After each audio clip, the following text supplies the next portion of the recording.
Prelude. Who that cares much to know the history of man, and how the mysterious mixture behaves under the varying experiments of time, has not dwelt, at least briefly, on the life of Saint Theresa, has not smiled with some gentleness at the thought of the little girl walking forth one morning hand in hand with her still smaller brother, to go and seek martyrdom in the country of the Moors. Out they toddled from rugged Avila, wide-eyed and helpless-looking as two fawns, but with human hearts already beating to a national idea, until domestic reality met them in the shape of uncles and turned them back from their great resolve. That child pilgrimage was a fit beginning. Theresa's passionate, ideal nature demanded an epic life. What were many-volumed romances of chivalry and the social conquests of a brilliant girl to her? Her flame quickly burned up that light fuel, and, fed from within, soared after some illimitable satisfaction, some object which would never justify weariness, which would reconcile self-despair with the rapturous consciousness of life beyond self. She found her epos in the reform of a religious order. That Spanish woman who lived 300 years ago was certainly not the last of her kind. Many Theresas have been born who found for themselves no epic life, wherein there was a constant unfolding of far-resonant action, perhaps only a life of mistakes, the offspring of a certain spiritual grandeur ill-matched with the meanness of opportunity, perhaps a tragic failure which found no sacred poet and sank unwept into oblivion. With dim lights and tangled circumstance, they tried to shape their thought and deed in noble agreement. But after all, to common eyes, their struggles seemed mere inconsistency and formlessness. For these later-born Theresas were helped by no coherent social faith and order which could perform the function of knowledge for the ardently willing soul. Their ardor alternated between a vague ideal and the common yearning of womanhood, so that the one was disapproved as extravagance and the other condemned as a lapse. Some have felt that these blundering lives are due to the inconvenient indefiniteness with which the supreme power has fashioned the natures of women. If there were one level of feminine incompetence as strict as the ability to count 3 and no more, the social lot of women might be treated with scientific certitude. Meanwhile, the indefiniteness remains, and the limits of variation are really much wider than anyone would imagine from the sameness of women's coiffure and the favorite love stories in prose and verse. Here and there, a cygnet is reared uneasily among the ducklings in the brown pond, and never finds the living stream in fellowship with its own oary-footed kind. Here and there is born a Saint Theresa, foundress of nothing, whose loving heartbeats and sobs after an unattained goodness tremble off and are dispersed among hindrances, instead of centering in some long-recognizable deed. Book 1, Miss Brooke. Chapter 1. Since I can do no good because a woman, reach constantly at something that is near it. The Maid's Tragedy, Beaumont and Fletcher. Miss Brooke had that kind of beauty, which seems to be thrown into relief by poor dress. Her hand and wrist were so finely formed that she could wear sleeves not less bare of style than those in which the Blessed Virgin appeared to Italian painters, and her profile as well as her stature and bearing seemed to gain the more dignity from her plain garments, which by the side of provincial fashion gave her the impressiveness of a fine quotation from the Bible, or from one of our elder poets, in a paragraph of today's newspaper. She was usually spoken of as being remarkably clever, but with the addition that her sister Celia had more common sense. Nevertheless, Celia wore scarcely more trimmings, and it was only to close observers that her dress differed from her sister's, and had a shade of coquetry in its arrangements. For Miss Brooke's plain dressing was due to mixed conditions, in most of which her sister shared. The pride of being ladies had something to do with it. The Brooke connections, though not exactly aristocratic, were unquestionably good. If you inquired backward for a generation or two, you would not find any yard-measuring or parcel-tying forefathers, anything lower than an admiral or a clergyman. And there was even an ancestor discernible as a Puritan gentleman who served under Cromwell, but afterwards conformed, and managed to come out of all political troubles as the proprietor of a respectable family estate. Young women of such birth, living in a quiet country house, and attending a village church hardly larger than a parlor, naturally regarded frippery as the ambition of a huckster's daughter. Then there was well-bred economy, which in those days made show in dress the first item to be deducted from, when any margin was required for expenses more distinctive of rank.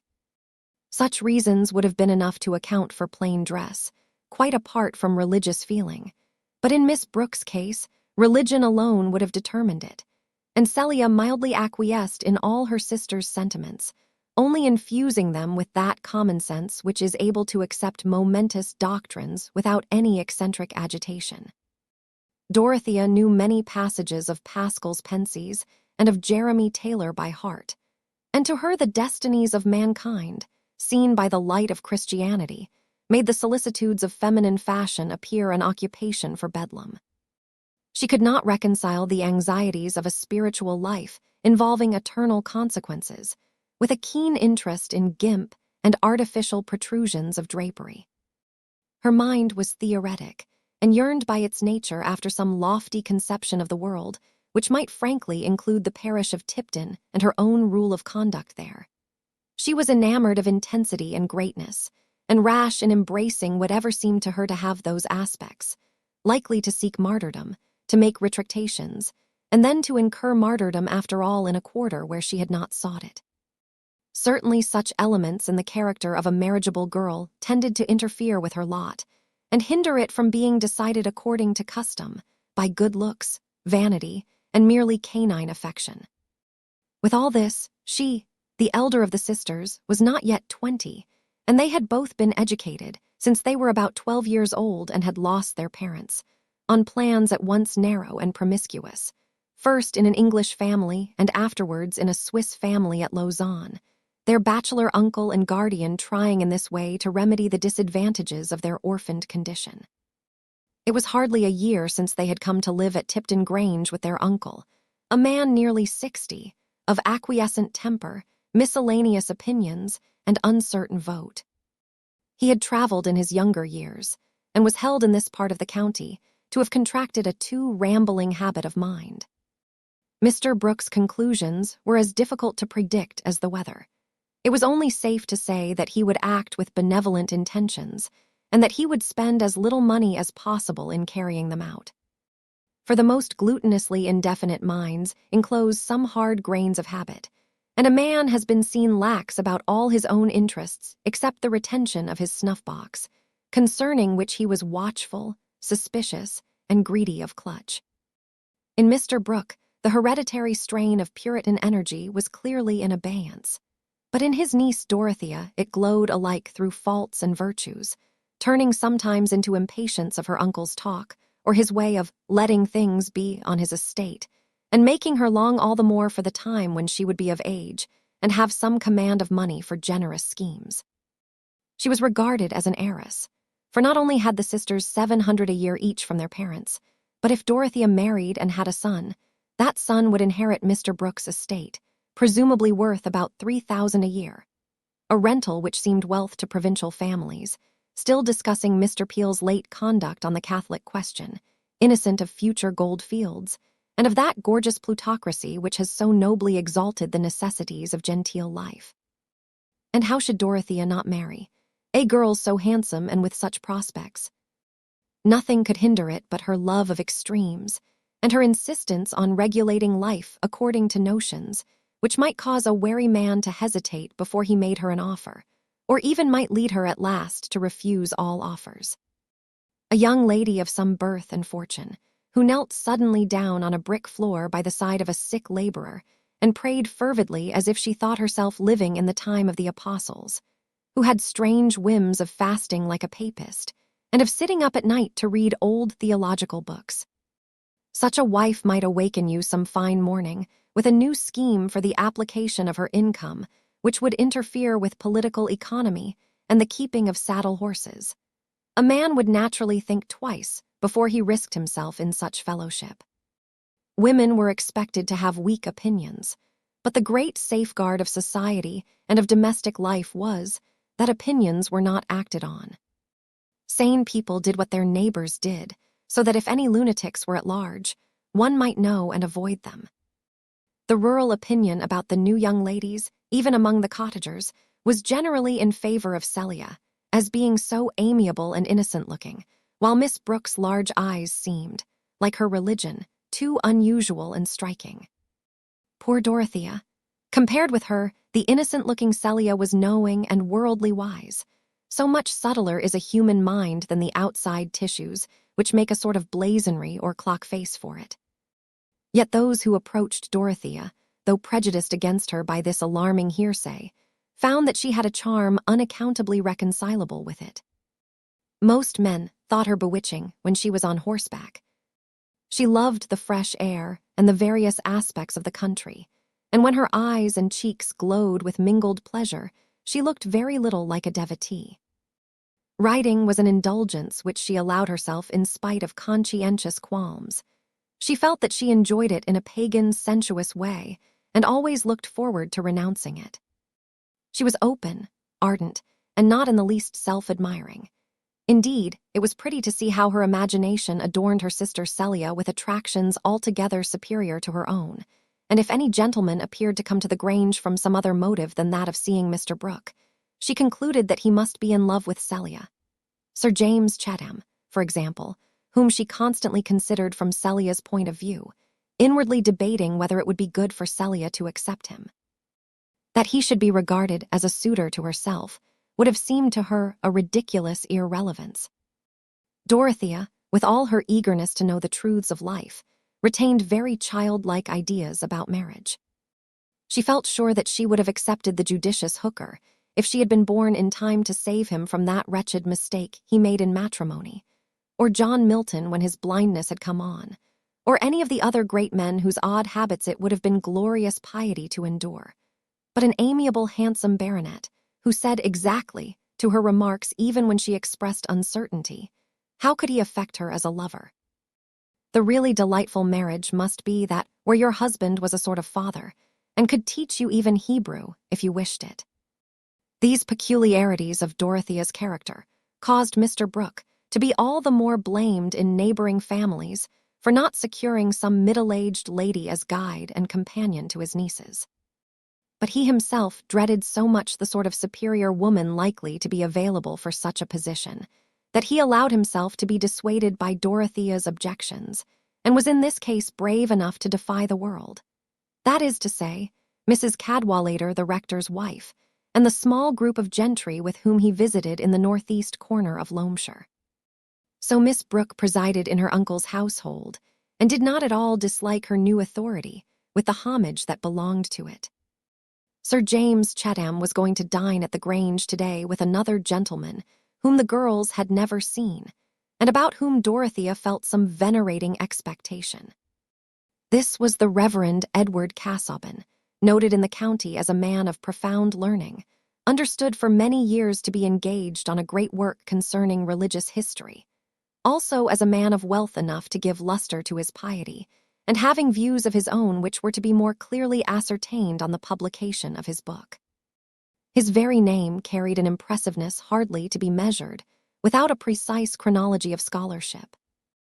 Early in the day, Dorothea had returned from the infant school which she had set going in the village, and was taking her usual place in the pretty sitting-room which divided the bedrooms of the sisters, bent on finishing a plan for some buildings, a kind of work which she delighted in, when Celia, who had been watching her with a hesitating desire to propose something, said, "Dorothea, dear, if you don't mind, if you are not very busy, suppose we looked at Mamma's jewels today and divided them. It is exactly 6 months today since Uncle gave them to you, and you have not looked at them yet." Celia's face had the shadow of a pouting expression in it, the full presence of the pout being kept back by an habitual awe of Dorothea and principle, two associated facts which might show a mysterious electricity if you touched them incautiously. To her relief, Dorothea's eyes were full of laughter as she looked up. "What a wonderful little almanac you are, Celia. Is it 6 calendar or 6 lunar months? It is the last day of September now, and it was the 1st of April when Uncle gave them to you. You know, he said that he had forgotten them till then. I believe you have never thought of them, since you locked them up in the cabinet here.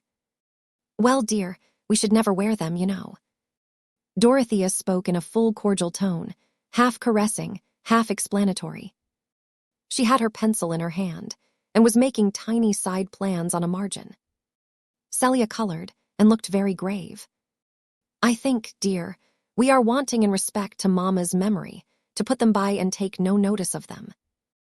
And she added, after hesitating a little with a rising sob of mortification, "Necklaces are quite usual now, and Madame Poinkin, who was stricter in some things even than you are, used to wear ornaments. And Christians generally. Surely there are women in heaven now who wore jewels." Celia was conscious of some mental strength when she really applied herself to argument. "You would like to wear them?" exclaimed Dorothea, an air of astonished discovery animating her whole person with a dramatic action which she had caught from that very Madame Poinkin who wore the ornaments. "Of course, then, let us have them out. Why did you not tell me before? But the keys. She pressed her hands against the sides of her head and seemed to despair of her memory. "They are here," said Celia, with whom this explanation had been long meditated and prearranged. "Pray open the large drawer of the cabinet and get out the jewel box." The casket was soon open before them, and the various jewels spread out, making a bright parterre on the table. It was no great collection, but a few of the ornaments were really of remarkable beauty, the finest that was obvious at first being a necklace of purple amethysts set in exquisite gold work, and a pearl cross with 5 brilliants in it. Dorothea immediately took up the necklace and fastened it round her sister's neck, where it fitted almost as closely as a bracelet. But the circle suited the Henrietta Maria style of Celia's head and neck, and she could see that it did in the pier glass opposite. "There, Celia, you can wear that with your Indian muslin. But this cross you must wear with your dark dresses." Celia was trying not to smile with pleasure. "Oh, Dodo, you must keep the cross yourself." No, dear, no," said Dorothea, putting up her hand with careless deprecation. "Yes, indeed you must. It would suit you in your black dress now," said Celia insistingly. "You might wear that." Not for the world. A cross is the last thing I would wear as a trinket." Dorothea shuddered slightly. "Then you will think it wicked in me to wear it," said Celia, uneasily. "No, dear, no," said Dorothea, stroking her sister's cheek. "Souls have complexions, too. What will suit one will not suit another. But you might like to keep it for Mamma's sake." "No, I have other things of Mamma's. Her sandalwood box, which I am so fond of, plenty of things. In fact, they are all yours, dear. We need discuss them no longer. There, take away your property." Celia felt a little hurt. There was a strong assumption of superiority in this puritanic toleration, hardly less trying to the blonde flesh of an unenthusiastic sister than a puritanic persecution. "But how can I wear ornaments if you, who are the elder sister, will never wear them?" "Nay, Celia, that is too much to ask, that I should wear trinkets to keep you in countenance. If I were to put on such a necklace as that, I should feel as if I had been pirouetting. The world would go round with me, and I should not know how to walk." Celia had unclasped the necklace and drawn it off. "It would be a little tight for your neck. Something to lie down and hang would suit you better," she said, with some satisfaction. The complete unfitness of the necklace from all points of view for Dorothea made Celia happier in taking it. She was opening some ring boxes, which disclosed a fine emerald with diamonds, and just then the sun passing beyond a cloud sent a bright gleam over the table. "How very beautiful these gems are," said Dorothea, under a new current of feeling, as sudden as the gleam. "It is strange how deeply colors seem to penetrate one, like scent. I suppose that is the reason why gems are used as spiritual emblems in the revelation of St. John. They look like fragments of heaven. I think that emerald is more beautiful than any of them. And there is a bracelet to match it," said Celia. "We did not notice this at first." "They are lovely," said Dorothea, slipping the ring and bracelet on her finely turned finger and wrist, and holding them towards the window on a level with her eyes. all the while her thought was trying to justify her delight in the colors by merging them in her mystic religious joy.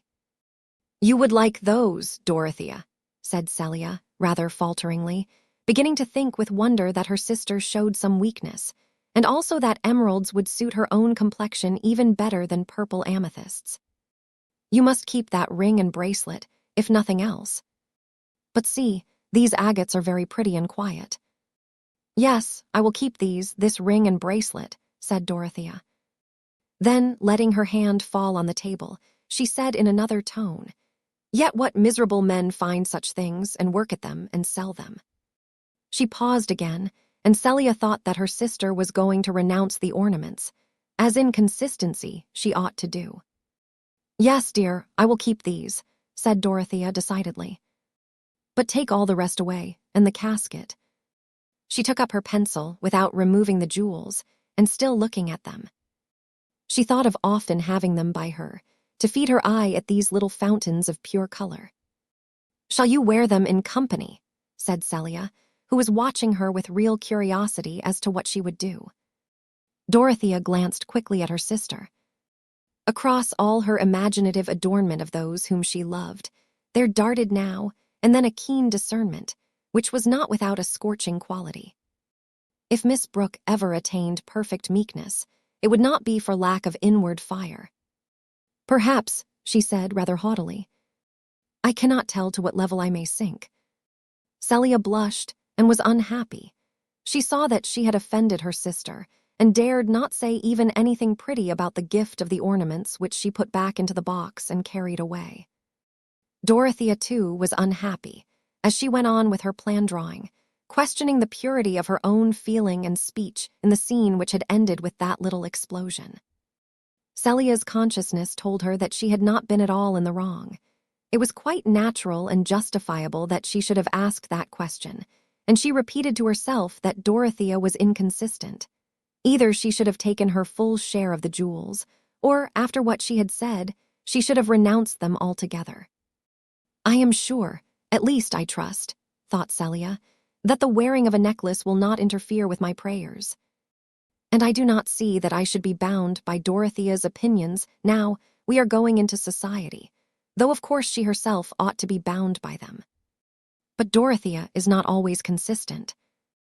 Thus Celia, mutely bending over her tapestry until she heard her sister calling her.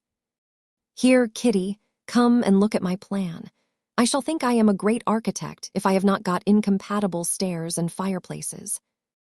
As Celia bent over the paper, Dorothea put her cheek against her sister's arm caressingly. Celia understood the action. Dorothea saw that she had been in the wrong, and Celia pardoned her. Since they could remember, there had been a mixture of criticism and awe in the attitude of Celia's mind towards her elder sister. The younger had always worn a yoke, but is there any yoked creature without its private opinions? Chapter 2. Dime, no vesiquel cabiro qua hasha nosotros vin saberan caballo rusio redato quatripusto en la cabeza en yelmo de oro.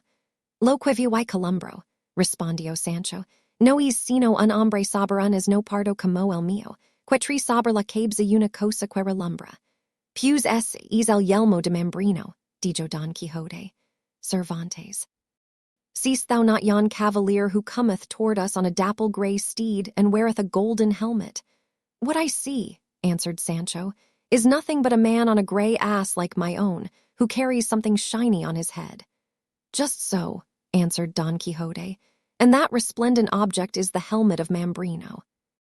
"Sir Humphrey Davy," said Mr. Brooke, over the soup, in his easy, smiling way, taking up Sir James Chetham's remark that he was studying Davy's agricultural chemistry.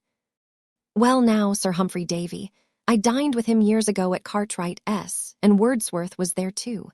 The poet Wordsworth, you know." Now there was something singular. "I was at Cambridge when Wordsworth was there, and I never met him, and I dined with him 20 years afterwards at Cartwright-'s. There's an oddity in things, now. But Davy was there. He was a poet too.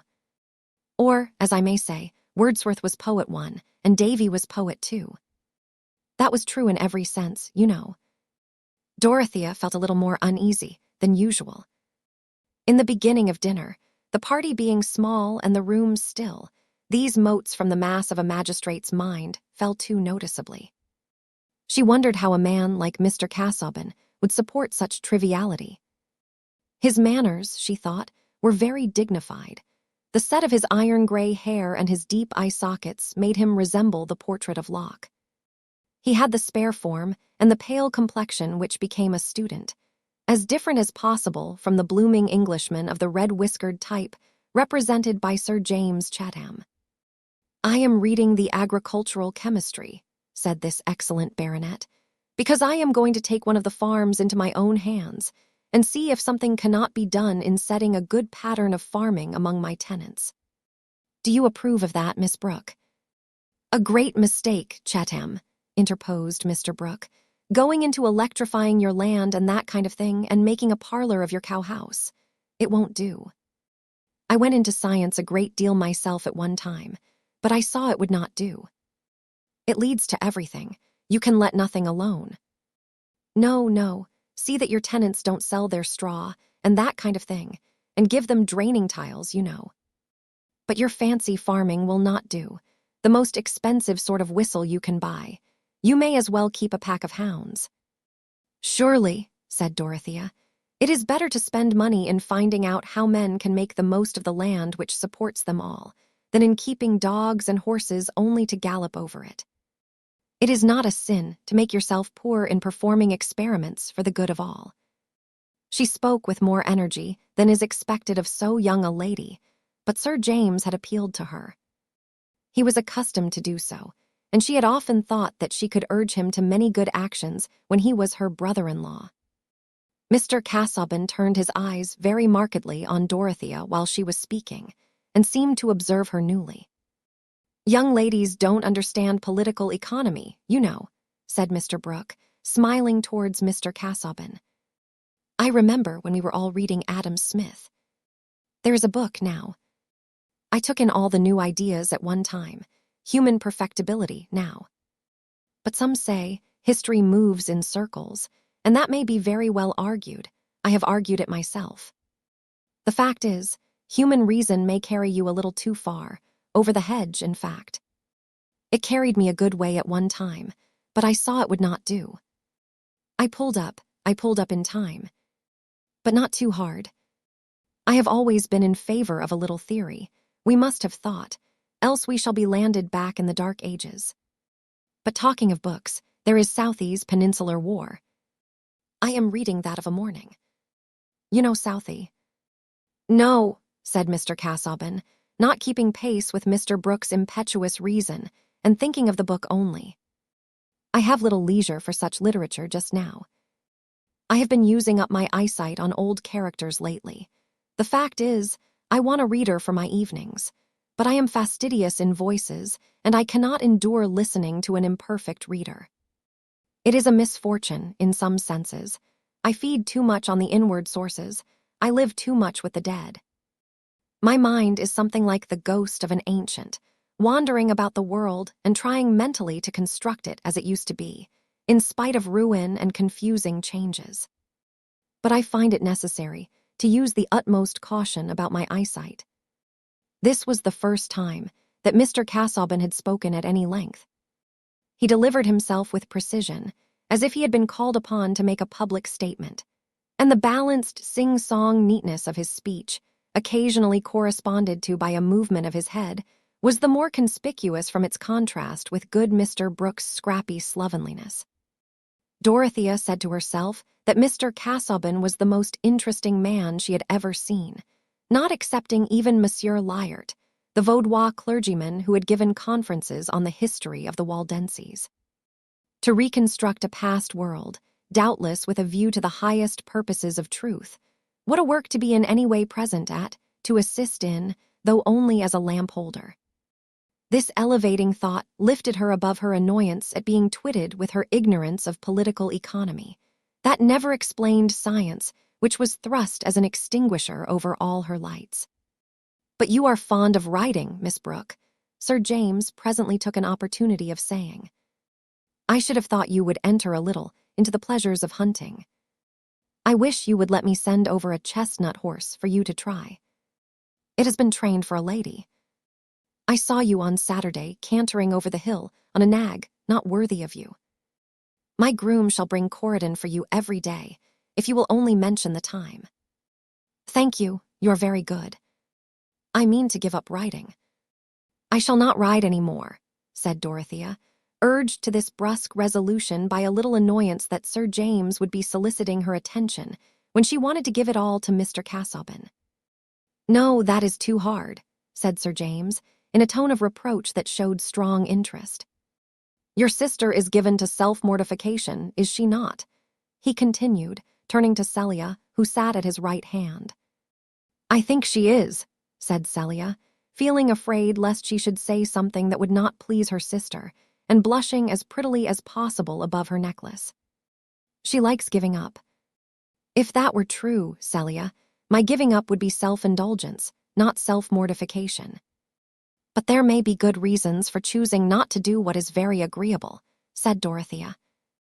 Mr. Brooke was speaking at the same time, but it was evident that Mr. Casaubon was observing Dorothea, and she was aware of it. Exactly, said Sir James. You give up from some high, generous motive. No, indeed, not exactly. I did not say that of myself, answered Dorothea, reddening. Unlike Celia, she rarely blushed, and only from high delight or anger. At this moment, she felt angry with the perverse Sir James. Why did he not pay attention to Celia and leave her to listen to Mr. Casaubon? If that learned man would only talk, instead of allowing himself to be talked to by Mr. Brooke, who was just then informing him that the Reformation either meant something or it did not, that he himself was a Protestant to the core, but that Catholicism was a fact.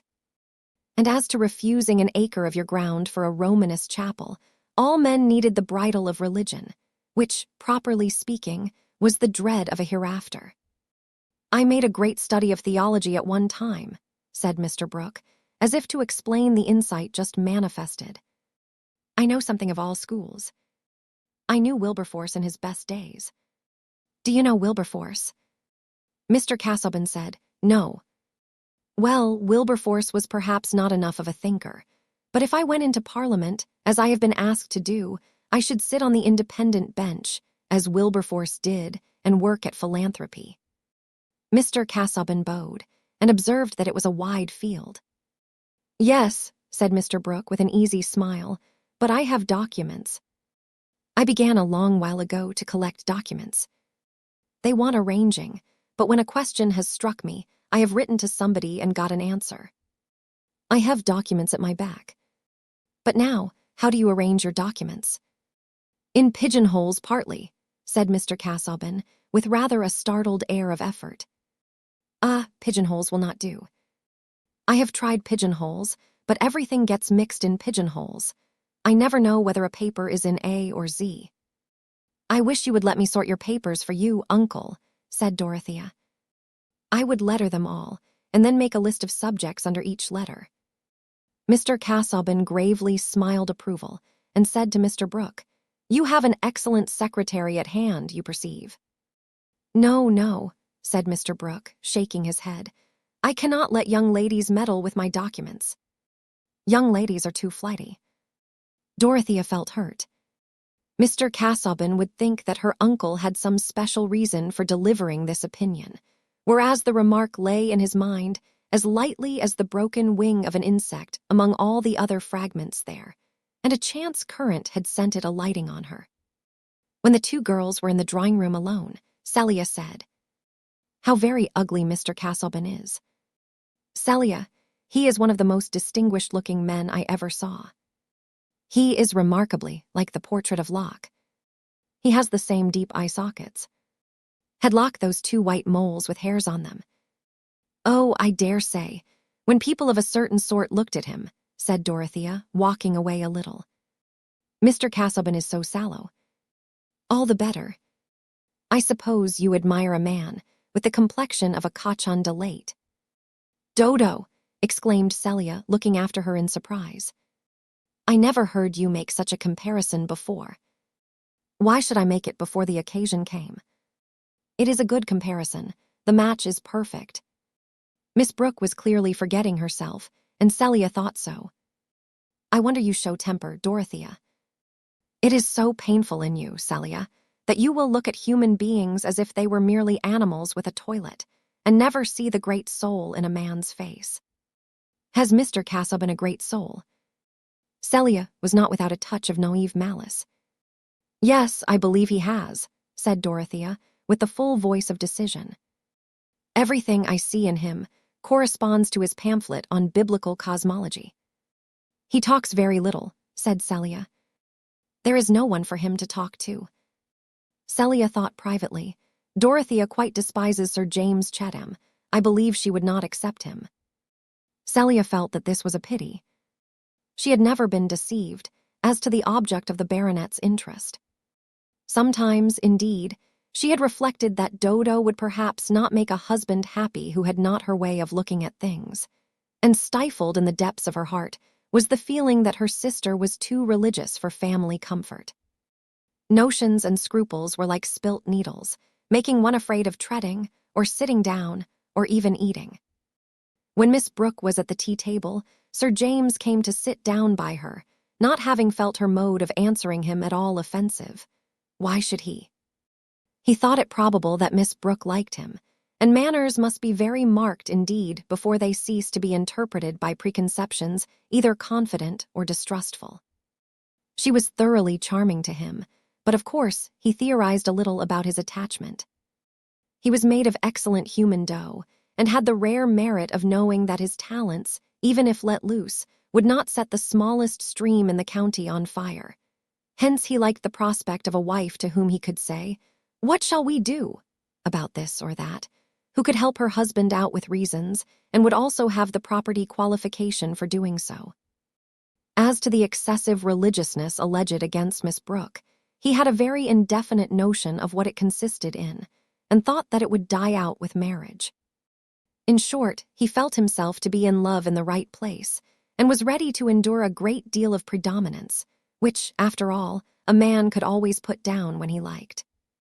Sir James had no idea that he should ever like to put down the predominance of this handsome girl, in whose cleverness he delighted. Why not? A man's mind, what there is of it, has always the advantage of being masculine, as the smallest birch tree is of a higher kind than the most soaring palm, and even his ignorance is of a sounder quality. Sir James might not have originated this estimate, but a kind providence furnishes the limpest personality with a little gum or starch in the form of tradition. Let me hope that you will rescind that resolution about the horse, Miss Brooke, said the persevering admirer. I assure you, riding is the most healthy of exercises. I am aware of it, said Dorothea coldly. I think it would do Celia good, if she would take to it. But you are such a perfect horsewoman. Excuse me, I have had very little practice, and I should be easily thrown.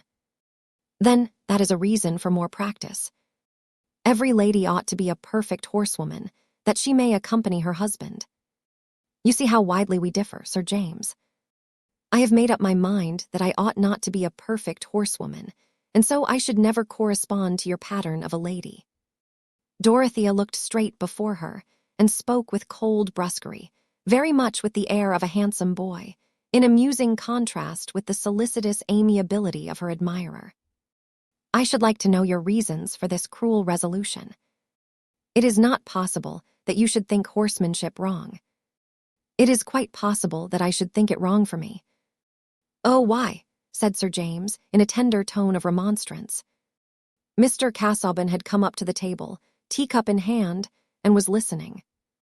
We must not inquire too curiously into motives, he interposed, in his measured way. Miss Brooke knows that they are apt to become feeble in the utterance.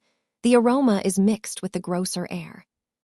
We must keep the germinating grain away from the light. Dorothea colored with pleasure, and looked up gratefully to the speaker. Here was a man who could understand the higher inward life, and with whom there could be some spiritual communion, nay, who could illuminate principle with the widest knowledge, a man whose learning almost amounted to a proof of whatever he believed. Dorothea's inferences may seem large, But really life could never have gone on at any period but for this liberal allowance of conclusions, which has facilitated marriage under the difficulties of civilization. Has anyone ever pinched into its pilulous smallness the cobweb of prematrimonial acquaintanceship? Certainly, said good Sir James. Miss Brooke shall not be urged to tell reasons she would rather be silent upon. I am sure her reasons would do her honor. He was not in the least jealous of the interest with which Dorothea had looked up at Mr. Casaubon. It never occurred to him that a girl to whom he was meditating an offer of marriage could care for a dried bookworm towards 50, except, indeed, in a religious sort of way, as for a clergyman of some distinction. However, since Miss Brooke had become engaged in a conversation with Mr. Casaubon about the Vaudois clergy, Sir James betook himself to Celia and talked to her about her sister, spoke of a house in town, and asked whether Miss Brooke disliked London. Away from her sister, Celia talked quite easily, and Sir James said to himself that the second Miss Brooke was certainly very agreeable as well as pretty, though not, as some people pretended, more clever and sensible than the elder sister. He felt that he had chosen the one who was in all respects the superior, and a man naturally likes to look forward to having the best. He would be the very mawworm of bachelors, who pretended not to expect it. Chapter 3. Say, goddess, what ensued when Raphael, the affable archangel? Eve the story heard attentive, and was filled with admiration and deep muse, to hear of things so high and strange. Paradise Lost, B. Roman 7. If it had really occurred to Mr. Casaubon to think of Miss Brooke as a suitable wife for him, the reasons that might induce her to accept him were already planted in her mind, and by the evening of the next day the reasons had budded and bloomed. For they had had a long conversation in the morning, while Celia, who did not like the company of Mr. Casaubon's moles and sallowness, had escaped to the vicarage to play with the curate's ill-shod but merry children. Dorothea by this time had looked deep into the ungauged reservoir of Mr. Casaubon's mind, seeing reflected there in vague labyrinthine extension every quality she herself brought, had opened much of her own experience to him, and had understood from him the scope of his great work, also of attractively labyrinthine extent.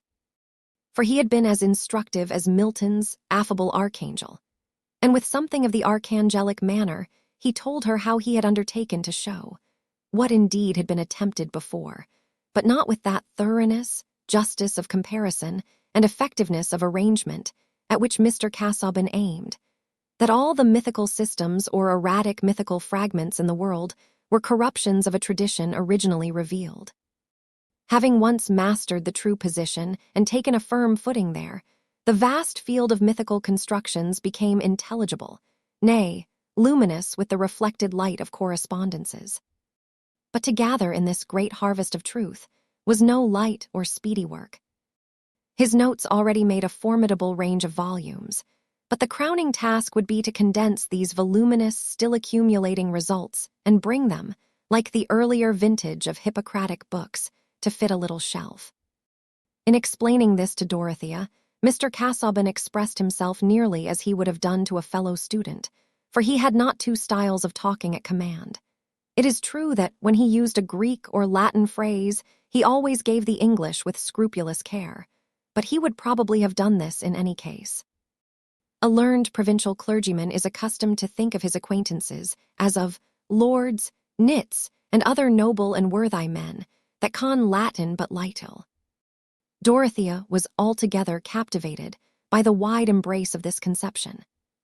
Here was something beyond the shallows of ladies' school literature. Here was a living Bossuet, whose work would reconcile complete knowledge with devoted piety. Here was a modern Augustine who united the glories of doctor and saint. The sanctity seemed no less clearly marked than the learning, for when Dorothea was impelled to open her mind on certain themes, which she could speak of to no one whom she had before seen at Tipton, especially on the secondary importance of ecclesiastical forms and articles of belief compared with that spiritual religion, that submergence of self in communion with divine perfection, which seemed to her to be expressed in the best Christian books of widely distant ages. She found in Mr. Casaubon a listener who understood her at once, who could assure her of his own agreement with that view when duly tempered with wise conformity, and could mention historical examples before unknown to her. "He thinks with me," said Dorothea to herself, "or rather, he thinks a whole world of which my thought is but a poor tuppenny mirror. And his feelings, too, his whole experience, what a lake compared with my little pool." Miss Brooke argued from words and dispositions, not less unhesitatingly than other young ladies of her age. Signs are small measurable things, but interpretations are illimitable, and in girls of sweet, ardent nature, every sign is apt to conjure up wonder, hope, belief, vast as a sky, and colored by a diffused thimbleful of matter in the shape of knowledge. They are not always too grossly deceived, for Sinbad himself may have fallen by good luck on a true description, and wrong reasoning sometimes lands poor mortals in right conclusions. Starting a long way off the true point, and proceeding by loops and zigzags, we now and then arrive just where we ought to be. Because Miss Brooke was hasty in her trust, it is not therefore clear that Mr. Casaubon was unworthy of it. He stayed a little longer than he had intended, on a slight pressure of invitation from Mr. Brooke, who offered no bait except his own documents on machine breaking and rick burning. Mr. Casaubon was called into the library to look at these in a heap, while his host picked up first one, and then the other to read aloud from in a skipping and uncertain way, passing from one unfinished passage to another with a yes now, but here, and finally pushing them all aside to open the journal of his youthful continental travels. "Look here is all about Greece. Rhamnus, the ruins of Rhamnus. You are a great Grecian now. I don't know whether you have given much study to the topography. I spent no end of time in making out these things. Helicon now. Here now. We started the next morning for Parnassus, the double-peaked Parnassus. All this volume is about Greece, you know," Mr. Brooke wound up, rubbing his thumb transversely along the edges of the leaves as he held the book forward. Mr. Casaubon made a dignified, though somewhat sad audience, bowed in the right place, and avoided looking at anything documentary as far as possible, without showing disregard or impatience, mindful that this desultoriness was associated with the institutions of the country, and that the man who took him on this severe mental scamper was not only an amiable host, but a landholder and custos rotulorum. Was his endurance aided also by the reflection that Mr. Brooke was the uncle of Dorothea? Certainly he seemed more and more bent on making her talk to him, on drawing her out, as Celia remarked to herself, and in looking at her, his face was often lit up by a smile like pale wintry sunshine. Before he left the next morning, while taking a pleasant walk with Miss Brooke along the gravelled terrace, he had mentioned to her that he felt the disadvantage of loneliness, the need of that cheerful companionship with which the presence of youth can lighten or vary the serious toils of maturity. And he delivered this statement with as much careful precision as if he had been a diplomatic envoy whose words would be attended with results. Indeed, Mr. Casaubon was not used to expect that he should have to repeat or revise his communications of a practical or personal kind. The inclinations which he had deliberately stated on the 2d of October, he would think it enough to refer to by the mention of that date, judging by the standard of his own memory, which was a volume where a vidi supra could serve instead of repetitions, and not the ordinary long-used blotting book which only tells of forgotten writing. But in this case, Mr. Casaubon's confidence was not likely to be falsified, for Dorothea heard and retained what he said with the eager interest of a fresh young nature to which every variety and experience is an epoch. It was 3 o'clock in the beautiful breezy autumn day when Mr. Casaubon drove off to his rectory at Lowick, only 5 miles from Tipton, and Dorothea, who had on her bonnet and shawl, hurried along the shrubbery and across the park that she might wander through the bordering wood with no other visible companionship than that of Monk, the great St. Bernard dog, who always took care of the young ladies in their walks. There had risen before her the girl's vision of a possible future for herself, to which she looked forward with trembling hope, and she wanted to wander on in that visionary future without interruption. She walked briskly in the brisk air, the color rose in her cheeks, and her straw bonnet, which our contemporaries might look at with conjectural curiosity as at an obsolete form of basket, fell a little backward. She would perhaps be hardly characterized enough if it were omitted that she wore her brown hair flatly braided and coiled behind, so as to expose the outline of her head in a daring manner at a time when public feeling required the meagerness of nature to be dissimulated by tall barricades of frizzed curls and bows, never surpassed by any great race except the Fijian. This was a trait of Miss Brooke's asceticism, but there was nothing of an ascetic's expression in her bright, full eyes as she looked before her, not consciously seeing, but absorbing into the intensity of her mood, the solemn glory of the afternoon with its long swathes of light between the far-off rows of limes, whose shadows touched each other. All people, young or old, that is, all people in those ante-reform times, would have thought her an interesting object if they had referred the glow in her eyes and cheeks to the newly awakened ordinary images of young love. The illusions of Chloe about Strephon have been sufficiently consecrated in poetry, as the pathetic loveliness of all spontaneous trust ought to be. Miss Pippin adoring young Pumpkin and dreaming along endless vistas of unwearying companionship was a little drama which never tired our fathers and mothers, and had been put into all costumes. Let but Pumpkin have a figure which would sustain the disadvantages of the short-waisted swallowtail, and everybody felt it not only natural but necessary to the perfection of womanhood that a sweet girl should be at once convinced of his virtue, his exceptional ability, and above all, his perfect sincerity. But perhaps no persons then living, certainly none in the neighborhood of Tipton, would have had a sympathetic understanding for the dreams of a girl whose notions about marriage took their color entirely from an exalted enthusiasm about the ends of life, an enthusiasm which was lit chiefly by its own fire, and included neither the niceties of the trousseau, the pattern of plate, nor even the honors and sweet joys of the blooming matron. It had now entered Dorothea's mind that Mr. Casaubon might wish to make her his wife, and the idea that he would do so touched her with a sort of reverential gratitude. How good of him! Nay, it would be almost as if a winged messenger had suddenly stood beside her path and held out his hand towards her. For a long while she had been oppressed by the indefiniteness which hung in her mind, like a thick summer haze, over all her desire to make her life greatly effective. What could she do? What ought she to do? She, hardly more than a budding woman, but yet with an active conscience and a great mental need, not to be satisfied by a girlish instruction comparable to the nibblings and judgments of a discursive mouse.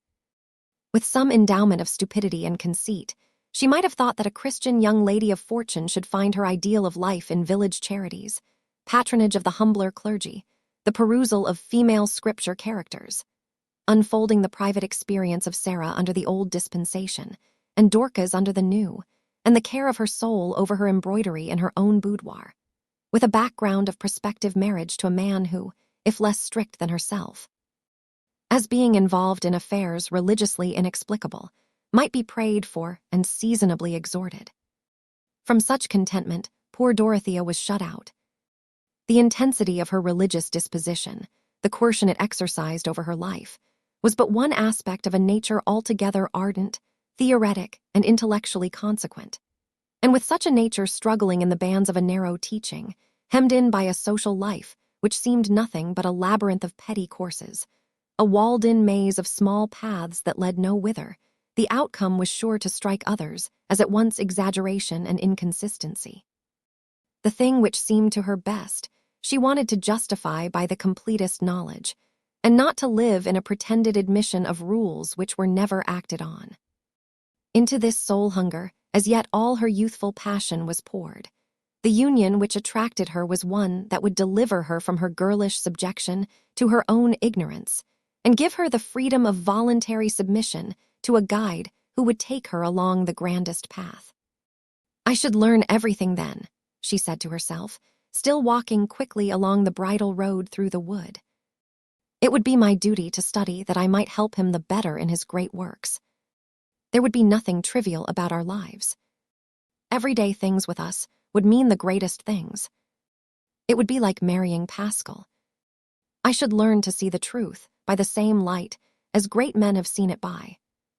And then I should know what to do when I got older. I should see how it was possible to lead a grand life here, now, in England. I don't feel sure about doing good in any way now. Everything seems like going on a mission to a people whose language I don't know. Unless it were building good cottages. There can be no doubt about that. Oh, I hope I should be able to get the people well housed in Lowick. I will draw plenty of plans while I have time. Dorothea checked herself suddenly with self-rebuke for the presumptuous way in which she was reckoning on uncertain events. But she was spared any inward effort to change the direction of her thoughts by the appearance of a cantering horseman round a turning of the road. The well-groomed chestnut horse and two beautiful setters could leave no doubt that the rider was Sir James Chatham. He discerned Dorothea, jumped off his horse at once, and having delivered it to his groom, advanced towards her with something white on his arm, at which the two setters were barking in an excited manner. "How delightful to meet you, Miss Brooke," he said, raising his hat and showing his sleekly waving blonde hair. "It has hastened the pleasure I was looking forward to." Miss Brooke was annoyed at the interruption. This amiable baronet, really a suitable husband for Celia, exaggerated the necessity of making himself agreeable to the elder sister. Even a prospective brother-in-law may be an oppression if he will always be presupposing too good an understanding with you, and agreeing with you even when you contradict him. The thought that he had made the mistake of paying his addresses to herself could not take shape. All her mental activity was used up in persuasions of another kind. But he was positively obtrusive at this moment, and his dimpled hands were quite disagreeable. Her roused temper made her color deeply, as she returned his greeting with some haughtiness. Sir James interpreted the heightened color in the way most gratifying to himself, and thought he never saw Miss Brooke looking so handsome. "I have brought a little petitioner," he said, "or rather, I have brought him to see if he will be approved before his petition is offered." He showed the white object under his arm, which was a tiny Maltese puppy, one of nature's most naive toys. "It is painful to me to see these creatures that are bred merely as pets," said Dorothea, whose opinion was forming itself that very moment, as opinions will, under the heat of irritation. "Oh, why?" said Sir James as they walked forward. "I believe all the petting that is given them does not make them happy. They are too helpless, their lives are too frail. A weasel, or a mouse that gets its own living, is more interesting. I like to think that the animals about us have souls something like our own, and either carry on their own little affairs or can be companions to us, like Monk here. Those creatures are parasitic." "I am so glad I know that you do not like them," said good Sir James. "I should never keep them for myself, but ladies usually are fond of these Maltese dogs. Here, John, take this dog, will you?" The objectionable puppy, whose nose and eyes were equally black and expressive, was thus got rid of, since Miss Brooke decided that it had better not have been born. But she felt it necessary to explain. "You must not judge of Celia's feeling from mine. I think she likes these small pets. She had a tiny terrier once, which she was very fond of. It made me unhappy, because I was afraid of treading on it. I am rather short-sighted. You have your own opinion about everything, Miss Brooke, and it is always a good opinion." What answer was possible to such stupid complimenting? "Do you know, I envy you that," Sir James said, as they continued walking at the rather brisk pace set by Dorothea. "I don't quite understand what you mean." "Your power of forming an opinion." "I can form an opinion of persons. I know when I like people. But about other matters, do you know, I have often a difficulty in deciding. One hears very sensible things, said on opposite sides. Or that seems sensible. Perhaps we don't always discriminate between sense and nonsense." Dorothea felt that she was rather rude. "Exactly," said Sir James. "But you seem to have the power of discrimination. On the contrary, I am often unable to decide. But that is from ignorance. The right conclusion is there all the same, though I am unable to see it. I think there are few who would see it more readily. Do you know, Lovegood was telling me yesterday that you had the best notion in the world of a plan for cottages. Quite wonderful for a young lady, he thought. You had a real genius, to use his expression. He said you wanted Mr. Brooke to build a new set of cottages, but he seemed to think it hardly probable that your uncle would consent. Do you know, that is one of the things I wish to do. I mean, on my own estate. I should be so glad to carry out that plan of yours, if you would let me see it. Of course, it is sinking money. That is why people object to it. Laborers can never pay rent to make it answer. But after all, it is worth doing. Worth doing. Yes, indeed, said Dorothea energetically, forgetting her previous small vexations. I think we deserve to be beaten out of our beautiful houses with a scourge of small cords, all of us who let tenants live in such sties as we see round us. Life in cottages might be happier than ours, if they were real houses fit for human beings from whom we expect duties and affections. Will you show me your plan? Yes, certainly. I dare say it is very faulty. But I have been examining all the plans for cottages in Loudon's book, and picked out what seem the best things. Oh, what a happiness it would be to set the pattern about here. I think instead of Lazarus at the gate, we should put the pigsty cottages outside the park gate. Dorothea was in the best temper now. Sir James, as brother-in-law, building model cottages on his estate, and then, perhaps, others being built at Lowick, and more elsewhere in imitation. It would be as if the spirit of Oberlin had passed over the parishes to make the life of poverty beautiful. Sir James saw all the plans, and took one away to consult upon with Lovegood. He also took away a complacent sense that he was making great progress in Miss Brooke's good opinion. The Maltese puppy was not offered to Celia, an omission which Dorothea afterwards thought of with surprise, but she blamed herself for it. She had been engrossing Sir James. After all, it was a relief that there was no puppy to tread upon. Celia was present while the plans were being examined, and observed Sir James's allusion. He thinks that Dodo cares about him, and she only cares about her plans. Yet I am not certain that she would refuse him if she thought he would let her manage everything and carry out all her notions. And how very uncomfortable Sir James would be. I cannot bear notions. It was Celia's private luxury to indulge in this dislike. She dared not confess it to her sister in any direct statement, for that would be laying herself open to a demonstration that she was somehow or other at war with all goodness. But on safe opportunities, she had an indirect mode of making her negative wisdom tell upon Dorothea, and calling her down from her rhapsodic mood by reminding her that people were staring, not listening. Celia was not impulsive. What she had to say could wait, and came from her always with the same quiet staccato evenness. When people talked with energy and emphasis, she watched their faces and features merely. She never could understand how well-bred persons consented to sing and open their mouths in the ridiculous manner requisite for that vocal exercise. It was not many days before Mr. Casaubon paid a morning visit, on which he was invited again for the following week to dine and stay the night. Thus Dorothea had 3 more conversations with him, and was convinced that her first impressions had been just. He was all she had at first imagined him to be. Almost everything he had said seemed like a specimen from a mine, or the inscription on the door of a museum which might open on the treasures of past ages. And this trust in his mental wealth was all the deeper and more effective on her inclination, because it was now obvious that his visits were made for her sake. This accomplished man condescended to think of a young girl, and take the pains to talk to her, not with absurd compliment, but with an appeal to her understanding, and sometimes with instructive correction. What delightful companionship!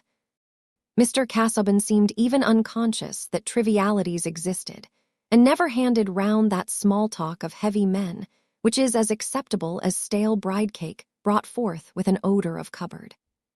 He talked of what he was interested in, or else he was silent and bowed with sad civility. To Dorothea this was adorable genuineness, and religious abstinence from that artificiality which uses up the soul in the efforts of pretense. for she looked as reverently at Mr. Casaubon's religious elevation above herself as she did at his intellect and learning. He assented to her expressions of devout feeling, and usually with an appropriate quotation. He allowed himself to say that he had gone through some spiritual conflicts in his youth. In short, Dorothea saw that here she might reckon on understanding, sympathy, and guidance. On only one, of her favorite themes she was disappointed. Mr. Casaubon apparently did not care about building cottages, and diverted the talk to the extremely narrow accommodation which was to be had in the dwellings of the ancient Egyptians, as if to check a too high standard. After he was gone, Dorothea dwelt with some agitation on this indifference of his, and her mind was much exercised with arguments drawn from the varying conditions of climate which modify human needs, and from the admitted wickedness of pagan despots. Should she not urge these arguments on Mr. Casaubon when he came again? But further reflection told her that she was presumptuous in demanding his attention to such a subject. He would not disapprove of her occupying herself with it in leisure moments, as other women expected to occupy themselves with their dress and embroidery, would not forbid it when Dorothea felt rather ashamed as she detected herself in these speculations. But her uncle had been invited to go to Lowick to stay a couple of days. Was it reasonable to suppose that Mr. Casaubon delighted in Mr. Brooke's society for its own sake, either with or without documents? Meanwhile, that little disappointment made her delight the more in Sir James Chetham's readiness to set on foot the desired improvements. He came much oftener than Mr. Casaubon, and Dorothea ceased to find him disagreeable since he showed himself so entirely in earnest. For he had already entered with much practical ability into Lovegood's estimates, and was charmingly docile. She proposed to build a couple of cottages, and transfer 2 families from their old cabins, which could then be pulled down, so that new ones could be built on the old sites. Sir James said, "Exactly," and she bore the word remarkably well. Certainly, these men who had so few spontaneous ideas might be very useful members of society under good feminine direction, if they were fortunate in choosing their sisters-in-law. It is difficult to say whether there was or was not a little willfulness in her continuing blind to the possibility that another sort of choice was in question in relation to her. But her life was just now full of hope and action. She was not only thinking of her plans, but getting down learned books from the library and reading many things hastily, that she might be a little less ignorant in talking to Mr. Casaubon, all the while being visited with conscientious questionings whether she were not exalting these poor doings above measure, and contemplating them with that self-satisfaction which was the last doom of ignorance and folly. Chapter 4. 1 St. Gent, our deeds are fetters that we forge ourselves. 2d Gent. Ay, truly, but I think it is the world that brings the iron. Sir James seems determined to do everything you wish, said Celia, as they were driving home from an inspection of the new building site. He is a good creature, and more sensible than anyone would imagine, said Dorothea, inconsiderately. You mean that he appears silly? No, said Dorothea, recollecting herself, and laying her hand on her sister's a moment, but he does not talk equally well on all subjects. I should think none but disagreeable people do, said Celia, in her usual purring way. They must be very dreadful to live with. Only think, at breakfast and always. Dorothea laughed. Oh, Kitty, you are a wonderful creature. She pinched Celia's chin, being in the mood now to think her very winning and lovely, fit hereafter to be an eternal cherub, and if it were not doctrinally wrong to say so, hardly more in need of salvation than a squirrel. Of course, people need not be always talking well. Only one tells the quality of their minds when they try to talk well. You mean that Sir James tries and fails? I was speaking generally. Why do you catechize me about Sir James? It is not the object of his life to please me. Now, Dodo, can you really believe that? Certainly, he thinks of me as a future sister, that is all. Dorothea had never hinted this before, waiting, from a certain shyness on such subjects, which was mutual between the sisters, until it should be introduced by some decisive event. Celia blushed, but said at once, Pray do not make that mistake any longer, Dodo. When Tantrip was brushing my hair the other day, she said that Sir James's man knew from Mrs. Cadwallader's maid that Sir James was to marry the eldest Miss Brooke. How can you let Tantrip talk such gossip to you, Celia? Said Dorothea, indignantly, not the less angry because details asleep in her memory were now awakened to confirm the unwelcome revelation. You must have asked her questions. It is degrading. I see no harm at all in Tantrip's talking to me. It is better to hear what people say. You see what mistakes you make by taking up notions. I am quite sure that Sir James means to make you an offer, and he believes that you will accept him, especially since you have been so pleased with him about the plans. And Uncle, too, I know he expects it. Everyone can see that Sir James is very much in love with you. The revulsion was so strong and painful in Dorothea's mind that the tears welled up and flowed abundantly. All her dear plans were embittered, and she thought with disgust of Sir James's, conceiving that she recognized him as her lover. There was vexation, too, on account of Celia. How could he expect it? She burst forth in her most impetuous manner. I have never agreed with him about anything but the cottages. I was barely polite to him before. But you have been so pleased with him since then. He has begun to feel quite sure that you are fond of him. Fond of him, Celia. How can you choose such odious expressions? Said Dorothea, passionately. Dear me, Dorothea, I suppose it would be right for you to be fond of a man whom you accepted for a husband. It is offensive to me to say that Sir James could think I was fond of him. Besides, it is not the right word for the feeling I must have towards the man I would accept as a husband. Well, I am sorry for Sir James. I thought it right to tell you, because you went on as you always do, never looking just where you are and treading in the wrong place. You always see what nobody else sees. It is impossible to satisfy you, yet you never see what is quite plain. That's your way, Dodo. Something certainly gave Celia unusual courage, and she was not sparing the sister of whom she was occasionally in awe. Who can tell what just criticisms Mur the cat may be passing on us beings of wider speculation? It is very painful, said Dorothea, feeling scourged. I can have no more to do with the cottages. I must be uncivil to him. I must tell him I will have nothing to do with them. It is very painful. Her eyes filled again with tears. Wait a little. Think about it. You know he is going away for a day or two to see his sister. There will be nobody besides Lovegood. Celia could not help relenting. Poor Dodo, she went on in an amiable staccato. It is very hard. It is your favorite fad to draw plans. Fad to draw plans. Do you think I only care about my fellow creatures, houses in that childish way? I may well make mistakes.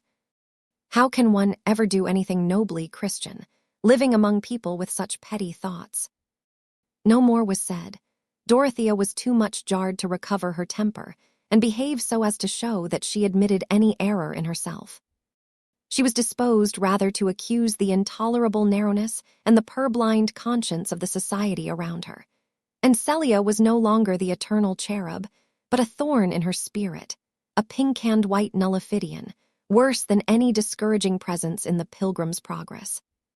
The fad of drawing plans. What was life worth? What great faith was possible when the whole effect of one's actions could be withered up into such parched rubbish as that? When she got out of the carriage, her cheeks were pale and her eyelids red. She was an image of sorrow, and her uncle who met her in the hall would have been alarmed if Celia had not been close to her looking so pretty and composed that he at once concluded Dorothea's tears to have their origin in her excessive religiousness. He had returned, during their absence, from a journey to the county town, about a petition for the pardon of some criminal.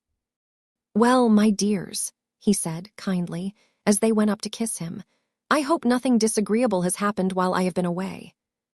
No, uncle, said Celia. We have been to Freshitt to look at the cottages. We thought you would have been at home to lunch. I came by Lowick to lunch. You didn't know I came by Lowick. And I have brought a couple of pamphlets for you, Dorothea. In the library, you know, They lie on the table in the library."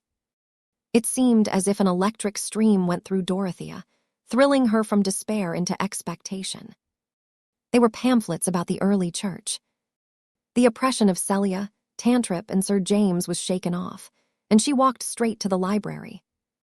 Celia went upstairs. Mr. Brooke was detained by a message, but when he re-entered the library, he found Dorothea seated and already deep in one of the pamphlets which had some marginal manuscript of Mr. Casaubon's, taking it in as eagerly as she might have taken in the scent of a fresh bouquet after a dry, hot, dreary walk.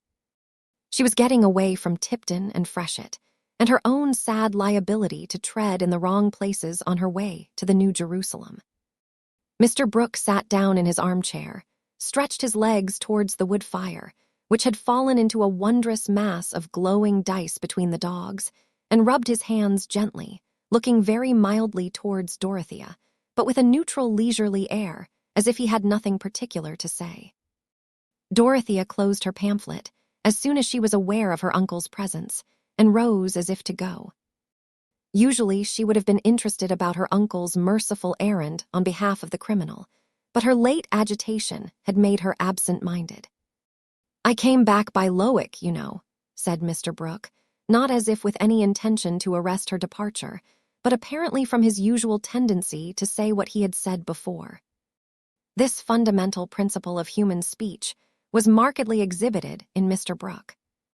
"I lunched there and saw Casaubon's library, and that kind of thing. There's a sharp air, driving. Won't you sit down, my dear? You look cold." Dorothea felt quite inclined to accept the invitation. Sometimes, when her uncle's easy way of taking things did not happen to be exasperating, it was rather soothing. She threw off her mantle and bonnet and sat down opposite to him, enjoying the glow, but lifting up her beautiful hands for a screen. They were not thin hands or small hands, but powerful, feminine maternal hands.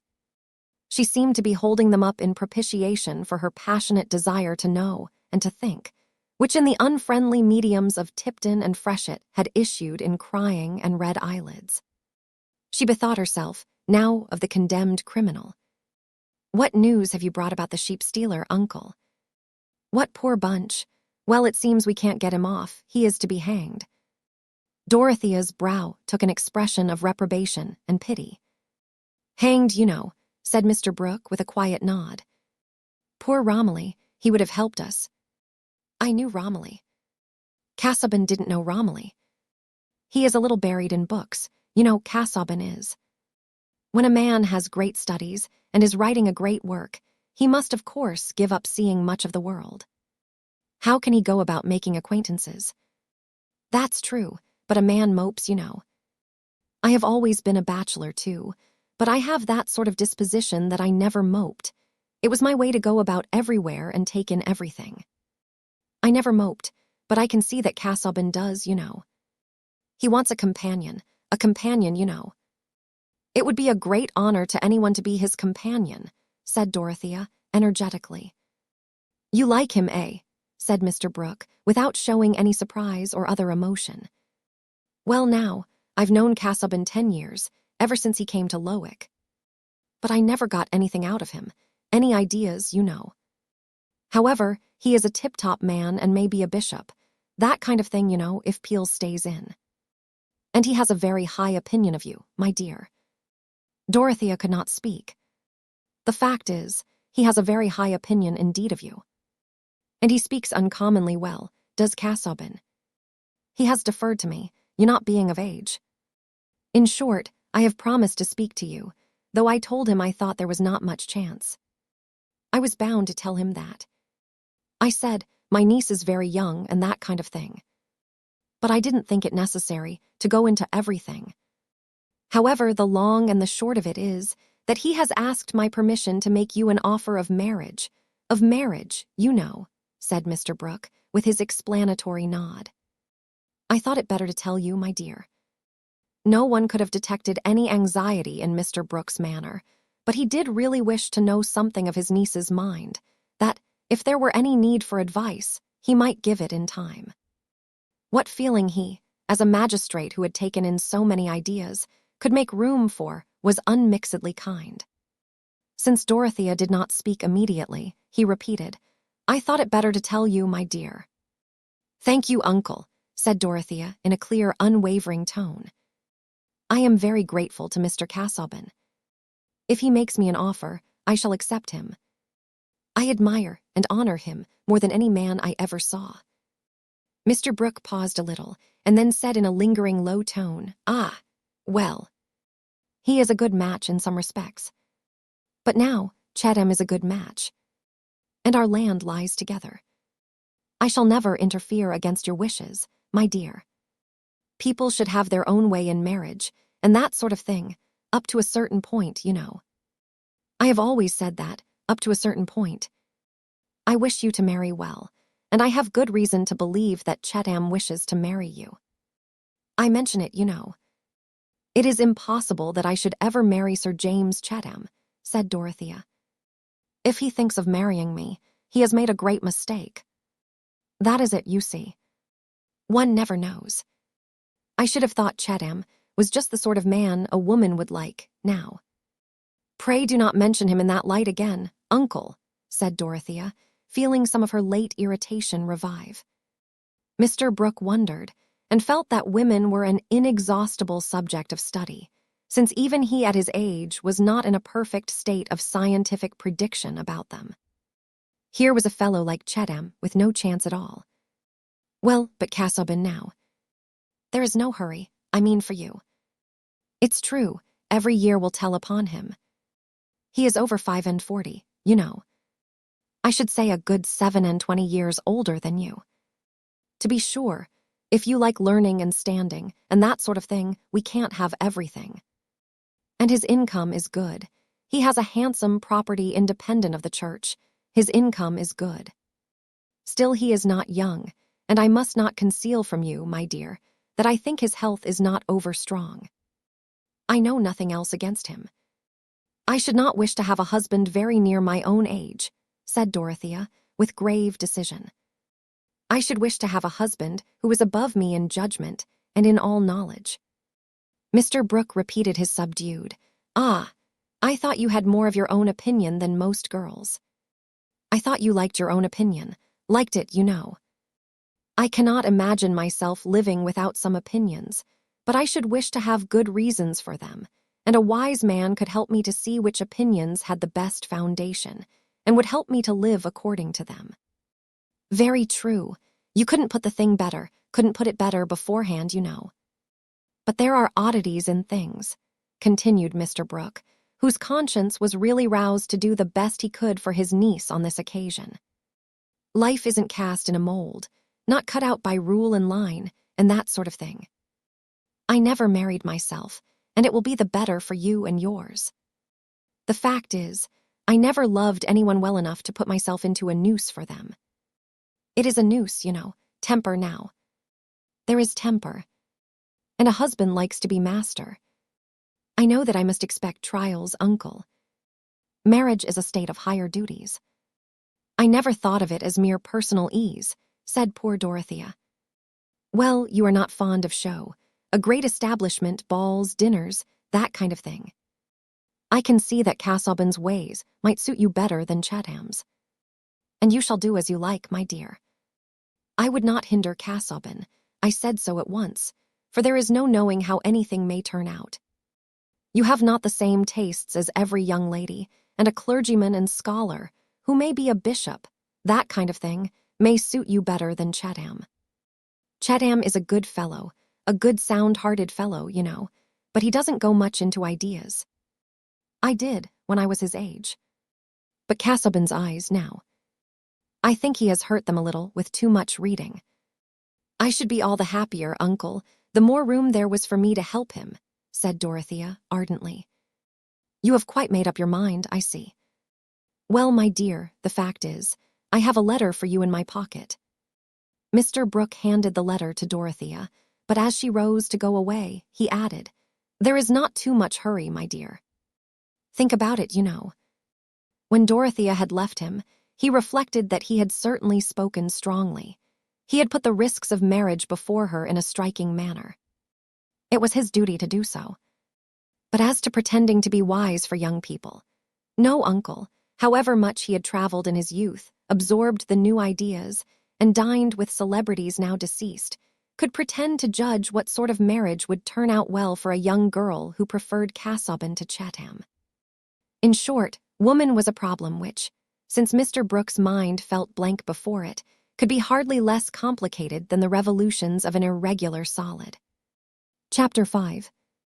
Hard students are commonly troubled with gouts, catarrhs, rheums, cachexia, bradypsia, bad eyes, stone and colic, crudities, oppilations, vertigo, winds, consumptions, and all such diseases as come by overmuch sitting. They are most part lean, dry, ill-colored, and all through immoderate pains and extraordinary studies.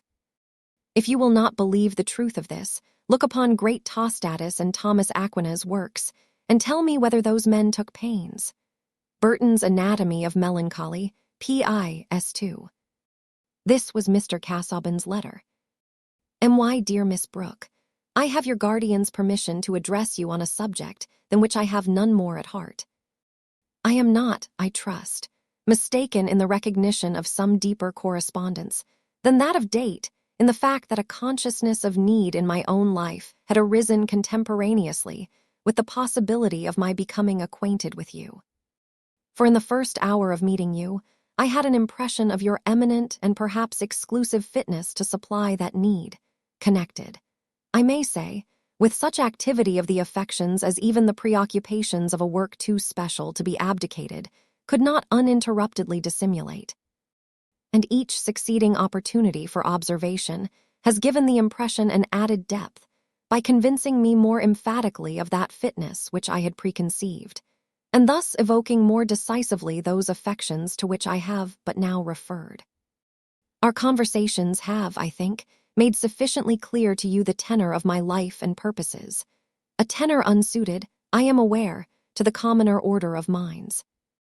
But I have discerned in you an elevation of thought and a capability of devotedness, which I had hitherto not conceived to be compatible either with the early bloom of youth, or with those graces of sex that may be said at once to win and to confer distinction when combined, as they notably are in you, with the mental qualities above indicated. It was, I confess, beyond my hope to meet with this rare combination of elements both solid and attractive, adapted to supply aid in graver labors and to cast a charm over vacant hours. And but for the event of my introduction to you, which, let me again say, I trust not to be superficially coincident with foreshadowing needs, but providentially related thereto as stages towards the completion of a life's plan, I should presumably have gone on to the last without any attempt to lighten my solitariness by a matrimonial union. Such, my dear Miss Brooke, is the accurate statement of my feelings, and I rely on your kind indulgence in venturing now to ask you how far your own are of a nature to confirm my happy presentiment.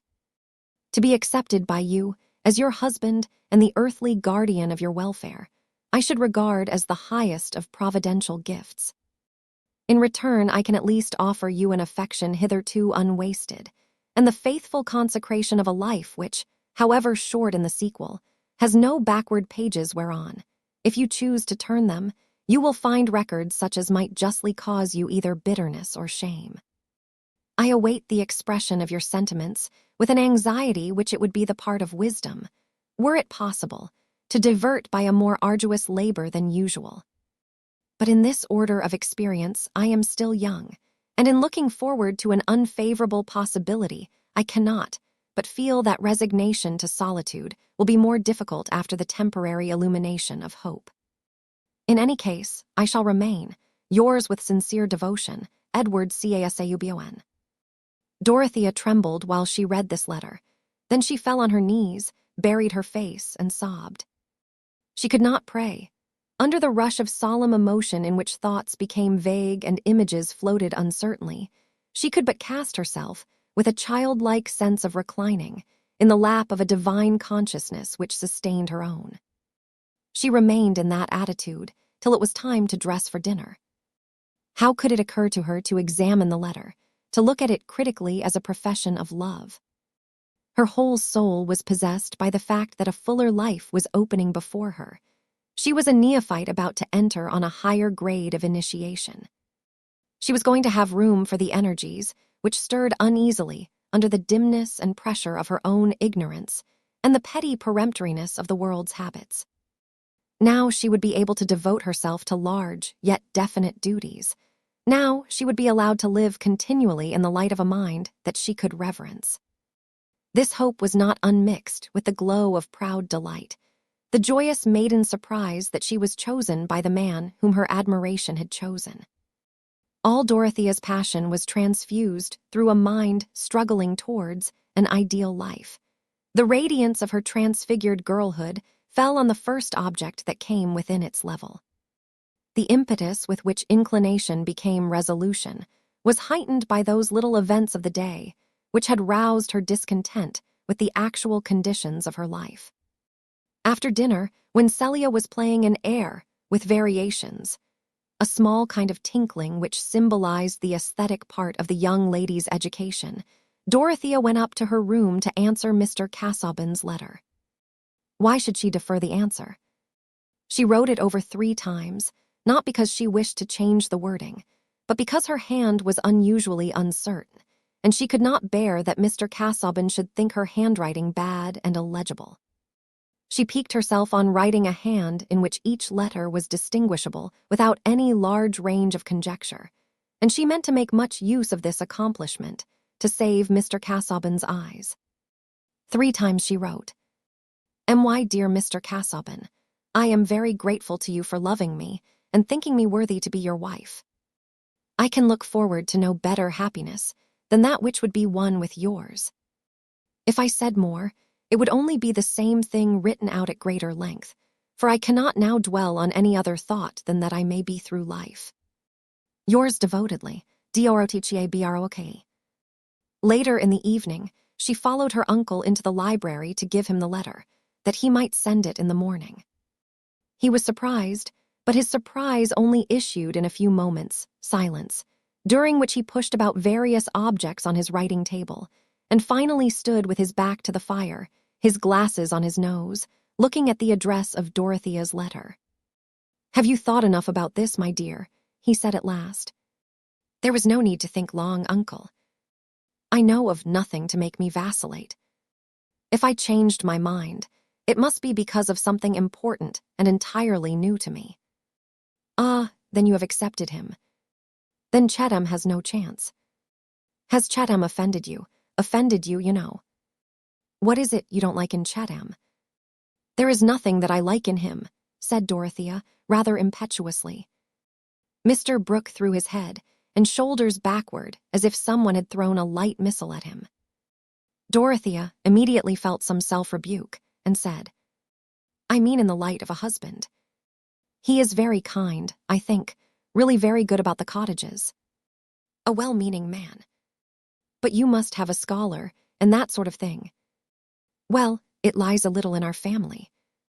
I had it myself, that love of knowledge and going into everything. A little too much. It took me too far, though that sort of thing doesn't often run in the female line, or it runs underground like the rivers in Greece, you know, it comes out in the sons. Clever sons, clever mothers. I went a good deal into that, at one time. However, my dear, I have always said that people should do as they like in these things, up to a certain point. I couldn't, as your guardian, have consented to a bad match. But Casaubon stands well.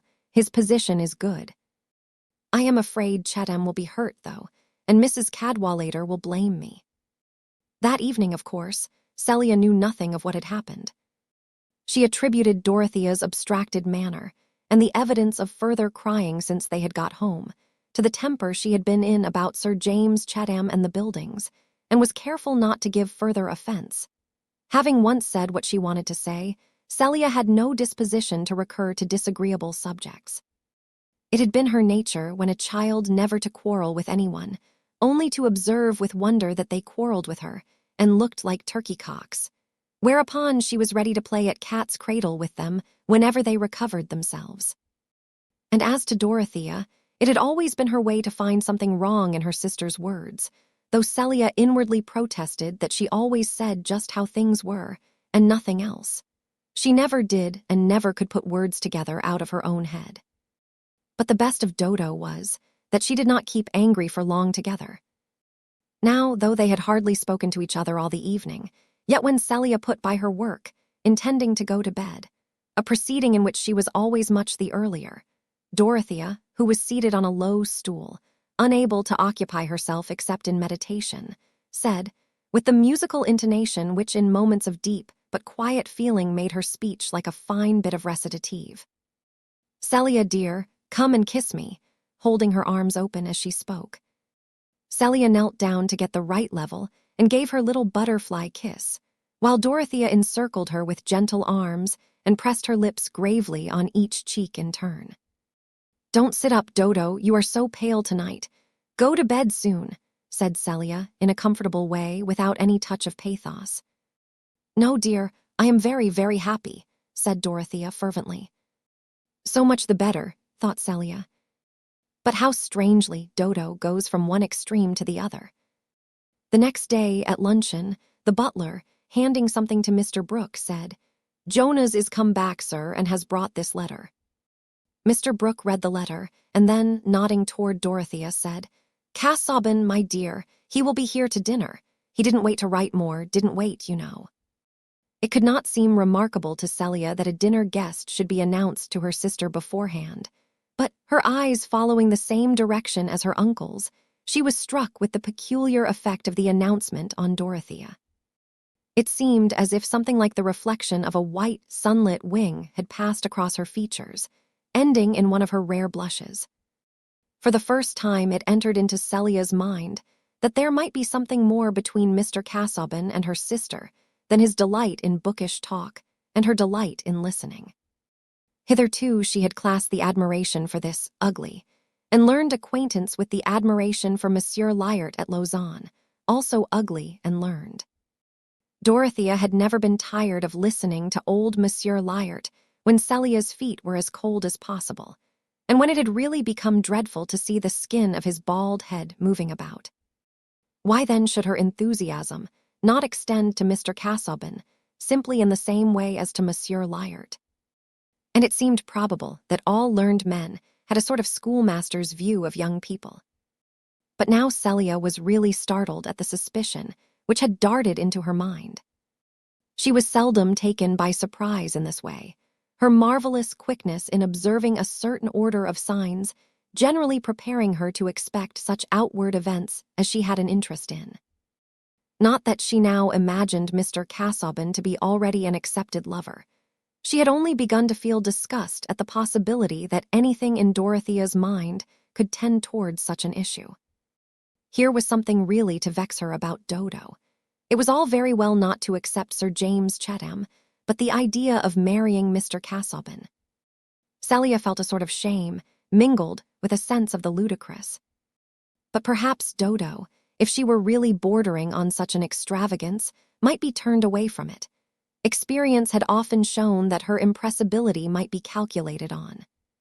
The day was damp, and they were not going to walk out, so they both went up to their sitting room.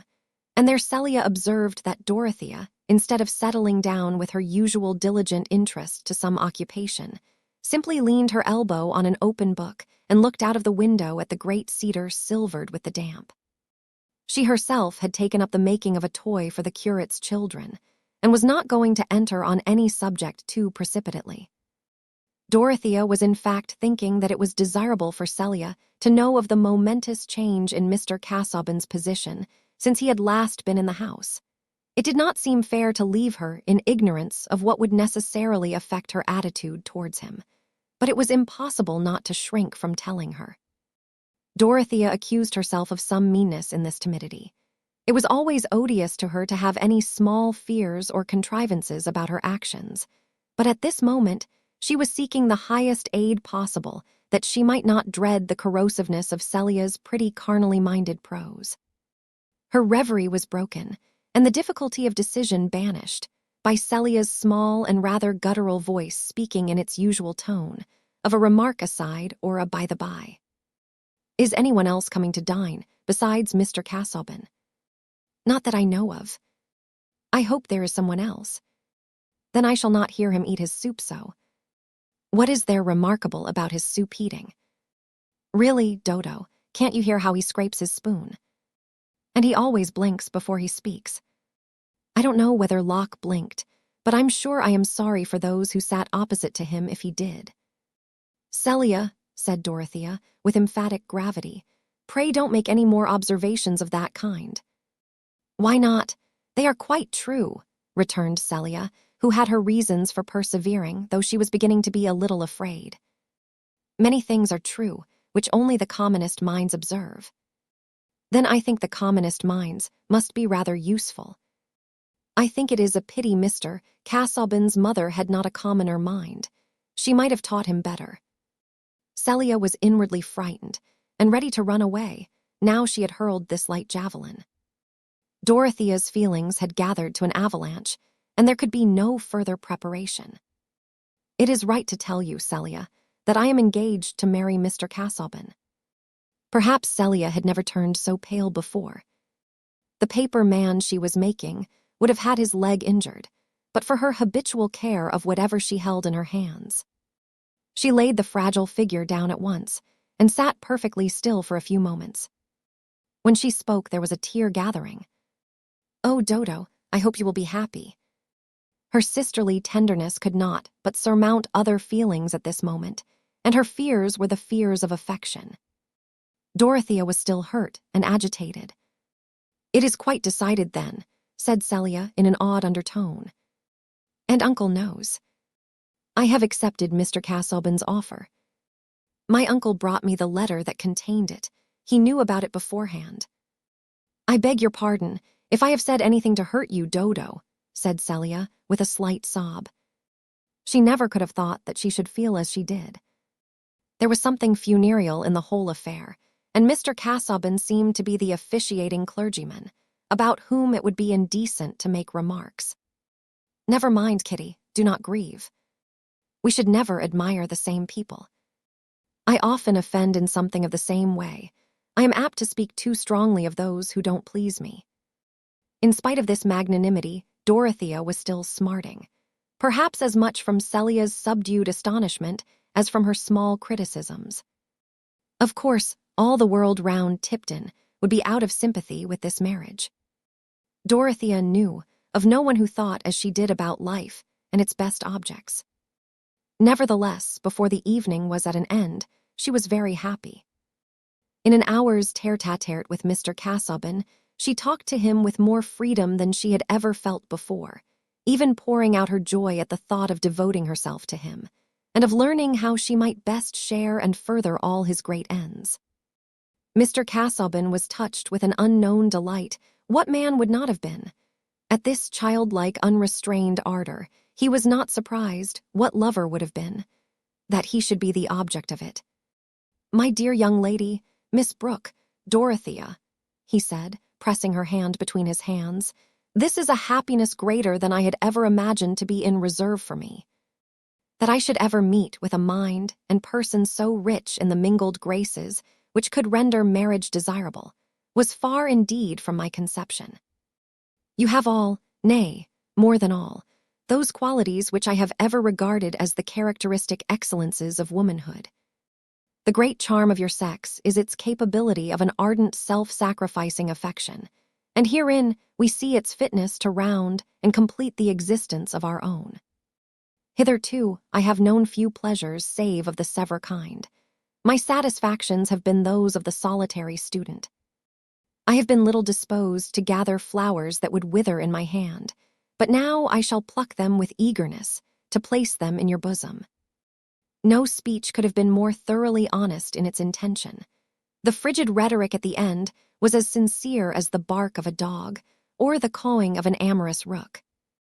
Would it not be rash to conclude that there was no passion behind those sonnets to Delia, which strike us as the thin music of a mandolin? Dorothea's faith supplied all that Mr. Casaubon's words seemed to leave unsaid. What believer sees a disturbing omission or infelicity? The text, whether of prophet or of poet, expands for whatever we can put into it, and even his bad grammar is sublime. I am very ignorant. You will quite wonder at my ignorance, said Dorothea. I have so many thoughts that may be quite mistaken, and now I shall be able to tell them all to you and ask you about them. But," she added, with rapid imagination of Mr. Casaubon's probable feeling, "I will not trouble you too much, only when you are inclined to listen to me. You must often be weary with the pursuit of subjects in your own track. I shall gain enough if you will take me with you there. How should I be able now to persevere in any path without your companionship?" said Mr. Casaubon, kissing her candid brow, and feeling that heaven had vouchsafed him a blessing in every way suited to his peculiar wants. He was being unconsciously wrought upon by the charms of a nature which was entirely without hidden calculations, either for immediate effects or for remoter ends. It was this which made Dorothea so childlike, and according to some judges, so stupid, with all her reputed cleverness. As, for example, in the present case of throwing herself, metaphorically speaking, at Mr. Casaubon's feet and kissing his unfashionable shoe ties as if he were a Protestant pope. She was not in the least teaching Mr. Casaubon to ask if he were good enough for her, but merely asking herself anxiously how she could be good enough for Mr. Casaubon. Before he left the next day, it had been decided that the marriage should take place within 6 weeks. Why not? Mr. Casaubon's house was ready. It was not a parsonage, but a considerable mansion, with much land attached to it. The parsonage was inhabited by the curate, who did all the duty except preaching the morning sermon. Chapter 6. My lady's tongue is like the meadow blades, that cut you stroking them with idle hand. Nice cutting is her function. She divides with spiritual edge the millet seed, and makes intangible savings. As Mr. Casaubon's carriage was passing out of the gateway, it arrested the entrance of a pony phaeton driven by a lady with a servant seated behind. It was doubtful whether the recognition had been mutual, for Mr. Casaubon was looking absently before him, but the lady was quick-eyed and threw a nod and a "how do you do?" in the nick of time. In spite of her shabby bonnet and very old Indian shawl, it was plain that the lodge-keeper regarded her as an important personage, from the low curtsy which was dropped on the entrance of the small phaeton. "Well, Mrs. Fitchett, how are your fowls laying now?" said the high-colored, dark-eyed lady with the clearest chiseled utterance. "Pretty well for laying, madam, but they've tanned to eating their eggs. I've no peace o' mind with 'em at all." "Oh, the cannibals. Better sell them cheap at once. What will you sell them a couple? One can't eat fowls of a bad character at a high price." "Well, madam, 1/2 crown. I couldn't let him go, not under." "1/2 crown these times. Come now, for the rector's chicken broth on a Sunday. He has consumed all hours that I can spare. You are half paid with the sermon, Mrs. Fitchett, remember that. Take a pair of tumbler pigeons for them, little beauties. You must come and see them. You have no tumblers among your pigeons.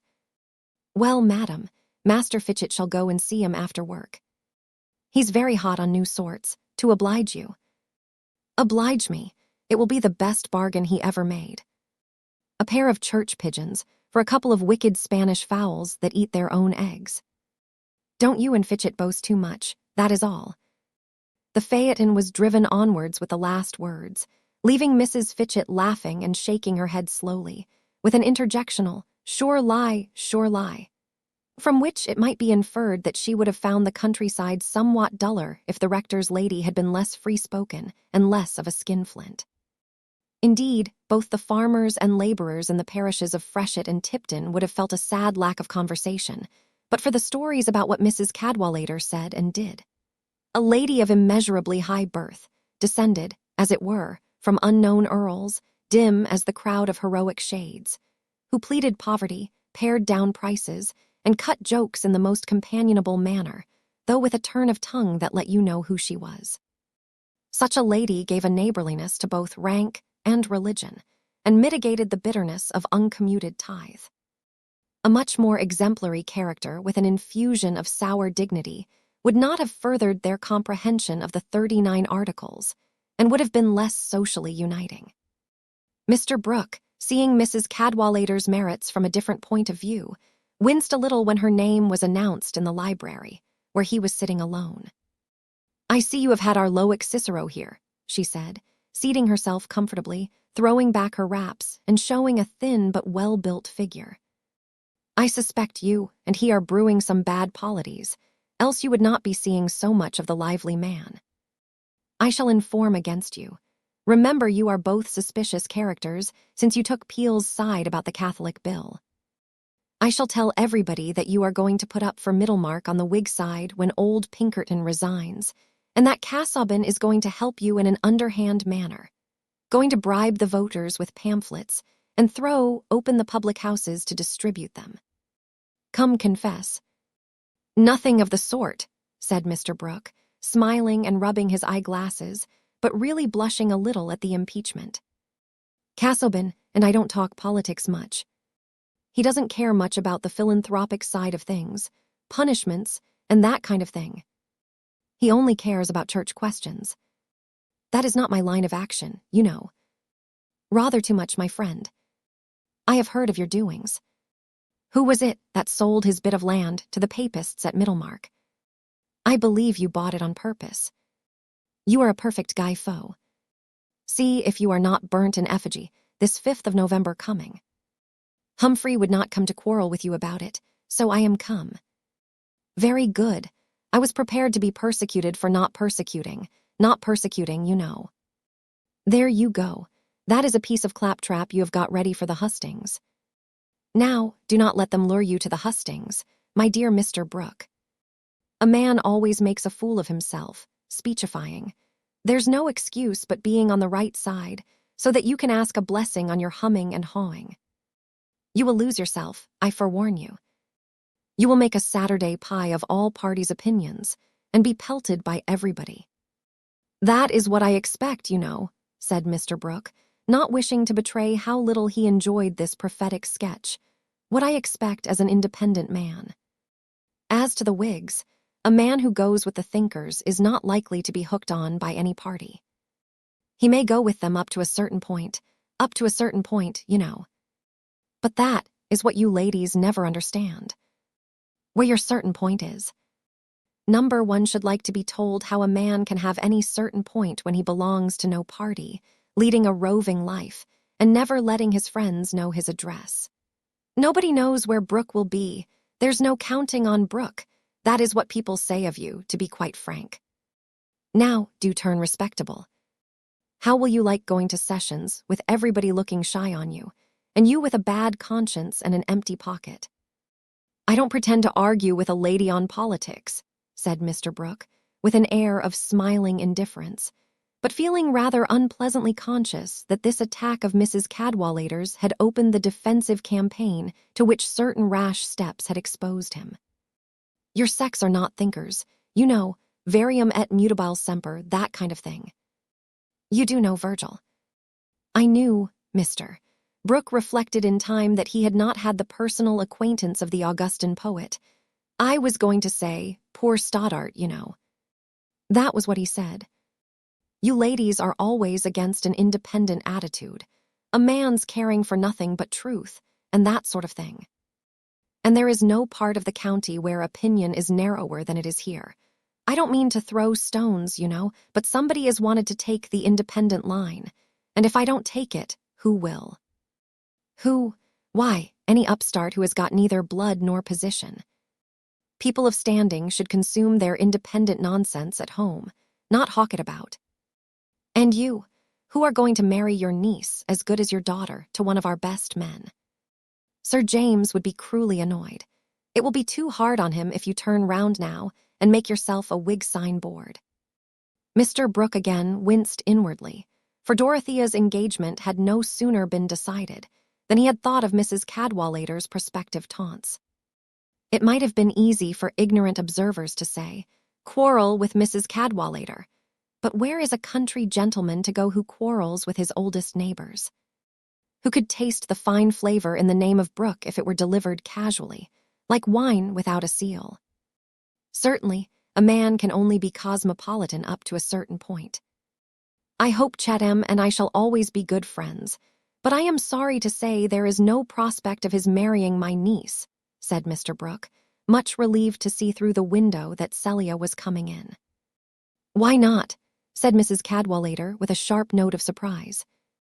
"It is hardly a fortnight since you and I were talking about it. My niece has chosen another suitor, has chosen him, you know. I have had nothing to do with it. I should have preferred Chatham, and I should have said Chatham was the man any girl would have chosen. But there is no accounting for these things. Your sex is capricious, you know. Why, whom do you mean to say that you are going to let her marry?" Mrs. Cadwallader's mind was rapidly surveying the possibilities of choice for Dorothea. But here Celia entered, blooming from a walk in the garden, and the greeting with her delivered Mr. Brooke from the necessity of answering immediately. He got up hastily, and saying, "By the way, I must speak to Wright about the horses," shuffled quickly out of the room. "My dear child, what is this? This about your sister's engagement," said Mrs. Cadwallader. "She is engaged to marry Mr. Casaubon," said Celia, resorting, as usual, to the simplest statement of fact, and enjoying this opportunity of speaking to the rector's wife alone. "This is frightful. How long has it been going on? I only knew of it yesterday. They are to be married in 6 weeks. Well, my dear, I wish you joy of your brother-in-law. I am so sorry for Dorothea." "Sorry, it is her doing, I suppose." "Yes, she says Mr. Casaubon has a great soul." "With all my heart." "Oh, Mrs. Cadwallader, I don't think it can be nice to marry a man with a great soul." "Well, my dear, take warning. You know the look of one now. When the next comes and wants to marry you, don't you accept him." "I'm sure I never should." "No, one such in a family is enough. So your sister never cared about Sir James Chatham. What would you have said to him for a brother-in-law?" "I should have liked that very much. I am sure he would have been a good husband. Only," Celia added, with a slight blush, she sometimes seemed to blush as she breathed, "I don't think he would have suited Dorothea. Not high-flown enough. Dodo is very strict. She thinks so much about everything and is so particular about what one says. Sir James never seemed to please her. She must have encouraged him, I am sure. That is not very creditable. Please don't be angry with Dodo. She does not see things. She thought so much about the cottages, and she was rude to Sir James sometimes, but he is so kind, he never noticed it." "Well," said Mrs. Cadwallader, putting on her shawl and rising as if in haste, "I must go straight to Sir James and break this to him. He will have brought his mother back by this time, and I must call. Your uncle will never tell him. We are all disappointed, my dear. Young people should think of their families in marrying. I set a bad example, married a poor clergyman, and made myself a pitiable object among the de Bracy's, obliged to get my coals by stratagem and pray to heaven for my salad oil. However, Casaubon has money enough. I must do him that justice. As to his blood, I suppose the family quarterings are 3 cuttlefish sable and a commentator rampant. By the by, before I go, my dear, I must speak to your Mrs. Carter about pastry. I want to send my young cook to learn of her. Poor people with 4 children, like us, you know, can't afford to keep a good cook. I have no doubt Mrs. Carter will oblige me. Sir James's cook is a perfect dragon." In less than an hour, Mrs. Cadwallader had circumvented Mrs. Carter and driven to Freshitt Hall, which was not far from her own parsonage, her husband being resident in Freshitt and keeping a curate in Tipton. Sir James Chatham had returned from the short journey which had kept him absent for a couple of days, and had changed his dress, intending to ride over to Tipton Grange. His horse was standing at the door when Mrs. Cadwallader drove up, and he immediately appeared there himself, whip in hand. Lady Chatham had not yet returned, but Mrs. Cadwallader's errand could not be dispatched in the presence of grooms, so she asked to be taken into the conservatory close by, to look at the new plants, and on coming to a contemplative stand, she said, "I have a great shock for you. I hope you are not so far gone in love as you pretended to be." It was of no use protesting against Mrs. Cadwallader's way of putting things. But Sir James's countenance changed a little. He felt a vague alarm. I do believe Brooke is going to expose himself after all. I accused him of meaning to stand for Middlemarch on the Liberal side, and he looked silly and never denied it, talked about the independent line and the usual nonsense. Is that all? Said Sir James, much relieved. Why, rejoined Mrs. Cadwallader with a sharper note, you don't mean to say that you would like him to turn public man in that way, making a sort of political cheap jack of himself. He might be dissuaded, I should think. He would not like the expense. That is what I told him. He is vulnerable to reason there, always a few grains of common sense in an ounce of miserliness. Miserliness is a capital quality to run in families. It's the safe side for madness to dip on. And there must be a little crack in the Brooke family, else we should not see what we are to see. What? Brooke standing for Middlemarch? Worse than that. I really feel a little responsible. I always told you Miss Brooke would be such a fine match. I knew there was a great deal of nonsense in her, a flighty sort of methodistical stuff. But these things wear out of girls. However, I am taken by surprise for once. What do you mean, Mrs. Cadwallader? Said Sir James. His fear lest Miss Brooke should have run away to join the Moravian Brethren, or some preposterous sect unknown to good society, was a little allayed by the knowledge that Mrs. Cadwallader always made the worst of things. What has happened to Miss Brooke? Pray speak out. Very well, she is engaged to be married. Mrs. Cadwallader paused a few moments, observing the deeply hurt expression in her friend's face, which he was trying to conceal by a nervous smile while he whipped his boot. But she soon added, engaged to Casaubon. Sir James let his whip fall and stooped to pick it up. Perhaps his face had never before gathered so much concentrated disgust as when he turned to Mrs. Cadwallader and repeated, Casaubon. Even so, you know my errand now. Good God, it is horrible. He is no better than a mummy. The point of view has to be allowed for, as that of a blooming and disappointed rival.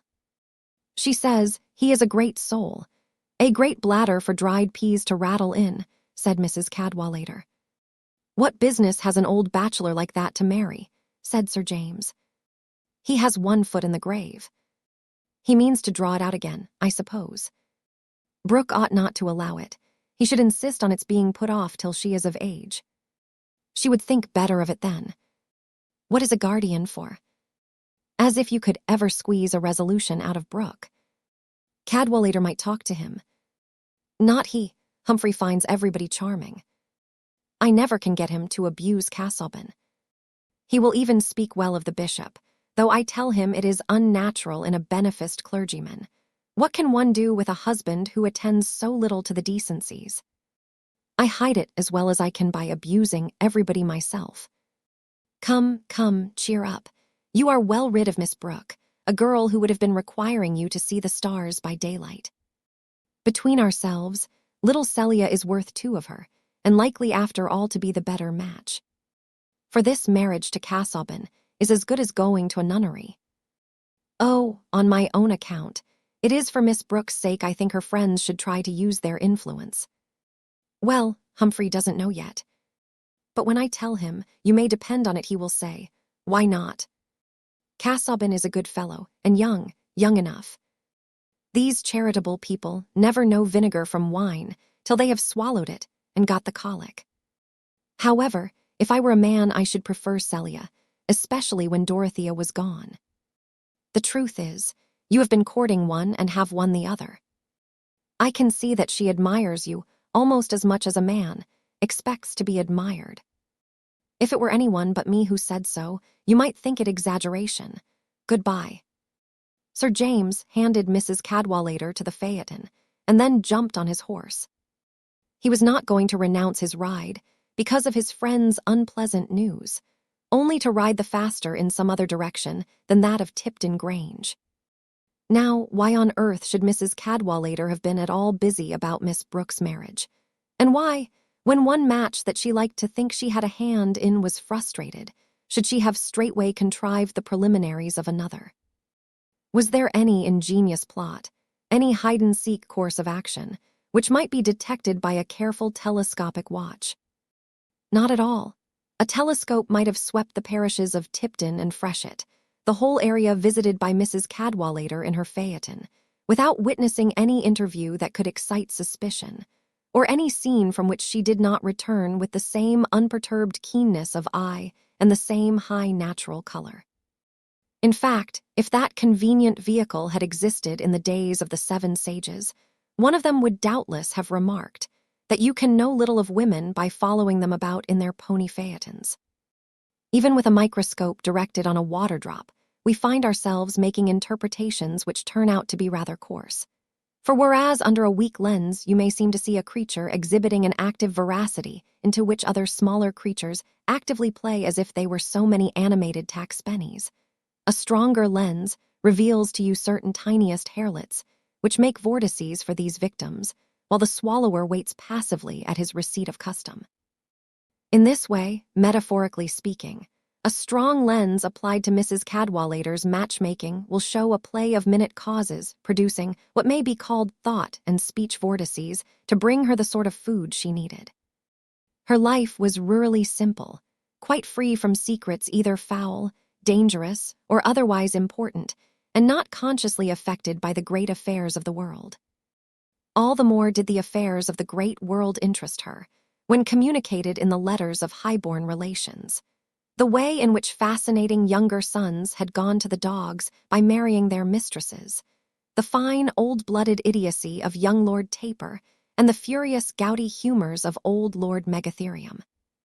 The exact crossing of genealogies which had brought a coronet into a new branch and widened the relations of scandal.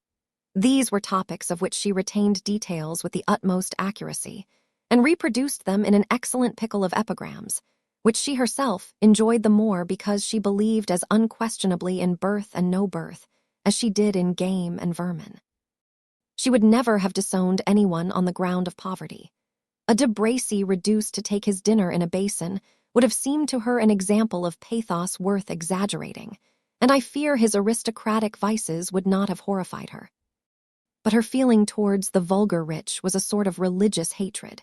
They had probably made all their money out of high retail prices, and Mrs. Cadwallader detested high prices for everything that was not paid in kind at the rectory.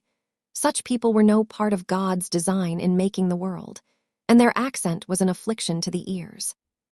A town where such monsters abounded was hardly more than a sort of low comedy, which could not be taken account of in a well-bred scheme of the universe. Let any lady who is inclined to be hard on Mrs. Cadwallader inquire into the comprehensiveness of her own beautiful views, and be quite sure that they afford accommodation for all the lives which have the honor to coexist with hers.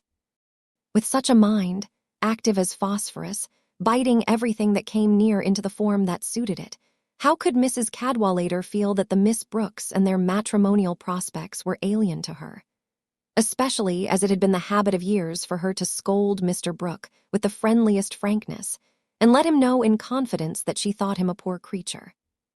From the first arrival of the young ladies in Tipton, she had prearranged Dorothea's marriage with Sir James, and if it had taken place would have been quite sure that it was her doing.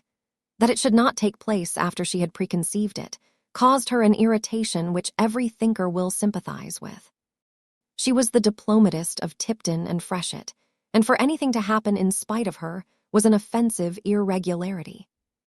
As to freaks like this of Miss Brookes, Mrs. Cadwallader had no patience with them, and now saw that her opinion of this girl had been infected with some of her husband's weak charitableness. Those methodistical whims, that air of being more religious than the rector and curate together, came from a deeper and more constitutional disease than she had been willing to believe. "However," said Mrs. Cadwallader, first to herself and afterwards to her husband, "I throw her over. There was a chance, if she had married Sir James, of her becoming a sane, sensible woman." He would never have contradicted her, and when a woman is not contradicted, she has no motive for obstinacy in her absurdities. But now I wish her joy of her hair shirt. It followed that Mrs. Cadwallader must decide on another match for Sir James, and having made up her mind that it was to be the younger Miss Brooke, there could not have been a more skillful move towards the success of her plan than her hint to the baronet that he had made an impression on Celia's heart. for he was not one of those gentlemen who languish after the unattainable Sappho's apple that laughs from the topmost bough, the charms which smile like the knot of cowslips on the cliff, not to be come at by the willing hand. He had no sonnets to write, and it could not strike him agreeably that he was not an object of preference to the woman whom he had preferred.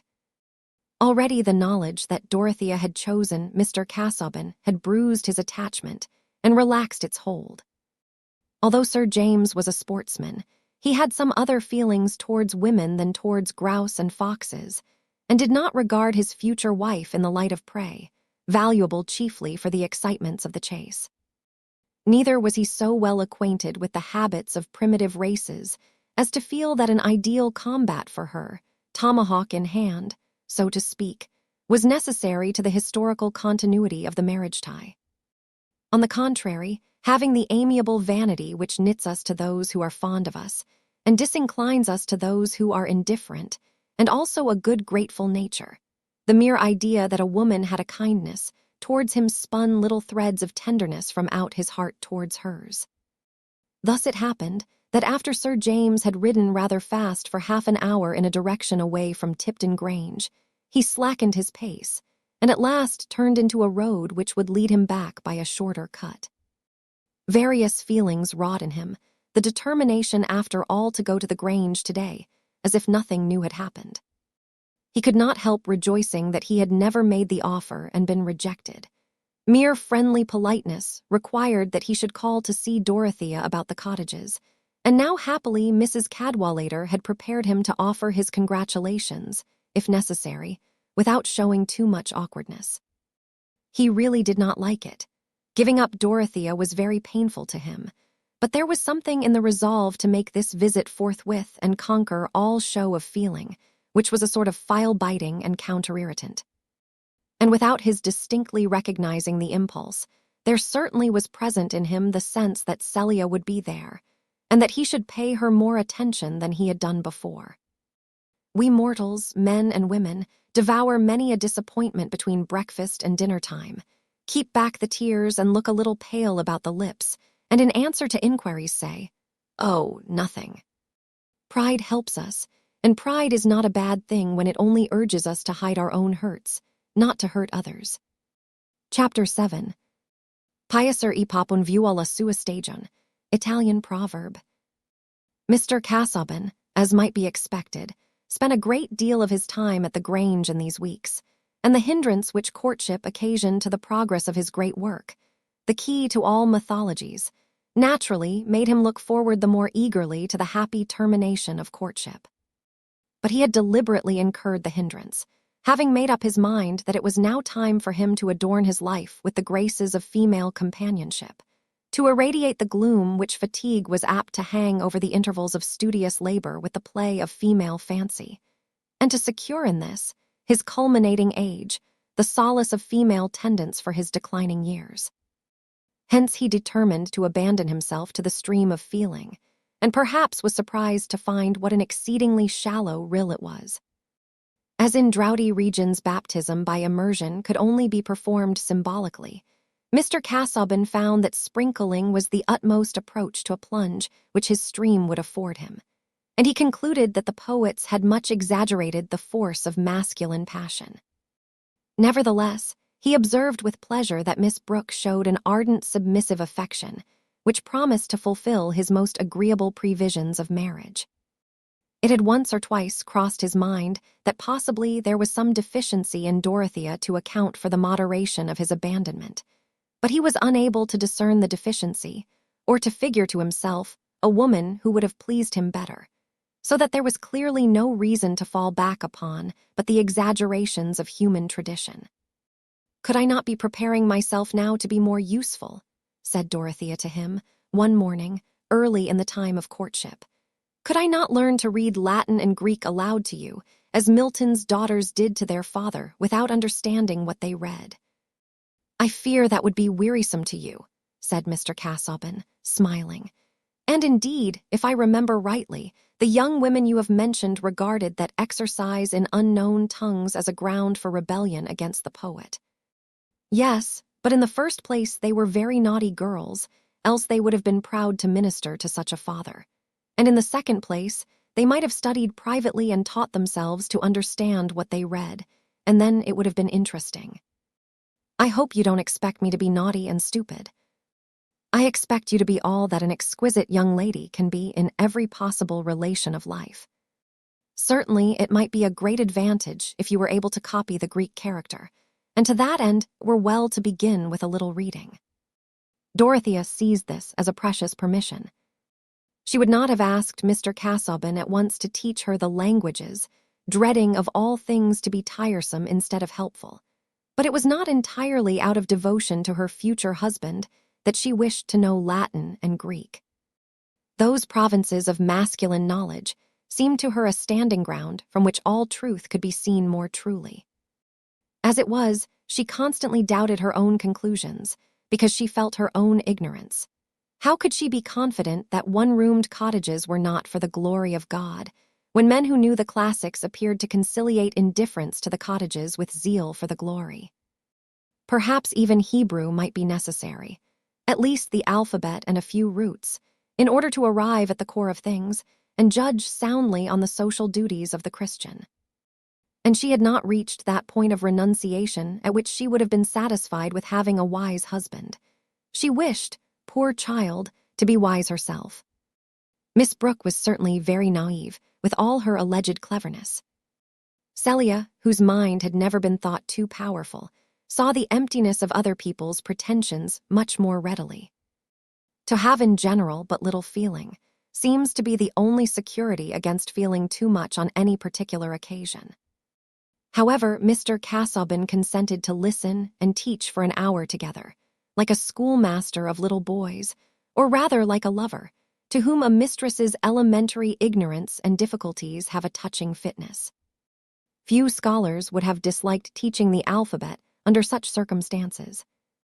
But Dorothea herself was a little shocked and discouraged at her own stupidity, and the answers she got to some timid questions about the value of the Greek accents gave her a painful suspicion that here indeed there might be secrets not capable of explanation to a woman's reason.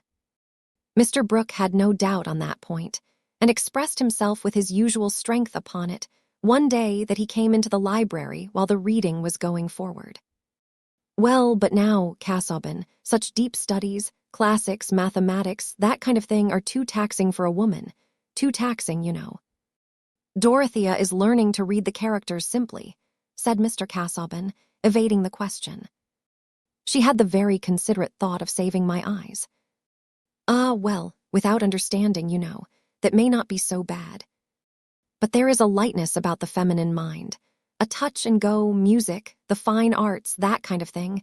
They should study those up to a certain point, women should, but in a light way, you know. A woman should be able to sit down and play you or sing you a good old English tune. That is what I like, though I have heard most things, been at the opera in Vienna. Gluck, Mozart, everything of that sort.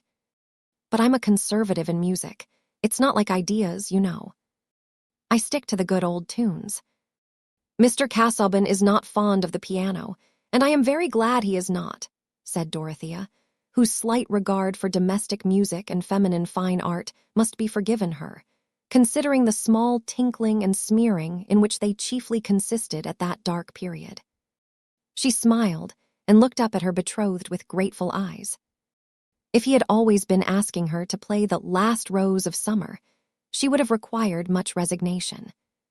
He says there is only an old harpsichord at Lowick, and it is covered with books. Ah, there you are behind Celia, my dear. Celia now plays very prettily and is always ready to play.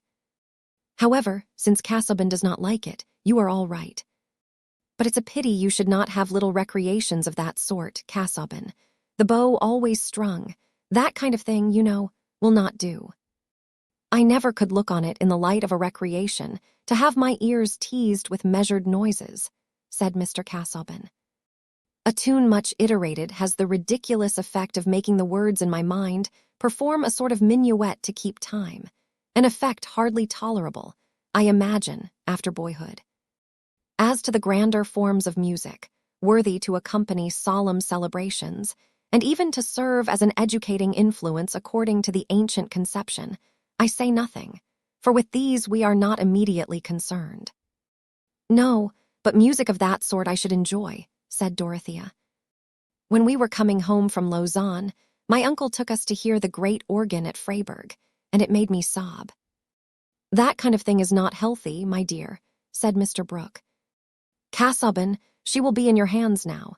You must teach my niece to take things more quietly, Dorothea?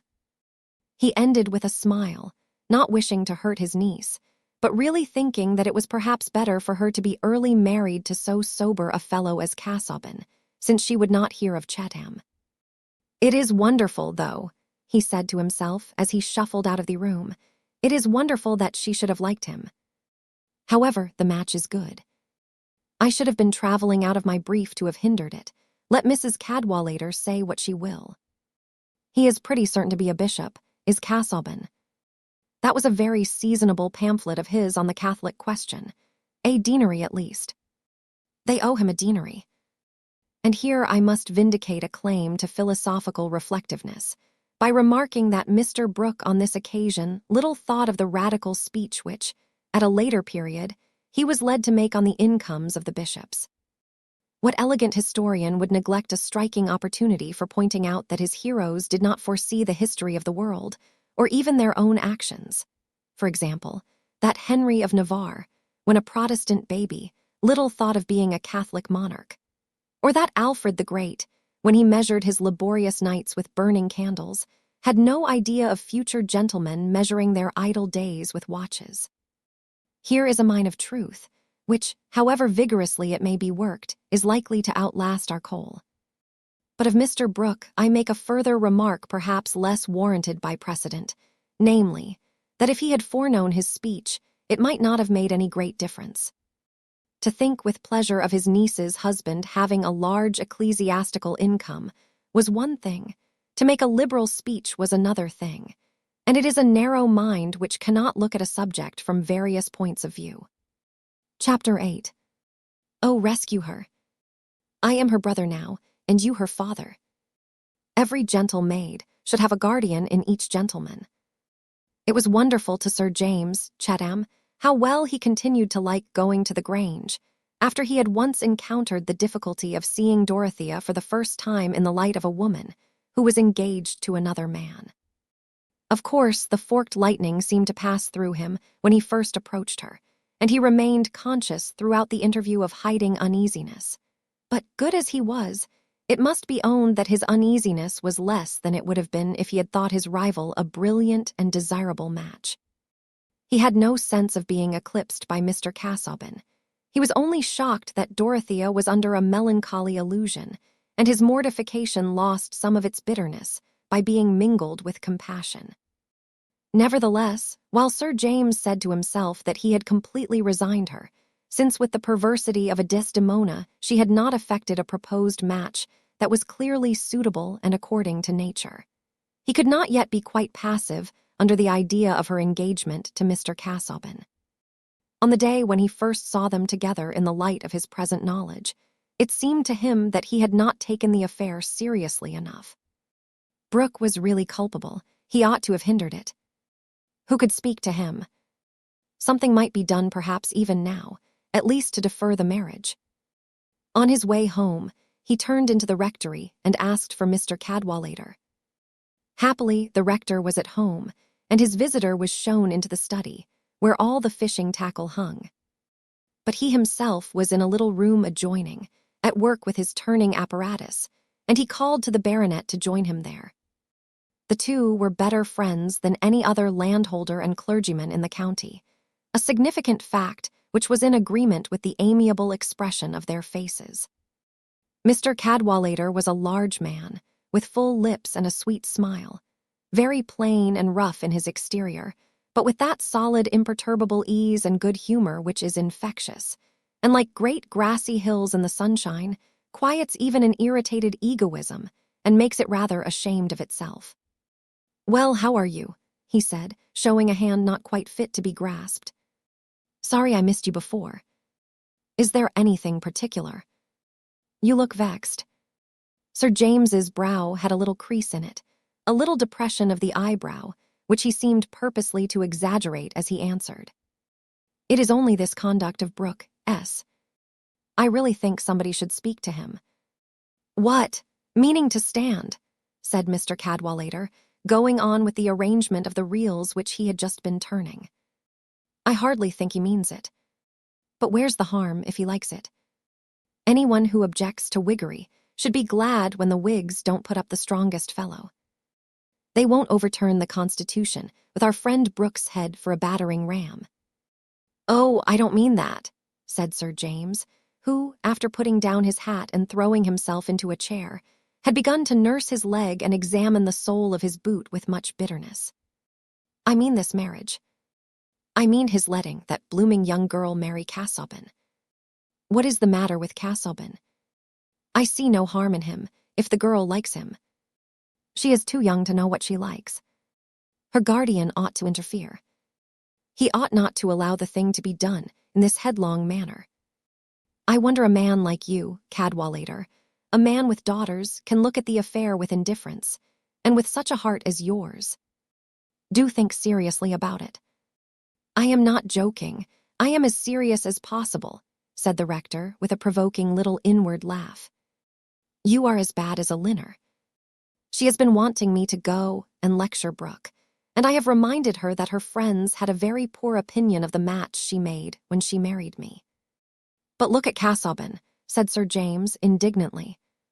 He must be 50, and I don't believe he could ever have been much more than the shadow of a man. Look at his legs. Confound you handsome young fellows. You think of having it all your own way in the world. You don't understand women.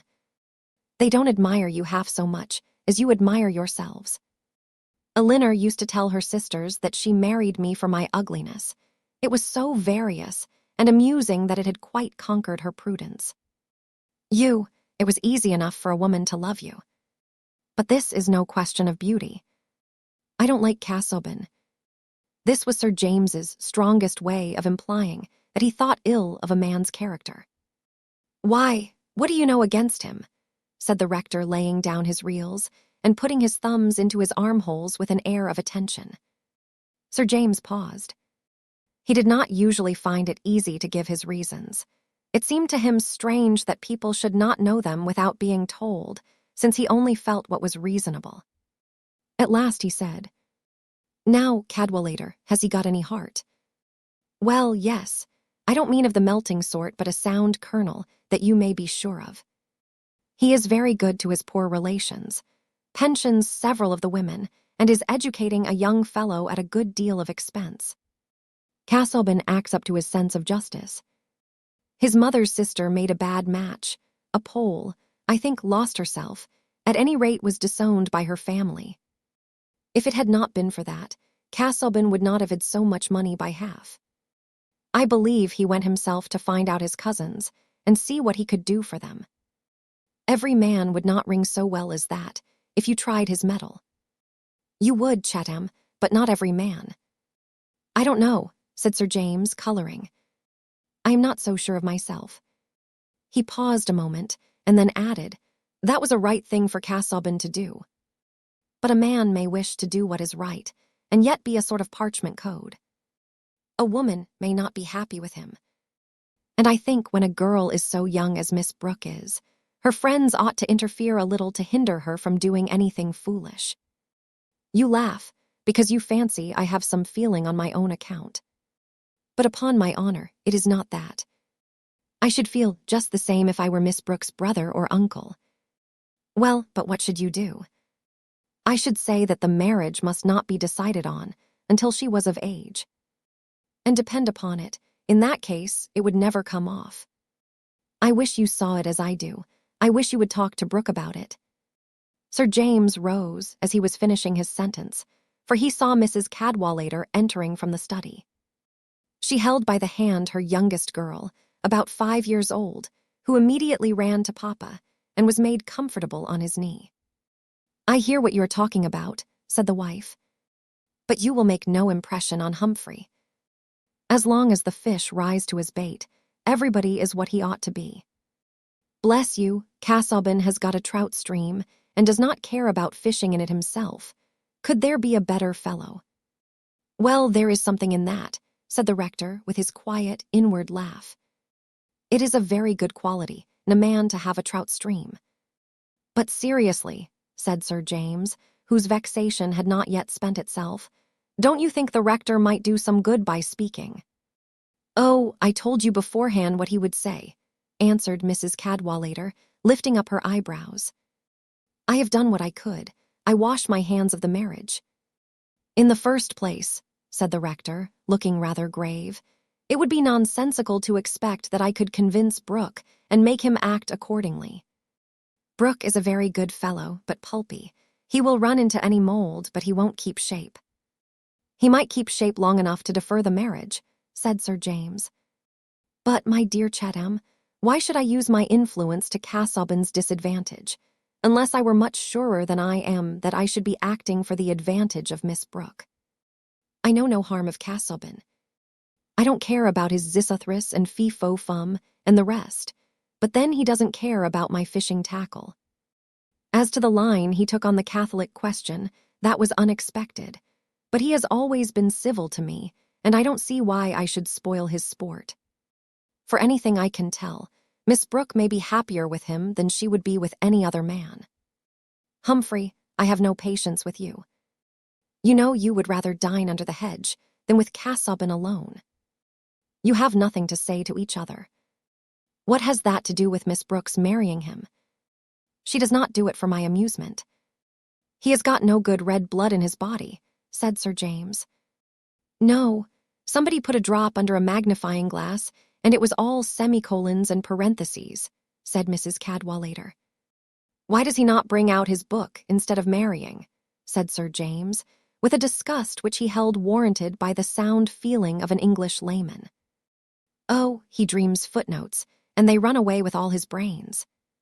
They say when he was a little boy, he made an abstract of hop-o my thumb, and he has been making abstracts ever since. Ugh. And that is the man Humphrey goes on saying that a woman may be happy with. Well, he is what Miss Brooke likes, said the rector. I don't profess to understand every young lady's taste. But if she were your own daughter, said Sir James, that would be a different affair. She is not my daughter, and I don't feel called upon to interfere. Casaubon is as good as most of us. He is a scholarly clergyman, and creditable to the cloth. Some radical fellow speechifying at Middlemarch said Casaubon was the learned straw-chopping incumbent, and Freak was the brick-and-mortar incumbent, and I was the angling incumbent. And upon my word, I don't see that one is worse or better than the other. The rector ended with his silent laugh. He always saw the joke of any satire against himself. His conscience was large and easy, like the rest of him. It did only what it could do without any trouble. Clearly, there would be no interference with Miss Brooke's marriage through Mr. Cadwallader, and Sir James felt with some sadness that she was to have perfect liberty of misjudgment. It was a sign of his good disposition that he did not slacken at all in his intention of carrying out Dorothea's design of the cottages. Doubtless this persistence was the best course for his own dignity, but pride only helps us to be generous. It never makes us so, any more than vanity makes us witty. She was now enough aware of Sir James's position with regard to her, to appreciate the rectitude of his perseverance in a landlord's duty, to which he had at first been urged by a lover's complacence, and her pleasure in it was great enough to count for something even in her present happiness. Perhaps she gave to Sir James Chetham's cottages all the interest she could spare from Mr. Casaubon, or rather from the symphony of hopeful dreams, admiring trust, and passionate self-devotion, which that learned gentleman had set playing in her soul. Hence it happened that in the good baronet's succeeding visits, while he was beginning to pay small attentions to Celia, he found himself talking with more and more pleasure to Dorothea. She was perfectly unconstrained, and without irritation towards him now, and he was gradually discovering the delight there is in frank kindness and companionship between a man and a woman who have no passion to hide or confess. Chapter 9. One St. Gent, An ancient land in ancient oracles is called law-thirsty. All the struggle there was after order and a perfect rule. Pray, where lie such lands now? Too degent. Why, where they lay of old, in human souls. Mr. Casaubon's behavior about settlements was highly satisfactory to Mr. Brooke, and the preliminaries of marriage rolled smoothly along, shortening the weeks of courtship. The betrothed bride must see her future home and dictate any changes that she would like to have made there. A woman dictates before marriage in order that she may have an appetite for submission afterwards. And certainly, the mistakes that we male and female mortals make when we have our own way might fairly raise some wonder that we are so fond of it. On a gray but dry November morning, Dorothea drove to Lowick in company with her uncle and Celia. Mr. Casaubon's home was the manor house. Close by, visible from some parts of the garden, was the little church, with the old parsonage opposite. In the beginning of his career, Mr. Casaubon had only held the living, but the death of his brother had put him in possession of the manor also.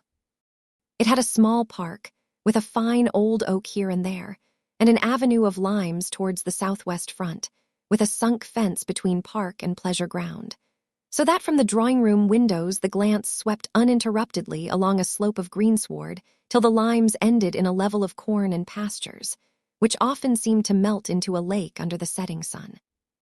This was the happy side of the house, for the south and east looked rather melancholy even under the brightest morning. The grounds here were more confined. The flower beds showed no very careful tendance, and large clumps of trees, chiefly of somber hues, had risen high, not 10 yards from the windows. The building, of greenish stone, was in the old English style, not ugly, but small-windowed and melancholy-looking. The sort of house that must have children, many flowers, open windows, and little vistas of bright things, to make it seem a joyous home. In this latter end of autumn, with a sparse remnant of yellow leaves falling slowly athwart the dark evergreens in a stillness without sunshine, the house, too, had an air of autumnal decline, and Mr. Casaubon, when he presented himself, had no bloom that could be thrown into relief by that background. "Oh dear," Celia said to herself, "I am sure Freshitt Hall would have been pleasanter than this."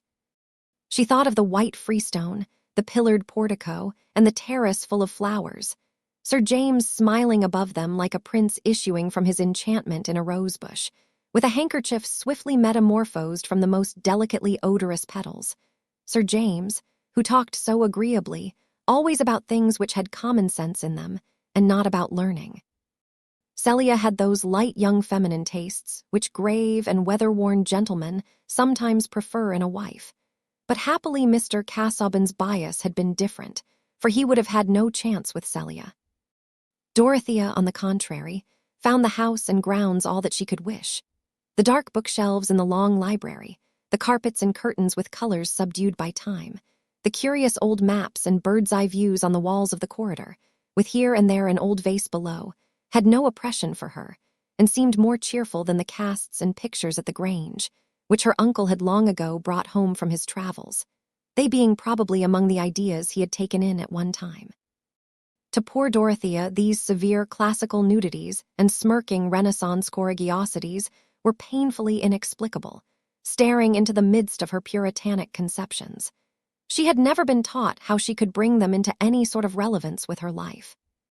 But the owners of Lowick apparently had not been travelers, and Mr. Casaubon's studies of the past were not carried on by means of such aids. Dorothea walked about the house with delightful emotion. Everything seemed hallowed to her. This was to be the home of her wifehood, and she looked up with eyes full of confidence to Mr. Casaubon when he drew her attention specially to some actual arrangement and asked her if she would like an alteration. All appeals to her taste she met gratefully, but saw nothing to alter. His efforts at exact courtesy and formal tenderness had no defect for her. She filled up all blanks with unmanifested perfections, interpreting him as she interpreted the works of Providence, and accounting for seeming discords by her own deafness to the higher harmonies. And there are many blanks left in the weeks of courtship, which a loving faith fills with happy assurance. "Now, my dear Dorothea, I wish you to favor me by pointing out which room you would like to have as your boudoir, said Mr. Casaubon, showing that his views of the womanly nature were sufficiently large to include that requirement. It is very kind of you to think of that, said Dorothea, but I assure you I would rather have all those matters decided for me. I shall be much happier to take everything as it is, just as you have been used to have it, or as you will yourself choose it to be. I have no motive for wishing anything else. Oh, Dodo, said Celia, will you not have the bow-windowed room upstairs? Mr. Casaubon led the way thither. The bow window looked down the avenue of limes. The furniture was all of a faded blue, and there were miniatures of ladies and gentlemen with powdered hair hanging in a group. A piece of tapestry over a door also showed a blue-green world with a pale stag in it. The chairs and tables were thin-legged and easy to upset. It was a room where one might fancy the ghost of a tight-laced lady revisiting the scene of her embroidery. A light bookcase contained 12 volumes of polite literature in calf, completing the furniture. Yes, said Mr. Brooke, this would be a pretty room with some new hangings, sofas, and that sort of thing. A little bare now. No, uncle, said Dorothea eagerly. Pray do not speak of altering anything. There are so many other things in the world that want altering. I like to take these things as they are. And you like them as they are, don't you?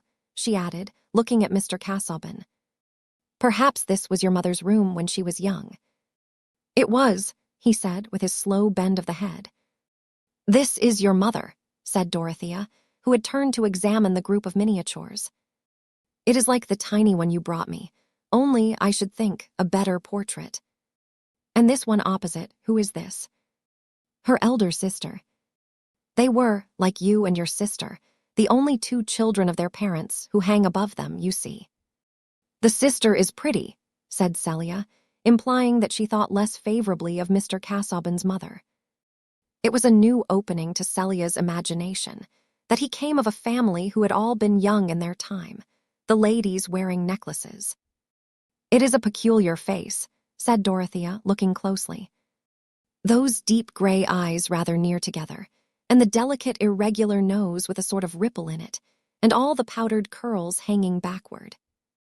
Altogether, it seems to me peculiar rather than pretty. There is not even a family likeness between her and your mother. No, and they were not alike in their lot. You did not mention her to me, said Dorothea. My aunt made an unfortunate marriage. I never saw her. Dorothea wondered a little, but felt that it would be indelicate just then to ask for any information which Mr. Casaubon did not proffer, and she turned to the window to admire the view. The sun had lately pierced the gray, and the avenue of limes cast shadows. Shall we not walk in the garden now? Said Dorothea. And you would like to see the church, you know, said Mr. Brooke. It is a droll little church. And the village. It all lies in a nutshell.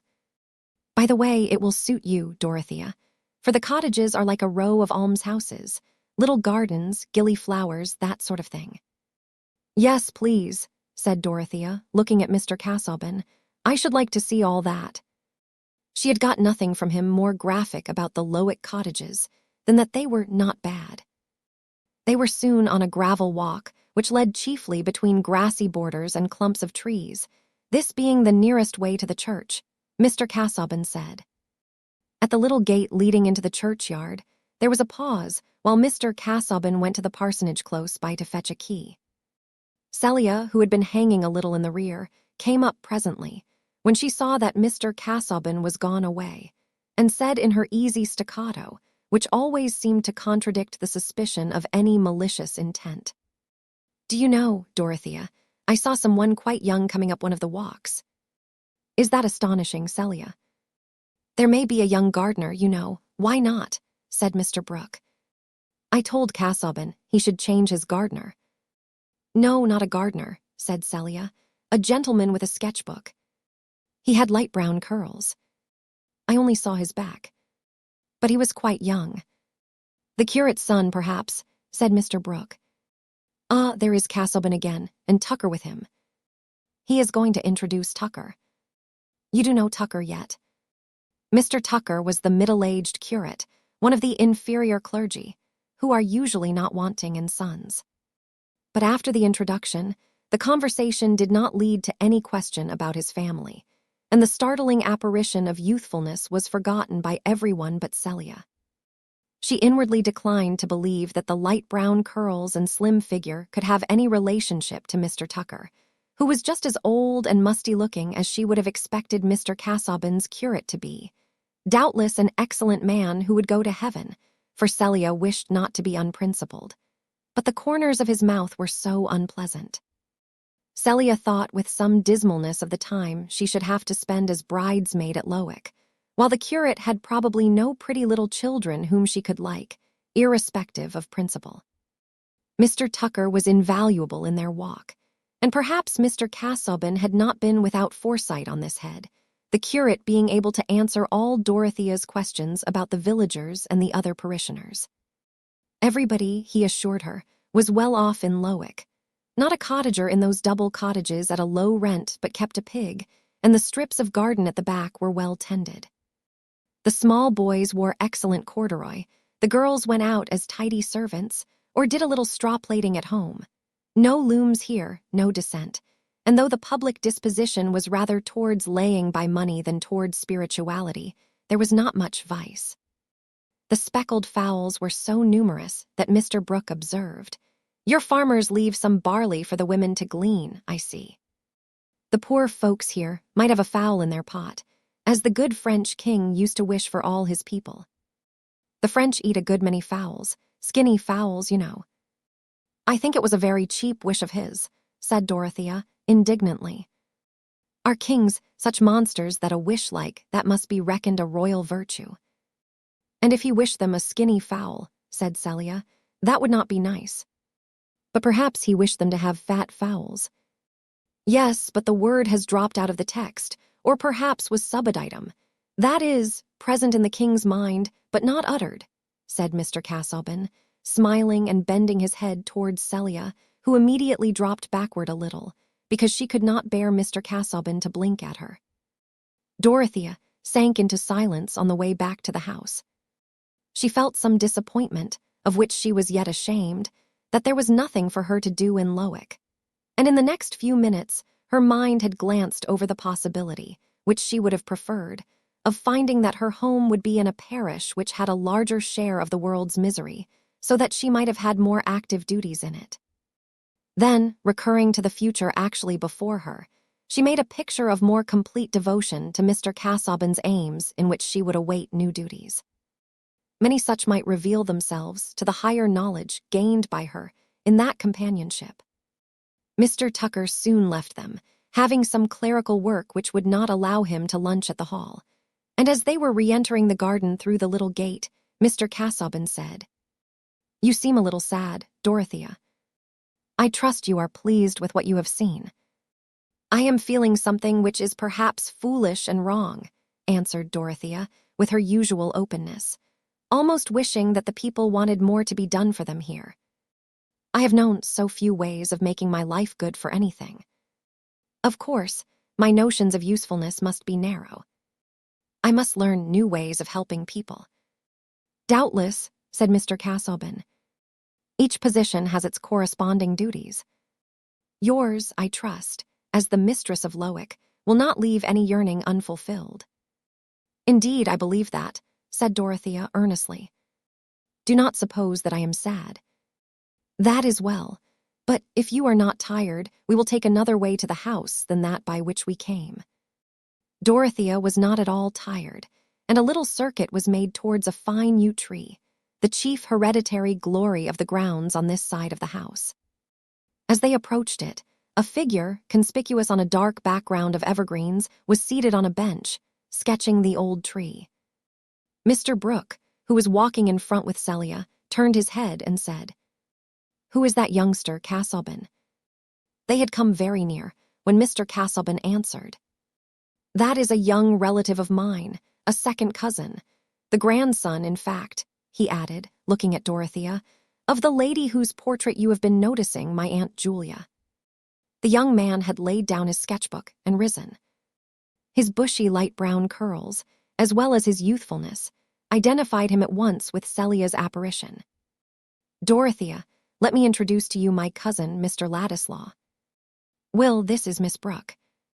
The cousin was so close now that, when he lifted his hat, Dorothea could see a pair of gray eyes rather near together, a delicate, irregular nose with a little ripple in it, and hair falling backward. But there was a mouth and chin of a more prominent, threatening aspect than belonged to the type of the grandmother's miniature. Young Ladislaw did not feel it necessary to smile, as if he were charmed with this introduction to his future second cousin and her relatives, but wore rather a pouting air of discontent. "You are an artist, I see," said Mr. Brooke, taking up the sketchbook and turning it over in his unceremonious fashion. "No, I only sketch a little." "There is nothing fit to be seen there," said young Ladislaw, coloring, perhaps with temper rather than modesty. "Oh, come, this is a nice bit now. I did a little in this way myself at one time, you know. Look here now, this is what I call a nice thing, done with what we used to call brio." Mr. Brooke held out towards the two girls a large colored sketch of stony ground and trees, with a pool. "I am no judge of these things," said Dorothea, not coldly, but with an eager deprecation of the appeal to her. "You know, uncle, I never see the beauty of those pictures which you say are so much praised. They are a language I do not understand. I suppose there is some relation between pictures and nature, which I am too ignorant to feel, just as you see what a Greek sentence stands for which means nothing to me." Dorothea looked up at Mr. Casaubon, who bowed his head towards her, while Mr. Brooke said, smiling nonchalantly, "Bless me, now, how different people are. But you had a bad style of teaching, you know, else this is just the thing for girls, sketching, fine art, and so on. But you took to drawing plans. You don't understand Morbidza and that kind of thing. You will come to my house, I hope, and I will show you what I did in this way," he continued, turning to young Ladislaw, who had to be recalled from his preoccupation in observing Dorothea. Ladislaw had made up his mind that she must be an unpleasant girl, since she was going to marry Casaubon, and what she said of her stupidity about pictures would have confirmed that opinion even if he had believed her. As it was, he took her words for a covert judgment, and was certain that she thought his sketch detestable. There was too much cleverness in her apology. She was laughing both at her uncle and himself. But what a voice! It was like the voice of a soul that had once lived in an Aeolian harp. This must be one of nature's inconsistencies. There could be no sort of passion in a girl who would marry Casaubon. But he turned from her and bowed his thanks for Mr. Brooke's invitation. "We will turn over my Italian engravings together," continued that good-natured man. "I have no end of those things that I have laid by for years. One gets rusty in this part of the country, you know. Not you, Casaubon, you stick to your studies, but my best ideas get undermost, out of use, you know.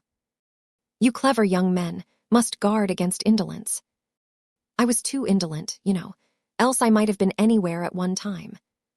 "That is a seasonable admonition," said Mr. Casaubon, "but now we will pass on to the house, lest the young ladies should be tired of standing." When their backs were turned, young Ladislaw sat down to go on with his sketching, and as he did so his face broke into an expression of amusement which increased as he went on drawing, till at last he threw back his head and laughed aloud. Partly it was the reception of his own artistic production that tickled him, partly the notion of his grave cousin as the lover of that girl, and partly Mr. Brooke's definition of the place he might have held but for the impediment of indolence. Mr. Will Ladislaw's sense of the ludicrous lit up his features very agreeably. It was the pure enjoyment of comicality, and had no mixture of sneering and self-exaltation. "What is your nephew going to do with himself, Casaubon?" said Mr. Brooke, as they went on. "My cousin, you mean, not my nephew?" Yes, cousin. But in the way of a career, you know." The answer to that question is painfully doubtful. On leaving Rugby, he declined to go to an English university, where I would gladly have placed him, and chose what I must consider the anomalous course of studying at Heidelberg. And now he wants to go abroad again, without any special object, save the vague purpose of what he calls culture, preparation for he knows not what. He declines to choose a profession. He has no means but what you furnish, I suppose. I have always given him and his friends reason to understand that I would furnish in moderation what was necessary for providing him with a scholarly education and launching him respectably. I am therefore bound to fulfill the expectations so raised, said Mr. Casaubon, putting his conduct in the light of mere rectitude, a trait of delicacy which Dorothea noticed with admiration. He has a thirst for traveling. Perhaps he may turn out a Bruce or a Mungo Park, said Mr. Brooke. I had a notion of that myself at one time. No, he has no bent towards exploration or the enlargement of our geognosis. That would be a special purpose which I could recognize with some approbation, though without felicitating him on a career which so often ends in premature and violent death. But so far is he from having any desire for a more accurate knowledge of the earth's surface, that he said he should prefer not to know the sources of the Nile, and that there should be some unknown regions preserved as hunting grounds for the poetic imagination. Well, there is something in that, you know, said Mr. Brooke, who had certainly an impartial mind.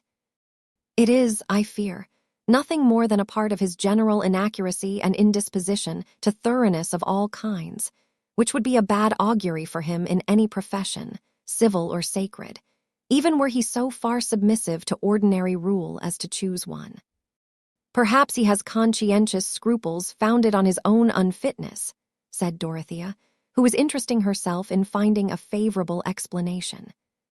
Because the law and medicine should be very serious professions to undertake, should they not? People's lives and fortunes depend on them. Doubtless, but I fear that my young relative Will Ladislaw is chiefly determined in his aversion to these callings by a dislike to steady application, and to that kind of acquirement which is needful instrumentally, but is not charming or immediately inviting to self-indulgent taste. I have insisted to him on what Aristotle has stated with admirable brevity, that for the achievement of any work regarded as an end, there must be a prior exercise of many energies or acquired facilities of a secondary order, demanding patience. I have pointed to my own manuscript volumes, which represent the toil of years preparatory to a work not yet accomplished, but in vain. To careful reasoning of this kind, he replies by calling himself Pegasus, and every form of prescribed work, harness. Celia laughed. She was surprised to find that Mr. Casaubon could say something quite amusing. Well, you know, he may turn out a Byron, a Chatterton, a Churchill. That sort of thing, there's no telling, said Mr. Brooke. Shall you let him go to Italy, or wherever else he wants to go? Yes, I have agreed to furnish him with moderate supplies for a year or so. He asks no more. I shall let him be tried by the test of freedom. That is very kind of you, said Dorothea, looking up at Mr. Casaubon with delight. It is noble. After all, people may really have in them some vocation which is not quite plain to themselves, may they not? They may seem idle and weak because they are growing. We should be very patient with each other, I think. I suppose it is being engaged to be married that has made you think patience good, said Celia, as soon as she and Dorothea were alone together, taking off their wrappings. You mean that I am very impatient, Celia? Yes, when people don't do and say just what you like.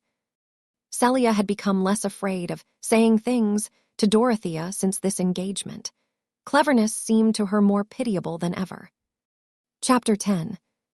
He had catched a great cold, had he had no other clothes to wear than the skin of a bear not yet killed.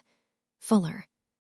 Young Ladislaw did not pay that visit to which Mr. Brooke had invited him, and only 6 days afterwards Mr. Casaubon mentioned that his young relative had started for the continent, seeming by this cold vagueness to waive inquiry. Indeed, Will had declined to fix on any more precise destination than the entire area of Europe. Genius, he held, is necessarily intolerant of fetters. On the one hand, it must have the utmost play for its spontaneity. On the other, it may confidently await those messages from the universe which summon it to its peculiar work, only placing itself in an attitude of receptivity towards all sublime chances. The attitudes of receptivity are various, and Will had sincerely tried many of them. He was not excessively fond of wine, but he had several times taken too much, simply as an experiment in that form of ecstasy. He had fasted till he was faint, and then supped on lobster. He had made himself ill with doses of opium. Nothing greatly original had resulted from these measures, and the effects of the opium had convinced him that there was an entire dissimilarity between his constitution and De Quincey's. The superadded circumstance which would evolve the genius had not yet come. The universe had not yet beckoned. Even Caesar's fortune at one time was but a grand presentiment. We know what a masquerade all development is, and what effective shapes may be disguised in helpless embryos. In fact, the world is full of hopeful analogies and handsome dubious eggs called possibilities. Will saw clearly enough the pitiable instances of long incubation producing no chick, and but for gratitude would have laughed at Casaubon, whose plodding application, rows of notebooks, and small taper of learned theory exploring the tossed ruins of the world, seemed to enforce a moral entirely encouraging to Will's generous reliance on the intentions of the universe with regard to himself. He held that reliance to be a mark of genius, and certainly it is no mark to the contrary, genius consisting neither in self-conceit nor in humility, but in a power to make or do, not anything in general, but something in particular. Let him start for the continent, then, without our pronouncing on his future. Among all forms of mistake, prophecy is the most gratuitous. But at present, this caution against a too hasty judgment interests me more in relation to Mr. Casaubon than to his young cousin.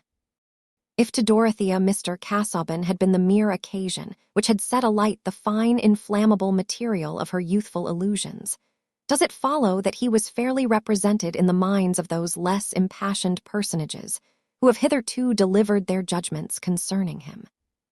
I protest against any absolute conclusion, any prejudice derived from Mrs. Cadwallader's contempt for a neighboring clergyman's alleged greatness of soul, or Sir James Chetham's poor opinion of his rival's legs, from Mr. Brooke's failure to elicit a companion's ideas, or from Celia's criticism of a middle-aged scholar's personal appearance.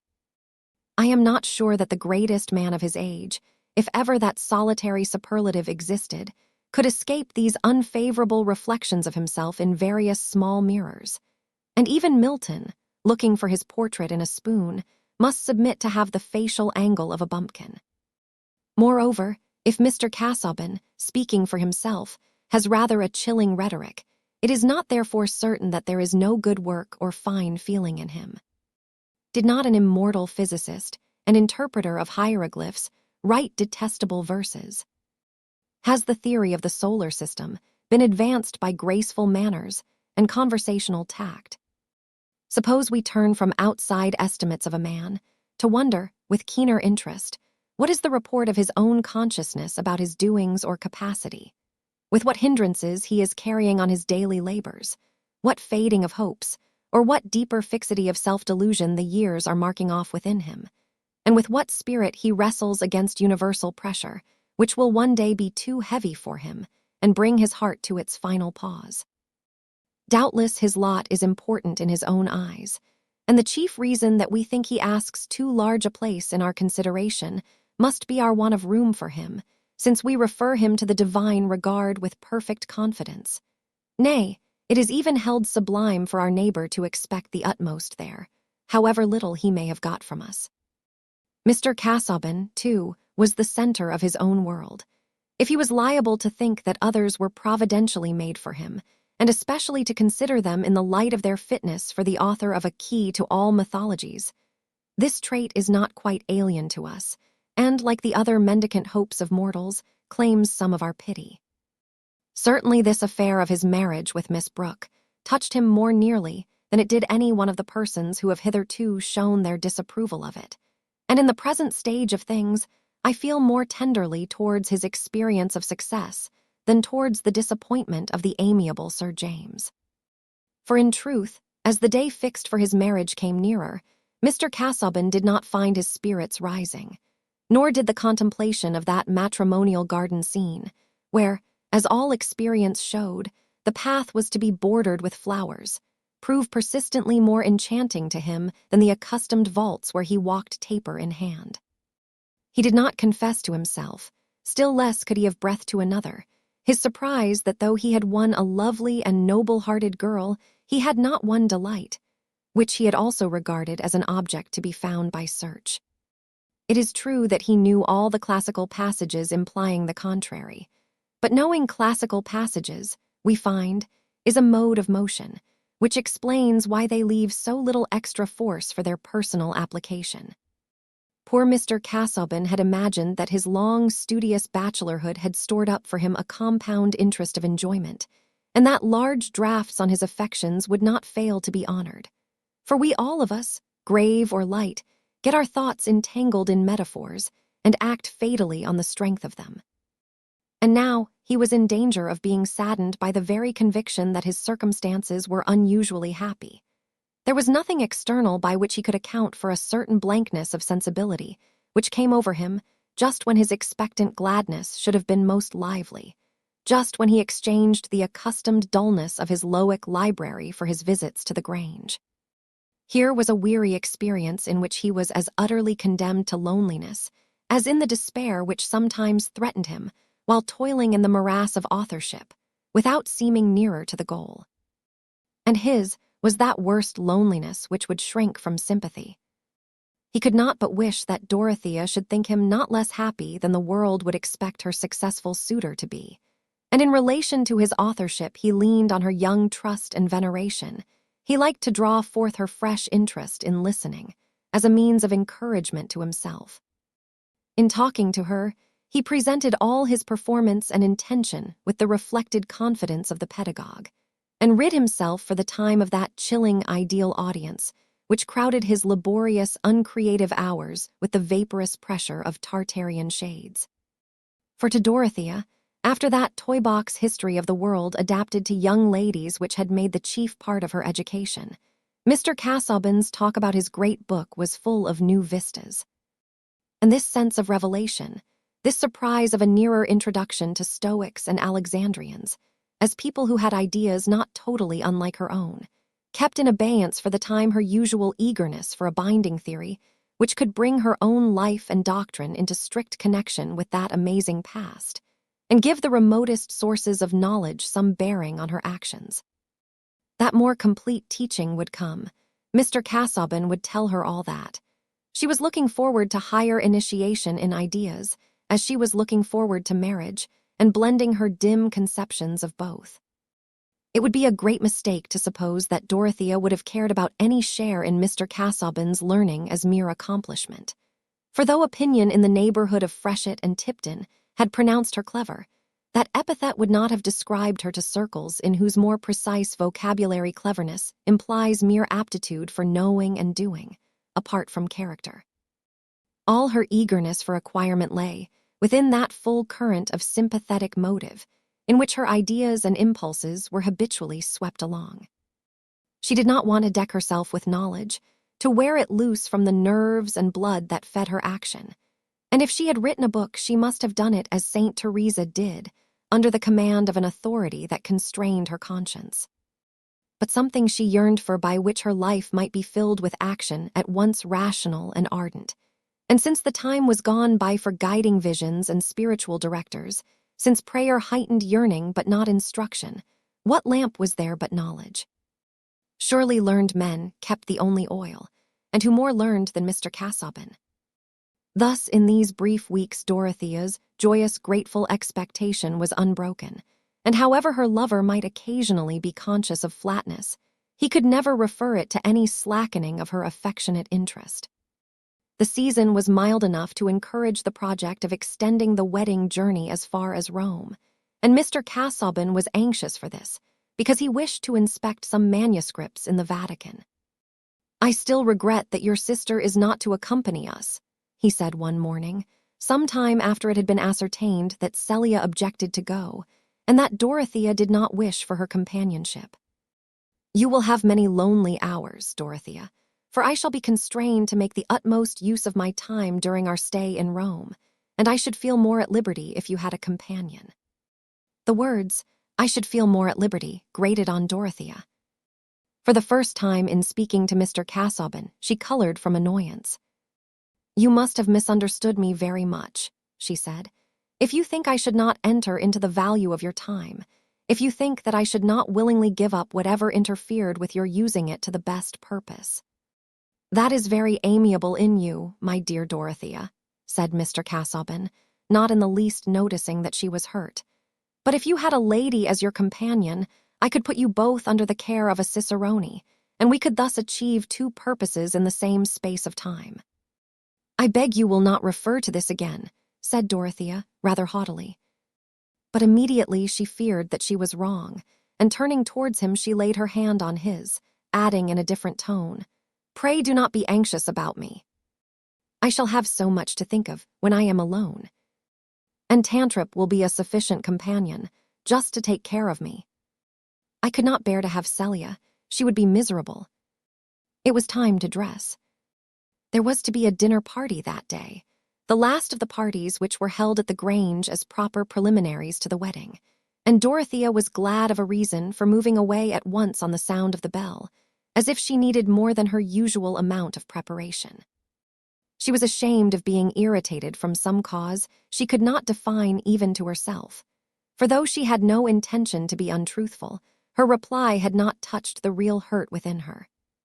Mr. Casaubon's words had been quite reasonable, yet they had brought a vague, instantaneous sense of aloofness on his part. "Surely I am in a strangely selfish, weak state of mind," she said to herself. "How can I have a husband who is so much above me, without knowing that he needs me less than I need him?" Having convinced herself that Mr. Casaubon was altogether right, she recovered her equanimity, and was an agreeable image of serene dignity when she came into the drawing-room in her silver-gray dress. The simple lines of her dark brown hair parted over her brow and coiled massively behind, in keeping with the entire absence from her manner and expression of all search after mere effect. Sometimes when Dorothea was in company, there seemed to be as complete an air of repose about her as if she had been a picture of Santa Barbara looking out from her tower into the clear air. But these intervals of quietude made the energy of her speech and emotion the more remarked when some outward appeal had touched her. She was naturally the subject of many observations this evening, for the dinner party was large and rather more miscellaneous as to the male portion than any which had been held at the Grange since Mr. Brooke's nieces had resided with him, so that the talking was done in duos and trios more or less inharmonious. There was the newly elected mayor of Middlemarch, who happened to be a manufacturer, the philanthropic banker his brother-in-law, who predominated so much in the town that some called him a Methodist, others a hypocrite, according to the resources of their vocabulary, and there were various professional men. In fact, Mrs. Cadwallader said that Brooke was beginning to treat the Middlemarchers, and that she preferred the farmers at the tithe dinner, who drank her health unpretentiously, and were not ashamed of their grandfathers' furniture. For in that part of the country, before reform had done its notable part in developing the political consciousness, there was a clearer distinction of ranks and a dimmer distinction of parties, so that Mr. Brooke's miscellaneous invitations seemed to belong to that general laxity which came from his inordinate travel and habit of taking too much in the form of ideas. Already, as Miss Brooke passed out of the dining-room, opportunity was found for some interjectional asides. "A fine woman, Miss Brooke, an uncommonly fine woman, by God," said Mr. Standish, the old lawyer, who had been so long concerned with the landed gentry that he had become landed himself, and used that oath in a deep-mouthed manner as a sort of armorial bearings, stamping the speech of a man who held a good position. Mr. Bulstrode, the banker, seemed to be addressed, but that gentleman disliked coarseness and profanity, and merely bowed. The remark was taken up by Mr. Chichley, a middle-aged bachelor and coursing celebrity, who had a complexion something like an Easter egg, a few hairs carefully arranged, and a carriage implying the consciousness of a distinguished appearance. "Yes, but not my style of woman. I like a woman who lays herself out a little more to please us. There should be a little filigree about a woman, something of the coquette. A man likes a sort of challenge. The more of a dead set she makes at you, the better." "There's some truth in that," said Mr. Standish, disposed to be genial. "And by God, it's usually the way with them. I suppose it answers some wise ends. Providence made them so, Bulstrode." "I should be disposed to refer coquetry to another source," said Mr. Bulstrode. "I should rather refer it to the devil." "Aye, to be sure, there should be a little devil in a woman," said Mr. Chichley, whose study of the fair sex seemed to have been detrimental to his theology. "And I like them blonde, with a certain gait and a swan neck. Between ourselves, the mayor's daughter is more to my taste than Miss Brooke or Miss Celia either. If I were a marrying man, I should choose Miss Vincy before either of them." "Well, make up," said Mr. Standish jocosely. "You see the middle-aged fellows carry the day." Mr. Chichley shook his head with much meaning. He was not going to incur the certainty of being accepted by the woman he would choose. The Miss Vincy who had the honor of being Mr. Chichley's ideal was of course not present, for Mr. Brooke, always objecting to go too far, would not have chosen that his nieces should meet the daughter of a Middlemarch manufacturer, unless it were on a public occasion. The feminine part of the company included none whom Lady Chatham or Mrs. Cadwallader could object to. For Mrs. Renfrew, the colonel's widow, was not only unexceptionable in point of breeding, but also interesting on the ground of her complaint, which puzzled the doctors, and seemed clearly a case wherein the fullness of professional knowledge might need the supplement of quackery. Lady Chatham, who attributed her own remarkable health to home-made bitters united with constant medical attendance, entered with much exercise of the imagination into Mrs. Renfrew's account of symptoms, and into the amazing futility in her case of all strengthening medicines. "Where can all the strength of those medicines go, my dear?" said the mild but stately dowager, turning to Mrs. Cadwallader reflectively, when Mrs. Renfrew's attention was called away. "It strengthens the disease," said the rector's wife, much too well born not to be an amateur in medicine. "Everything depends on the constitution. Some people make fat, some blood, and some bile. That's my view of the matter, and whatever they take is a sort of grist to the mill. Then she ought to take medicines that would reduce the disease, if you are right, my dear. And I think what you say is reasonable." "Certainly it is reasonable. You have two sorts of potatoes, fed on the same soil. One of them grows more and more watery. Ah, like this poor Mrs. Renfrew, that is what I think. Dropsy. There is no swelling yet, it is inward. I should say she ought to take drying medicines, shouldn't you? Or a dry hot air bath. Many things might be tried, of a drying nature."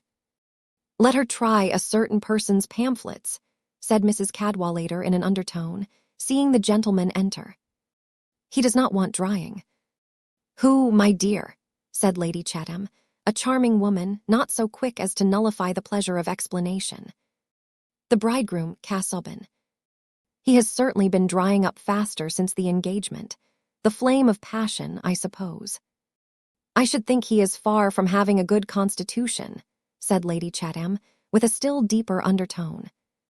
"And then his studies, so very dry as you say. Really, by the side of Sir James, he looks like a death's head skinned over for the occasion. Mark my words, in a year from this time that girl will hate him. She looks up to him as an oracle now, and by she will be at the other extreme. All flightiness. How very shocking. I fear she is headstrong. But tell me, you know all about him, is there anything very bad?" "What is the truth?" "The truth, he is as bad as the wrong physic, nasty to take and sure to disagree." "There could not be anything worse than that," said Lady Chatham, with so vivid a conception of the physic that she seemed to have learned something exact about Mr. Casaubon's disadvantages. "However, James will hear nothing against Miss Brooke. He says she is the mirror of women still. That is a generous make-believe of his. Depend upon it, he likes little Celia better, and she appreciates him. I hope you like my little Celia." "Certainly, she is fonder of geraniums and seems more docile, though not so fine a figure. But we were talking of physic. Tell me about this new young surgeon. Mr. Lydgate. I am told he is wonderfully clever. He certainly looks it, a fine brow indeed.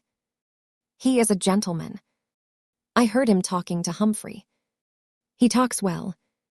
Yes, Mr. Brooke says he is one of the Lydgates of Northumberland, really well connected. One does not expect it in a practitioner of that kind. For my own part, I like a medical man more on a footing with the servants. They are often all the cleverer. I assure you I found poor Hicks's judgment unfailing. I never knew him wrong. He was coarse and butcher-like, but he knew my constitution. It was a loss to me, his going off so suddenly. Dear me, what a very animated conversation Miss Brooke seems to be having with this Mr. Lydgate. She is talking cottages and hospitals with him, said Mrs. Cadwallader, whose ears and power of interpretation were quick. I believe he is a sort of philanthropist, so Brooke is sure to take him up. James, said Lady Chatham when her son came near, bring Mr. Lydgate and introduce him to me. I want to test him. The affable dowager declared herself delighted with this opportunity of making Mr. Lydgate's acquaintance, having heard of his success in treating fever on a new plan. Mr. Lydgate had the medical accomplishment of looking perfectly grave whatever nonsense was talked to him, and his dark, steady eyes gave him impressiveness as a listener. He was as little as possible like the lamented Hicks, especially in a certain careless refinement about his toilet and utterance.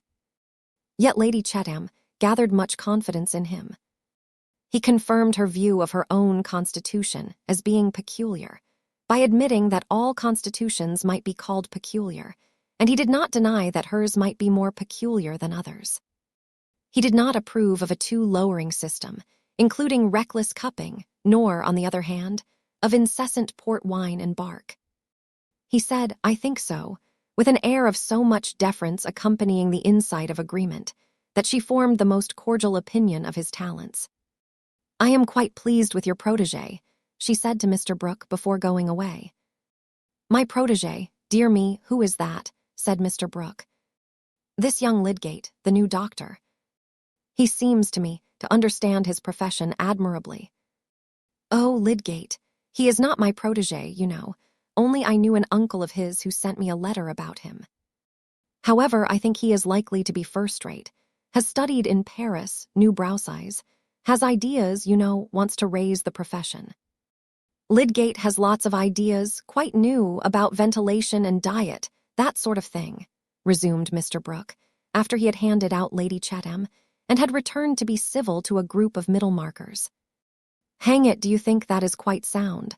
Upsetting the old treatment, which has made Englishmen what they are, said Mr. Standish.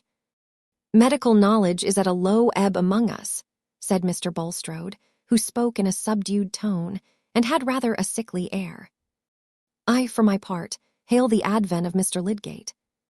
I hope to find good reason for confiding the new hospital to his management. That is all very fine, replied Mr. Standish, who was not fond of Mr. Bulstrode. If you like him to try experiments on your hospital patients and kill a few people for charity, I have no objection. But I am not going to hand money out of my purse to have experiments tried on me. I like treatment that has been tested a little. Well, you know, Standish, every dose you take is an experiment, you know, said Mr. Brooke, nodding towards the lawyer. Oh, if you talk in that sense, said Mr. Standish, with as much disgust at such non-legal quibbling as a man can well betray towards a valuable client. I should be glad of any treatment that would cure me without reducing me to a skeleton, like poor Granger, said Mr. Vincey, the mayor, a florid man, who would have served for a study of flesh in striking contrast with the Franciscan tints of Mr. Bulstrode. It's an uncommonly dangerous thing to be left without any padding against the shafts of disease, as somebody said, and I think it a very good expression myself. Mr. Lydgate, of course, was out of hearing.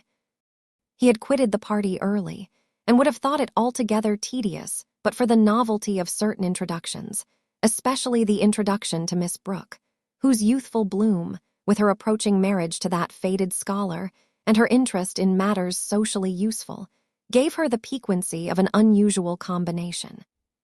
She is a good creature, That fine girl, but a little too earnest, he thought. It is troublesome to talk to such women.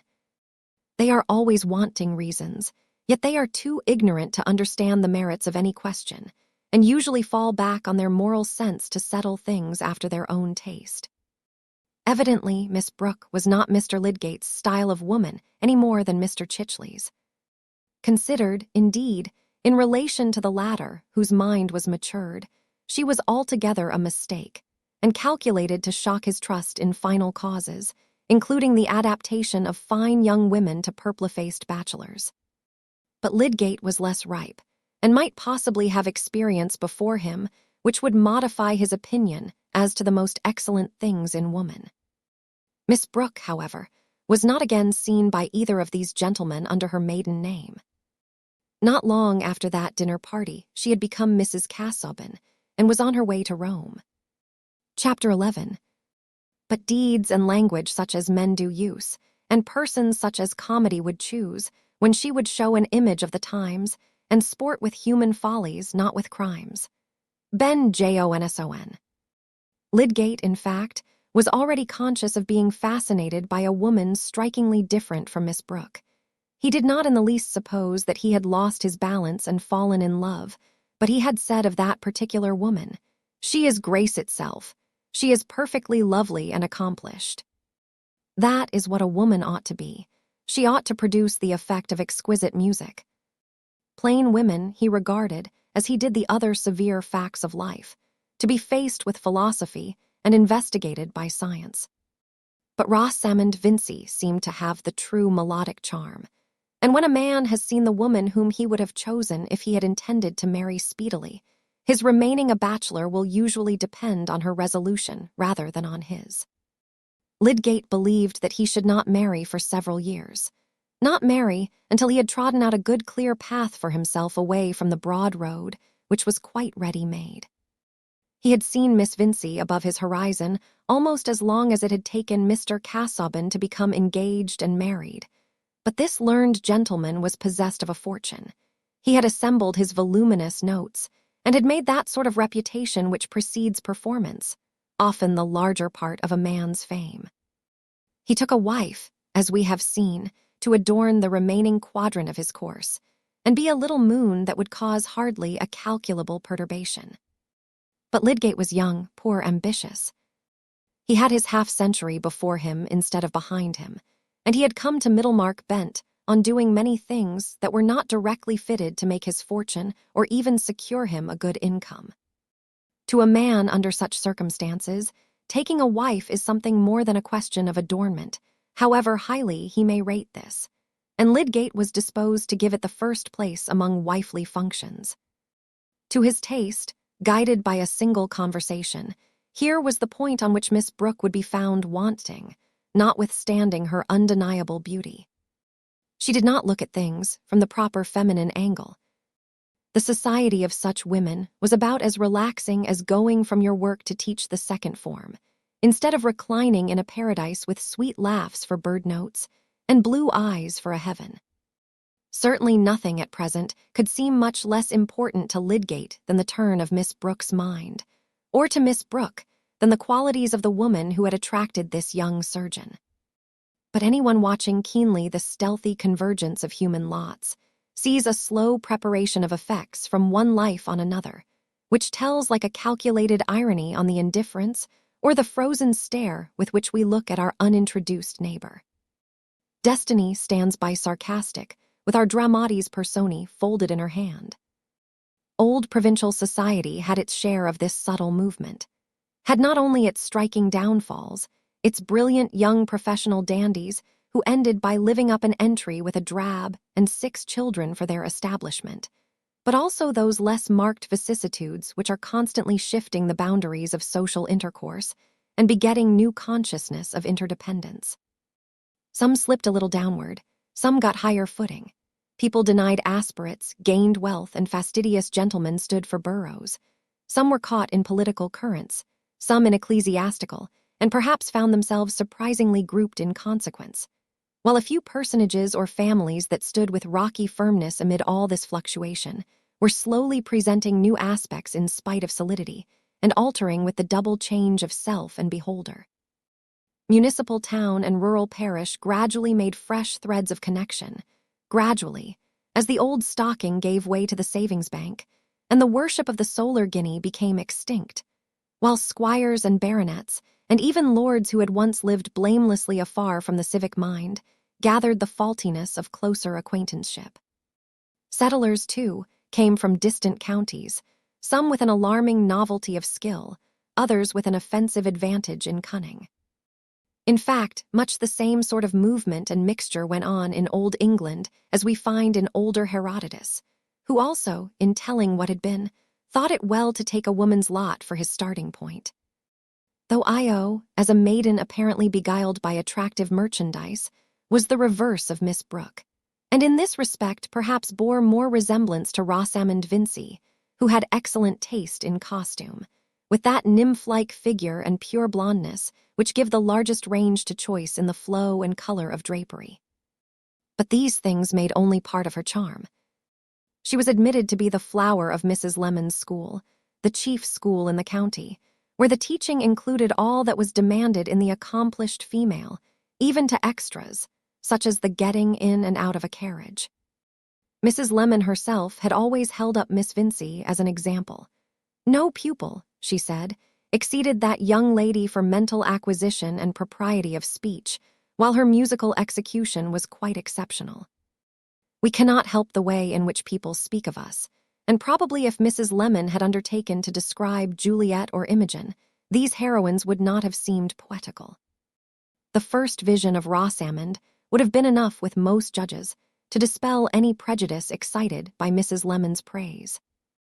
Lydgate could not be long in Middlemarch without having that agreeable vision, or even without making the acquaintance of the Vincy family. For though Mr. Peacock, whose practice he had paid something to enter on, had not been their doctor, Mrs. Vincy not liking the lowering system adopted by him, he had many patients among their connections and acquaintances. For who of any consequence in Middlemarch was not connected, or at least acquainted with the Vincys? They were old manufacturers, and had kept a good house for 3 generations, in which there had naturally been much intermarrying with neighbors more or less decidedly genteel. Mr. Vincy's sister had made a wealthy match in accepting Mr. Bulstrode, who, however, as a man not born in the town, and altogether of dimly known origin, was considered to have done well in uniting himself with a real Middlemarch family. On the other hand, Mr. Vincy had descended a little, having taken an innkeeper's daughter. But on this side, too, there was a cheering sense of money, for Mrs. Vincy's sister had been second wife to rich old Mr. Featherstone, and had died childless years ago, so that her nephews and nieces might be supposed to touch the affections of the widower. And it happened that Mr. Bulstrode and Mr. Featherstone, 2 of Peacock's most important patients, had, from different causes, given an especially good reception to his successor, who had raised some partisanship as well as discussion. Mr. Wrench, medical attendant to the Vincy family, very early had grounds for thinking lightly of Lydgate's professional discretion, and there was no report about him which was not retailed at the Vincys, where visitors were frequent.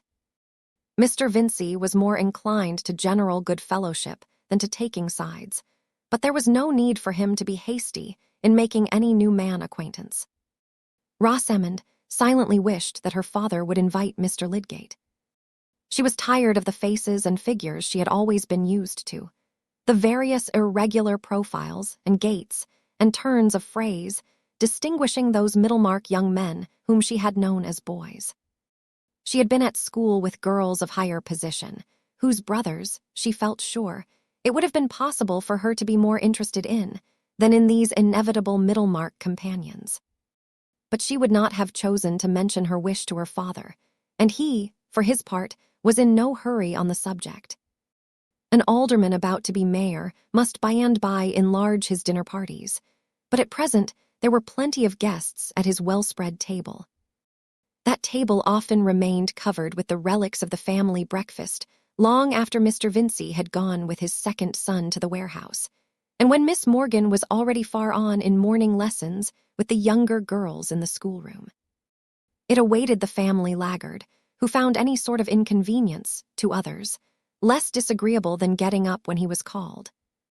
This was the case one morning of the October in which we have lately seen Mr. Casaubon visiting the Grange, and though the room was a little overheated with the fire, which had sent the spaniel panting to a remote corner, Rosamond, for some reason, continued to sit at her embroidery longer than usual, now and then giving herself a little shake, and laying her work on her knee to contemplate it with an air of hesitating weariness.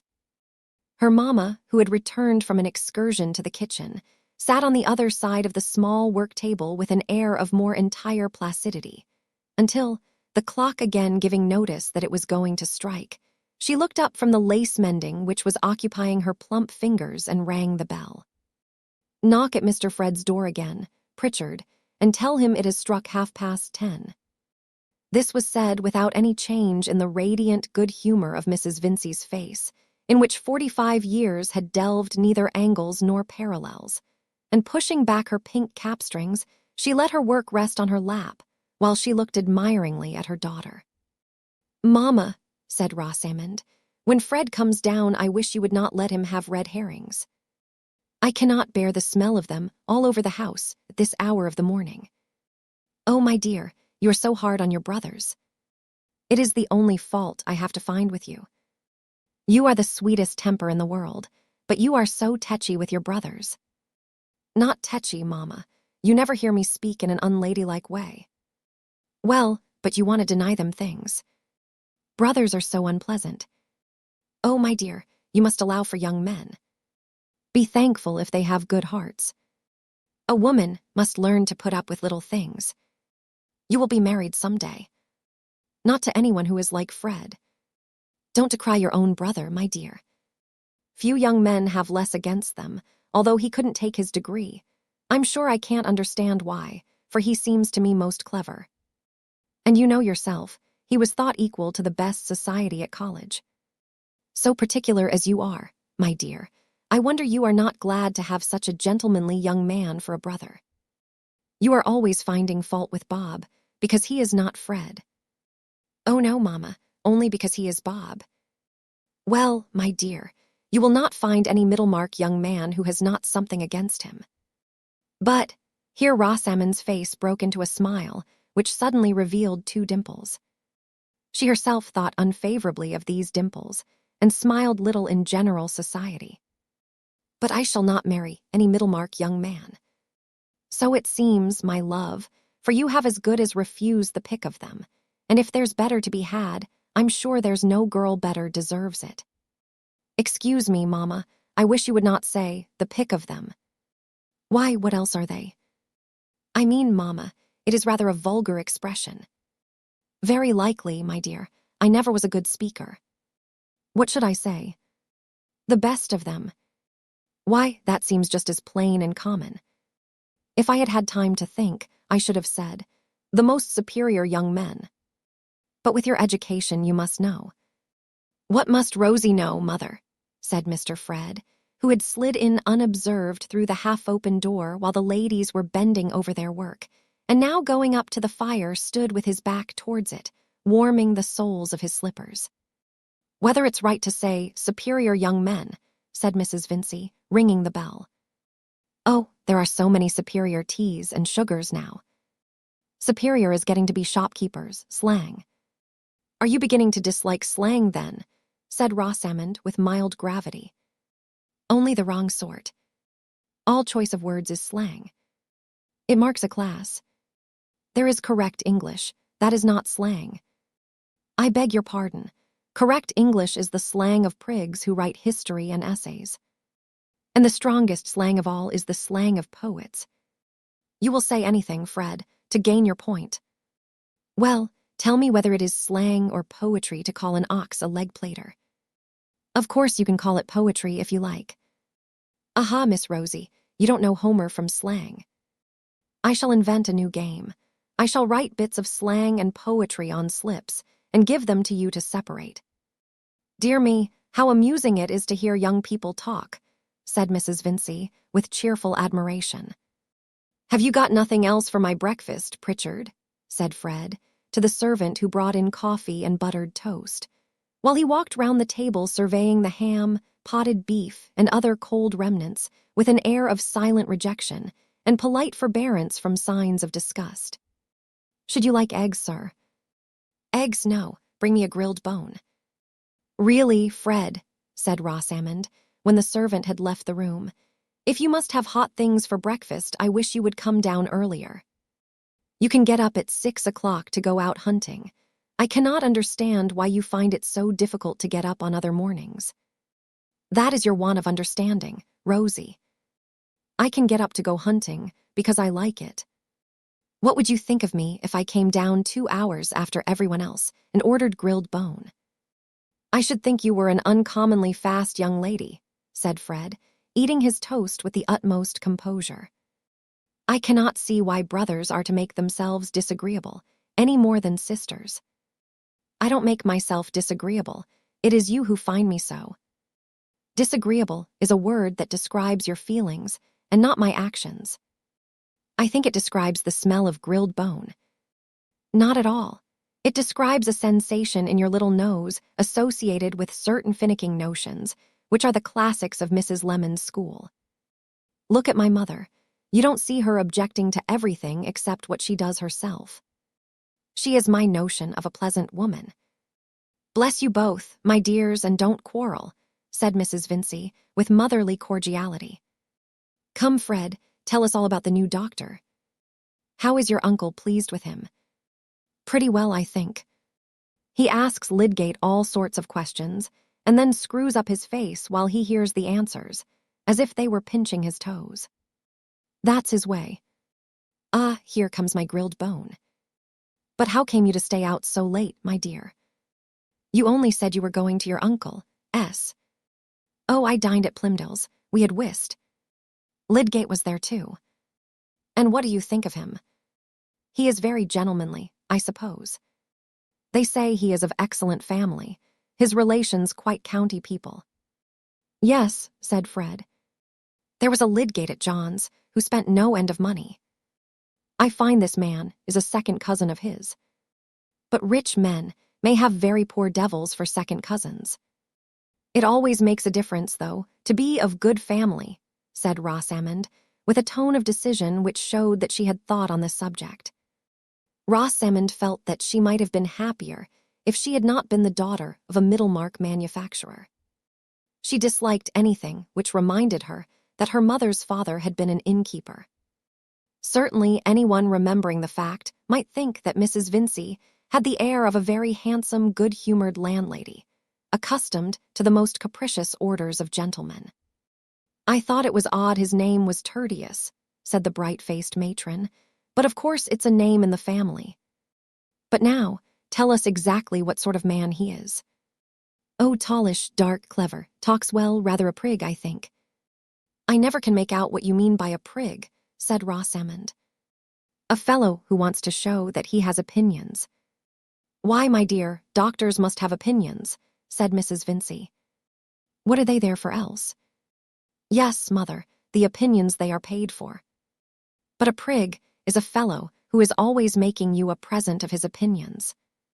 "I suppose Mary Garth admires Mr. Lydgate," said Rosamond, not without a touch of innuendo. "Really, I can't say," said Fred, rather glumly, as he left the table, and taking up a novel which he had brought down with him, threw himself into an armchair. "If you are jealous of her, go oftener to Stone Court yourself and eclipse her. I wish you would not be so vulgar, Fred.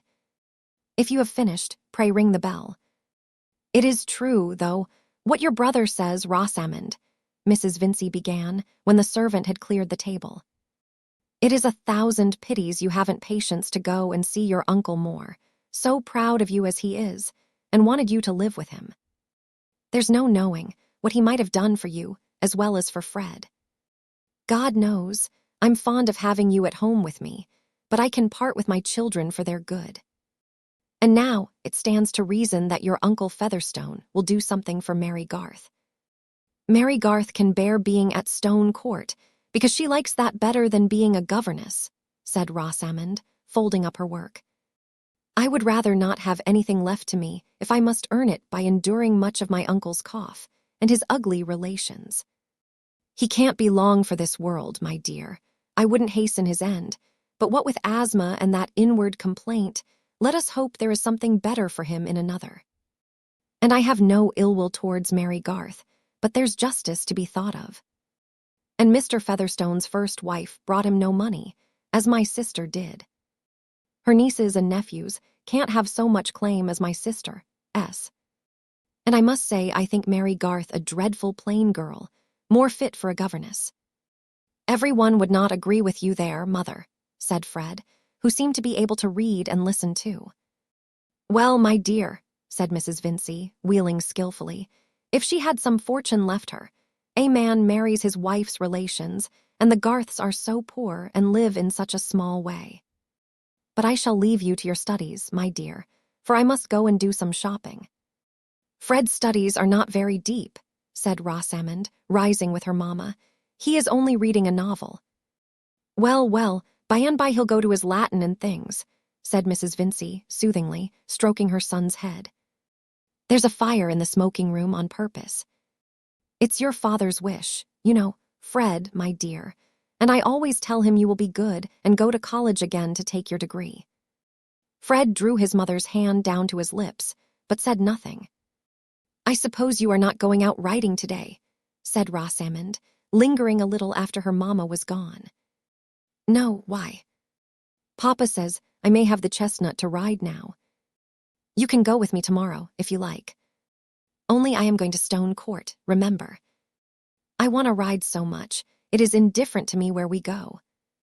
Rosamond really wished to go to Stone Court, of all other places.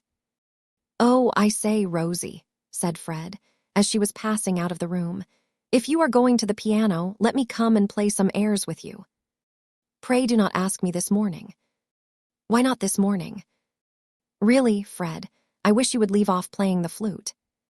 A man looks very silly playing the flute. And you play so out of tune. When next anyone makes love to you, Miss Rosamond, I will tell him how obliging you are. Why should you expect me to oblige you by hearing you play the flute, any more than I should expect you to oblige me by not playing it? And why should you expect me to take you out riding? This question led to an adjustment, for Rosamond had set her mind on that particular ride. So Fred was gratified with nearly an hour's practice of "Ar hid why knows," "Ye banks and braes," and other favorite airs from his instructor on the flute, a wheezy performance, into which he threw much ambition and an irrepressible hopefulness. Chapter 12. He had more toe on his distaff than Gervase knew. Chaucer. The ride to Stone Court, which Fred and Rosamond took the next morning, lay through a pretty bit of midland landscape, almost all meadows and pastures, with hedgerows still allowed to grow in bushy beauty and to spread out coral fruit for the birds. Little details gave each field a particular physiognomy, dear to the eyes that have looked on them from childhood. The pool in the corner where the grasses were dank and trees leaned whisperingly, the great oak shadowing a bare place in mid-pasture, the high bank where the ash trees grew, the sudden slope of the old marl pit making a red background for the burdock, the huddled roofs and ricks of the homestead without a traceable way of approach, the gray gate and fences against the depths of the bordering wood. And the stray hovel, its old thatch full of mossy hills and valleys with wondrous modulations of light and shadow, such as we travel far to see in later life, and see larger, but not more beautiful. These are the things that make the gamut of joy in landscape to midland-bred souls, the things they toddled among, or perhaps learned by heart standing between their father's knees while he drove leisurely. But the road, even the by-road, was excellent, for Lowick, as we have seen, was not a parish of muddy lanes and poor tenants, and it was into Lowick parish that Fred and Rosamond entered after a couple of miles, riding. Another mile would bring them to Stone Court, and at the end of the first half, the house was already visible, looking as if it had been arrested in its growth toward a stone mansion by an unexpected budding of farm buildings on its left flank, which had hindered it from becoming anything more than the substantial dwelling of a gentleman farmer. It was not the less agreeable an object in the distance for the cluster of pinnacled corn ricks, which balanced the fine row of walnuts on the right. Presently, it was possible to discern something that might be a gig on the circular drive before the front door. "Dear me," said Rosamond, "I hope none of my uncle's horrible relations are there." "They are, though. That is Mrs. Wall's gig, the last yellow gig left, I should think. When I see Mrs. Wall in it, I understand how yellow can have been worn for mourning.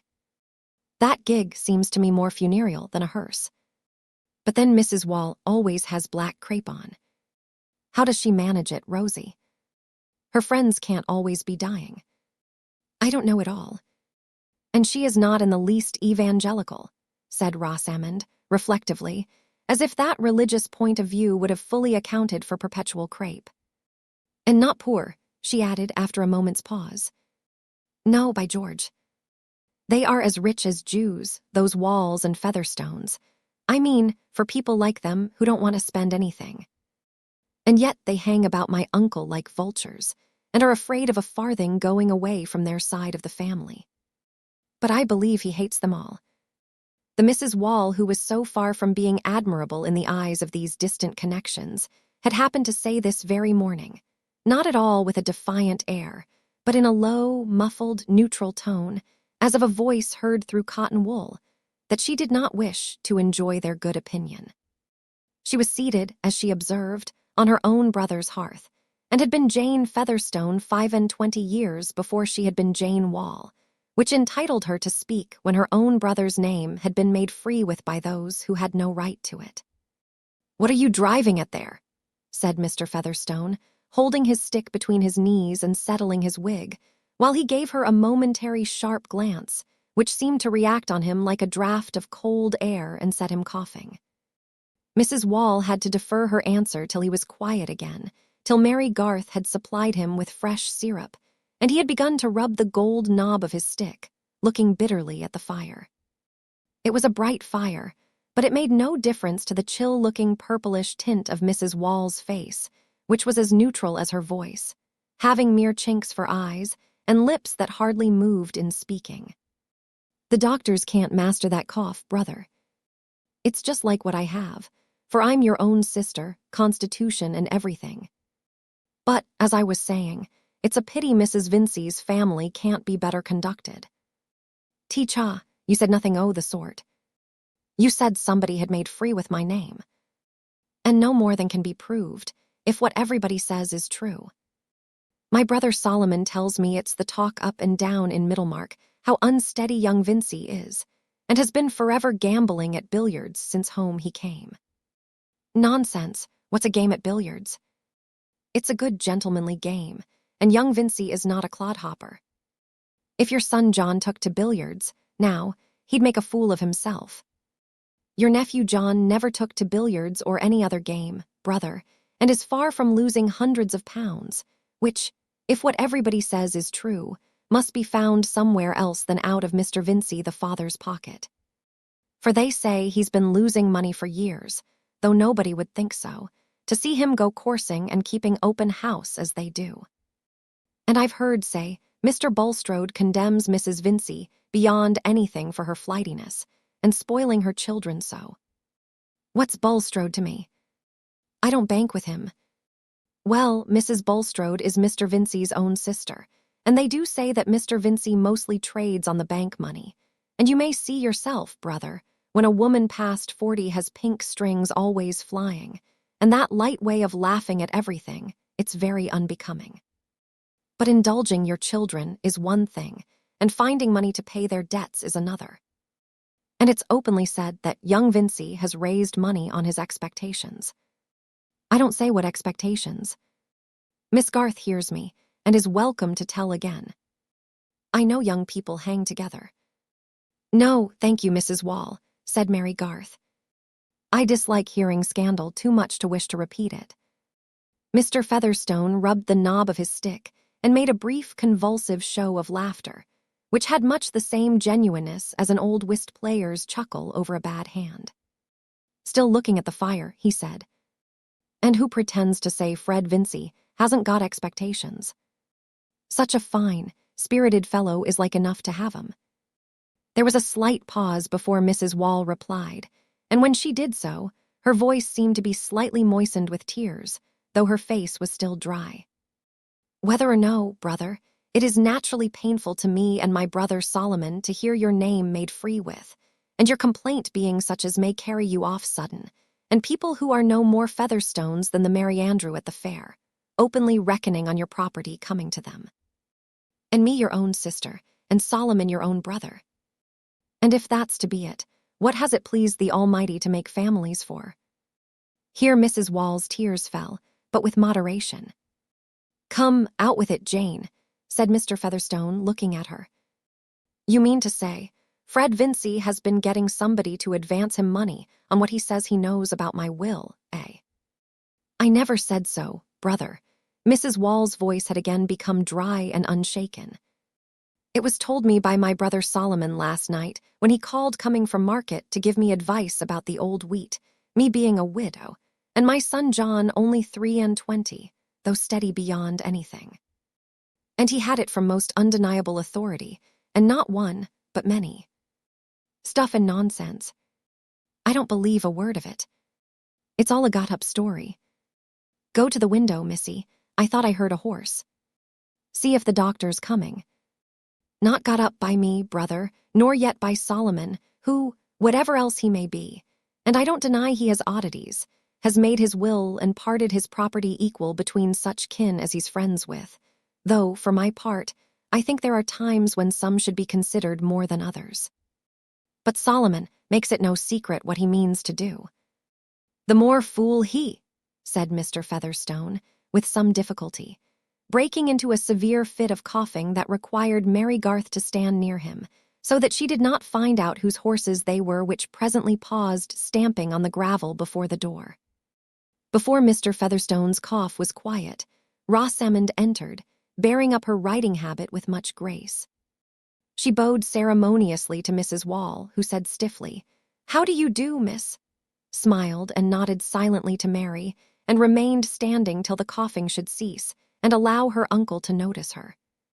"Heyday, miss," he said at last. "You have a fine color. Where is Fred?" "Seeing about the horses." "He will be in presently."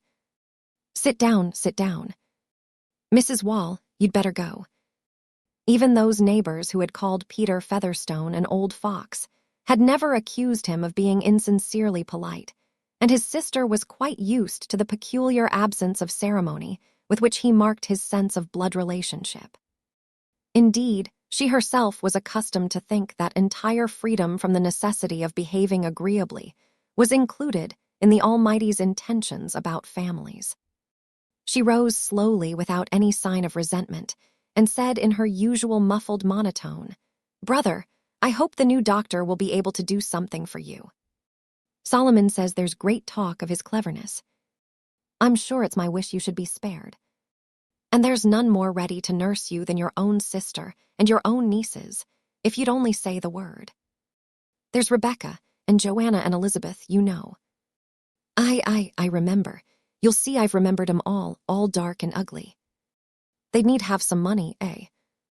There never was any beauty in the women of our family, but the Featherstones have always had some money, and the Walls too. Wall had money too. A warm man was Wall. Aye, money's a good egg, and if you've got money to leave behind you, lay it in a warm nest. Goodbye, Mrs. Wall.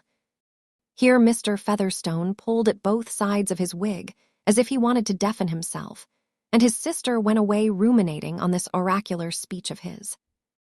Notwithstanding her jealousy of the Vincys and of Mary Garth, there remained as the nethermost sediment in her mental shallows a persuasion that her brother Peter Featherstone could never leave his chief property away from his blood relations.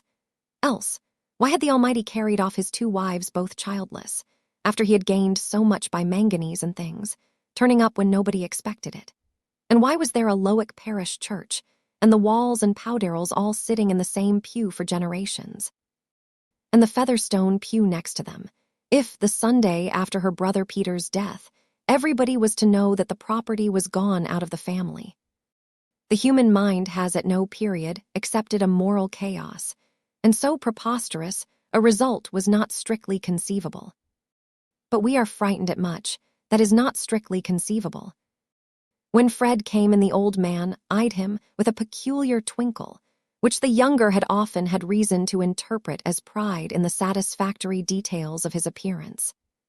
"You too, Mrs. Go away," said Mr. Featherstone.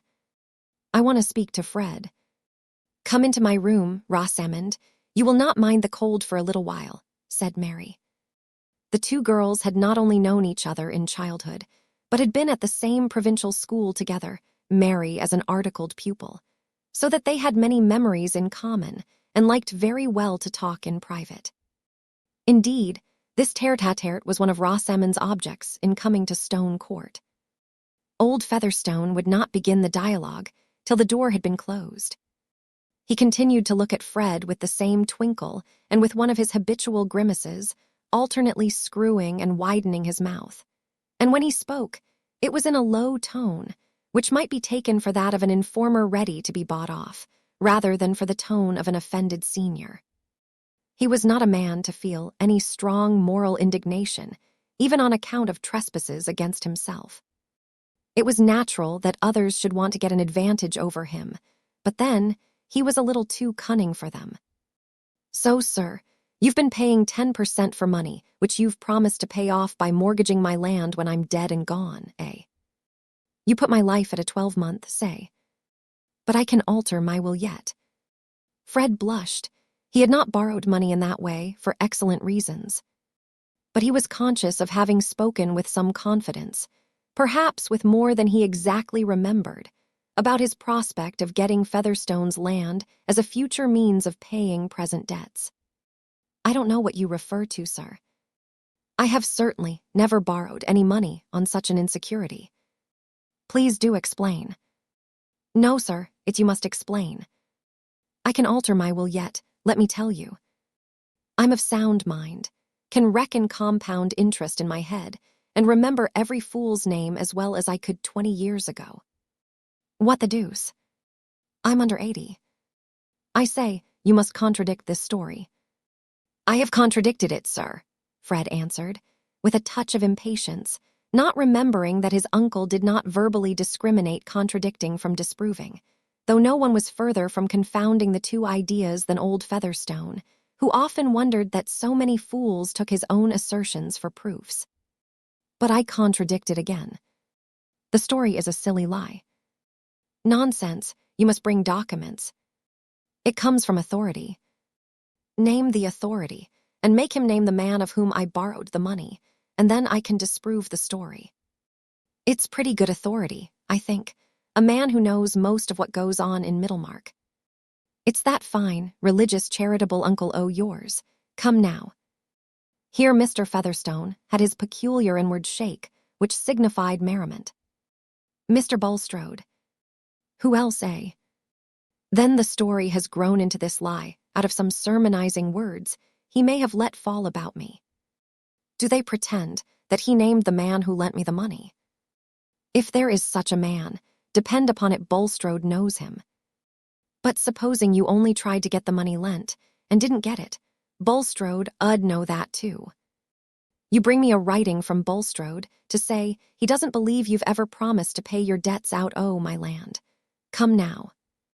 Mr. Featherstone's face required its whole scale of grimaces as a muscular outlet to his silent triumph in the soundness of his faculties. Fred felt himself to be in a disgusting dilemma. "You must be joking, sir. Mr. Bulstrode, like other men, believes scores of things that are not true, and he has a prejudice against me. I could easily get him to write that he knew no facts in proof of the report you speak of, though it might lead to unpleasantness. But I could hardly ask him to write down what he believes or does not believe about me." Fred paused an instant, and then added, in politic appeal to his uncle's vanity, "That is hardly a thing for a gentleman to ask." But he was disappointed in the result. I know what you mean. You'd sooner offend me than Bulstrode. And what's he? He's got no land hereabout that ever I heard tell of. A speculating fellow. He may come down any day, when the devil leaves off backing him. And that's what his religion means. He wants God Almighty to come in. That's nonsense. There's one thing I made out pretty clear when I used to go to church, And it's this: God Almighty sticks to the land. He promises land, and he gives land, and he makes chaps rich with corn and cattle. But you take the other side. You like Bulstrode and speculation better than Featherstone and land. I beg your pardon, sir, said Fred, rising, standing with his back to the fire and beating his boot with his whip. I like neither Bulstrode nor speculation. He spoke rather sulkily, feeling himself stalemated. Well, you can do without me, that's pretty clear, said old Featherstone, secretly disliking the possibility that Fred would show himself at all independent. You neither want a bit of land to make a squire of you instead of a starving parson, nor a lift of £100 by the way. It's all one to me.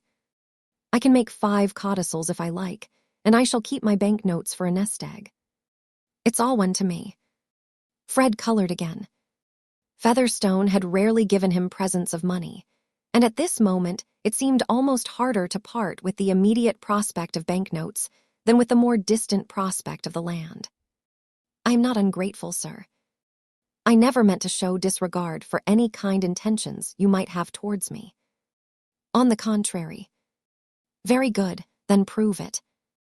You bring me a letter from Bulstrode saying he doesn't believe you've been cracking and promising to pay your debts out my land. And then, if there's any scrape you've got into, we'll see if I can't back you a bit. Come now. That's a bargain. Here, give me your arm. I'll try and walk round the room. Fred, in spite of his irritation, had kindness enough in him to be a little sorry for the unloved, unvenerated old man, who with his dropsical legs looked more than usually pitiable in walking.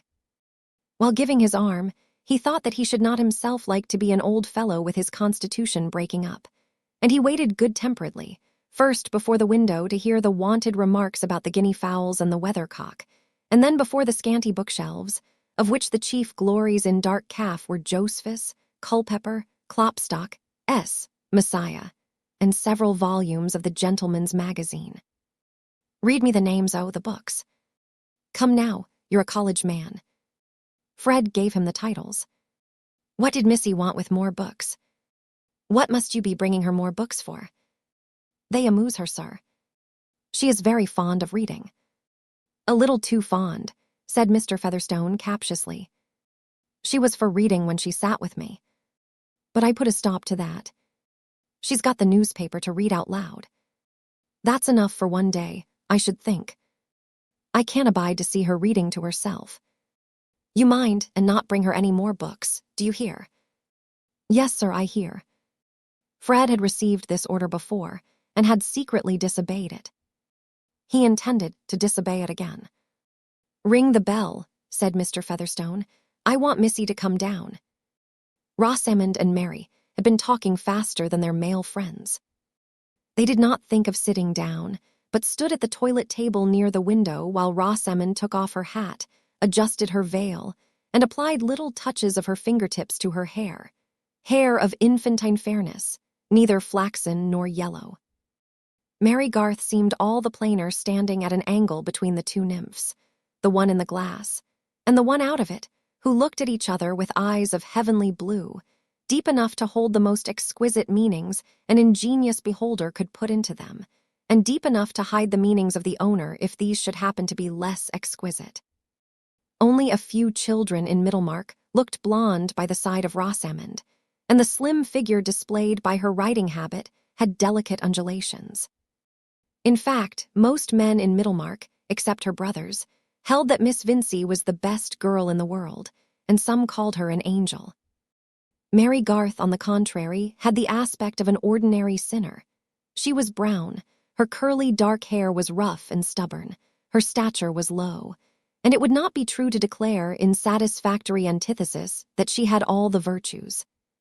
Plainness has its peculiar temptations and vices quite as much as beauty.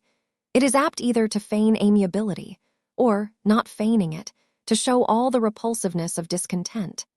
At any rate, to be called an ugly thing in contrast with that lovely creature your companion is apt to produce some effect beyond a sense of fine veracity and fitness in the phrase. At the age of 22, Mary had certainly not attained that perfect good sense and good principle which are usually recommended to the less fortunate girl, as if they were to be obtained in quantities ready mixed, with a flavor of resignation as required.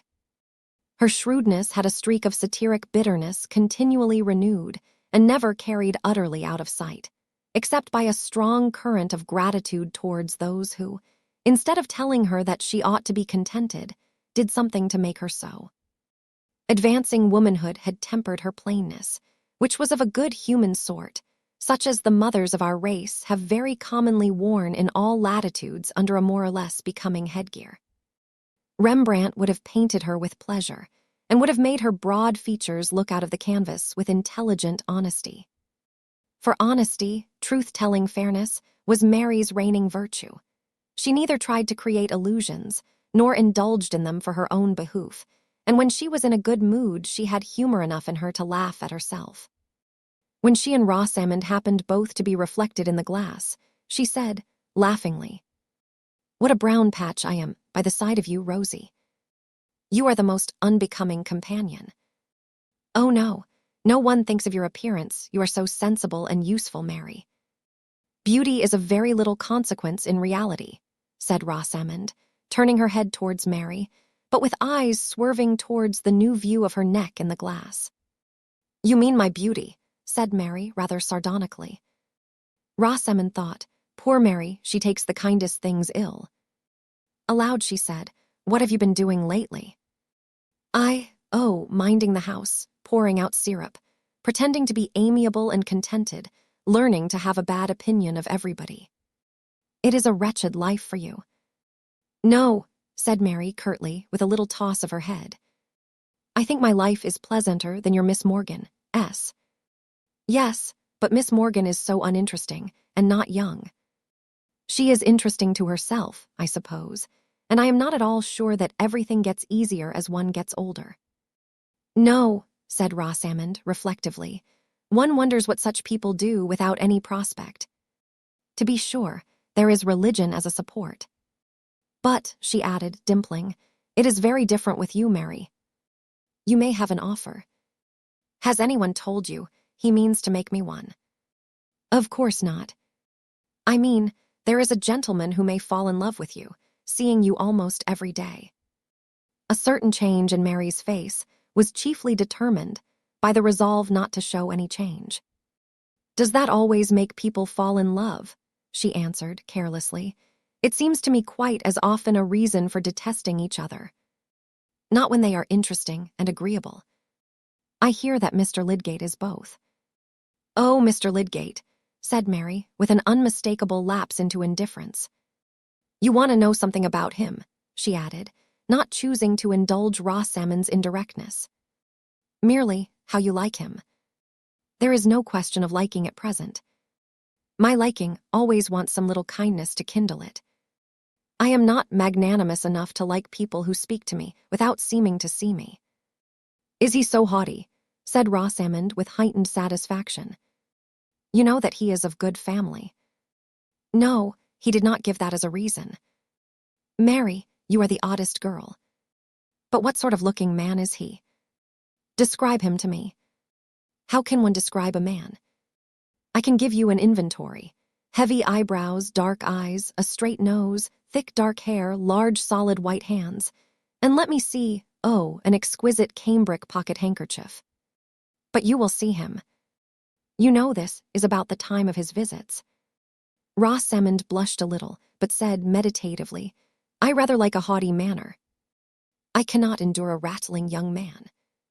"I did not tell you that Mr. Lydgate was haughty, but il y en a pour tous les gouts, as little Mamselle used to say, and if any girl can choose the particular sort of conceit she would like, I should think it is you, Rosie. Haughtiness is not conceit. I call Fred conceited. I wish no one said any worse of him. He should be more careful. Mrs. Wall has been telling Uncle that Fred is very unsteady." Mary spoke from a girlish impulse, which got the better of her judgment. There was a vague uneasiness associated with the word, unsteady, which she hoped Rosamond might say something to dissipate. but she purposely abstained from mentioning Mrs. Wall's more special insinuation. "Oh, Fred is horrid," said Rosamond. She would not have allowed herself so unsuitable a word to anyone but Mary. "What do you mean by horrid?" "He is so idle, and makes Papa so angry, and says he will not take orders." "I think Fred is quite right." "How can you say he is quite right, Mary?" "I thought you had more sense of religion." "He is not fit to be a clergyman." "But he ought to be fit." "Well then, he is not what he ought to be." "I know some other people who are in the same case." "But no one approves of them." "I should not like to marry a clergyman, but there must be clergymen." "It does not follow that Fred must be one." "But when Papa has been at the expense of educating him for it."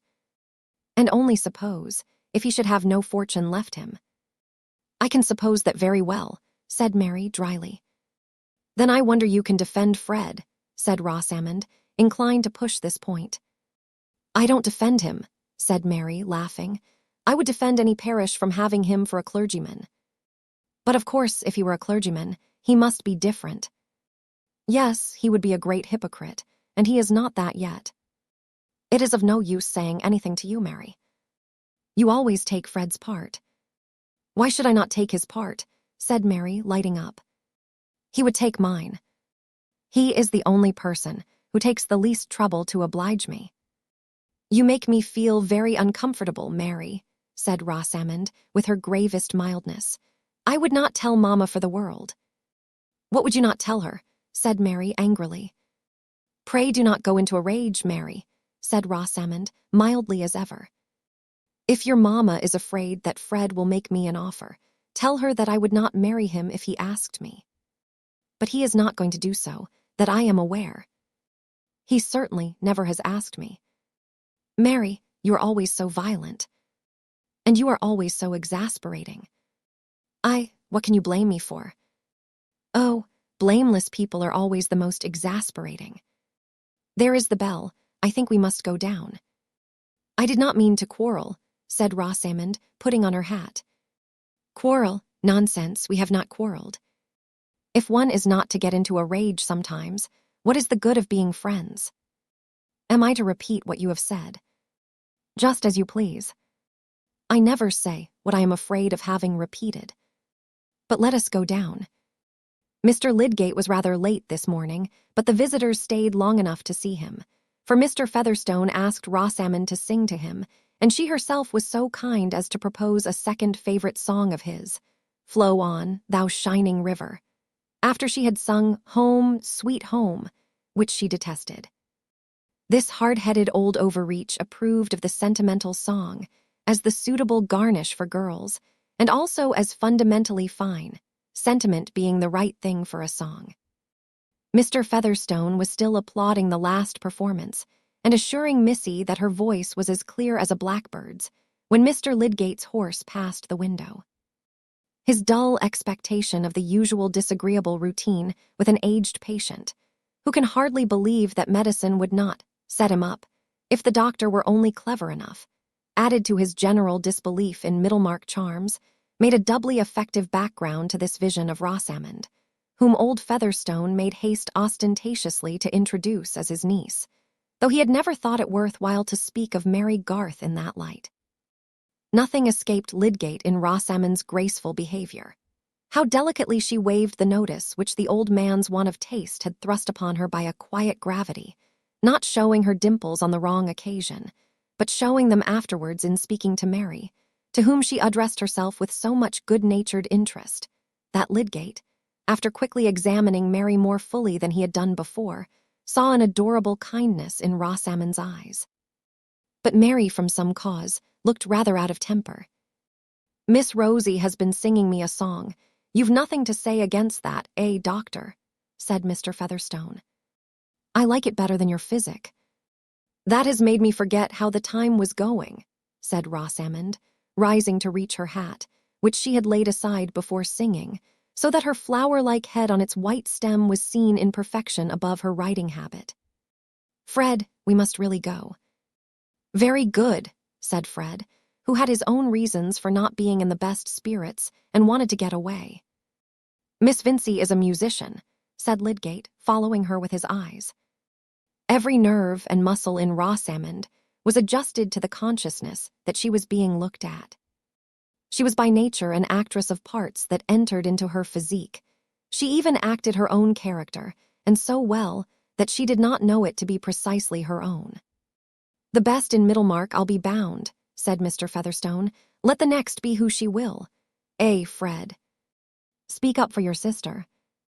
"I'm afraid I'm out of court, sir. My evidence would be good for nothing." "Middlemarch has not a very high standard, uncle," said Rosamond, with a pretty lightness, going towards her whip, which lay at a distance. Lydgate was quick in anticipating her. He reached the whip before she did, and turned to present it to her. She bowed and looked at him. He, of course, was looking at her, and their eyes met with that peculiar meeting which is never arrived at by effort, but seems like a sudden divine clearance of haze. I think Lydgate turned a little paler than usual, but Rosamond blushed deeply and felt a certain astonishment. After that, she was really anxious to go, and did not know what sort of stupidity her uncle was talking of when she went to shake hands with him. Yet this result, which she took to be a mutual impression, called falling in love, was just what Rosamond had contemplated beforehand. Ever since that important new arrival in Middlemarch, she had woven a little future, of which something like this scene was the necessary beginning. Strangers, whether wrecked and clinging to a raft, or duly escorted and accompanied by portmanteaus, have always had a circumstantial fascination for the virgin mind, against which native merit has urged itself in vain. And a stranger was absolutely necessary to Rosamond's social romance, which had always turned on a lover and bridegroom who was not a Middlemarcher, and who had no connections at all like her own. Of late, indeed, the construction seemed to demand that he should somehow be related to a baronet. Now that she and the stranger had met, reality proved much more moving than anticipation, and Rosamond could not doubt that this was the great epoch of her life. She judged of her own symptoms as those of awakening love, and she held it still more natural that Mr. Lydgate should have fallen in love at first sight of her. These things happened so often at balls, and why not by the morning light, when the complexion showed all the better for it? Rosamond, though no older than Mary, was rather used to being fallen in love with, but she, for her part, had remained indifferent and fastidiously critical towards both fresh sprig and faded bachelor. And here was Mr. Lydgate suddenly corresponding to her ideal, being altogether foreign to Middlemarch, carrying a certain air of distinction congruous with good family, and possessing connections which offered vistas of that middle-class heaven, rank. A man of talent, also, whom it would be especially delightful to enslave.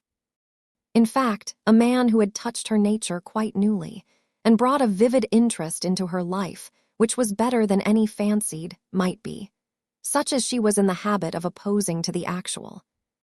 Thus, in riding home, both the brother and the sister were preoccupied and inclined to be silent. Rosamond, whose basis for her structure had the usual airy slightness, was of remarkably detailed and realistic imagination when the foundation had been once presupposed. And before they had ridden a mile, she was far on in the costume and introductions of her wedded life, having determined on her house in Middlemarch, and foreseen the visits she would pay to her husband's high-bred relatives at a distance, whose finished manners she could appropriate as thoroughly as she had done her school accomplishments, preparing herself thus for vaguer elevations which might ultimately come. There was nothing financial, still less sordid, in her previsions. She cared about what were considered refinements, and not about the money that was to pay for them.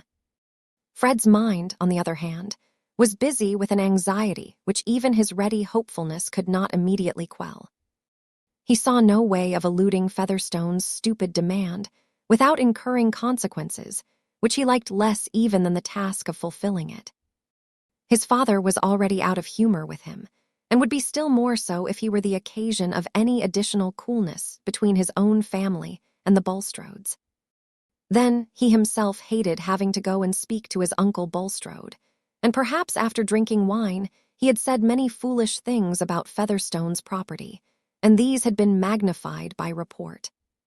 Fred felt that he made a wretched figure as a fellow who bragged about expectations from a queer old miser like Featherstone, and went a beg for certificates at his bidding. But those expectations, he really had them, and he saw no agreeable alternative if he gave them up.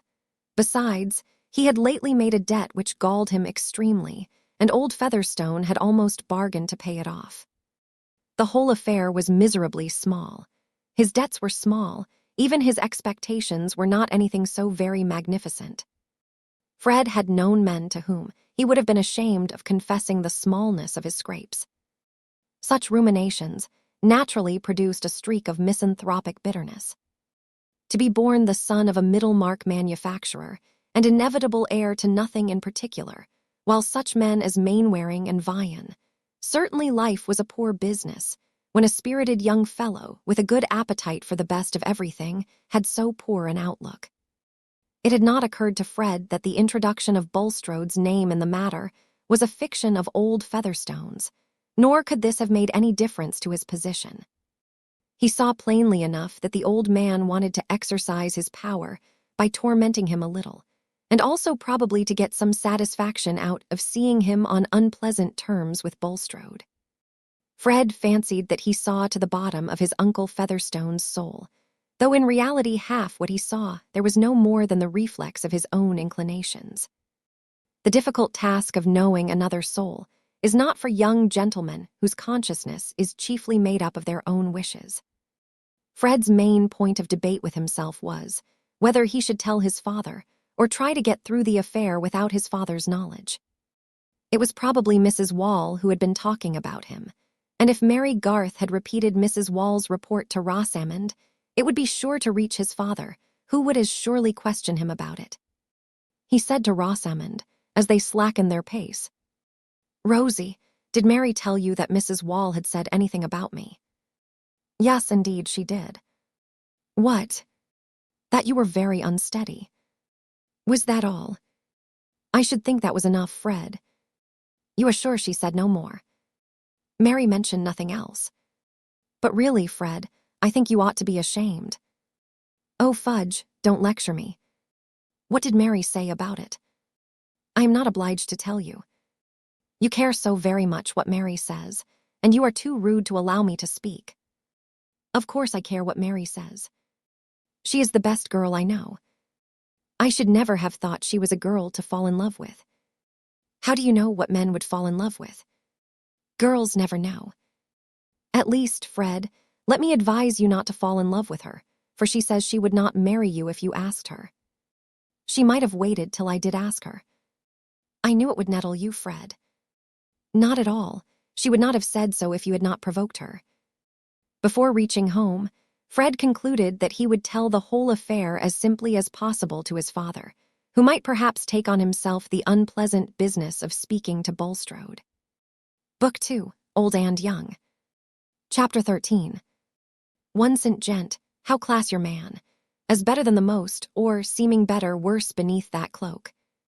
As saint or knave, pilgrim or hypocrite, 2D gent. Nay, tell me how you class your wealth of books, the drifted relics of all time. As well sort them at once by size and livery. Vellum, tall copies, and the common calf will hardly cover more diversity than all your labels cunningly devised to class your unread authors. In consequence of what he had heard from Fred, Mr. Vincey determined to speak with Mr. Bulstrode in his private room at the bank at 1:30, when he was usually free from other callers. But a visitor had come in at 1:00, and Mr. Bulstrode had so much to say to him that there was little chance of the interview being over in half an hour. The banker's speech was fluent, but it was also copious, and he used up an appreciable amount of time in brief meditative pauses. Do not imagine his sickly aspect to have been of the yellow, black-haired sort. He had a pale blonde skin, thin gray-besprinkled brown hair, light gray eyes, and a large forehead. Loud men called his subdued tone an undertone, and sometimes implied that it was inconsistent with openness, though there seems to be no reason why a loud man should not be given to concealment of anything except his own voice, unless it can be shown that Holy Writ has placed the seat of candor in the lungs. Mr. Bulstrode had also a deferential bending attitude in listening, and an apparently fixed attentiveness in his eyes, which made those persons who thought themselves worth hearing infer that he was seeking the utmost improvement from their discourse. Others, who expected to make no great figure, disliked this kind of moral lantern turned on them. If you are not proud of your cellar, there is no thrill of satisfaction in seeing your guest hold up his wine-glass to the light and look judicial. Such joys are reserved for conscious merit. Hence Mr. Bulstrode's close attention was not agreeable to the publicans and sinners in Middlemarch. It was attributed by some to his being a Pharisee, and by others to his being evangelical. Less superficial reasoners among them wished to know who his father and grandfather were, observing that 25 years ago nobody had ever heard of a Bulstrode in Middlemarch. To his present visitor, Lydgate, the scrutinizing look was a matter of indifference. He simply formed an unfavorable opinion of the banker's constitution and concluded that he had an eager inward life with little enjoyment of tangible things. "I shall be exceedingly obliged if you will look in on me here occasionally, Mr. Lydgate," the banker observed, after a brief pause. "If, as I dare to hope, I have the privilege of finding you a valuable coadjutor in the interesting matter of hospital management, there will be many questions which we shall need to discuss in private. As to the new hospital, which is nearly finished, I shall consider what you have said about the advantages of the special destination for fevers. The decision will rest with me, for though Lord Medlicote has given the land and timber for the building, he is not disposed to give his personal attention to the object. There are few things better worth the pains in a provincial town like this," said Lydgate. "A fine fever hospital in addition to the old infirmary might be the nucleus of a medical school here, when once we get our medical reforms. And what would do more for medical education than the spread of such schools over the country? A born provincial man who has a grain of public spirit as well as a few ideas should do what he can to resist the rush of everything that is a little better than common towards London. Any valid professional aims may often find a freer, if not a richer field in the provinces." One of Lydgate's gifts was a voice habitually deep and sonorous, yet capable of becoming very low and gentle at the right moment. About his ordinary bearing there was a certain fling, a fearless expectation of success, a confidence in his own powers and integrity much fortified by contempt for petty obstacles or seductions of which he had had no experience. But this proud openness was made lovable by an expression of unaffected good will. Mr. Bulstrode perhaps liked him the better for the difference between them in pitch and manners. He certainly liked him the better, as Rosamond did, for being a stranger in Middlemarch. One can begin so many things with a new person, even begin to be a better man. "I shall rejoice to furnish your zeal with fuller opportunities," Mr. Bulstrode answered. "I mean, by confiding to you the superintendence of my new hospital, should a maturer knowledge favor that issue, for I am determined that so great an object shall not be shackled by our two physicians. Indeed, I am encouraged to consider your advent to this town as a gracious indication that a more manifest blessing is now to be awarded to my efforts, which have hitherto been much withstood. With regard to the old infirmary, we have gained the initial point, I mean your election. And now I hope you will not shrink from incurring a certain amount of jealousy and dislike from your professional brethren by presenting yourself as a reformer."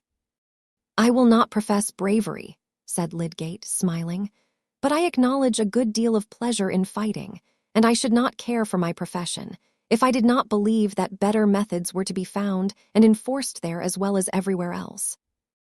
"The standard of that profession is low in Middlemarch, my dear sir," said the banker. "I mean in knowledge and skill, not in social status, for our medical men are most of them connected with respectable townspeople here. My own imperfect health has induced me to give some attention to those palliative resources which the divine mercy has placed within our reach.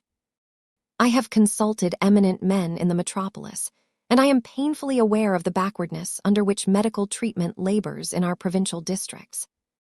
Yes, with our present medical rules and education, one must be satisfied now and then to meet with a fair practitioner.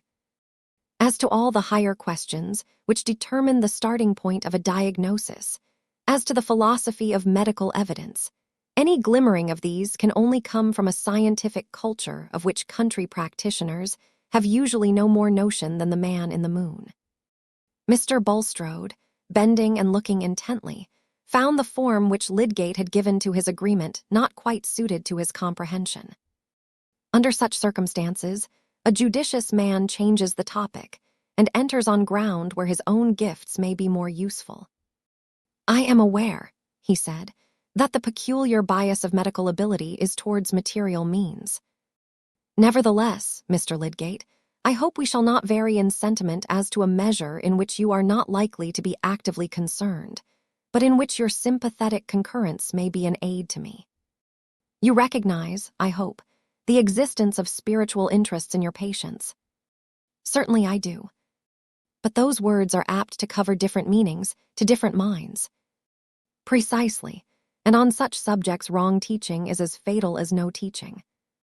Now a point which I have much at heart to secure is a new regulation as to clerical attendance at the old infirmary. The building stands in Mr. Fairbrother's parish. You know Mr. Fairbrother. I have seen him. He gave me his vote. I must call to thank him. He seems a very bright, pleasant little fellow, and I understand he is a naturalist.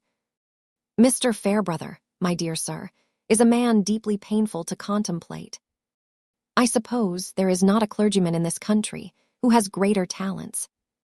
Mr. Bulstrode paused and looked meditative. "I have not yet been pained by finding any excessive talent in Middlemarch," said Lydgate, bluntly. "What I desire," Mr. Bulstrode continued, looking still more serious, "is that Mr. Fairbrother's attendance at the hospital should be superseded by the appointment of a chaplain, of Mr. Tyke, in fact, and that no other spiritual aid should be called in. As a medical man, I could have no opinion on such a point unless I knew Mr. Tyke, and even then I should require to know the cases in which he was applied." Lydgate smiled, but he was bent on being circumspect. "Of course, you cannot enter fully into the merits of this measure at present." But here Mr. Bulstrode began to speak with a more chiseled emphasis.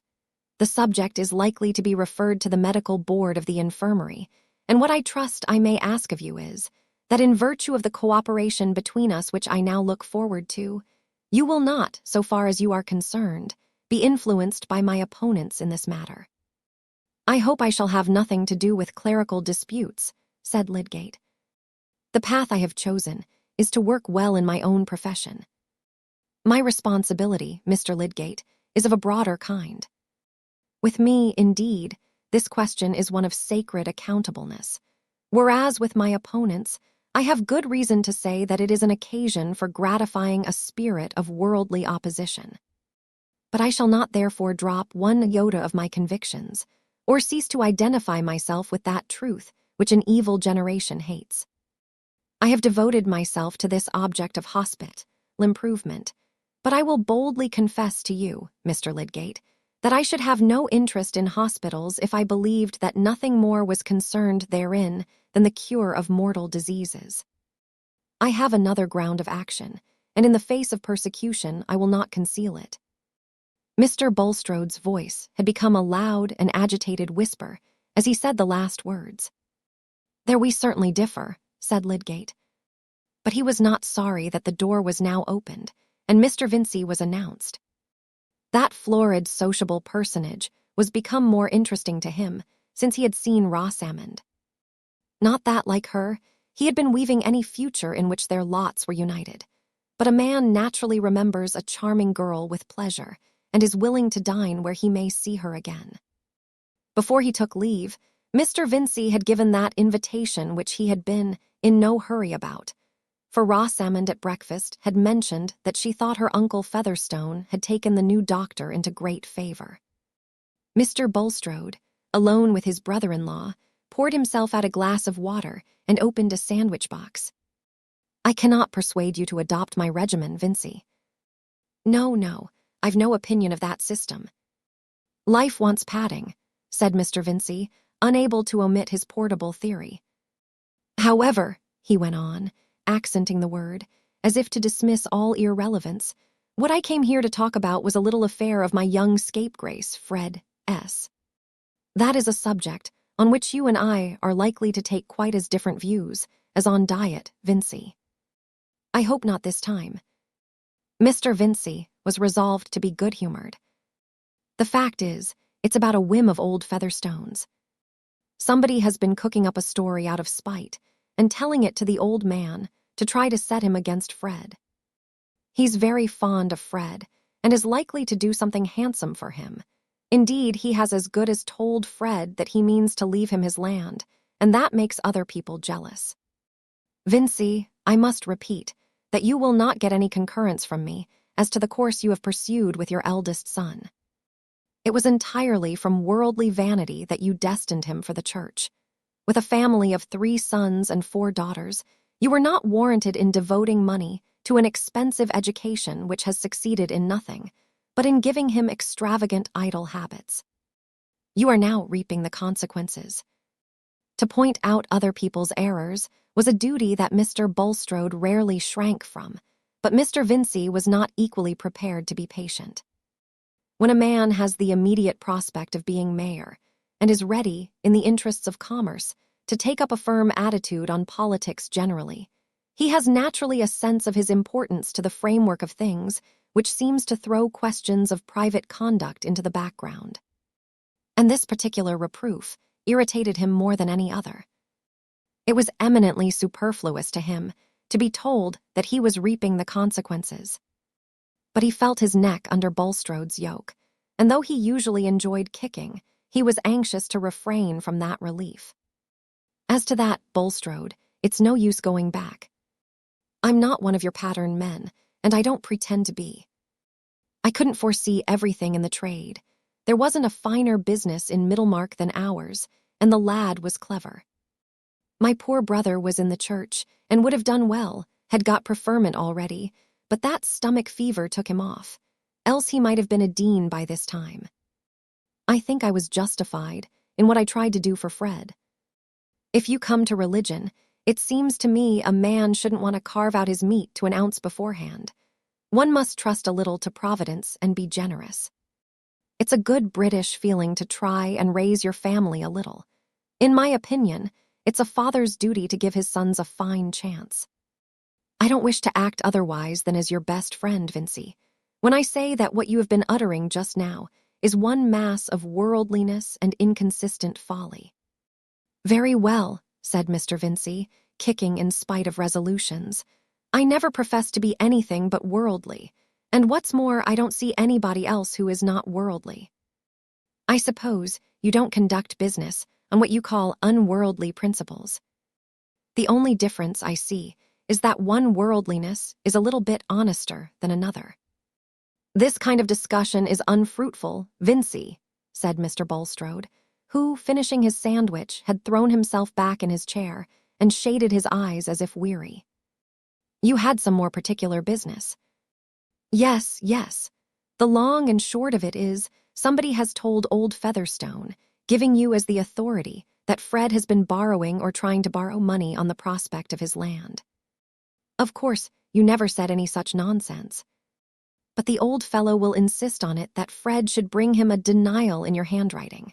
That is, just a bit of a note saying you don't believe a word of such stuff, either of his having borrowed or tried to borrow in such a fool's way. I suppose you can have no objection to do that. Pardon me, I have an objection. I am by no means sure that your son, in his recklessness and ignorance, I will use no severe word, has not tried to raise money by holding out his future prospects, or even that someone may not have been foolish enough to supply him on so vague a presumption. There is plenty of such lax money-lending as of other folly in the world. But Fred gives me his honor that he has never borrowed money on the pretense of any understanding about his uncle's land. He is not a liar. I don't want to make him better than he is. I have blown him up well. Nobody can say I wink at what he does. But he is not a liar. And I should have thought, but I may be wrong, that there was no religion to hinder a man from believing the best of a young fellow when you don't know worse. It seems to me it would be a poor sort of religion to put a spoke in his wheel by refusing to say you don't believe such harm of him as you've got no good reason to believe. I am not at all sure that I should be befriending your son by smoothing his way to the future possession of Featherstone's property. I cannot regard wealth as a blessing to those who use it simply as a harvest for this world. You do not like to hear these things, Vincy, but on this occasion I feel called upon to tell you that I have no motive for furthering such a disposition of property as that which you refer to. I do not shrink from saying that it will not tend to your son's eternal welfare or to the glory of God. Why then should you expect me to pen this kind of affidavit, which has no object but to keep up a foolish partiality and secure a foolish bequest? If you mean to hinder everybody from having money but saints and evangelists, you must give up some profitable partnerships. That's all I can say. Mr. Vincy burst out very bluntly. It may be for the glory of God, but it is not for the glory of the Middlemarch trade, that Plymdale's house uses those blue and green dyes it gets from the brassing manufactory. They rot the silk. That's all I know about it. Perhaps if other people knew so much of the profit went to the glory of God, they might like it better. But I don't mind so much about that. I could get up a pretty row if I chose. Mr. Bulstrode paused a little before he answered. You pain me very much by speaking in this way, Vincy. I do not expect you to understand my grounds of action. It is not an easy thing even to thread a path for principles in the intricacies of the world, still less to make the thread clear for the careless and the scoffing. You must remember, if you please, that I stretch my tolerance towards you as my wife's brother, and that it little becomes you to complain of me as withholding material help towards the worldly position of your family. I must remind you that it is not your own prudence or judgment that has enabled you to keep your place in the trade. Very likely not, but you have been no loser by my trade yet, said Mr. Vincy, thoroughly nettled, a result which was seldom much retarded by previous resolutions. And when you married Harriet, I don't see how you could expect that our families should not hang by the same nail. If you've changed your mind and want my family to come down in the world, you'd better say so. I've never changed. I'm a plain churchman now, just as I used to be before doctrines came up. I take the world as I find it, in trade and everything else. I'm contented to be no worse than my neighbors. But if you want us to come down in the world, say so. I shall know better what to do then. You talk unreasonably. Shall you come down in the world for want of this letter about your son? Well, whether or not, I consider it very unhandsome of you to refuse it. Such doings may be lined with religion, but outside they have a nasty, dog-in-the-manger look. You might as well slander Fred. It comes pretty near to it when you refuse to say you didn't set a slander going. It's this sort of thing, this tyrannical spirit, wanting to play bishop and banker everywhere. It's this sort of thing makes a man's name stink. Vincy, if you insist on quarreling with me, it will be exceedingly painful to Harriet as well as myself, said Mr. Bulstrode, with a trifle more eagerness and paleness than usual. I don't want to quarrel. It's for my interest, and perhaps for yours too, that we should be friends. I bear you no grudge. I think no worse of you than I do of other people. A man who half starves himself and goes the length in family prayers, and so on that you do, believes in his religion whatever it may be. You could turn over your capital just as fast with cursing and swearing. Plenty of fellows do. You like to be master, there's no denying that. You must be first chop in heaven, else you won't like it much. But you're my sister's husband, and we ought to stick together. And if I know Harriet, she'll consider it your fault if we quarrel because you strain at a gnat in this way and refuse to do Fred a good turn. And I don't mean to say I shall bear it well. I consider it unhandsome. Mr. Vincy rose, began to button his greatcoat, and looked steadily at his brother-in-law, meaning to imply a demand for a decisive answer. This was not the first time that Mr. Bulstrode had begun by admonishing Mr. Vincy, and had ended by seeing a very unsatisfactory reflection of himself in the coarse, unflattering mirror, which that manufacturer's mind presented to the subtler lights and shadows of his fellow men. And perhaps his experience ought to have warned him how the scene would end. But a full-fed fountain will be generous with its waters even in the rain, when they are worse than useless, and a fine fount of admonition is apt to be equally irrepressible. It was not in Mr. Bulstrode's nature to comply directly in consequence of uncomfortable suggestions. Before changing his course, he always needed to shape his motives and bring them into accordance with his habitual standard. He said at last, "I will reflect a little, Vincey. I will mention the subject to Harriet. I shall probably send you a letter." "Very well, as soon as you can, please. I hope it will all be settled before I see you tomorrow." Chapter 14. Follows here the strict receipt for that sauce to dainty meat, named idleness, which many eat by preference and call it sweet. First watch for morsels, like a hound mix well with buffets, stir them round with good thick oil of flatteries, and froth with mean self-lauding lies. Serve warm. The vessels you must choose to keep it in are dead men's shoes. Mr. Bulstrode's consultation of Harriet seemed to have had the effect desired by Mr. Vincey, for early the next morning a letter came which Fred could carry to Mr. Featherstone as the required testimony. The old gentleman was staying in bed on account of the cold weather, and as Mary Garth was not to be seen in the sitting-room, Fred went upstairs immediately and presented the letter to his uncle, who, propped up comfortably on a bed rest, was not less able than usual to enjoy his consciousness of wisdom in distrusting and frustrating mankind. He put on his spectacles to read the letter, pursing up his lips and drawing down their corners. "Under the circumstances, I will not decline to state my conviction, Teachaw. What fine words the fellow puts. He's as fine as an auctioneer, that your son Frederick has not obtained any advance of money on bequests promised by Mr. Featherstone. Promised? Who said I had ever promised? I promise nothing. I shall make codicils as long as I like, and that considering the nature of such a proceeding, it is unreasonable to presume that a young man of sense and character would attempt it. Ah, but the gentleman doesn't say you are a young man of sense and character. Mark you that, sir. As to my own concern with any report of such a nature, I distinctly affirm that I never made any statement to the effect that your son had borrowed money on any property that might accrue to him on Mr. Featherstone's demise. Bless my heart. Property, accrue, demise. Lawyer Standish is nothing to him. He couldn't speak finer if he wanted to borrow. Well, Mr. Featherstone here looked over his spectacles at Fred, while he handed back the letter to him with a contemptuous gesture. You don't suppose I believe a thing because Bulstrode writes it out fine, eh? Fred colored. You wish to have the letter, sir? I should think it very likely that Mr. Bulstrode's denial is as good as the authority which told you what he denies. Every bit. I never said I believed either one or the other. And now what do you expect? Said Mr. Featherstone, curtly, keeping on his spectacles but withdrawing his hands under his wraps. I expect nothing, sir. Fred, with difficulty, restrained himself from venting his irritation. I came to bring you the letter. If you like, I will bid you good morning. Not yet, not yet. Ring the bell. I want Missy to come. It was a servant who came in answer to the bell.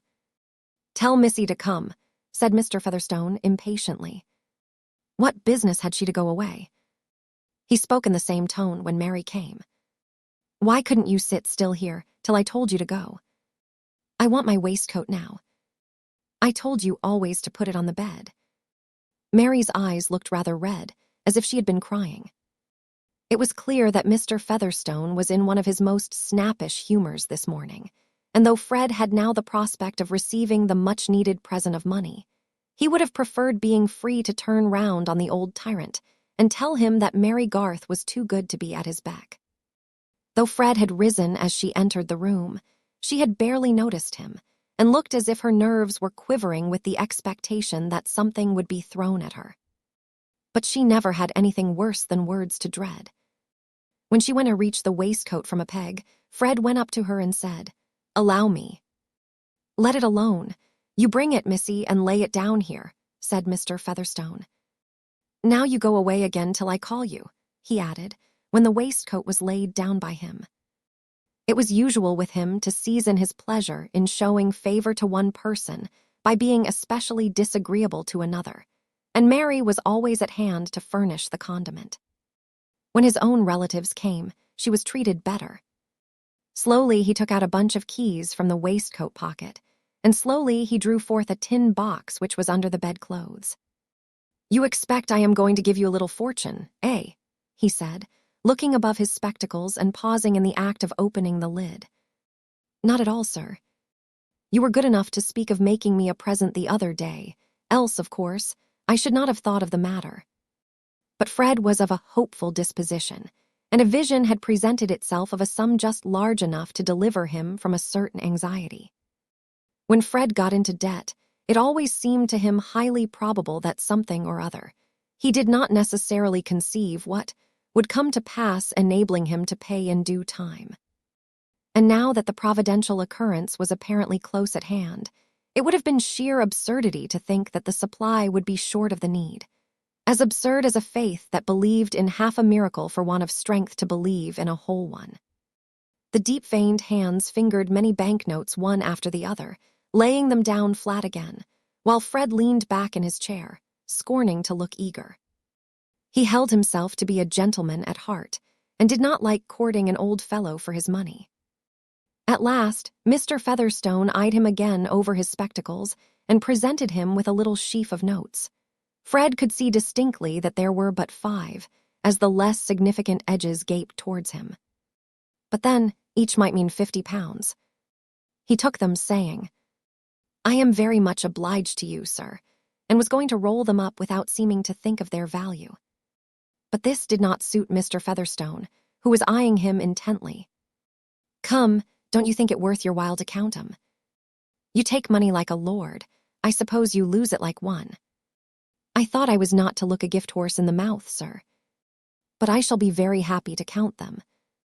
Fred was not so happy, however, after he had counted them, for they actually presented the absurdity of being less than his hopefulness had decided that they must be. What can the fitness of things mean, if not their fitness to a man's expectations? Failing this, absurdity and atheism gape behind him. The collapse for Fred was severe when he found that he held no more than 5 20s, and his share in the higher education of this country did not seem to help him. Nevertheless, he said, with rapid changes in his fair complexion, "It is very handsome of you, sir." "I should think it is," said Mr. Featherstone, locking his box and replacing it, then taking off his spectacles deliberately, and at length, as if his inward meditation had more deeply convinced him, repeating, "I should think it handsome." "I assure you, sir, I am very grateful," said Fred, who had had time to recover his cheerful air. "So you ought to be.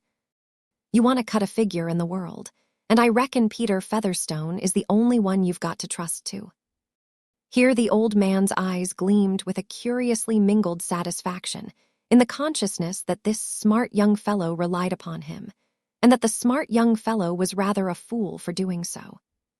"Yes, indeed, I was not born to very splendid chances.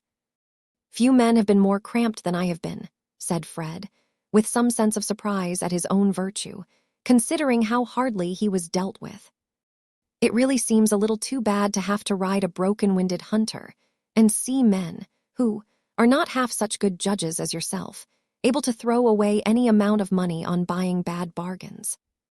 Well, you can buy yourself a fine hunter now. £80 is enough for that, I reckon, and you'll have £20 over to get yourself out of any little scrape," said Mr. Featherstone, chuckling slightly.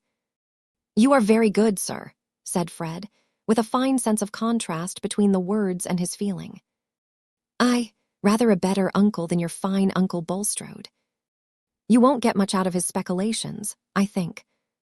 He's got a pretty strong string round your father's leg, by what I hear, eh?" "My father never tells me anything about his affairs, sir." "Well, he shows some sense there. But other people find him out without his telling.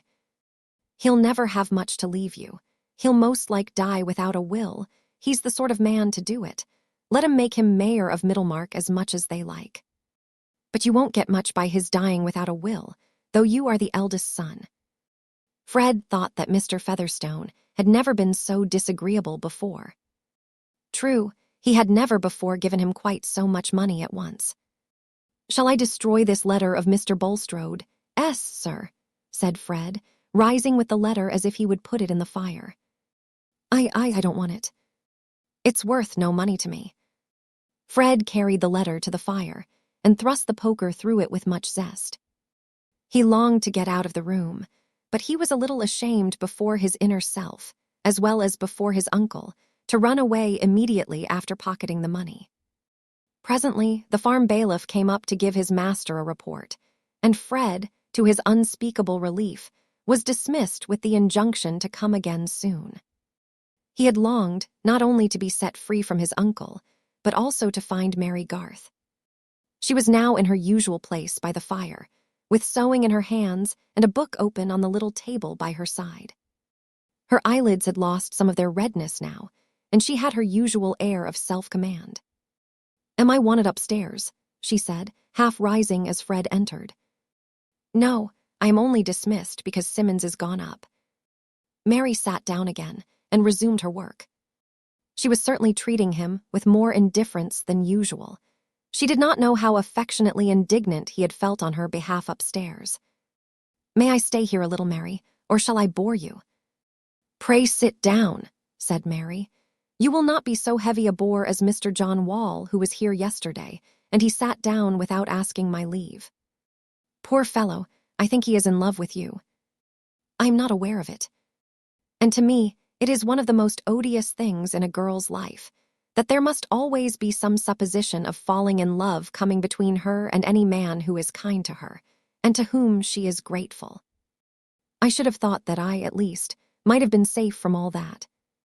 I have no ground for the nonsensical vanity of fancying everybody who comes near me is in love with me." Mary did not mean to betray any feeling, but in spite of herself, she ended in a tremulous tone of vexation. "Confound John Wall. I did not mean to make you angry. I didn't know you had any reason for being grateful to me. I forgot what a great service you think it if anyone snuffs a candle for you." Fred also had his pride, and was not going to show that he knew what had called forth this outburst of Mary's. "Oh, I am not angry, except with the ways of the world. I do like to be spoken to as if I had common sense. I really often feel as if I could understand a little more than I ever hear, even from young gentlemen who have been to college." Mary had recovered, and she spoke with a suppressed, rippling undercurrent of laughter pleasant to hear. "I don't care how merry you are at my expense this morning," said Fred.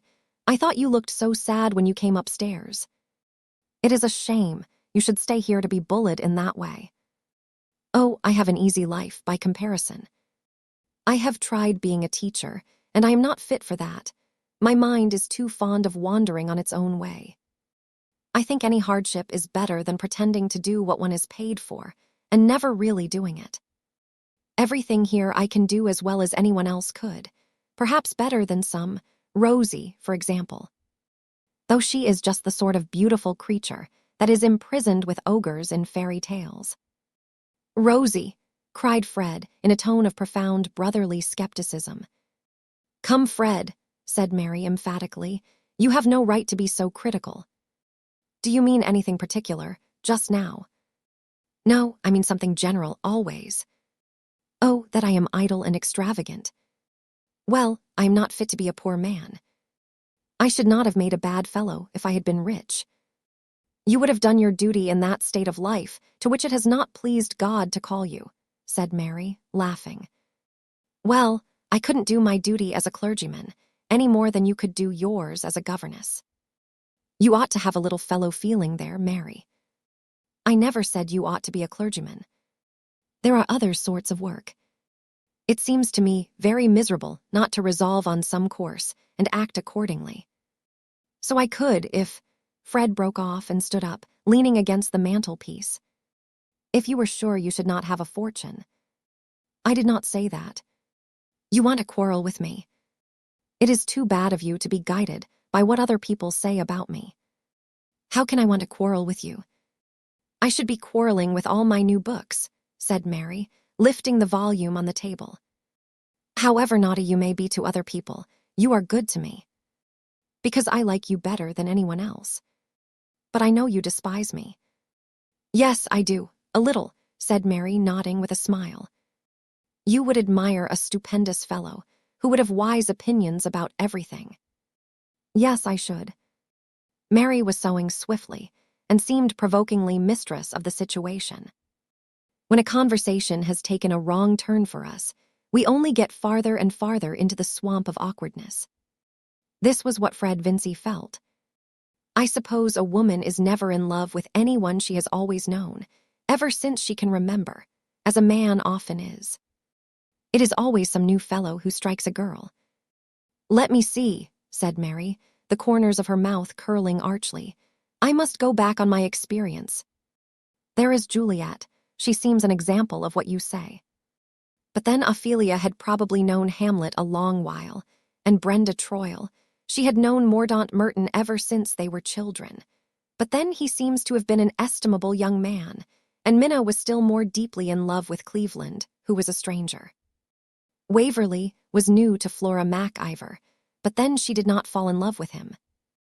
And there are Olivia and Sophia Primrose, and Corinne.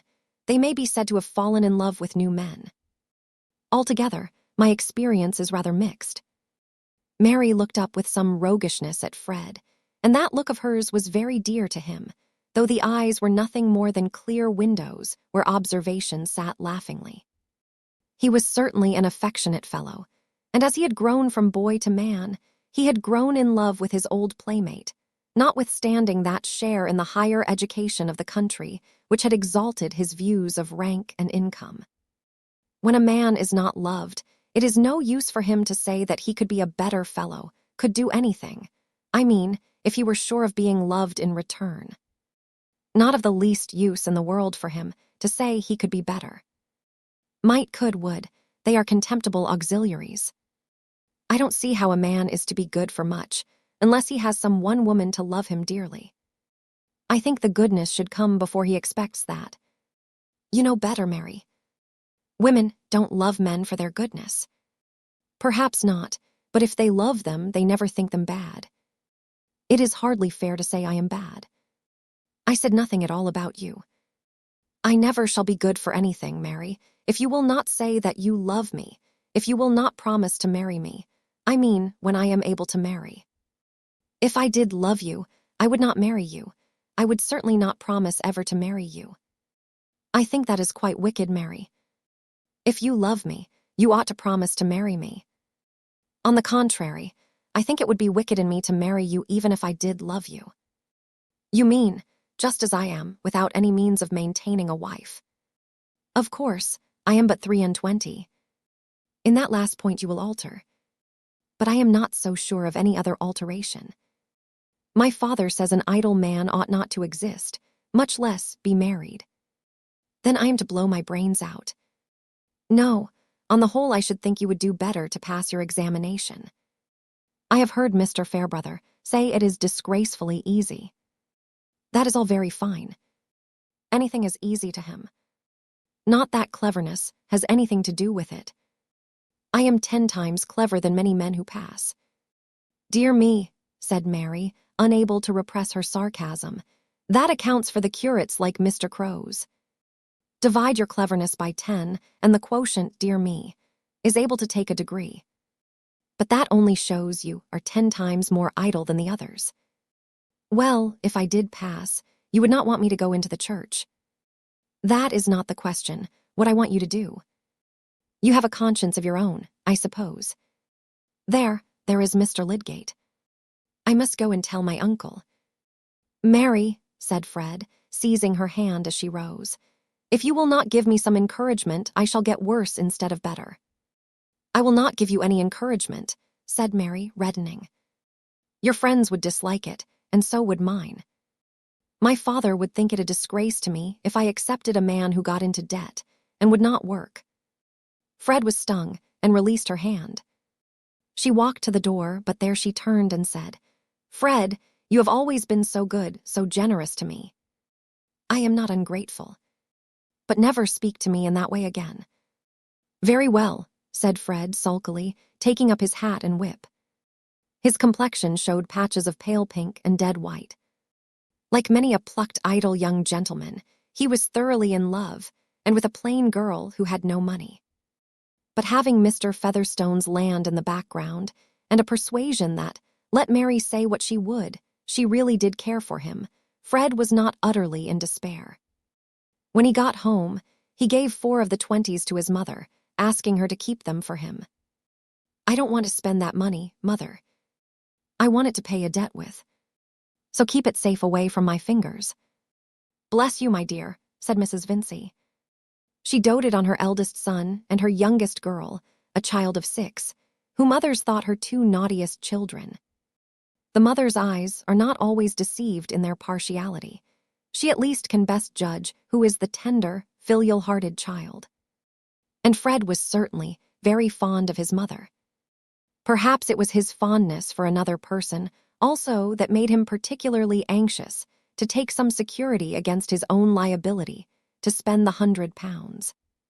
For the creditor to whom he owed 100, and 60 held a firmer security in the shape of a bill signed by Mary's father.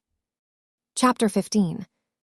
Black eyes you have left, you say, blue eyes fail to draw you, yet you seem more rapt today than of old we saw you.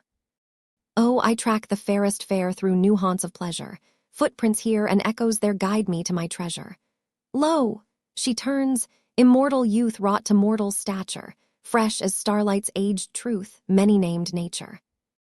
Great historian, as he insisted on calling himself, who had the happiness to be dead 120 years ago, and so to take his place among the colossi whose huge legs our living pettiness is observed to walk under, glories in his copious remarks and digressions as the least imitable part of his work, and especially in those initial chapters to the successive books of his history, where he seems to bring his armchair to the proscenium and chat with us in all the lusty ease of his fine English. But Fielding lived when the days were longer, for time, like money, is measured by our needs, when summer afternoons were spacious, and the clock ticked slowly in the winter evenings. We belated historians must not linger after his example, and if we did so, it is probable that our chat would be thin and eager, as if delivered from a camp stool in a parrot house. I at least have so much to do in unraveling certain human lots, and seeing how they were woven and interwoven, that all the light I can command must be concentrated on this particular web, and not dispersed over that tempting range of relevancies called the universe. At present, I have to make the new settler Lydgate better known to anyone interested in him than he could possibly be even to those who had seen the most of him since his arrival in Middlemarch. For surely all must admit that a man may be puffed and belauded, envied, ridiculed, counted upon as a tool and fallen in love with, or at least selected as a future husband, and yet remain virtually unknown, known merely as a cluster of signs for his neighbors' false suppositions.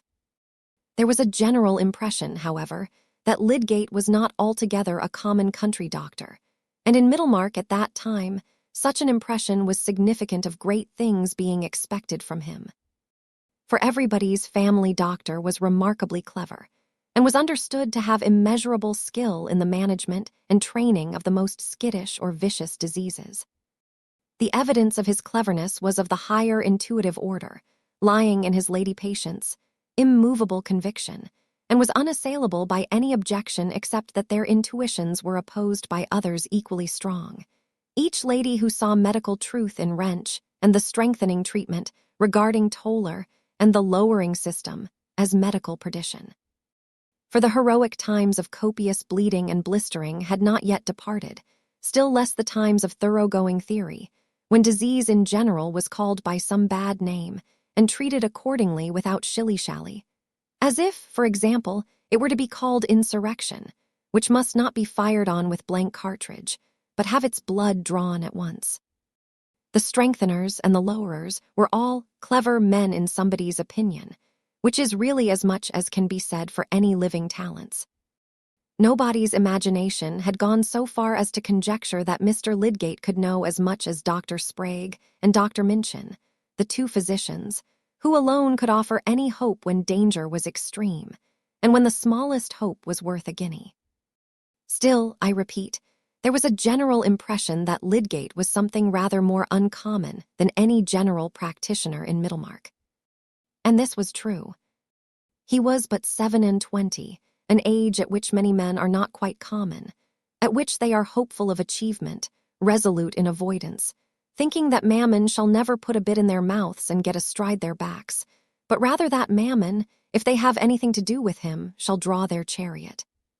He had been left an orphan when he was fresh from a public school. His father, a military man, had made but little provision for 3 children, and when the boy Tertius asked to have a medical education, it seemed easier to his guardians to grant his request by apprenticing him to a country practitioner than to make any objections on the score of family dignity. He was one of the rarer lads who early get a decided bent and make up their minds that there is something particular in life which they would like to do for its own sake, and not because their fathers did it. Most of us who turn to any subject with love remember some morning or evening hour when we got on a high stool to reach down an untried volume, or sat with parted lips listening to a new talker, or for very lack of books began to listen to the voices within as the first traceable beginning of our love. Something of that sort happened to Lydgate. He was a quick fellow, and when hot from play, would toss himself in a corner, and in 5 minutes be deep in any sort of book that he could lay his hands on. If it were Rasselas or Gulliver, so much the better, but Bailey's dictionary would do, or the Bible with the Apocrypha in it. Something he must read, when he was not riding the pony, or running and hunting, or listening to the talk of men. All this was true of him at 10 years of age. He had then read through Chrysal or The Adventures of a Guinea, which was neither milk for babes, nor any chalky mixture meant to pass for milk, and it had already occurred to him that books were stuff, and that life was stupid. His school studies had not much modified that opinion, for though he did his classics and mathematics, he was not preeminent in them. It was said of him that Lydgate could do anything he liked, but he had certainly not yet liked to do anything remarkable. He was a vigorous animal with a ready understanding, but no spark had yet kindled in him an intellectual passion. Knowledge seemed to him a very superficial affair, easily mastered. Judging from the conversation of his elders, he had apparently got already more than was necessary for mature life. Probably this was not an exceptional result of expensive teaching at that period of short-waisted coats and other fashions which have not yet recurred. But one vacation, a wet day sent him to the small home library to hunt once more for a book which might have some freshness for him. In vain. Unless, indeed, he took down a dusty row of volumes with gray paper backs and dingy labels, the volumes of an old cyclopedia which he had never disturbed. It would at least be a novelty to disturb them. They were on the highest shelf, and he stood on a chair to get them down. But he opened the volume which he first took from the shelf. Somehow, one is apt to read in a makeshift attitude, just where it might seem inconvenient to do so. The page he opened on was under the head of anatomy, and the first passage that drew his eyes was on the valves of the heart. He was not much acquainted with valves of any sort, but he knew that valvae were folding doors, and through this crevice came a sudden light startling him with his first vivid notion of finely adjusted mechanism in the human frame. A liberal education had, of course, left him free to read the indecent passages in the school classics, but beyond a general sense of secrecy and obscenity in connection with his internal structure, had left his imagination quite unbiased, so that for anything he knew his brains lay in small bags at his temples, and he had no more thought of representing to himself how his blood circulated than how paper served instead of gold. But the moment of vocation had come, and before he got down from his chair, the world was made new to him by a presentiment of endless processes, filling the vast spaces planked out of his sight by that wordy ignorance which he had supposed to be knowledge. From that hour Lydgate felt the growth of an intellectual passion. We are not afraid of telling over and over again how a man comes to fall in love with a woman and be wedded to her, or else be fatally parted from her. Is it due to excess of poetry or of stupidity that we are never weary of describing what King James called a woman's macdom and her fairness? never weary of listening to the twanging of the old troubadour strings, and are comparatively uninterested in that other kind of macdom and fairness, which must be wooed with industrious thought and patient renunciation of small desires. In the story of this passion, too, the development varies. Sometimes it is the glorious marriage, sometimes frustration and final parting. And not seldom the catastrophe is bound up with the other passion, sung by the troubadours. For in the multitude of middle-aged men who go about their vocations, in a daily course determined for them, much in the same way as the tie of their cravats, there is always a good number who once meant to shape their own deeds and alter the world a little. The story of their coming to be shapen after the average and fit to be packed by the gross is hardly ever told even in their consciousness, for perhaps their ardor in generous unpaid toil cooled as imperceptibly as the ardor of other youthful loves, till one day their earlier self walked like a ghost in its old home and made the new furniture ghastly. Nothing in the world more subtle than the process of their gradual change. In the beginning, they inhaled it unknowingly. You and I may have sent some of our breath towards infecting them, when we uttered our conforming falsities or drew our silly conclusions, or perhaps it came with the vibrations from a woman's glance. Lydgate did not mean to be one of those failures, and there was the better hope of him because his scientific interest soon took the form of a professional enthusiasm. He had a youthful belief in his bread-winning work, not to be stifled by that initiation in makeshift called his prentice days, and he carried to his studies in London, Edinburgh, and Paris the conviction that the medical profession as it might be was the finest in the world, presenting the most perfect interchange between science and art, offering the most direct alliance between intellectual conquest and the social good. Lydgate's nature demanded this combination. He was an emotional creature, with a flesh-and-blood sense of fellowship which withstood all the abstractions of special study. He cared not only for cases, but for John and Elizabeth, especially Elizabeth. There was another attraction in his profession. It wanted reform, and gave a man an opportunity for some indignant resolve to reject its venal decorations and other humbug, and to be the possessor of genuine though undemanded qualifications. He went to study in Paris with the determination that, when he came home again, he would settle in some provincial town as a general practitioner, and resist the irrational severance between medical and surgical knowledge in the interest of his own scientific pursuits, as well as of the general advance. He would keep away from the range of London intrigues, jealousies, and social truckling, and win celebrity, however slowly, as Jenner had done, by the independent value of his work. For it must be remembered that this was a dark period, and in spite of venerable colleges which used great efforts to secure purity of knowledge by making it scarce, and to exclude error by a rigid exclusiveness in relation to fees and appointments, it happened that very ignorant young gentlemen were promoted in town, and many more got a legal right to practice over large areas in the country. Also, the high standard held up to the public mind by the College of Physicians, which gave its peculiar sanction to the expensive and highly rarefied medical instruction obtained by graduates of Oxford and Cambridge, did not hinder quackery from having an excellent time of it. For since professional practice chiefly consisted in giving a great many drugs, the public inferred that it might be better off with more drugs still, if they could only be got cheaply, and hence swallowed large cubic measures of physic prescribed by unscrupulous ignorance which had taken no degrees.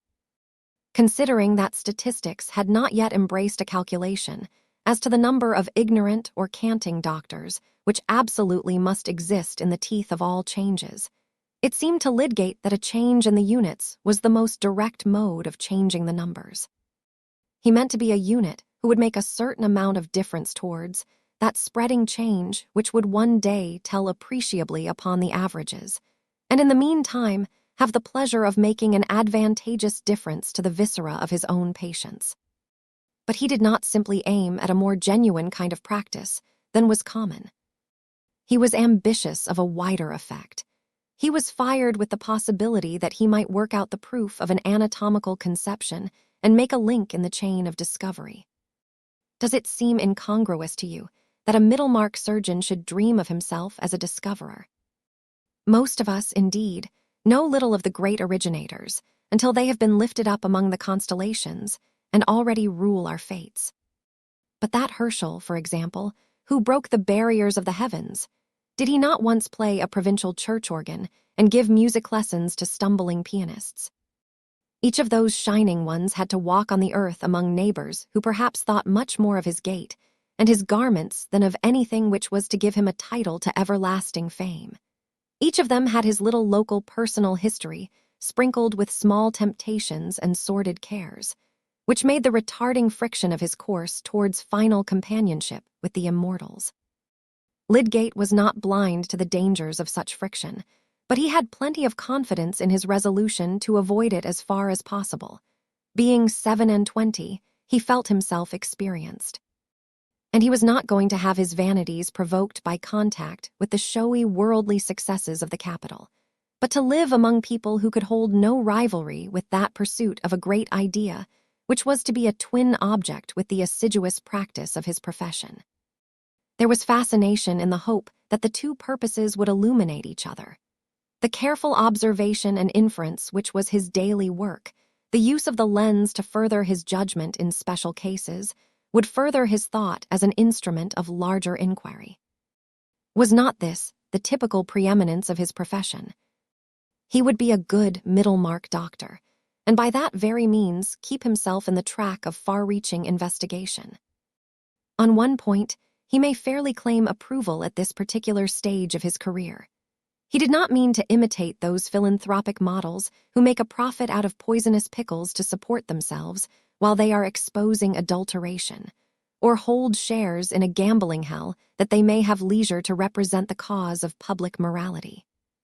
He intended to begin in his own case some particular reforms which were quite certainly within his reach, and much less of a problem than the demonstrating of an anatomical conception. One of these reforms was to act stoutly on the strength of a recent legal decision, and simply prescribe, without dispensing drugs or taking percentage from druggists. This was an innovation for one who had chosen to adopt the style of general practitioner in a country town, and would be felt as offensive criticism by his professional brethren.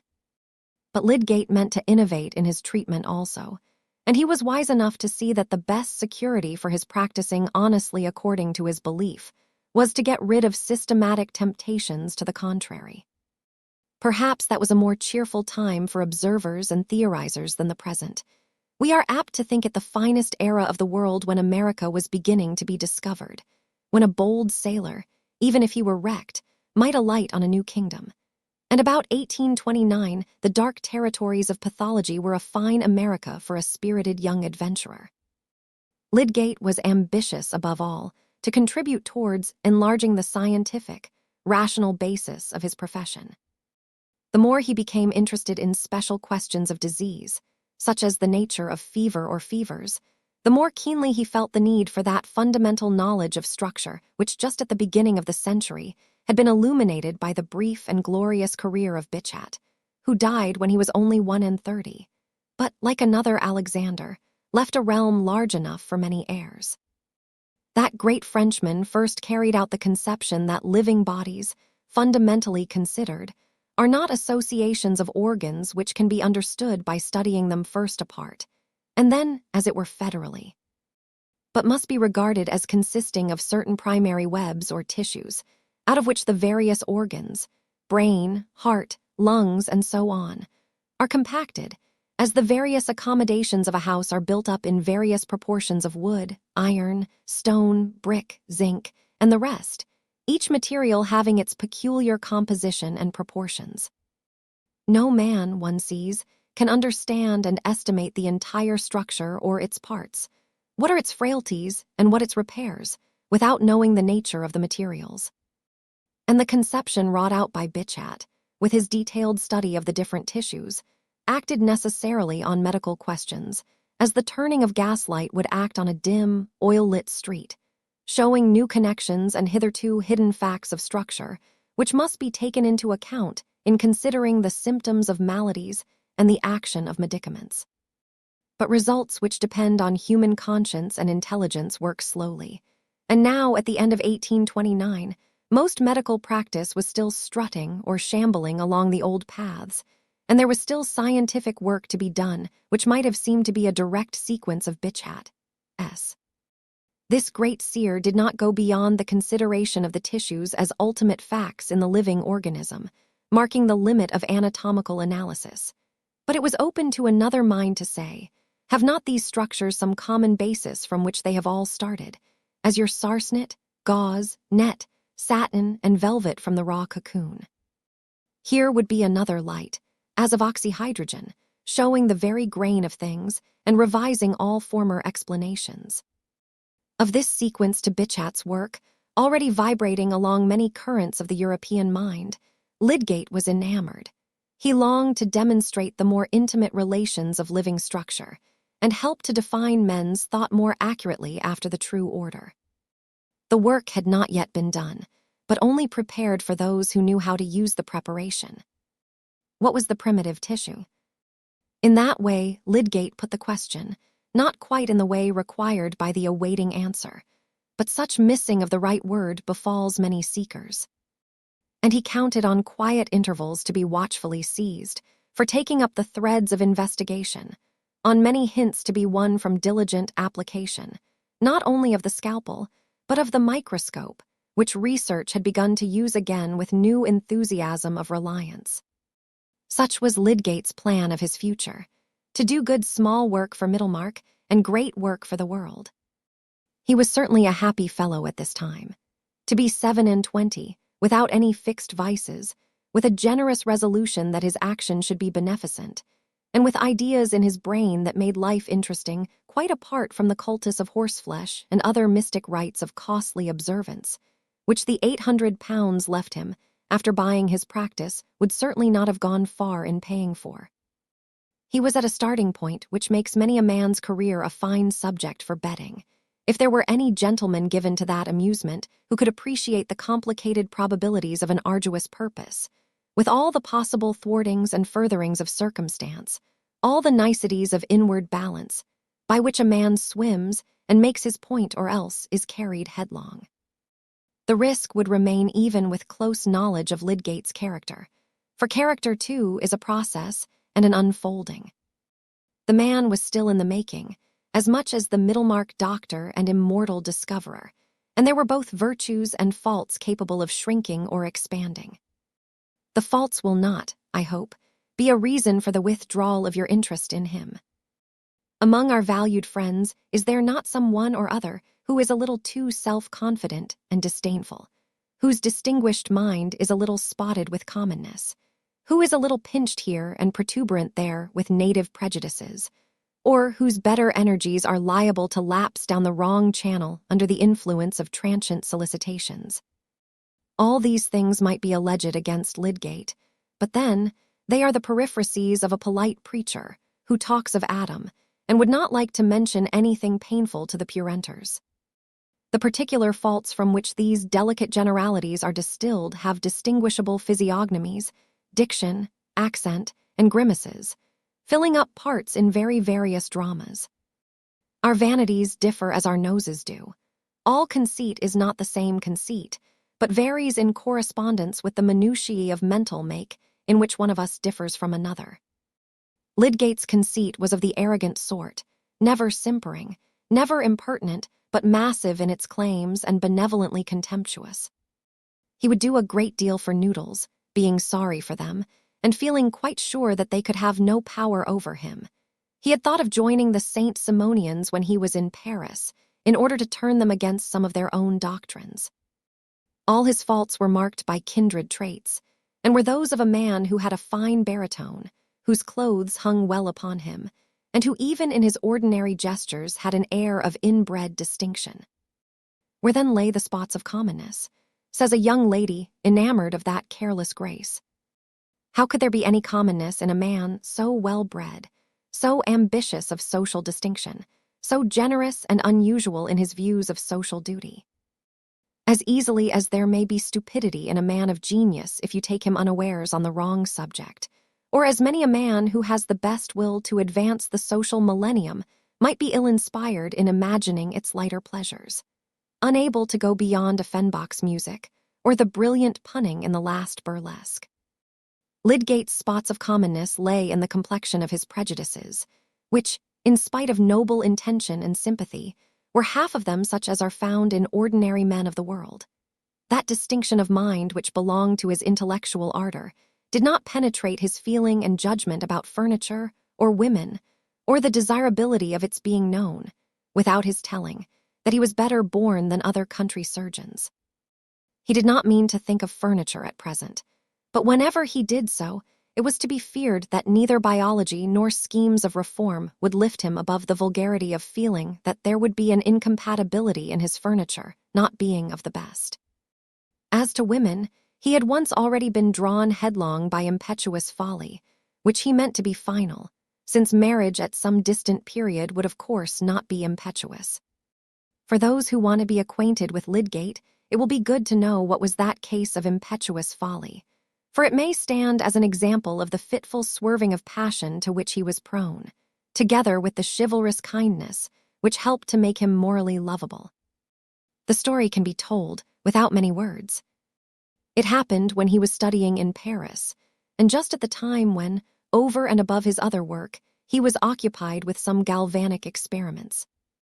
One evening, tired with his experimenting, and not being able to elicit the facts he needed, he left his frogs and rabbits to some repose under their trying and mysterious dispensation of unexplained shocks, and went to finish his evening at the theatre of the Porte Saint Martin, where there was a melodrama which he had already seen several times. Attracted, not by the ingenious work of the collaborating authors, but by an actress whose part it was to stab her lover, mistaking him for the evil-designing duke of the piece. Lydgate was in love with this actress, as a man is in love with a woman whom he never expects to speak to. She was a Provincial, with dark eyes, a Greek profile, and rounded majestic form, having that sort of beauty which carries a sweet matronliness even in youth, and her voice was a soft cooing. She had but lately come to Paris, and bore a virtuous reputation, her husband acting with her as the unfortunate lover. It was her acting which was no better than it should be, but the public was satisfied.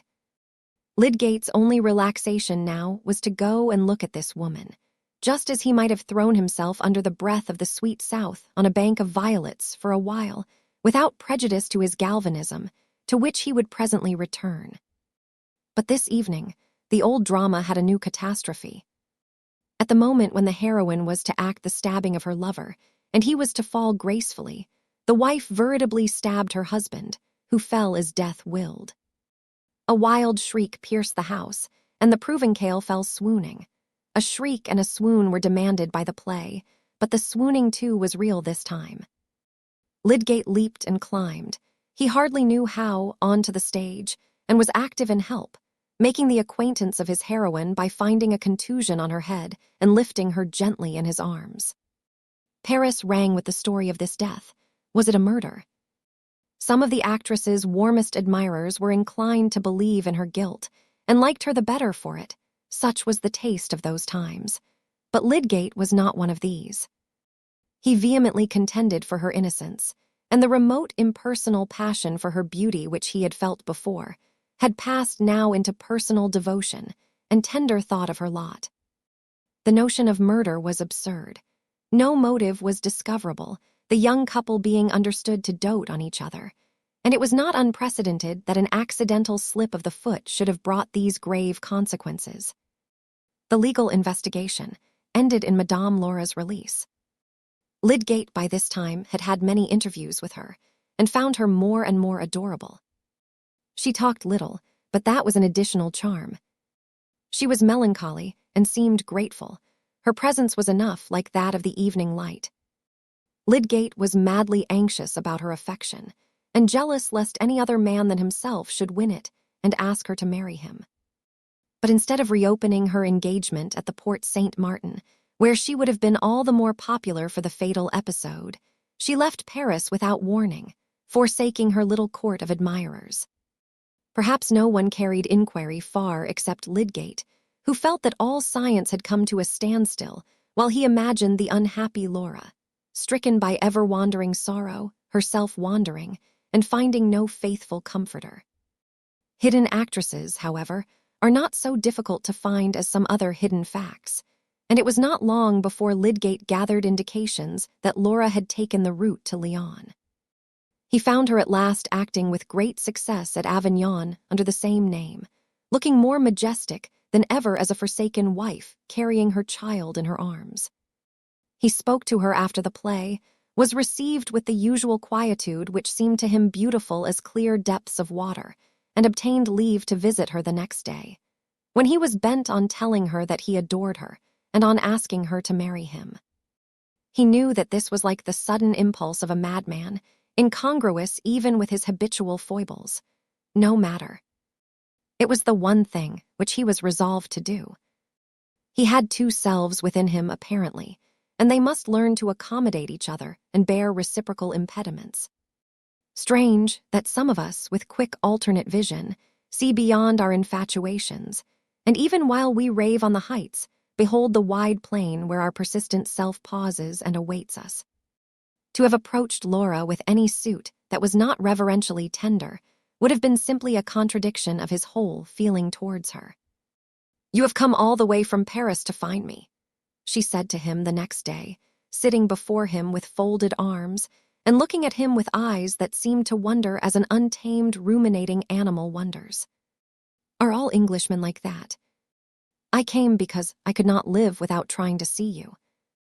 You are lonely. I love you. I want you to consent to be my wife. I will wait, but I want you to promise that you will marry me, no one else." Laura looked at him in silence with a melancholy radiance from under her grand eyelids, until he was full of rapturous certainty and knelt close to her knees.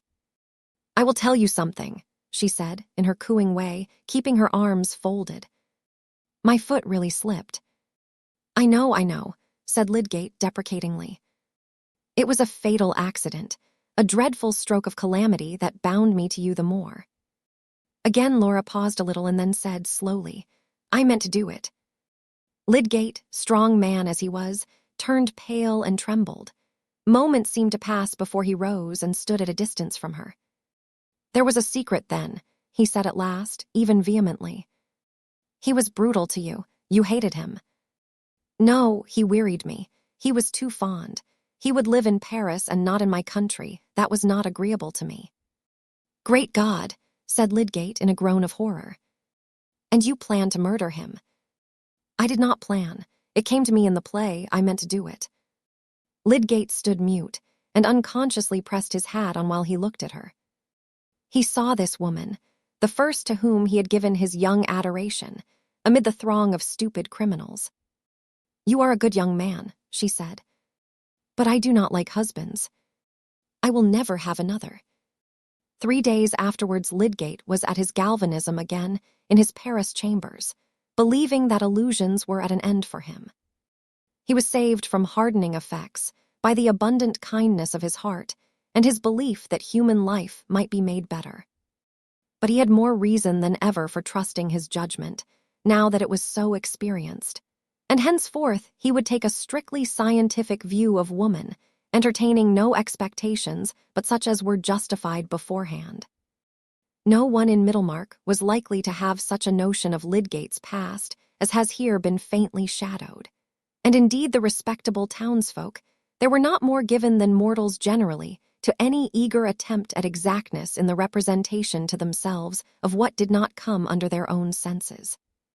Not only young virgins of that town, but gray-bearded men also, were often in haste to conjecture how a new acquaintance might be wrought into their purposes, contented with very vague knowledge as to the way in which life had been shaping him for that instrumentality.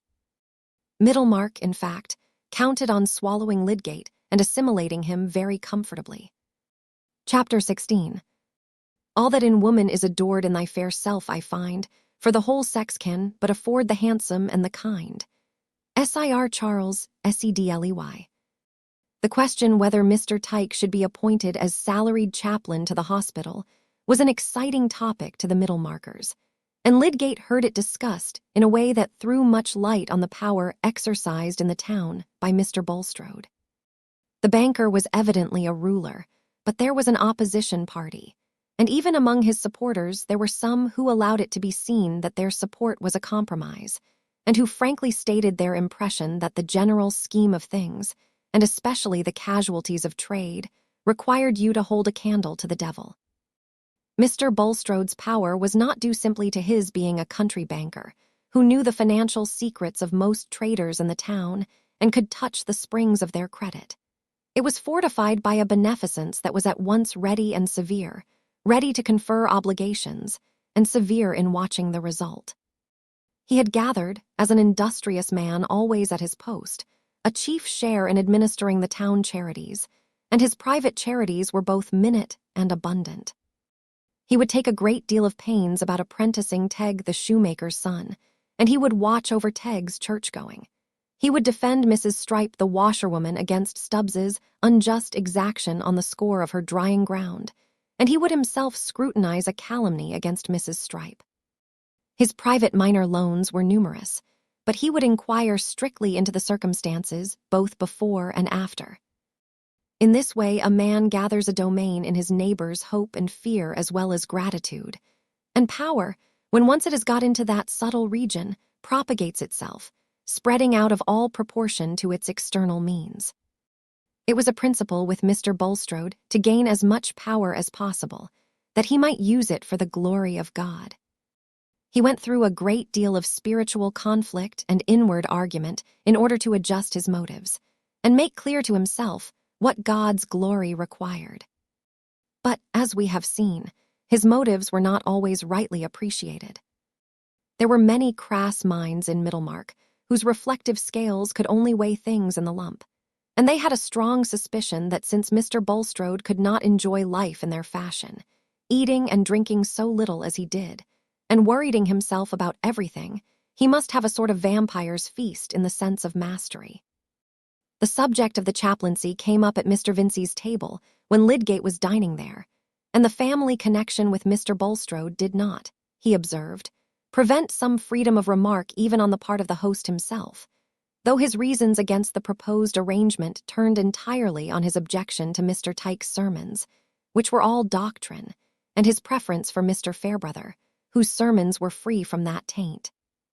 Mr. Vincey liked well enough the notion of the chaplain's having a salary, supposing it were given to Fairbrother, who was as good a little fellow as ever breathed, and the best preacher anywhere, and companionable too.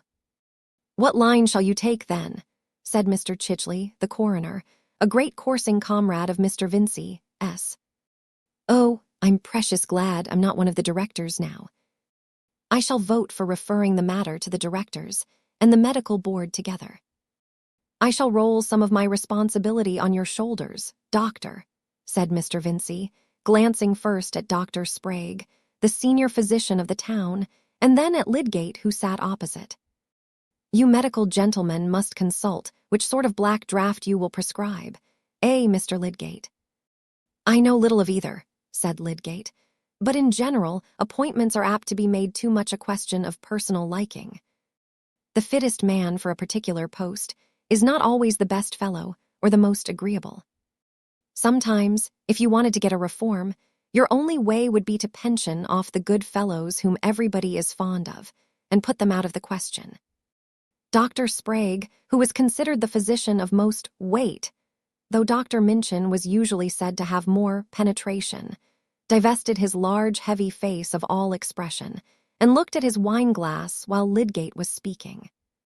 Whatever was not problematical and suspected about this young man, for example, a certain showiness as to foreign ideas, and a disposition to unsettle what had been settled and forgotten by his elders, was positively unwelcome to a physician whose standing had been fixed 30 years before by a treatise on meningitis, of which at least one copy marked "Own" was bound in calf. For my part, one have some fellow-feeling with Dr. Sprague. One's self-satisfaction is an untaxed kind of property, which it is very unpleasant to find deprecated. Lydgate's remark, however, did not meet the sense of the company. Mr. Vincey said that if he could have his way, he would not put disagreeable fellows anywhere. "Hang your reforms," said Mr. Chichley.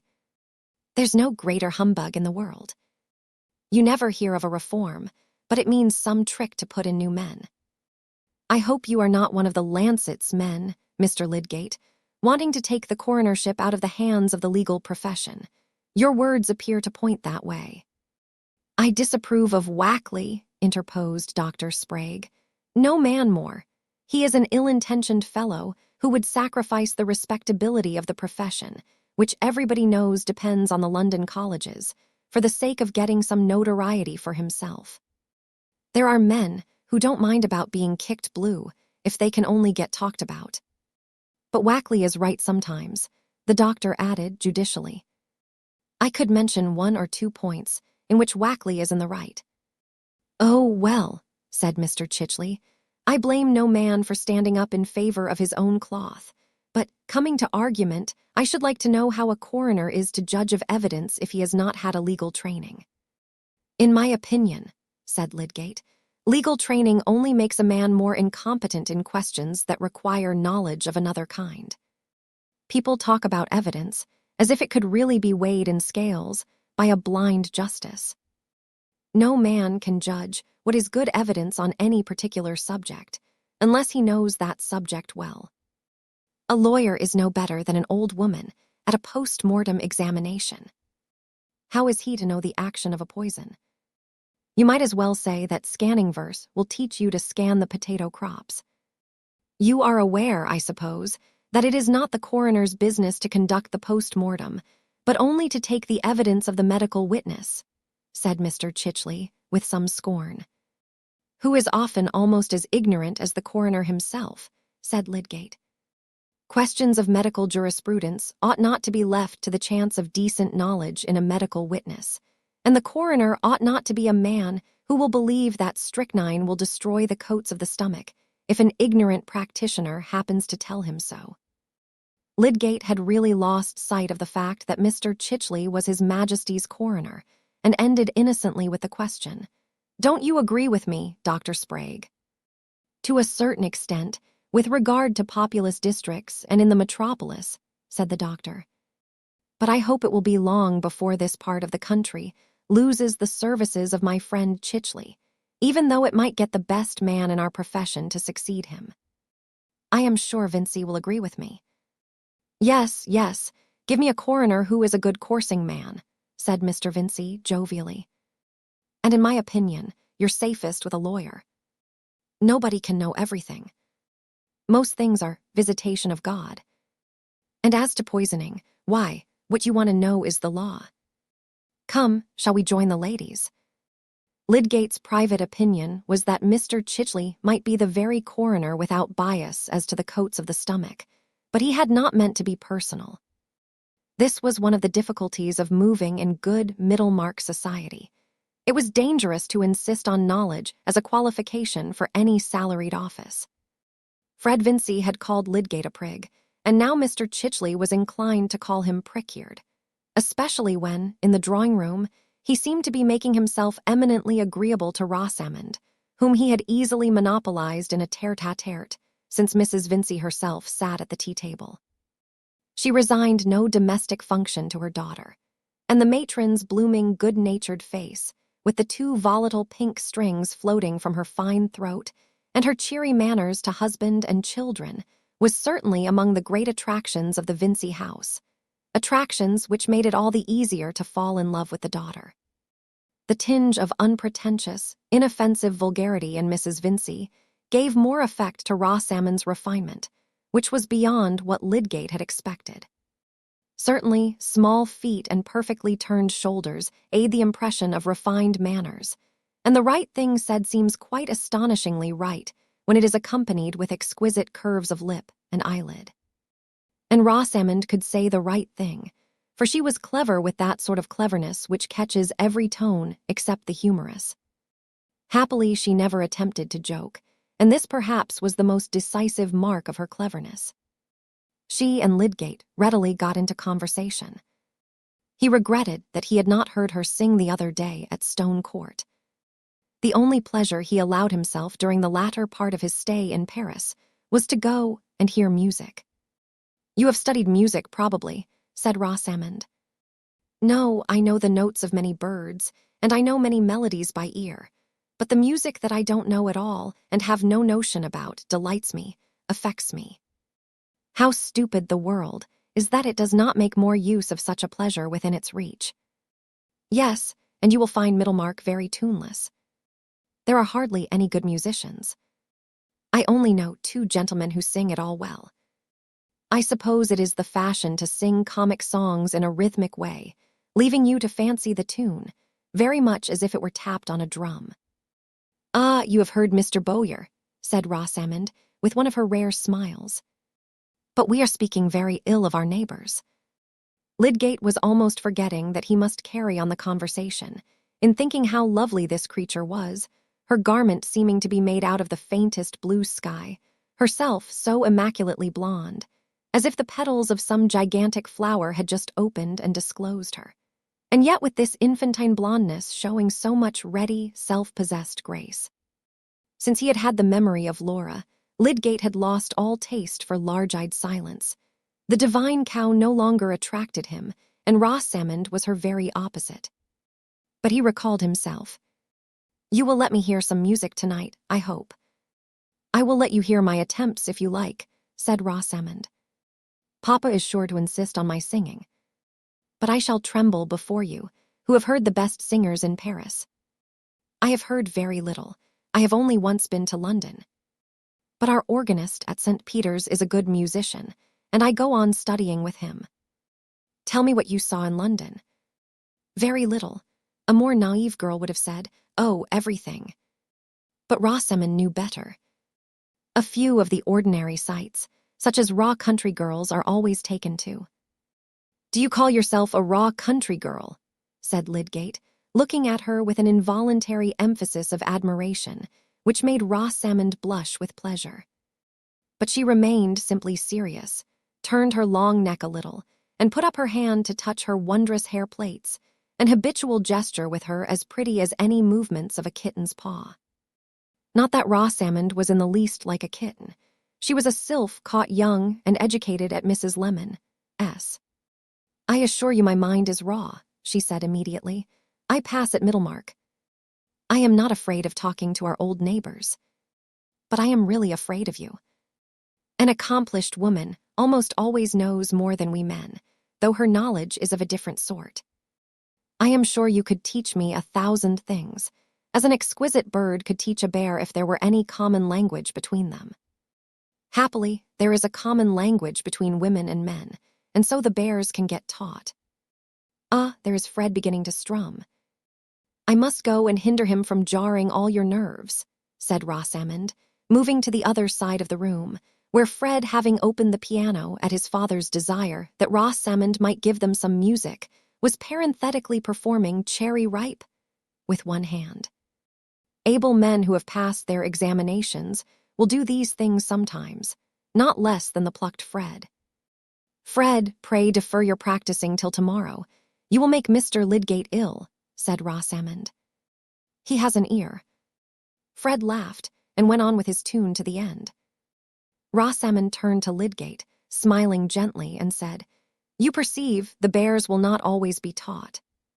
"Now then, Rosie," said Fred, springing from the stool and twisting it upward for her, with a hearty expectation of enjoyment. "Some good rousing tunes first." Rosamond played admirably. Her master at Mrs. Lemon's school, close to a county town with a memorable history that had its relics in church and castle, was one of those excellent musicians here and there to be found in our provinces, worthy to compare with many a noted Kapellmeister in a country which offers more plentiful conditions of musical celebrity. Rosamond, with the executant's instinct, had seized his manner of playing, and gave forth his large rendering of noble music with the precision of an echo. It was almost startling, heard for the first time. A hidden soul seemed to be flowing forth from Rosamond's fingers, and so indeed it was, since souls live on in perpetual echoes, and to all fine expression there goes somewhere an originating activity, if it be only that of an interpreter. Lydgate was taken possession of, and began to believe in her as something exceptional. After all, he thought, one need not be surprised to find the rare conjunctions of nature under circumstances apparently unfavorable. Come where they may, they always depend on conditions that are not obvious. He sat looking at her and did not rise to pay her any compliments, leaving that to others, now that his admiration was deepened.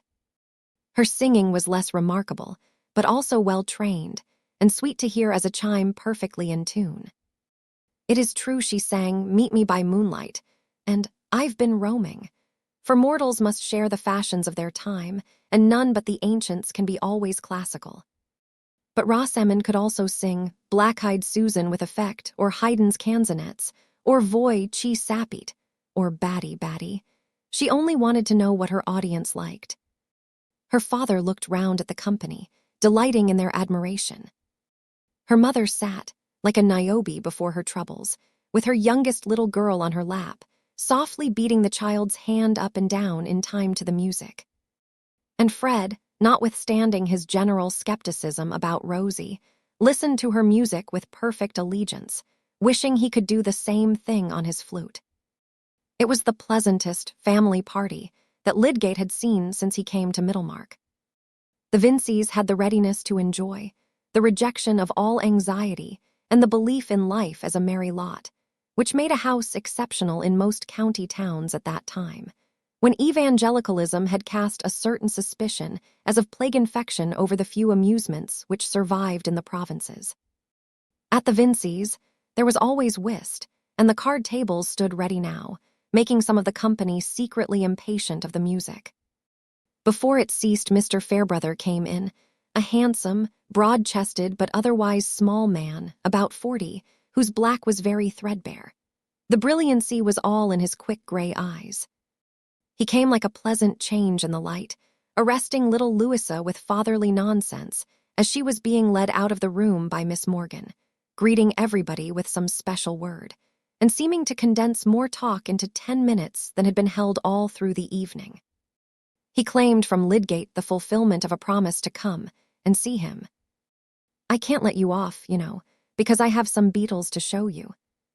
We collectors feel an interest in every new man till he has seen all we have to show him." But soon he swerved to the whist table, rubbing his hands and saying, "Come now, let us be serious. Mr. Lydgate, not play. Ah, you are too young and light for this kind of thing." Lydgate said to himself that the clergyman whose abilities were so painful to Mr. Bulstrode appeared to have found an agreeable resort in this certainly not erudite household. He could half understand it. The good humor, the good looks of elder and younger, and the provision for passing the time without any labor of intelligence might make the house beguiling to people who had no particular use for their odd hours.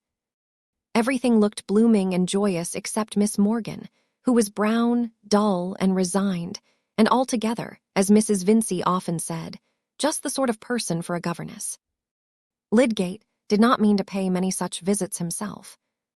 They were a wretched waste of the evenings, and now, when he had talked a little more to Rosamond, he meant to excuse himself and go.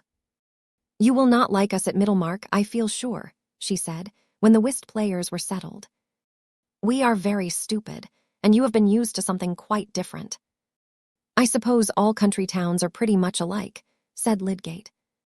"But I have noticed that one always believes one's own town to be more stupid than any other. I have made up my mind to take Middlemarch as it comes, and shall be much obliged if the town will take me in the same way. I have certainly found some charms in it, which are much greater than I had expected." "You mean the rides towards Tipton and Lowick. Everyone is pleased with those," said Rosamond, with simplicity. "No, I mean something much nearer to me." Rosamond rose and reached her netting, and then said, "Do you care about dancing at all?" "I am not quite sure whether clever men ever dance." "I would dance with you, if you would allow me." "Oh," said Rosamond, with a slight deprecatory laugh. "I was only going to say that we sometimes have dancing, and I wanted to know whether you would feel insulted if you were asked to come." "Not on the condition I mentioned." After this chat, Lydgate thought that he was going, but on moving towards the whist tables, he got interested in watching Mr. Fairbrother's play, which was masterly, and also his face, which was a striking mixture of the shrewd and the mild. At 10 o'clock supper was brought in, Such were the customs of Middlemarch, and there was punch drinking, but Mr. Fairbrother had only a glass of water. He was winning, but there seemed to be no reason why the renewal of rubbers should end, and Lydgate at last took his leave. But as it was not 11 o'clock, he chose to walk in the brisk air towards the tower of St. Botolph, Mr. Fairbrother's church, which stood out dark, square, and massive against the starlight. It was the oldest church in Middlemarch. The living, however, was but a vicarage worth barely 400 a year. Lydgate had heard that, and he wondered now whether Mr. Fairbrother cared about the money he won at cards, thinking, "He seems a very pleasant fellow, but Bulstrode may have his good reasons." Many things would be easier to Lydgate if it should turn out that Mr. Bulstrode was generally justifiable. What is his religious doctrine to me, if he carries some good notions along with it? One must use such brains as are to be found. These were actually Lydgate's first meditations as he walked away from Mr. Vincey's, and on this ground I fear that many ladies will consider him hardly worthy of their attention. He thought of Rosamond and her music only in the second place, and though, when her turn came, he dwelt on the image of her for the rest of his walk, he felt no agitation and had no sense that any new current had set into his life. He could not marry yet. He wished not to marry for several years, and therefore he was not ready to entertain the notion of being in love with a girl whom he happened to admire. He did admire Rosamond exceedingly, but that madness which had once beset him about Laura was not, he thought, likely to recur in relation to any other woman. Certainly, if falling in love had been at all in question, it would have been quite safe with a creature like this Miss Vincey, who had just the kind of intelligence one would desire in a woman, polished, refined, docile, lending itself to finish in all the delicacies of life, and enshrined in a body which expressed this with a force of demonstration that excluded the need for other evidence. Lydgate felt sure that if ever he married, his wife would have that feminine radiance, that distinctive womanhood which must be classed with flowers and music, that sort of beauty which by its very nature was virtuous, being molded only for pure and delicate joys. But since he did not mean to marry for the next 5 years, his more pressing business was to look into Louis' new book on fever, which he was specially interested in, because he had known Louis in Paris, and had followed many anatomical demonstrations in order to ascertain the specific differences of typhus and typhoid. He went home and read far into the smallest hour, bringing a much more testing vision of details and relations into this pathological study than he had ever thought it necessary to apply to the complexities of love and marriage, these being subjects on which he felt himself amply informed by literature, and that traditional wisdom which is handed down in the genial conversation of men. Whereas fever had obscure conditions, and gave him that delightful labor of the imagination which is not mere arbitrariness, but the exercise of disciplined power, combining and constructing with the clearest eye for probabilities and the fullest obedience to knowledge. And then, in yet more energetic alliance with impartial nature, standing aloof to invent tests by which to try its own work. Many men have been praised as vividly imaginative on the strength of their profuseness in indifferent drawing or cheap narration. Reports of very poor talk going on in distant orbs, or portraits of Lucifer coming down on his bad errands as a large, ugly man with bat's wings and spurts of phosphorescence, or exaggerations of wantonness that seem to reflect life in a diseased dream.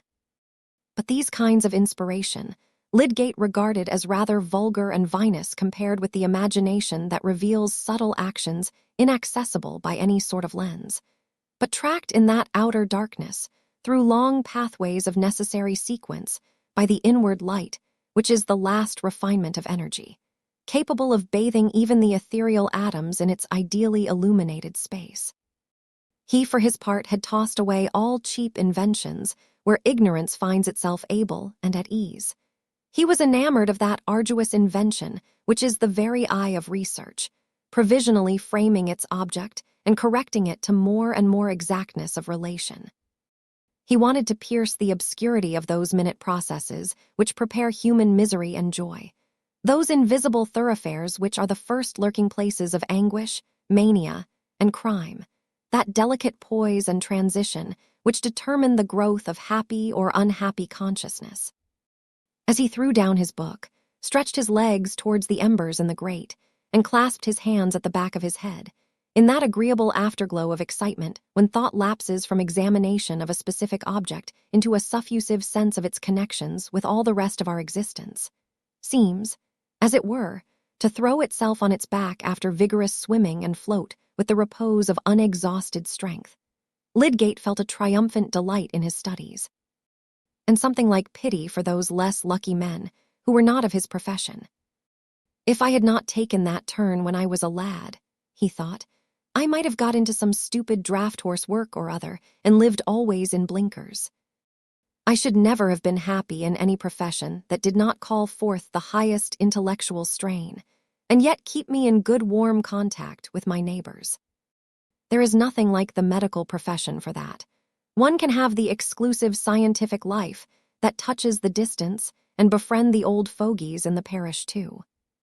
It is rather harder for a clergyman. Fairbrother seems to be an anomaly. This last thought brought back the Vinceys and all the pictures of the evening.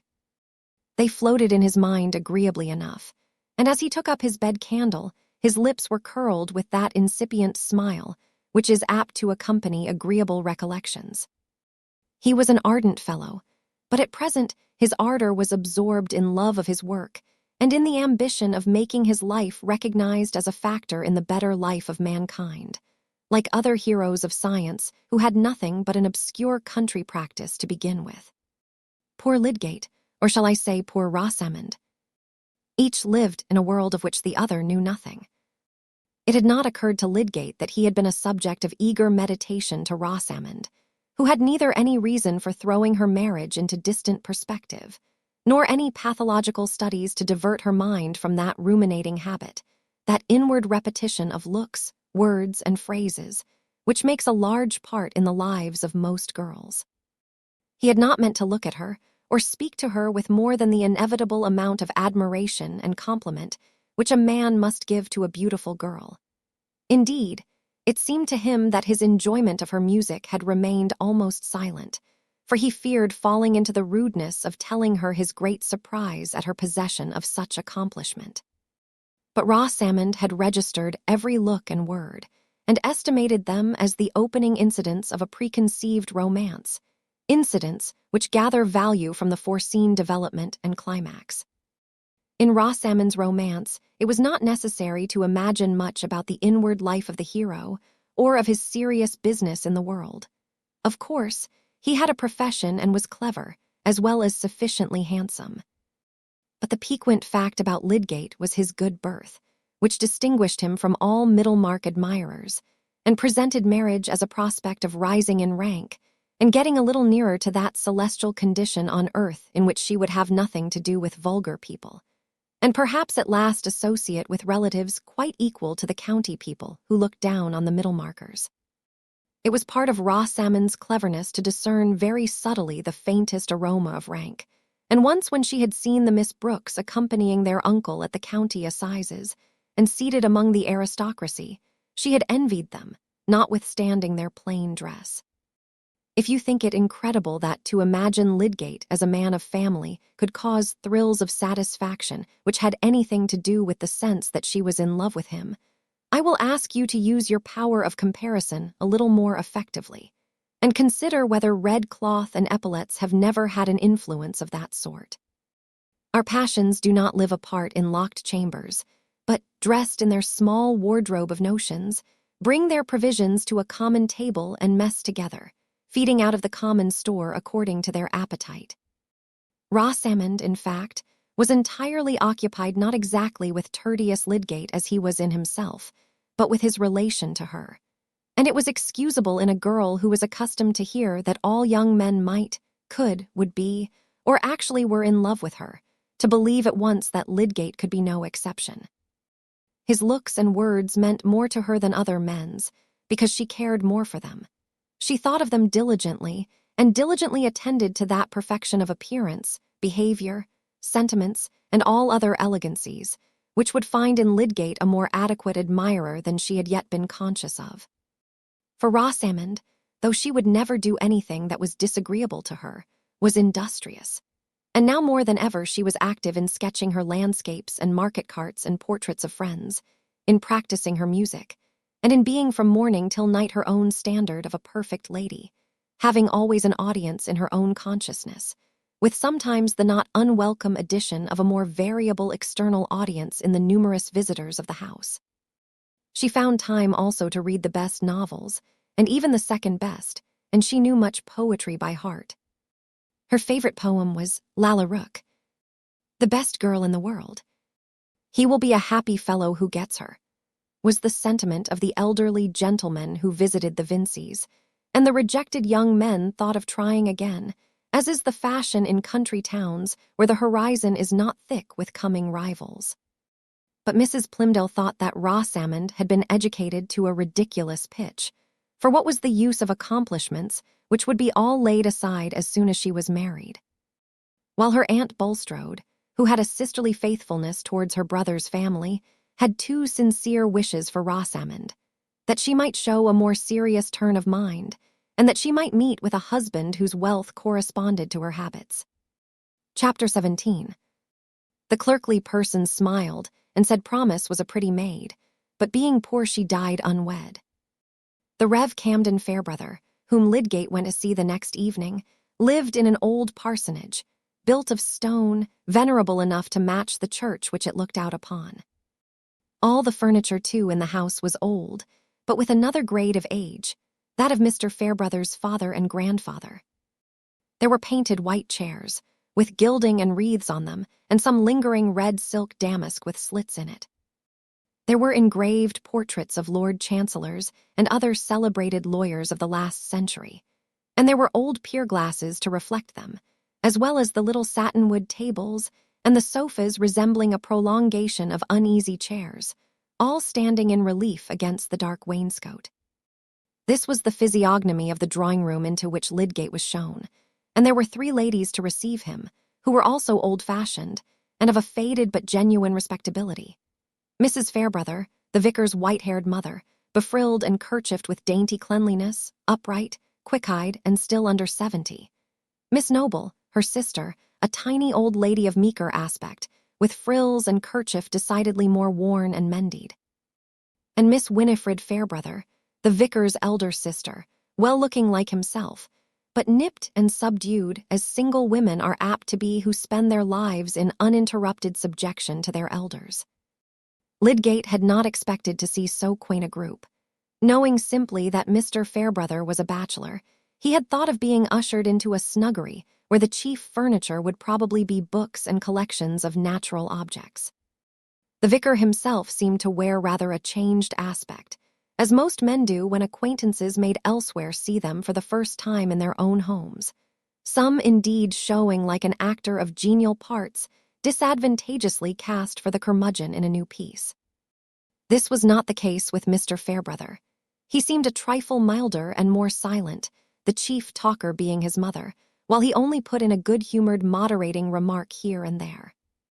The old lady was evidently accustomed to tell her company what they ought to think, and to regard no subject as quite safe without her steering. She was afforded leisure for this function by having all her little wants attended to by Miss Winifred. Meanwhile, tiny Miss Noble carried on her arm a small basket, into which she diverted a bit of sugar, which she had first dropped in her saucer as if by mistake, looking round furtively afterwards, and reverting to her teacup with a small innocent noise as of a tiny timid quadruped. Pray think no ill of Miss Noble. That basket held small savings from her more portable food, destined for the children of her poor friends among whom she trotted on fine mornings, fostering and petting all needy creatures being so spontaneous a delight to her, that she regarded it much as if it had been a pleasant vice that she was addicted to. Perhaps she was conscious of being tempted to steal from those who had much that she might give to those who had nothing, and carried in her conscience the guilt of that repressed desire. One must be poor to know the luxury of giving. Mrs. Fairbrother welcomed the guest with a lively formality and precision. She presently informed him that they were not often in want of medical aid in that house. She had brought up her children to wear flannel and not to overeat themselves, which last habit she considered the chief reason why people needed doctors. Lydgate pleaded for those whose fathers and mothers had overeaten themselves, but Mrs. Fairbrother held that view of things dangerous. Nature was more just than that. It would be easy for any felon to say that his ancestors ought to have been hanged instead of him. If those who had bad fathers and mothers were bad themselves, they were hanged for that. There was no need to go back on what you couldn't see. "My mother is like old George III," said the vicar. "She objects to metaphysics." "I object to what is wrong, Camden. I say, keep hold of a few plain truths, and make everything square with them. When I was young, Mr. Lydgate, there never was any question about right and wrong. We knew our catechism, and that was enough. We learned our creed and our duty. Every respectable church person had the same opinions. But now, if you speak out of the prayer book itself, you are liable to be contradicted. That makes rather a pleasant time of it for those who like to maintain their own point," said Lydgate. "But my mother always gives way," said the vicar slyly. No, Camden, you must not lead Mr. Lydgate into a mistake about me. I shall never show that disrespect to my parents, to give up what they taught me. Anyone may see what comes of turning. If you change once, why not 20 times? A man might see good arguments for changing once, and not see them for changing again," said Lydgate, amused with the decisive old lady. "Excuse me there. If you go upon arguments, they are never wanting, when a man has no constancy of mind. My father never changed, and he preached plain moral sermons without arguments, and was a good man, few better. When you get me a good man made out of arguments, I will get you a good dinner with reading you the cookery book. That's my opinion, and I think anybody's stomach will bear me out." "About the dinner, certainly, mother," said Mr. Fairbrother. "It is the same thing, the dinner or the man. I am nearly 70, Mr. Lydgate, and I go upon experience.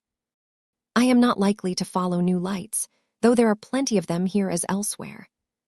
I say, they came in with the mixed stuffs that will neither wash nor wear. It was not so in my youth. A churchman was a churchman, and a clergyman, you might be pretty sure, was a gentleman, if nothing else.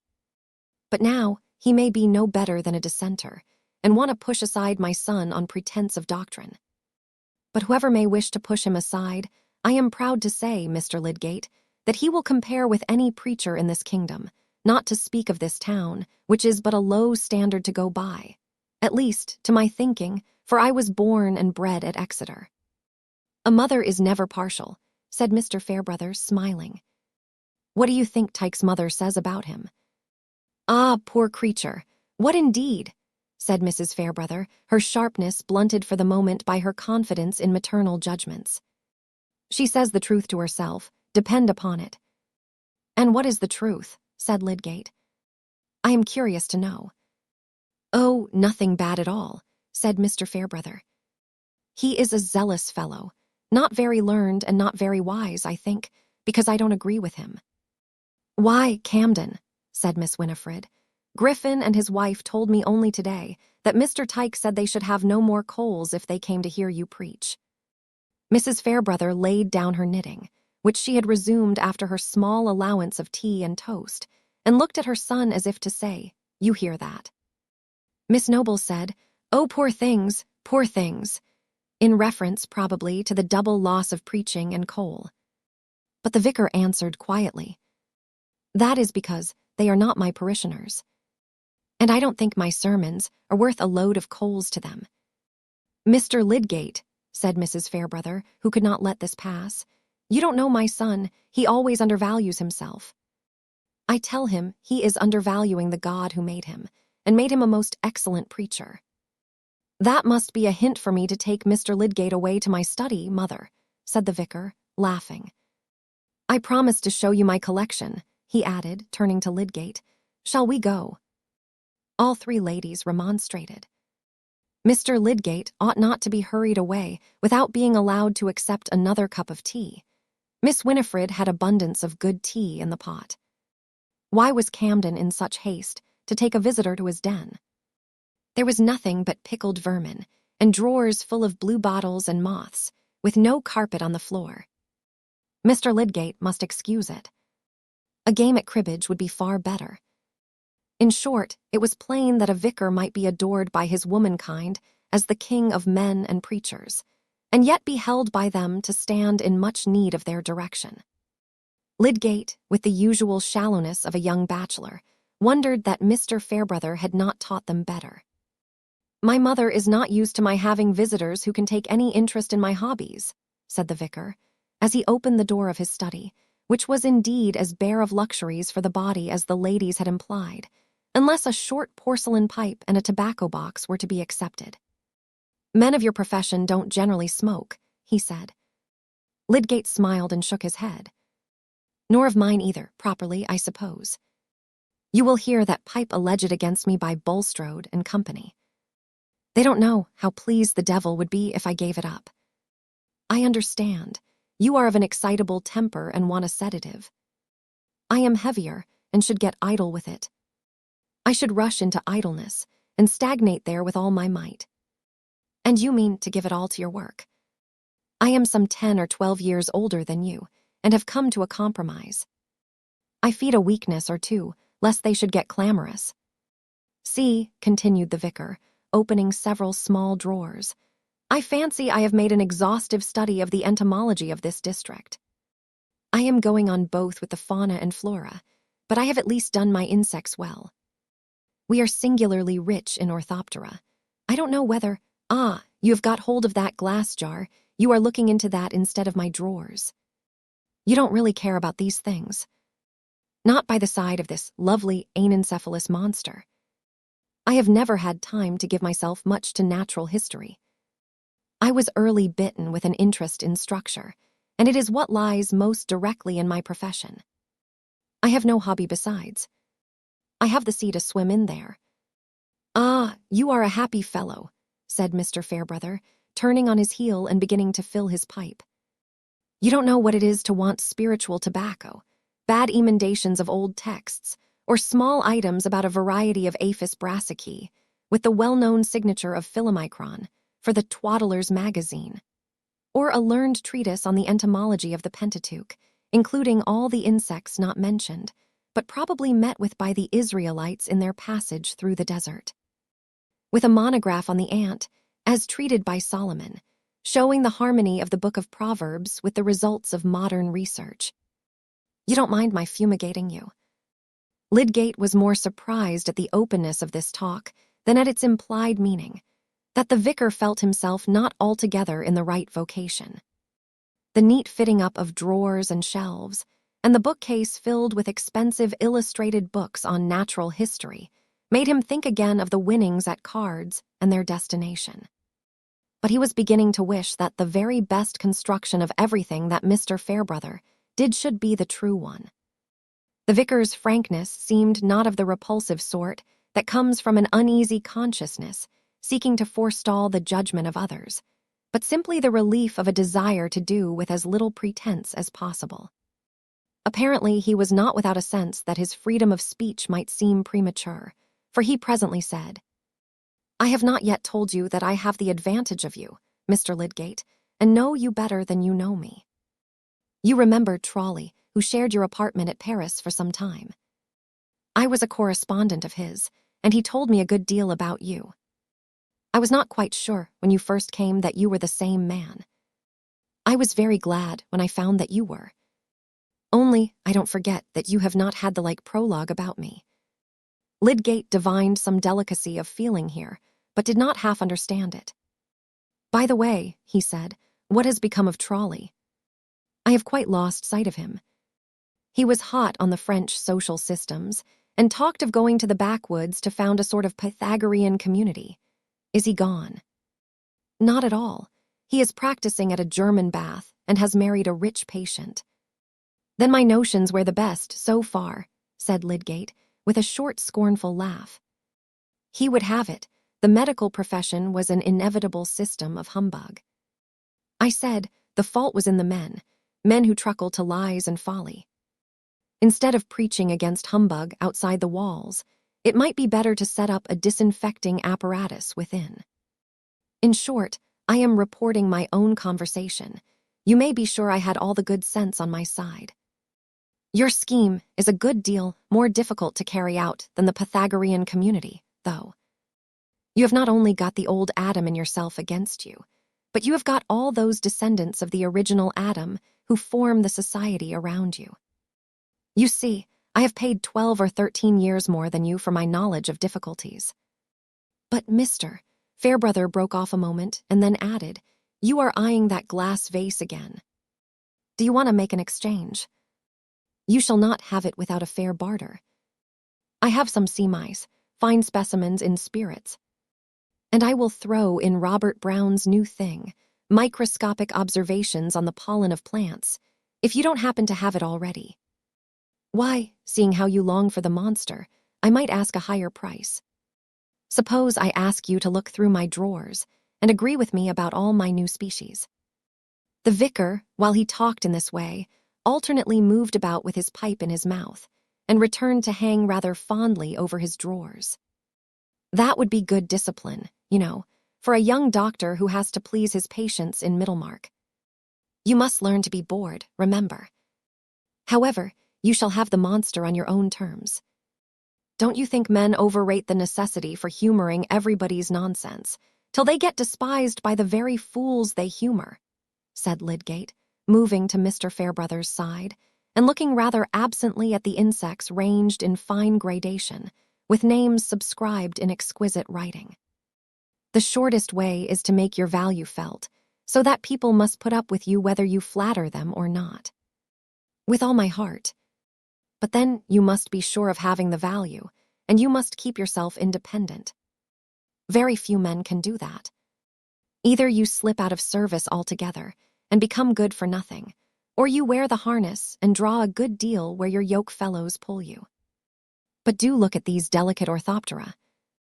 Lydgate had after all to give some scrutiny to each drawer, the vicar laughing at himself, and yet persisting in the exhibition.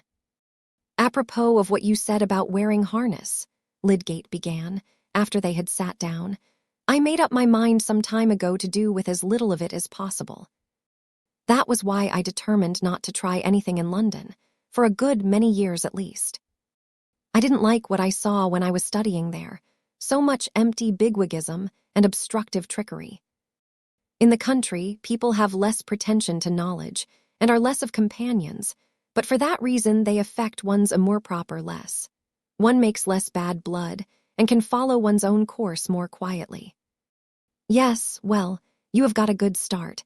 You are in the right profession, the work you feel yourself most fit for. Some people miss that and repent too late. But you must not be too sure of keeping your independence. You mean of family ties, said Lydgate, conceiving that these might press rather tightly on Mr. Fairbrother. Not altogether. Of course, they make many things more difficult. But a good wife, a good unworldly woman, may really help a man and keep him more independent. There's a parishioner of mine, a fine fellow, but who would hardly have pulled through as he has done without his wife. Do you know the Garths? I think they were not Peacock's patients. No, but there is a Miss Garth at Old Featherstone's at Lowick. Their daughter, an excellent girl. She is very quiet. I have hardly noticed her. She has taken notice of you, though, depend upon it. I don't understand, said Lydgate. He could hardly say of course. Oh, she gauges everybody. I prepared her for confirmation. She is a favorite of mine. Mr. Fairbrother puffed a few moments in silence, Lydgate not caring to know more about the Garths. At last the vicar laid down his pipe, stretched out his legs, and turned his bright eyes with a smile towards Lydgate, saying, But we Middlemarchers are not so tame as you take us to be. We have our intrigues and our parties. I am a party man, for example, and Bulstrode is another. If you vote for me, you will offend Bulstrode. What is there against Bulstrode? Said Lydgate emphatically. I did not say there was anything against him except that. If you vote against him, you will make him your enemy. I don't know that I need mind about that, said Lydgate, rather proudly. But he seems to have good ideas about hospitals, and he spends large sums on useful public objects. He might help me a good deal in carrying out my ideas. As to his religious notions, why, as Voltaire said, incantations will destroy a flock of sheep if administered with a certain quantity of arsenic. I look for the man who will bring the arsenic, and don't mind about his incantations. Very good, but then you must not offend your arsenic man. You will not offend me, you know, said Mr. Fairbrother quite unaffectedly. I don't translate my own convenience into other people's duties. I am opposed to Bulstrode in many ways. I don't like the set he belongs to. They are a narrow, ignorant set, and do more to make their neighbors uncomfortable than to make them better. Their system is a sort of worldly spiritual clickwaism. They really look on the rest of mankind as a doomed carcass, which is to nourish them for heaven. But, he added smilingly, I don't say that Bulstrode's new hospital is a bad thing, and as to his wanting to oust me from the old one, why, if he thinks me a mischievous fellow, he is only returning a compliment. And I am not a model clergyman, only a decent makeshift. Lydgate was not at all sure that the vicar maligned himself. A model clergyman, like a model doctor, ought to think his own profession the finest in the world, and take all knowledge as mere nourishment to his moral pathology and therapeutics. He only said, What reason does Bulstrode give for superseding you? That I don't teach his opinions, which he calls spiritual religion, and that I have no time to spare. Both statements are true. But then I could make time, and I should be glad of the £40. That is the plain fact of the case. But let us dismiss it. I only wanted to tell you that if you vote for your arsenic man, you are not to cut me in consequence. I can't spare you. You are a sort of circumnavigator come to settle among us, and will keep up my belief in the antipodes. Now tell me all about them in Paris. Chapter 18. Oh, sir, the loftiest hopes on earth draw lots with meaner hopes. Heroic breasts, breathing bad air, run risk of pestilence, or, lacking lime juice when they cross the line, may languish with the scurvy. Some weeks passed after this conversation before the question of the chaplaincy gathered any practical import for Lydgate, and without telling himself the reason, he deferred the predetermination on which side he should give his vote. It would really have been a matter of total indifference to him. That is to say, he would have taken the more convenient side and given his vote for the appointment of Tyke without any hesitation, if he had not cared personally for Mr. Fairbrother. But his liking for the vicar of St. Botolph's grew with growing acquaintanceship. That, entering into Lydgate's position as a newcomer who had his own professional objects to secure, Mr. Fairbrother should have taken pains rather to warn off than to obtain his interest, showed an unusual delicacy and generosity, which Lydgate's nature was keenly alive to. It went along with other points of conduct in Mr. Fairbrother which were exceptionally fine, and made his character resemble those southern landscapes which seem divided between natural grandeur and social slovenliness. Very few men could have been as filial and chivalrous as he was to the mother, aunt, and sister, whose dependence on him had in many ways shaped his life rather uneasily for himself. Few men who feel the pressure of small needs are so nobly resolute not to dress up their inevitably self-interested desires in a pretext of better motives.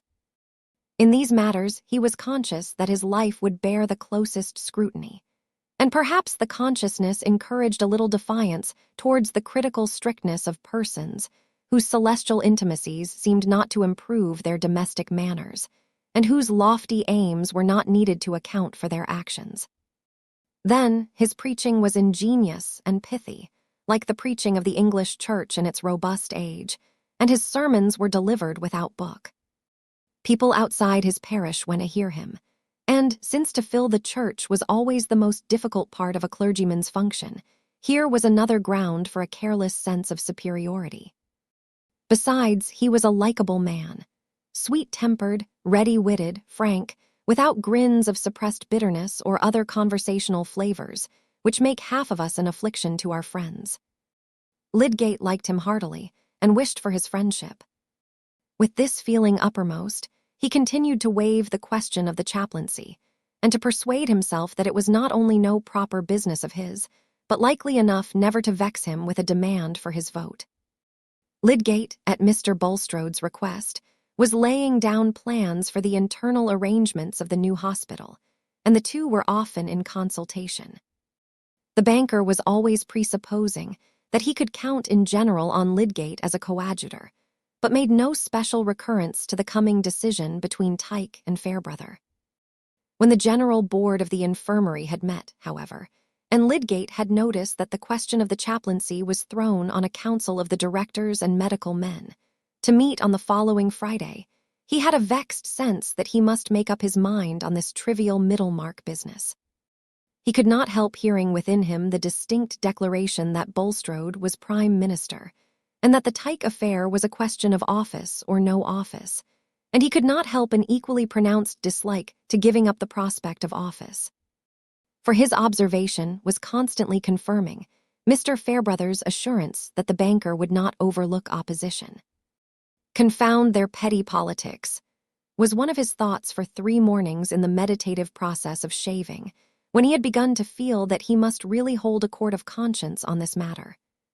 Certainly, there were valid things to be said against the election of Mr. Fairbrother. He had too much on his hands already, especially considering how much time he spent on non-clerical occupations. Then again, it was a continually repeated shock, disturbing Lydgate's esteem, that the vicar should obviously play for the sake of money, liking the play indeed, but evidently liking some end which it served. Mr. Fairbrother contended on theory for the desirability of all games, and said that Englishmen's wit was stagnant for want of them, but Lydgate felt certain that he would have played very much less, but for the money.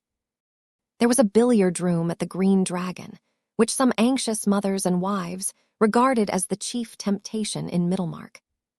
The vicar was a first-rate billiard player, and though he did not frequent the Green Dragon, there were reports that he had sometimes been there in the daytime and had won money. And as to the chaplaincy, he did not pretend that he cared for it, except for the sake of the £40. Lydgate was no Puritan, but he did not care for play, and winning money at it had always seemed a meanness to him. Besides, he had an ideal of life which made this subservience of conduct to the gaining of small sums thoroughly hateful to him. Hitherto in his own life, his wants had been supplied without any trouble to himself, and his first impulse was always to be liberal with half-crowns as matters of no importance to a gentleman. It had never occurred to him to devise a plan for getting half-crowns. He had always known in a general way that he was not rich, but he had never felt poor, and he had no power of imagining the part which the want of money plays in determining the actions of men. Money had never been a motive to him. Hence, he was not ready to frame excuses for this deliberate pursuit of small gains. It was altogether repulsive to him, and he never entered into any calculation of the ratio between the vicar's income and his more or less necessary expenditure. It was possible that he would not have made such a calculation in his own case. And now, when the question of voting had come, this repulsive fact told more strongly against Mr. Fairbrother than it had done before. One would know much better what to do if men's characters were more consistent, and especially if one's friends were invariably fit for any function they desired to undertake. Lydgate was convinced that if there had been no valid objection to Mr. Fairbrother, he would have voted for him, whatever Bulstrode might have felt on the subject. He did not intend to be a vassal of Bulstrode. On the other hand, there was Tyke, a man entirely given to his clerical office, who was simply curate at a chapel of ease in St. Peter's parish, and had time for extra duty. Nobody had anything to say against Mr. Tyke, except that they could not bear him, and suspected him of cant. Really, from his point of view, Bulstrode was thoroughly justified. But whichever way Lydgate began to incline, there was something to make him wince, and being a proud man, he was a little exasperated at being obliged to wince. He did not like frustrating his own best purposes by getting on bad terms with Bulstrode. He did not like voting against Fairbrother and helping to deprive him of function and salary. And the question occurred whether the additional £40 might not leave the vicar free from that ignoble care about winning at cards. Moreover, Lydgate did not like the consciousness that, in voting for Tyke, he should be voting on the side obviously convenient for himself. But would the end really be his own convenience? Other people would say so, and would allege that he was currying favor with Bulstrode for the sake of making himself important and getting on in the world. What then? He, for his own part, knew that if his personal prospects simply had been concerned, he would not have cared a rotten nut for the banker's friendship or enmity. What he really cared for was a medium for his work, a vehicle for his ideas. And after all, was he not bound to prefer the object of getting a good hospital, where he could demonstrate the specific distinctions of fever and test therapeutic results, before anything else connected with this chaplaincy? For the first time, Lydgate was feeling the hampering thread-like pressure of small social conditions and their frustrating complexity. At the end of his inward debate, when he set out for the hospital, his hope was really in the chance that discussion might somehow give a new aspect to the question and make the scale dip so as to exclude the necessity for voting. I think he trusted a little also to the energy which is begotten by circumstances, some feeling rushing warmly and making resolve easy, while debate in cool blood had only made it more difficult. However it was, he did not distinctly say to himself on which side he would vote, and all the while he was inwardly resenting the subjection which had been forced upon him.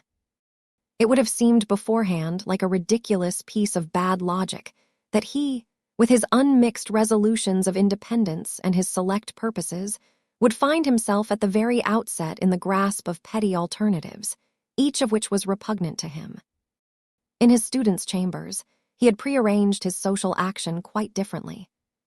Lydgate was late in setting out, but Dr. Sprague, the two other surgeons, and several of the directors had arrived early, Mr. Bulstrode, treasurer and chairman, being among those who were still absent. The conversation seemed to imply that the issue was problematical, and that a majority for Tyke was not so cert as had been generally supposed. The two physicians, for a wonder, turned out to be unanimous, or rather, though of different minds, they concurred in action. Dr. Sprague, the rugged and weighty, was, as everyone had foreseen, an adherent of Mr. Fairbrother. The doctor was more than suspected of having no religion, but somehow Middlemarch tolerated this deficiency in him as if he had been a Lord Chancellor. Indeed, it is probable that his professional weight was the more believed in, the world-old association of cleverness, with the evil principle being still potent in the minds even of lady patients who had the strictest ideas of frilling and sentiment. It was perhaps this negation in the doctor which made his neighbors call him hard-headed and dry-witted, conditions of texture which were also held favorable to the storing of judgments connected with drugs. At all events, it is certain that if any medical man had come to Middlemarch with the reputation of having very definite religious views, of being given to prayer, and of otherwise showing an active piety, there would have been a general presumption against his medical skill. On this ground, it was, professionally speaking, fortunate for Dr. Minchin that his religious sympathies were of a general kind, and such as gave a distant medical sanction to all serious sentiment, whether of church or dissent, rather than any adhesion to particular tenets. If Mr. Bulstrode insisted, as he was apt to do, on the Lutheran doctrine of justification, as that by which a church must stand or fall, Dr. Minchin in return was quite sure that man was not a mere machine or a fortuitous conjunction of atoms. If Mrs. Wimple insisted on a particular providence in relation to her stomach complaint, Dr. Minchin, for his part, liked to keep the mental windows open and objected to fixed limits. If the Unitarian brewer jested about the Athanasian Creed, Dr. Minchin quoted Pope's Essay on Man. He objected to the rather free style of anecdote in which Dr. Sprague indulged, preferring well-sanctioned quotations and liking refinement of all kinds. It was generally known that he had some kinship to a bishop and sometimes spent his holidays at the palace. Dr. Minchin was soft-handed, pale-complexioned, and of rounded outline, not to be distinguished from a mild clergyman in appearance, whereas Dr. Sprague was superfluously tall, His trousers got creased at the knees and showed an excessive boot at a time when straps seemed necessary to any dignity of bearing. You heard him go in and out, and up and down, as if he had come to see after the roofing. In short, he had weight, and might be expected to grapple with a disease and throw it, while Dr. Minchin might be better able to detect it lurking and to circumvent it. They enjoyed about equally the mysterious privilege of medical reputation, and concealed with much etiquette their contempt for each other's skill. Regarding themselves as Middlemarch institutions, they were ready to combine against all innovators and against non-professionals given to interference. On this ground, they were both in their hearts equally averse to Mr. Bulstrode, though Dr. Minchin had never been in open hostility with him, and never differed from him without elaborate explanation to Mrs. Bulstrode, who had found that Dr. Minchin alone understood her constitution. A layman who pried into the professional conduct of medical men and was always obtruding his reforms, though he was less directly embarrassing to the two physicians than to the surgeon-apothecaries who attended paupers by contract, was nevertheless offensive to the professional nostril as such, and Dr. Minchin shared fully in the new pique against Bulstrode, excited by his apparent determination to patronize Lydgate. The long-established practitioners, Mr. Wrench and Mr. Toller, were just now standing apart and having a friendly colloquy in which they agreed that Lydgate was a jackanapes, just made to serve Bulstrode's purpose. To non-medical friends, they had already concurred in praising the other young practitioner, who had come into the town on Mr. Peacock's retirement without further recommendation than his own merits, and such argument for solid professional acquirement as might be gathered from his having apparently wasted no time on other branches of knowledge.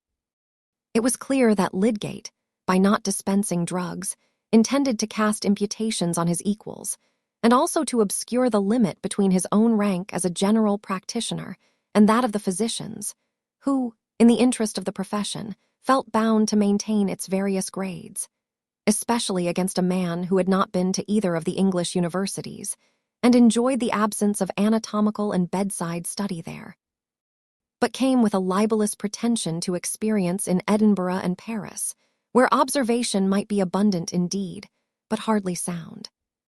Thus it happened that on this occasion Bulstrode became identified with Lydgate, and Lydgate with Tyke, and owing to this variety of interchangeable names for the chaplaincy question, diverse minds were enabled to form the same judgment concerning it. Dr. Sprague said at once bluntly to the group assembled when he entered, "I go for Fairbrother.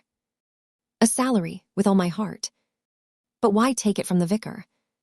He has none too much, has to insure his life, besides keeping house and doing a vicar's charities. Put £40 in his pocket, and you'll do no harm.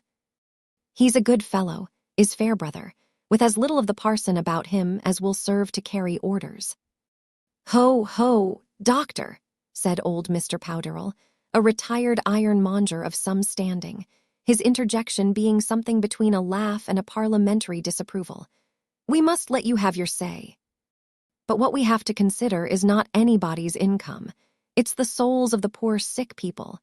Here Mr. Powderell's voice and face had a sincere pathos in them. "He is a real gospel preacher, is Mr. Tyke. I should vote against my conscience if I voted against Mr. Tyke. I should indeed. Mr. Tyke's opponents have not asked anyone to vote against his conscience, I believe," said Mr. Hackbutt, a rich tanner of fluent speech, whose glittering spectacles and erect hair were turned with some severity towards innocent Mr. Powderell.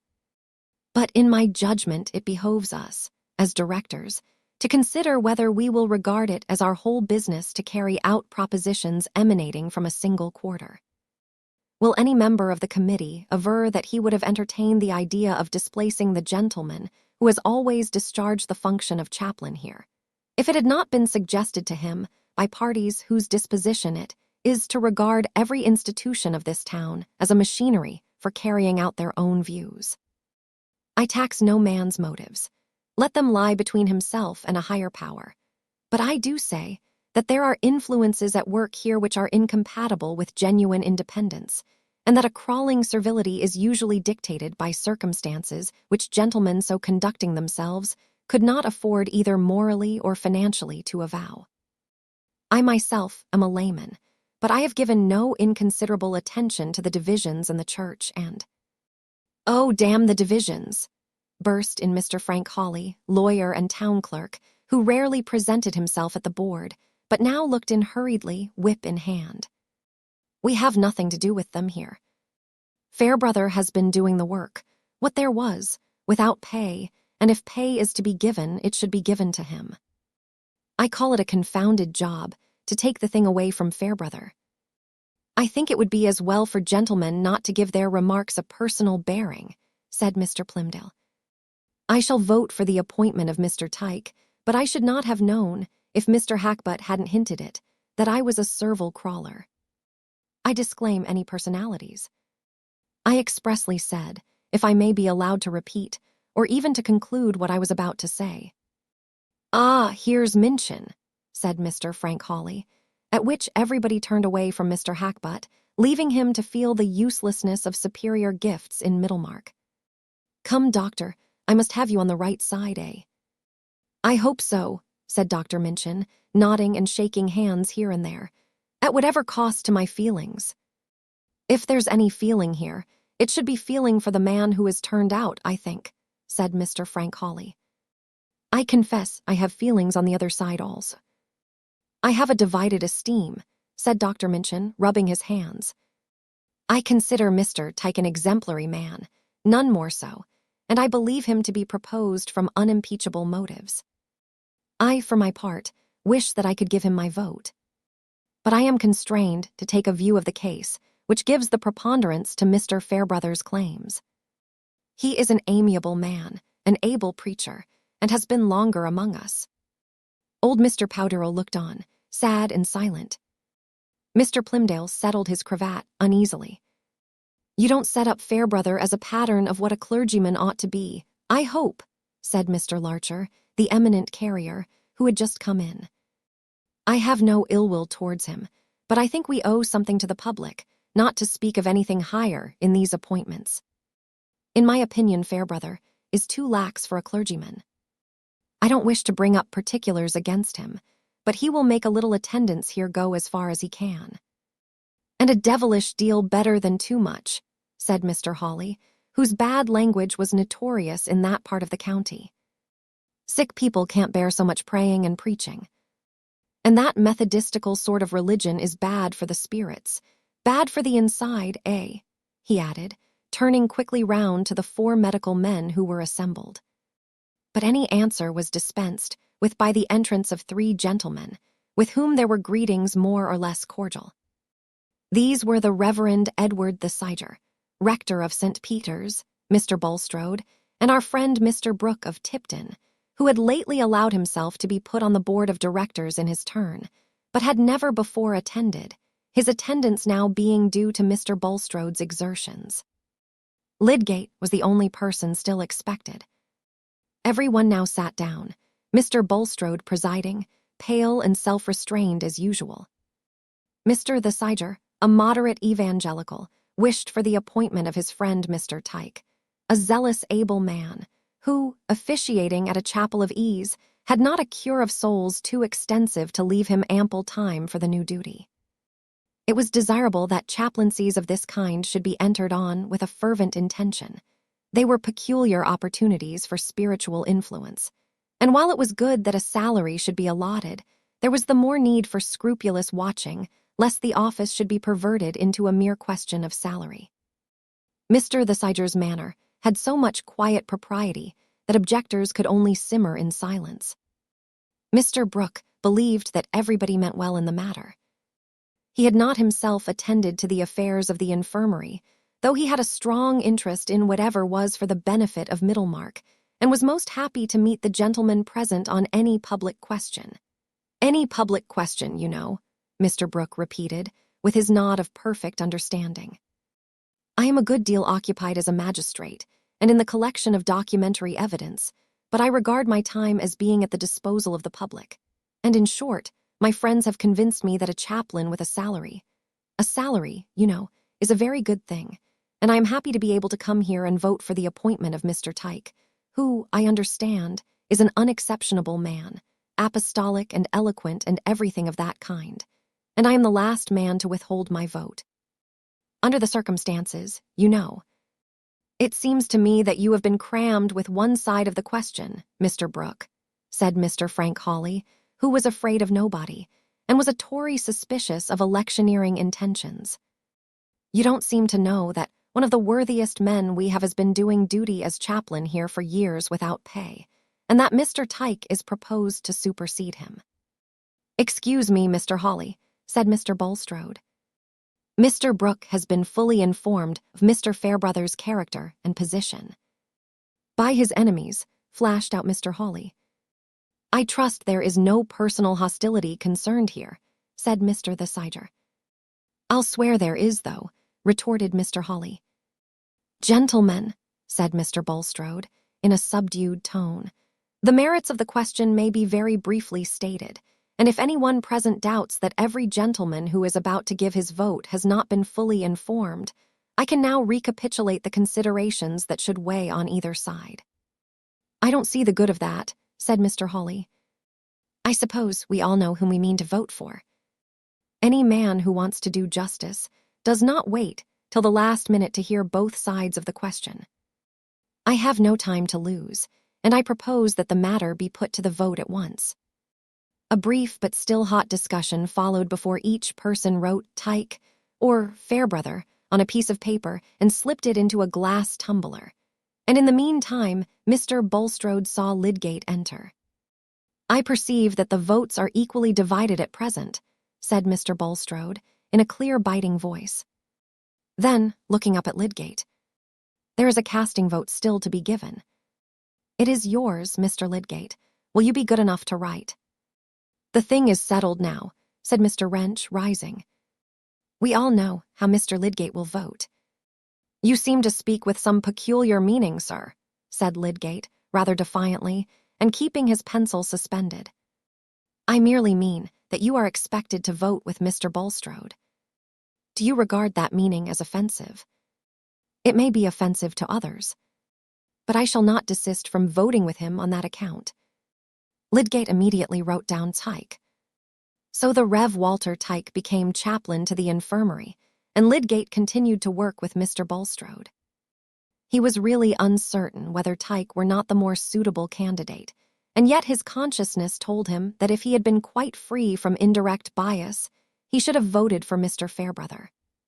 The affair of the chaplaincy remained a sore point in his memory, as a case in which this petty medium of Middlemarch had been too strong for him. How could a man be satisfied with a decision between such alternatives and under such circumstances? No more than he can be satisfied with his hat, which he has chosen from among such shapes as the resources of the age offer him, wearing it at best with a resignation which is chiefly supported by comparison. But Mr. Fairbrother met him with the same friendliness as before. The character of the publican and sinner is not always practically incompatible with that of the modern Pharisee, for the majority of us scarcely see more distinctly the faultiness of our own conduct than the faultiness of our own arguments, or the dullness of our own jokes.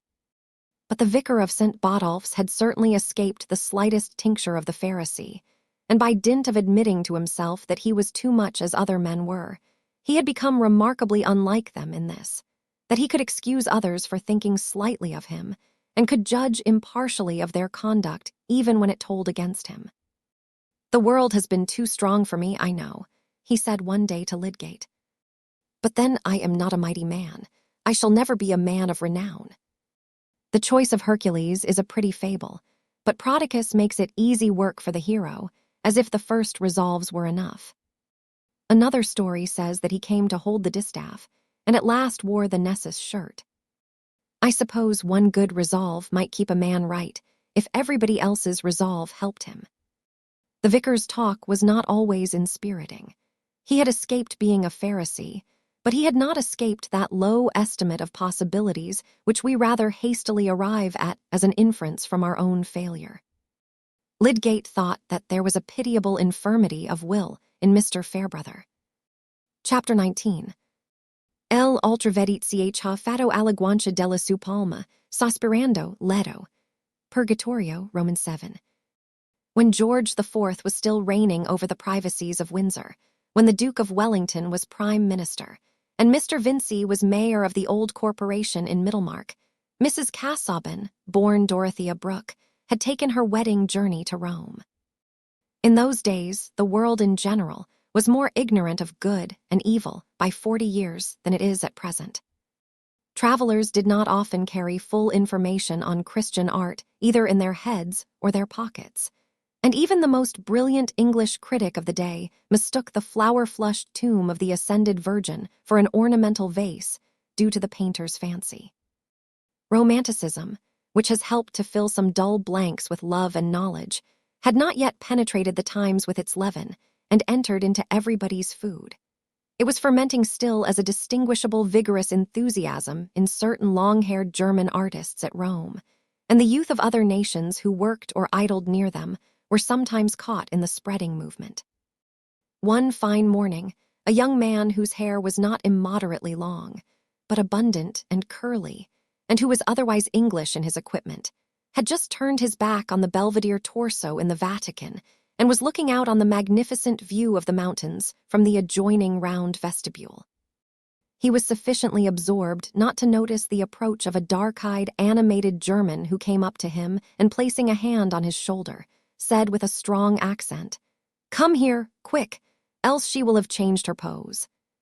Quickness was ready at the call, and the two figures passed lightly along by the Meliger, towards the hall where the reclining Ariadne, then called the Cleopatra, lies in the marble voluptuousness of her beauty, the drapery folding around her with a petal-like ease and tenderness.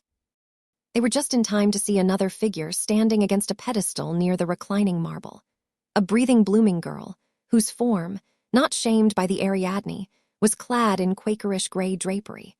Her long cloak, fastened at the neck, was thrown backward from her arms, and one beautiful ungloved hand pillowed her cheek, pushing somewhat backward the white beaver bonnet which made a sort of halo to her face around the simply braided dark brown hair. She was not looking at the sculpture, probably not thinking of it. Her large eyes were fixed dreamily on a streak of sunlight which fell across the floor.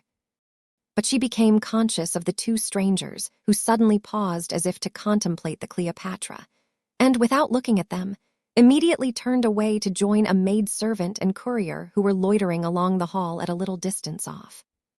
"What do you think of that for a fine bit of antithesis?" said the German, searching in his friend's face for responding admiration, but going on volubly without waiting for any other answer. "There lies antique beauty, not corpse-like even in death, but arrested in the complete contentment of its sensuous perfection. And here stands beauty in its breathing life, with the consciousness of Christian centuries in its bosom. But she should be dressed as a nun. I think she looks almost what you call a Quaker. I would dress her as a nun in my picture. However, she is married. I saw her wedding ring on that wonderful left hand. Otherwise, I should have thought the sallow jace-licker was her father. I saw him parting from her a good while ago, and just now I found her in that magnificent pose. Only think, he is perhaps rich and would like to have her portrait taken. Ah, it is no use looking after her. There she goes. Let us follow her home."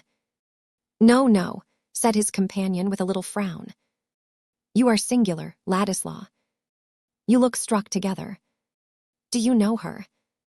"I know that she is married to my cousin," said Will Ladislaw, sauntering down the hall with a preoccupied air, while his German friend kept at his side and watched him eagerly. "What, the jace-licker?" "He looks more like an uncle, a more useful sort of relation." "He is not my uncle." "I tell you he is my second cousin," said Ladislaw, with some irritation. Schön, don't be snappish. You are not angry with me for thinking Mrs. Second Cousin the most perfect young Madonna I ever saw." "Angry? Nonsense. I have only seen her once before, for a couple of minutes, when my cousin introduced her to me, just before I left England. They were not married then. I didn't know they were coming to Rome. But you will go to see them now. You will find out what they have for an address, since you know the name. Shall we go to the post? And you could speak about the portrait. Confound you, Naumann. I don't know what I shall do. I am not so brazen as you.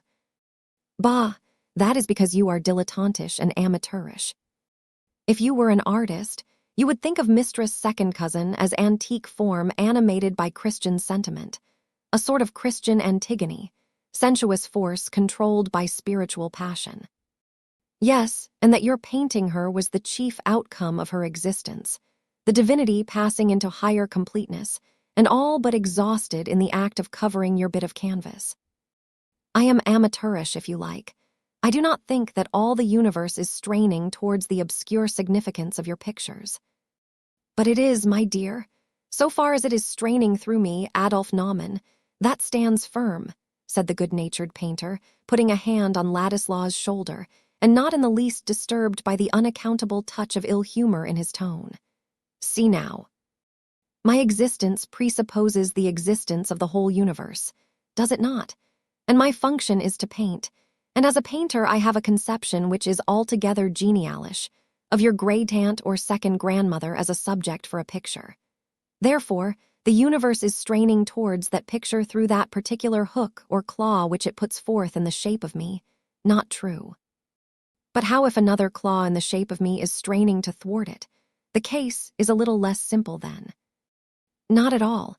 The result of the struggle is the same thing, picture or no picture, logically.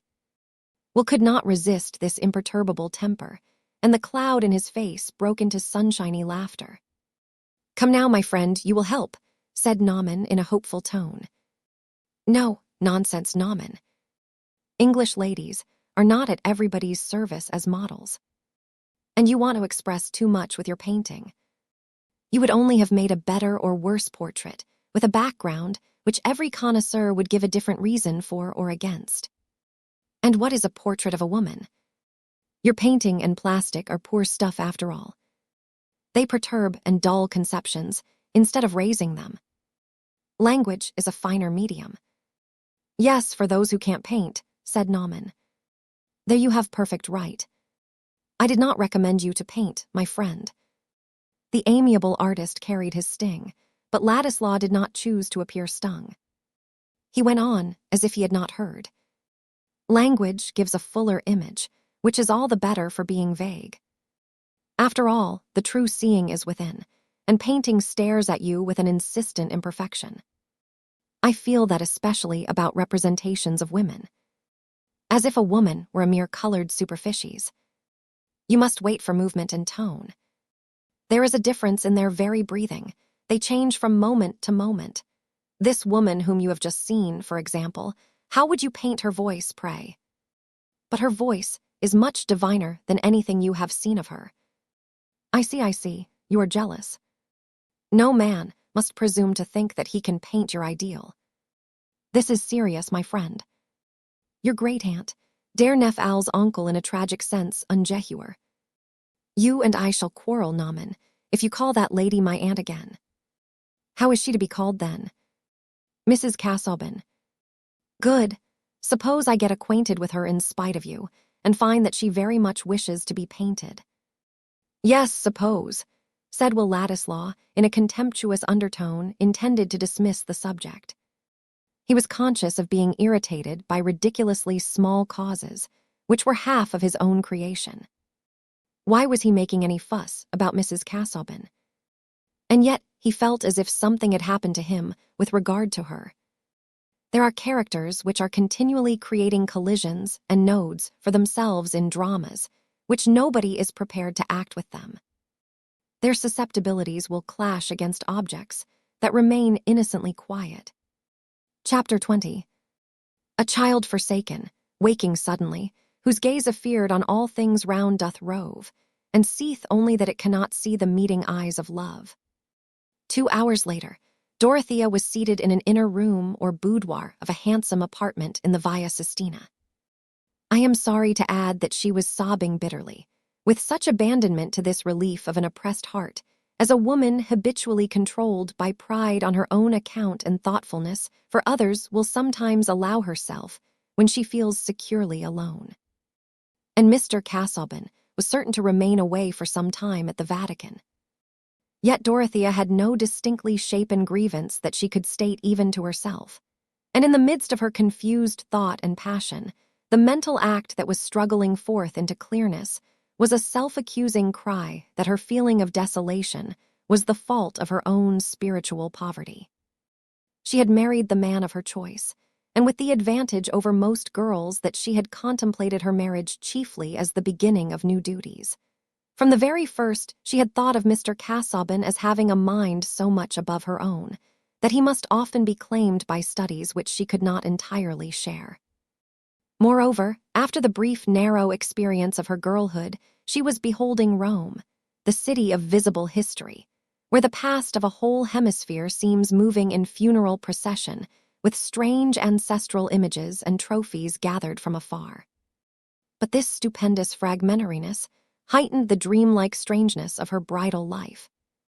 Dorothea had now been 5 weeks in Rome, and in the kindly mornings when autumn and winter seemed to go hand in hand like a happy aged couple, one of whom would presently survive in chiller loneliness, she had driven about at first with Mr. Casaubon, but of late chiefly with Tantripp and their experienced courier. She had been led through the best galleries, had been taken to the chief points of view, had been shown the grandest ruins and the most glorious churches, and she had ended by oftenest choosing to drive out to the Campagna, where she could feel alone with the earth and sky, away from the oppressive masquerade of ages, in which her own life too seemed to become a mask with enigmatical costumes. To those who have looked at Rome with the quickening power of a knowledge which breathes a growing soul into all historic shapes and traces out the suppressed transitions which unite all contrasts, Rome may still be the spiritual center and interpreter of the world. But let them conceive one more historical contrast. The gigantic broken revelations of that imperial and papal city thrust abruptly on the notions of a girl who had been brought up in English and Swiss Puritanism, fed on meager Protestant histories and on art chiefly of the hand-screen sort. A girl whose ardent nature turned all her small allowance of knowledge into principles, fusing her actions into their mold, and whose quick emotions gave the most abstract things the quality of a pleasure or a pain. A girl who had lately become a wife, and from the enthusiastic acceptance of untried duty, found herself plunged in tumultuous preoccupation with her personal lot. The weight of unintelligible Rome might lie easily on bright nymphs to whom it formed a background for the brilliant picnic of Anglo-foreign society. But Dorothea had no such defense against deep impressions. Ruins and basilicas, palaces and colossi, set in the midst of a sordid present, where all that was living and warm-blooded seemed sunk in the deep degeneracy of a superstition divorced from reverence. The dimmer, but yet eager titanic life, gazing and struggling on walls and ceilings. The long vistas of white forms whose marble eyes seemed to hold the monotonous light of an alien world. All this vast wreck of ambitious ideals, sensuous and spiritual, mixed confusedly with the signs of breathing forgetfulness and degradation, at first jarred her as with an electric shock, and then urged themselves on her with that ache belonging to a glut of confused ideas which check the flow of emotion. Forms both pale and glowing took possession of her young sense, and fixed themselves in her memory even when she was not thinking of them, preparing strange associations which remained through her after-years. Our moods are apt to bring with them images which succeed each other like the magic lantern pictures of a doze. And in certain states of dull forlornness, Dorothea, all her life, continued to see the vastness of St. Peter's, the huge bronze canopy, the excited intention in the attitudes and garments of the prophets and evangelists in the mosaics above, and the red drapery which was being hung for Christmas spreading itself everywhere like a disease of the retina. Not that this inward amazement of Dorothea's was anything very exceptional.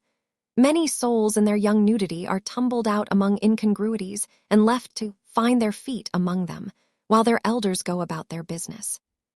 Nor can I suppose that, when Mrs. Casaubon is discovered in a fit of weeping 6 weeks after her wedding, the situation will be regarded as tragic. Some discouragement, some faintness of heart at the new real future which replaces the imaginary, is not unusual, and we do not expect people to be deeply moved by what is not unusual. That element of tragedy which lies in the very fact of frequency has not yet wrought itself into the coarse emotion of mankind, and perhaps our frames could hardly bear much of it. If we had a keen vision and feeling of all ordinary human life, it would be like hearing the grass grow and the squirrel's heartbeat, and we should die of that roar which lies on the other side of silence. As it is, the quickest of us walk about well wadded with stupidity. However, Dorothea was crying, and if she had been required to state the cause, she could only have done so in some such general words as I have already used. To have been driven to be more particular would have been like trying to give a history of the lights and shadows, for that new real future which was replacing the imaginary drew its material from the endless minutiae, by which her view of Mr. Casaubon and her wifely relation, now that she was married to him, was gradually changing with the secret motion of a watch hand from what it had been in her maiden dream. It was too early yet for her fully to recognize or at least admit the change, still more for her to have readjusted that devotedness which was so necessary a part of her mental life that she was almost sure sooner or later to recover it. Permanent rebellion, the disorder of a life without some loving, reverent resolve, was not possible to her, but she was now in an interval when the very force of her nature heightened its confusion. In this way, the early months of marriage often are times of critical tumult, whether that of a shrimp pool or of deeper waters, which afterwards subsides into cheerful peace. But was not Mr. Casaubon just as learned as before? Had his forms of expression changed, or his sentiments become less laudable? O waywardness of womanhood! Did his chronology fail him, or his ability to state not only a theory but the names of those who held it, or his provision for giving the heads of any subject on demand? And was not Rome the place in all the world to give free play to such accomplishments? Besides, had not Dorothea's enthusiasm especially dwelt on the prospect of relieving the weight and perhaps the sadness with which great tasks lie on him who has to achieve them? And that such weight pressed on Mr. Casaubon was only plainer than before. All these are crushing questions, but whatever else remained the same, the light had changed, and you cannot find the pearly dawn at noonday. The fact is unalterable, that a fellow mortal with whose nature you are acquainted solely through the brief entrances and exits of a few imaginative weeks called courtship, may, when seen in the continuity of married companionship, be disclosed as something better or worse than what you have preconceived, but will certainly not appear altogether the same. And it would be astonishing to find how soon the change is felt if we had no kindred changes to compare with it. To share lodgings with a brilliant dinner companion, or to see your favorite politician in the ministry, may bring about changes quite as rapid. In these cases, too, we begin by knowing little and believing much, and we sometimes end by inverting the quantities. Still, such comparisons might mislead, for no man was more incapable of flashy make-believe than Mr. Casaubon. He was as genuine a character as any ruminant animal, and he had not actively assisted in creating any illusions about himself. How was it that in the weeks since her marriage, Dorothea had not distinctly observed, but felt with a stifling depression, that the large vistas and wide, fresh air which she had dreamed of finding in her husband's mind were replaced by anterooms and winding passages which seemed to lead nowhither? I suppose it was that in courtship everything is regarded as provisional and preliminary, and the smallest sample of virtue or accomplishment is taken to guarantee delightful stores which the broad leisure of marriage will reveal. But the doorsill of marriage once crossed, expectation is concentrated on the present. Having once embarked on your marital voyage, it is impossible not to be aware that you make no way and that the sea is not within sight, that, in fact, you are exploring an enclosed basin. In their conversation before marriage, Mr. Casaubon had often dwelt on some explanation or questionable detail of which Dorothea did not see the bearing. But such imperfect coherence seemed due to the brokenness of their intercourse, and, supported by her faith in their future, she had listened with fervid patience to a recitation of possible arguments to be brought against Mr. Casaubon's entirely new view of the Philistine god Dagon and other fish deities, thinking that hereafter she should see this subject, which touched him so nearly from the same high ground whence doubtless it had become so important to him. Again, the matter-of-course statement and tone of dismissal with which he treated what to her were the most stirring thoughts was easily accounted for as belonging to the sense of haste and preoccupation in which she herself shared during their engagement. But now, since they had been in Rome, with all the depths of her emotion roused to tumultuous activity, and with life made a new problem by new elements, she had been becoming more and more aware, with a certain terror, that her mind was continually sliding into inward fits of anger and repulsion, or else into forlorn weariness. How far the judicious Hooker, or any other hero of erudition, would have been the same at Mr. Casaubon's time of life, she had no means of knowing, so that he could not have the advantage of comparison. But her husband's way of commenting on the strangely impressive objects around them had begun to affect her with a sort of mental shiver. He had perhaps the best intention of acquitting himself worthily, but only of acquitting himself. What was fresh to her mind was worn out to his, and such capacity of thought and feeling as had ever been stimulated in him by the general life of mankind had long shrunk to a sort of dried preparation, a lifeless embalmment of knowledge. When he said, "Does this interest you, Dorothea? Shall we stay a little longer? I am ready to stay if you wish it," it seemed to her as if going or staying were alike dreary. "Or, should you like to go to the Farnesina, Dorothea? It contains celebrated frescoes designed or painted by Raphael, which most persons think it worthwhile to visit." "But do you care about them?" was always Dorothea's question. "They are, I believe, highly esteemed. Some of them represent the fable of Cupid and Psyche, which is probably the romantic invention of a literary period, and cannot, I think, be reckoned as a genuine mythical product. But if you like these wall paintings, we can easily drive thither, and you will then, I think, have seen the chief works of Raphael, any of which it were a pity to omit in a visit to Rome. He is the painter who has been held to combine the most complete grace of form with sublimity of expression. Such, at least, I have gathered to be the opinion of cognoscenti." This kind of answer given in a measured official tone, as of a clergyman reading according to the rubric, did not help to justify the glories of the eternal city, or to give her the hope that if she knew more about them, the world would be joyously illuminated for her. There is hardly any contact more depressing to a young ardent creature than that of a mind in which years full of knowledge seem to have issued in a blank absence of interest or sympathy. On other subjects, indeed, Mr. Casaubon showed a tenacity of occupation and an eagerness which are usually regarded as the effect of enthusiasm, and Dorothea was anxious to follow this spontaneous direction of his thoughts, instead of being made to feel that she dragged him away from it. But she was gradually ceasing to expect, with her former delightful confidence, that she should see any wide opening where she followed him. Poor Mr. Casaubon himself was lost among small closets and winding stairs, and in an agitated dimness about the cabaret, or in an exposure of other mythologists' ill-considered parallels, easily lost sight of any purpose which had prompted him to these labors.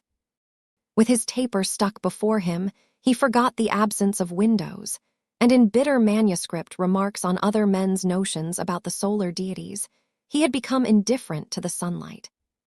These characteristics, fixed and unchangeable as bone in Mr. Casaubon, might have remained longer unfelt by Dorothea if she had been encouraged to pour forth her girlish and womanly feeling, if he would have held her hands between his and listened with the delight of tenderness and understanding to all the little histories which made up her experience, and would have given her the same sort of intimacy in return, so that the past life of each could be included in their mutual knowledge and affection. Or if she could have fed her affection with those childlike caresses which are the bent of every sweet woman, who has begun by showering kisses on the hard pate of her bald doll, creating a happy soul within that woodenness from the wealth of her own love. That was Dorothea's bent. With all her yearning to know what was afar from her, and to be widely benignant, she had ardor enough for what was near, to have kissed Mr. Casaubon's coat sleeve, or to have caressed his shoe latchet, if he would have made any other sign of acceptance than pronouncing her, with his unfailing propriety, to be of a most affectionate and truly feminine nature. indicating at the same time, by politely reaching a chair for her, that he regarded these manifestations as rather crude and startling. Having made his clerical toilet with due care in the morning, he was prepared only for those amenities of life which were suited to the well-adjusted stiff cravat of the period, and to a mind weighted with unpublished matter. And by a sad contradiction, Dorothea's ideas and resolves seemed like melting ice floating, and lost in the warm flood of which they had been but another form. She was humiliated to find herself a mere victim of feeling, as if she could know nothing except through that medium.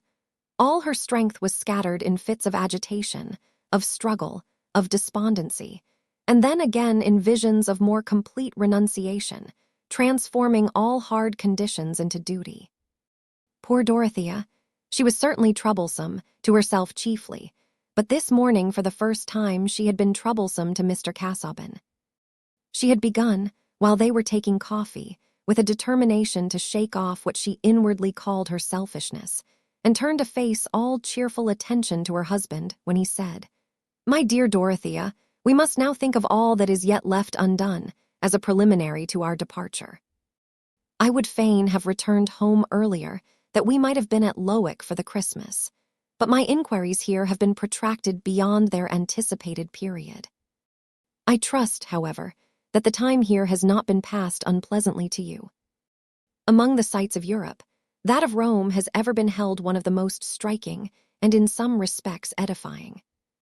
I well remember that I considered it an epoch in my life when I visited it for the first time. After the fall of Napoleon, an event which opened the continent to travelers. Indeed, I think it is one among several cities to which an extreme hyperbole has been applied. See Rome and die. But in your case, I would propose an emendation and say, see Rome as a bride, and live henceforth as a happy wife." Mr. Casaubon pronounced this little speech with the most conscientious intention, blinking a little and swaying his head up and down, and concluding with a smile. He had not found marriage a rapturous state, but he had no idea of being anything else than an irreproachable husband, who would make a charming young woman as happy as she deserved to be. "I hope you are thoroughly satisfied with our stay. I mean, with the results so far as your studies are concerned," said Dorothea, trying to keep her mind fixed on what most affected her husband. "Yes," said Mr. Casaubon, with that peculiar pitch of voice which makes the word half a negative. "I have been led farther than I had foreseen, and various subjects for annotation have presented themselves which, though I have no direct need of them, I could not pretermit. The task, notwithstanding the assistance of my amanuensis, has been a somewhat laborious one, but your society has happily prevented me from that too continuous prosecution of thought beyond the hours of study, which has been the snare of my solitary life. I am very glad that my presence has made any difference to you," said Dorothea, who had a vivid memory of evenings in which she had supposed that Mr. Casaubon's mind had gone too deep during the day to be able to get to the surface again. I fear there was a little temper in her reply. "I hope when we get to Lowick, I shall be more useful to you, and be able to enter a little more into what interests you." "Doubtless, my dear," said Mr. Casaubon with a slight bow. "The notes I have here made will want sifting, and you can, if you please, extract them under my direction." "And all your notes," said Dorothea, whose heart had already burned within her on this subject, so that now she could not help speaking with her tongue. "All those rows of volumes, will you not now do what you used to speak of? Will you not make up your mind what part of them you will use, and begin to write the book which will make your vast knowledge useful to the world? I will write to your dictation, or I will copy and extract what you tell me. I can be of no other use." Dorothea, in a most unaccountable, darkly feminine manner, ended with a slight sob and eyes full of tears. The excessive feeling manifested would alone have been highly disturbing to Mr. Casaubon, but there were other reasons why Dorothea's words were among the most cutting and irritating to him that she could have been impelled to use. She was as blind to his inward troubles as he to hers. She had not yet learned those hidden conflicts in her husband which claim our pity. She had not yet listened patiently to his heartbeats, but only felt that her own was beating violently. In Mr. Casaubon's ear, Dorothea's voice gave loud, emphatic iteration to those muffled suggestions of consciousness, which it was possible to explain as mere fancy, the illusion of exaggerated sensitiveness. Always when such suggestions are unmistakably repeated from without, they are resisted as cruel and unjust. We are angered even by the full acceptance of our humiliating confessions. How much more by hearing in hard, distinct syllables from the lips of a near observer, those confused murmurs which we try to call morbid, and strive against as if they were the oncoming of numbness. And this cruel outward accuser was there in the shape of a wife, nay, of a young bride, who, instead of observing his abundant pen scratches and amplitude of paper with the uncritical awe of an elegant-minded canary bird, seemed to present herself as a spy watching everything with a malign power of inference. Here, towards this particular point of the compass, Mr. Casaubon had a sensitiveness to match Dorothea's, and an equal quickness to imagine more than the fact. He had formerly observed with approbation her capacity for worshipping the right object. He now foresaw with sudden terror that this capacity might be replaced by presumption, this worship by the most exasperating of all criticism, that which sees vaguely a great many fine ends, and has not the least notion what it costs to reach them. For the first time since Dorothea had known him, Mr. Casaubon's face had a quick, angry flush upon it. "My love," he said, with irritation reined in by propriety, "you may rely upon me for knowing the times and the seasons, adapted to the different stages of a work which is not to be measured by the facile conjectures of ignorant onlookers.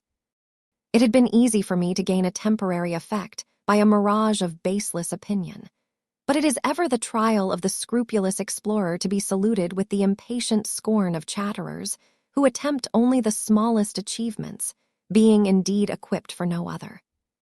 And it were well if all such could be admonished to discriminate judgments of which the true subject matter lies entirely beyond their reach, from those of which the elements may be compassed by a narrow and superficial survey."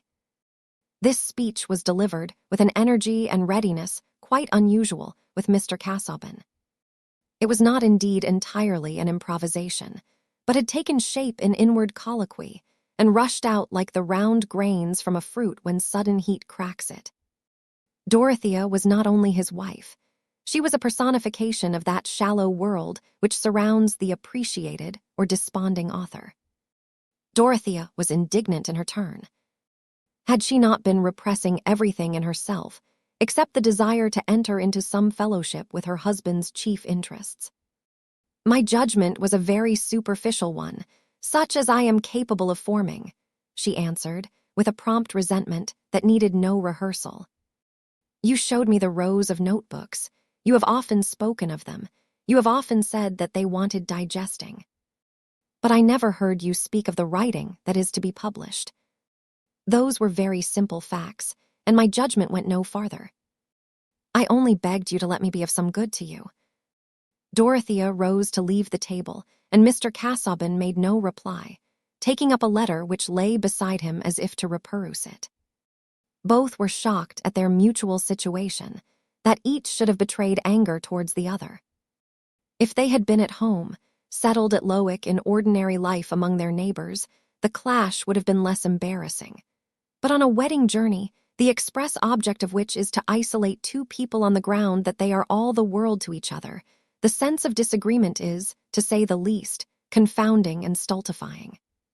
To have changed your longitude extensively, and placed yourselves in a moral solitude in order to have small explosions, to find conversation difficult, and to hand a glass of water without looking, can hardly be regarded as satisfactory fulfillment even to the toughest minds.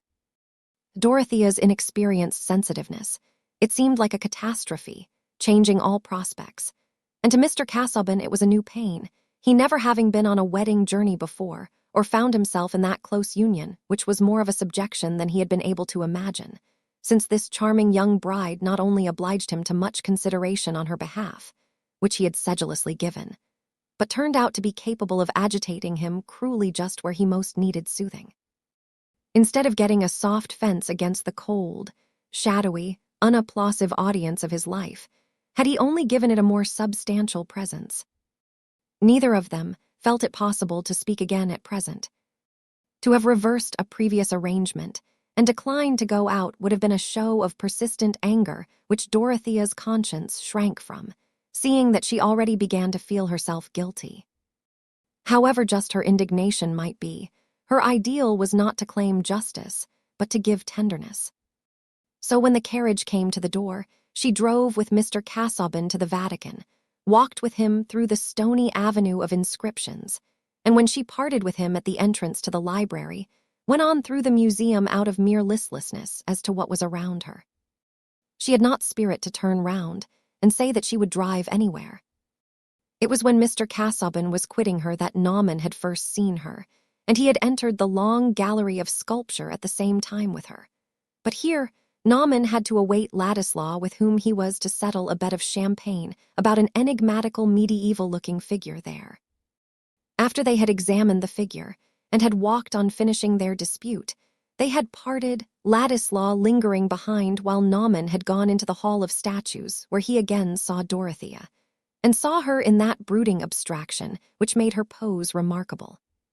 She did not really see the streak of sunlight on the floor more than she saw the statues. She was inwardly seeing the light of years to come in her own home and over the English fields and elms and hedge-bordered highroads, and feeling that the way in which they might be filled with joyful devotedness was not so clear to her as it had been. But in Dorothea's mind, there was a current into which all thought and feeling were apt sooner or later to flow, the reaching forward of the whole consciousness towards the fullest truth, the least partial good. There was clearly something better than anger and despondency. Chapter 21. Higher facund eke full womanly and plain, no contrafeited terms had she to seamen wise. Chaucer. It was in that way Dorothea came to be sobbing as soon as she was securely alone. But she was presently roused by a knock at the door, which made her hastily dry her eyes before saying, "Come in." Tantripp had brought a card, and said that there was a gentleman waiting in the lobby. The courier had told him that only Mrs. Casaubon was at home, but he said he was a relation of Mr. Casaubon. Would she see him? "Yes," said Dorothea without pause. "Show him into the salon." Her chief impressions about young Ladislaw were that, when she had seen him at Lowick, she had been made aware of Mr. Casaubon's generosity towards him, and also that she had been interested in his own hesitation about his career. She was alive to anything that gave her an opportunity for active sympathy, and at this moment it seemed as if the visit had come to shake her out of her self-absorbed discontent, to remind her of her husband's goodness, and make her feel that she had now the right to be his helpmate in all kind deeds. She waited a minute or two, but when she passed into the next room, there were just signs enough that she had been crying to make her open face look more youthful and appealing than usual. She met Ladislaw with that exquisite smile of goodwill which is unmixed with vanity, and held out her hand to him. He was the elder by several years, but at that moment he looked much the younger, for his transparent complexion flushed suddenly, and he spoke with a shyness extremely unlike the ready indifference of his manner with his male companion, while Dorothea became all the calmer with a wondering desire to put him at ease. "I was not aware that you and Mr. Casaubon were in Rome, until this morning, when I saw you in the Vatican Museum," he said. "I knew you at once, but I mean that I concluded Mr. Casaubon's address would be found at the poste restante, and I was anxious to pay my respects to him and you as early as possible. Pray sit down. He is not here now, but he will be glad to hear of you, I am sure," said Dorothea, seating herself unthinkingly between the fire and the light of the tall window, and pointing to a chair opposite with the quietude of a benignant matron. The signs of girlish sorrow in her face were only the more striking. "Mr. Casaubon is much engaged, but you will leave your address, will you not? And he will write to you." "You are very good," said Ladislaw, beginning to lose his diffidence in the interest with which he was observing the signs of weeping which had altered her face. "My address is on my card. But if you will allow me, I will call again tomorrow at an hour when Mr. Casaubon is likely to be at home. He goes to read in the library of the Vatican every day, and you can hardly see him except by an appointment. especially now. We are about to leave Rome, and he is very busy. He is usually away, almost from breakfast till dinner. But I am sure he will wish you to dine with us." Will Ladislaw was struck mute for a few moments. He had never been fond of Mr. Casaubon, and if it had not been for the sense of obligation, would have laughed at him as a bat of erudition.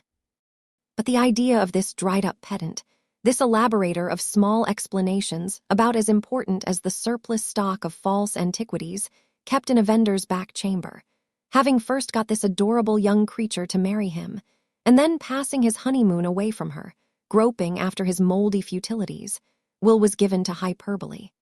This sudden picture stirred him with a sort of comic disgust. He was divided between the impulse to laugh aloud and the equally unseasonable impulse to burst into scornful invective. For an instant he felt that the struggle was causing a queer contortion of his mobile features, but with a good effort he resolved it into nothing more offensive than a merry smile. Dorothea wondered, but the smile was irresistible and shone back from her face too. Will Ladislaw's smile was delightful, unless you were angry with him beforehand. It was a gush of inward light illuminating the transparent skin as well as the eyes, and playing about every curve and line as if some Ariel were touching them with a new charm, and banishing forever the traces of moodiness. The reflection of that smile could not but have a little merriment in it too, even under dark eyelashes still moist, as Dorothea said inquiringly, "Something amuses you." "Yes," said Will, quick in finding resources. "I am thinking of the sort of figure I cut the first time I saw you, when you annihilated my poor sketch with your criticism." "My criticism," said Dorothea, wondering still more. "Surely not. I always feel particularly ignorant about painting. I suspected you of knowing so much that you knew how to say just what was most cutting. You said, I dare say you don't remember it as I do, that the relation of my sketch to nature was quite hidden from you. At least, you implied that." Will could laugh now as well as smile. "That was really my ignorance," said Dorothea, admiring Will's good humor. "I must have said so only because I never could see any beauty in the pictures, which my uncle told me all judges thought very fine. And I have gone about with just the same ignorance in Rome. There are comparatively few paintings that I can really enjoy. At first, when I enter a room where the walls are covered with frescoes, or with rare pictures, I feel a kind of awe, like a child present at great ceremonies where there are grand robes and processions. I feel myself in the presence of some higher life than my own. But when I begin to examine the pictures one by one, the life goes out of them, or else is something violent and strange to me. It must be my own dullness. I am seeing so much all at once, and not understanding half of it. That always makes one feel stupid. It is painful to be told that anything is very fine and not be able to feel that it is fine, something like being blind, while people talk of the sky. Oh, there is a great deal in the feeling for art which must be acquired, said Will. It was impossible now to doubt the directness of Dorothea's confession. Art is an old language with a great many artificial affected styles, and sometimes the chief pleasure one gets out of knowing them is the mere sense of knowing. I enjoy the art of all sorts here immensely, but I suppose if I could pick my enjoyment to pieces, I should find it made up of many different threads. There is something in daubing a little oneself and having an idea of the process. You mean perhaps to be a painter, said Dorothea, with a new direction of interest. You mean to make painting your profession. Mr. Casaubon will like to hear that you have chosen a profession. No, oh no, said Will with some coldness. I have quite made up my mind against it. It is too one-sided a life. I have been seeing a great deal of the German artists here. I traveled from Frankfurt with one of them. Some are fine, even brilliant fellows, but I should not like to get into their way of looking at the world entirely from the studio point of view. That I can understand, said Dorothea cordially. And in Rome, it seems as if there were so many things which are more wanted in the world than pictures. But if you have a genius for painting, would it not be right to take that as a guide?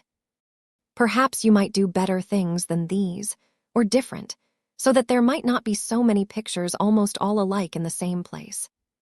There was no mistaking this simplicity, and Will was won by it into frankness. A man must have a very rare genius to make changes of that sort. I am afraid mine would not carry me even to the pitch of doing well what has been done already, at least not so well as to make it worthwhile. And I should never succeed in anything by dint of drudgery. If things don't come easily to me, I never get them. I have heard Mr. Casaubon say that he regrets your want of patience, said Dorothea, gently. She was rather shocked at this mode of taking all life as a holiday. Yes, I know Mr. Casaubon's opinion. He and I differ. The slight streak of contempt in this hasty reply offended Dorothea. She was all the more susceptible about Mr. Casaubon because of her morning's trouble. Certainly you differ, she said rather proudly. I did not think of comparing you. Such power of persevering, devoted labor as Mr. Casaubon's is not common. Will saw that she was offended, but this only gave an additional impulse to the new irritation of his latent dislike towards Mr. Casaubon. It was too intolerable that Dorothea should be worshipping this husband. Such weakness in a woman is pleasant to no man but the husband in question. Mortals are easily tempted to pinch the life out of their neighbor's buzzing glory, and think that such killing is no murder. No, indeed, he answered promptly. And therefore it is a pity that it should be thrown away, as so much English scholarship is, for want of knowing what is being done by the rest of the world. If Mr. Casaubon read German, he would save himself a great deal of trouble. I do not understand you, said Dorothea, startled and anxious. I merely mean, said Will, in an offhand way, that the Germans have taken the lead in historical inquiries, and they laugh at results which are got by groping about in woods with a pocket compass while they have made good roads. When I was with Mr. Casaubon, I saw that he deafened himself in that direction. It was almost against his will that he read a Latin treatise written by a German. I was very sorry. Will only thought of giving a good pinch that would annihilate that vaunted laboriousness, and was unable to imagine the mode in which Dorothea would be wounded. Young Mr. Ladislaw was not at all deep himself in German writers, but very little achievement is required in order to pity another man's shortcomings. Poor Dorothea felt a pang at the thought that the labor of her husband's life might be void, which left her no energy to spare for the question whether this young relative, who was so much obliged to him, ought not to have repressed his observation. She did not even speak, but sat looking at her hands, absorbed in the piteousness of that thought. Will, however, having given that annihilating pinch, was rather ashamed, imagining from Dorothea's silence that he had offended her still more, and having also a conscience about plucking the tail feathers from a benefactor. I regretted it especially, he resumed, taking the usual course from detraction to insincere eulogy, because of my gratitude and respect towards my cousin. It would not signify so much in a man whose talents and character were less distinguished. Dorothea raised her eyes, brighter than usual with excited feeling, and said in her saddest recitative, "How I wish I had learned German when I was at Lausanne. There were plenty of German teachers. But now I can be of no use." There was a new light, but still a mysterious light, for Will and Dorothea's last words. The question how she had come to accept Mr. Casaubon, which he had dismissed when he first saw her by saying that she must be disagreeable in spite of appearances, was not now to be answered on any such short and easy method. Whatever else she might be, she was not disagreeable. She was not coldly clever and indirectly satirical, but adorably simple and full of feeling. She was an angel beguiled. It would be a unique delight to wait and watch for the melodious fragments in which her heart and soul came forth so directly and ingenuously. The Aeolian harp again came into his mind. She must have made some original romance for herself in this marriage. And if Mr. Casaubon had been a dragon who had carried her off to his lair with his talons simply and without legal forms, it would have been an unavoidable feat of heroism to release her and fall at her feet. But he was something more unmanageable than a dragon. He was a benefactor with collective society at his back, and he was at that moment entering the room in all the unimpeachable correctness of his demeanor, while Dorothea was looking animated with a newly roused alarm and regret, and Will was looking animated with his admiring speculation about her feelings. Mr. Casaubon felt a surprise which was quite unmixed with pleasure, but he did not swerve from his usual politeness of greeting when Will rose and explained his presence.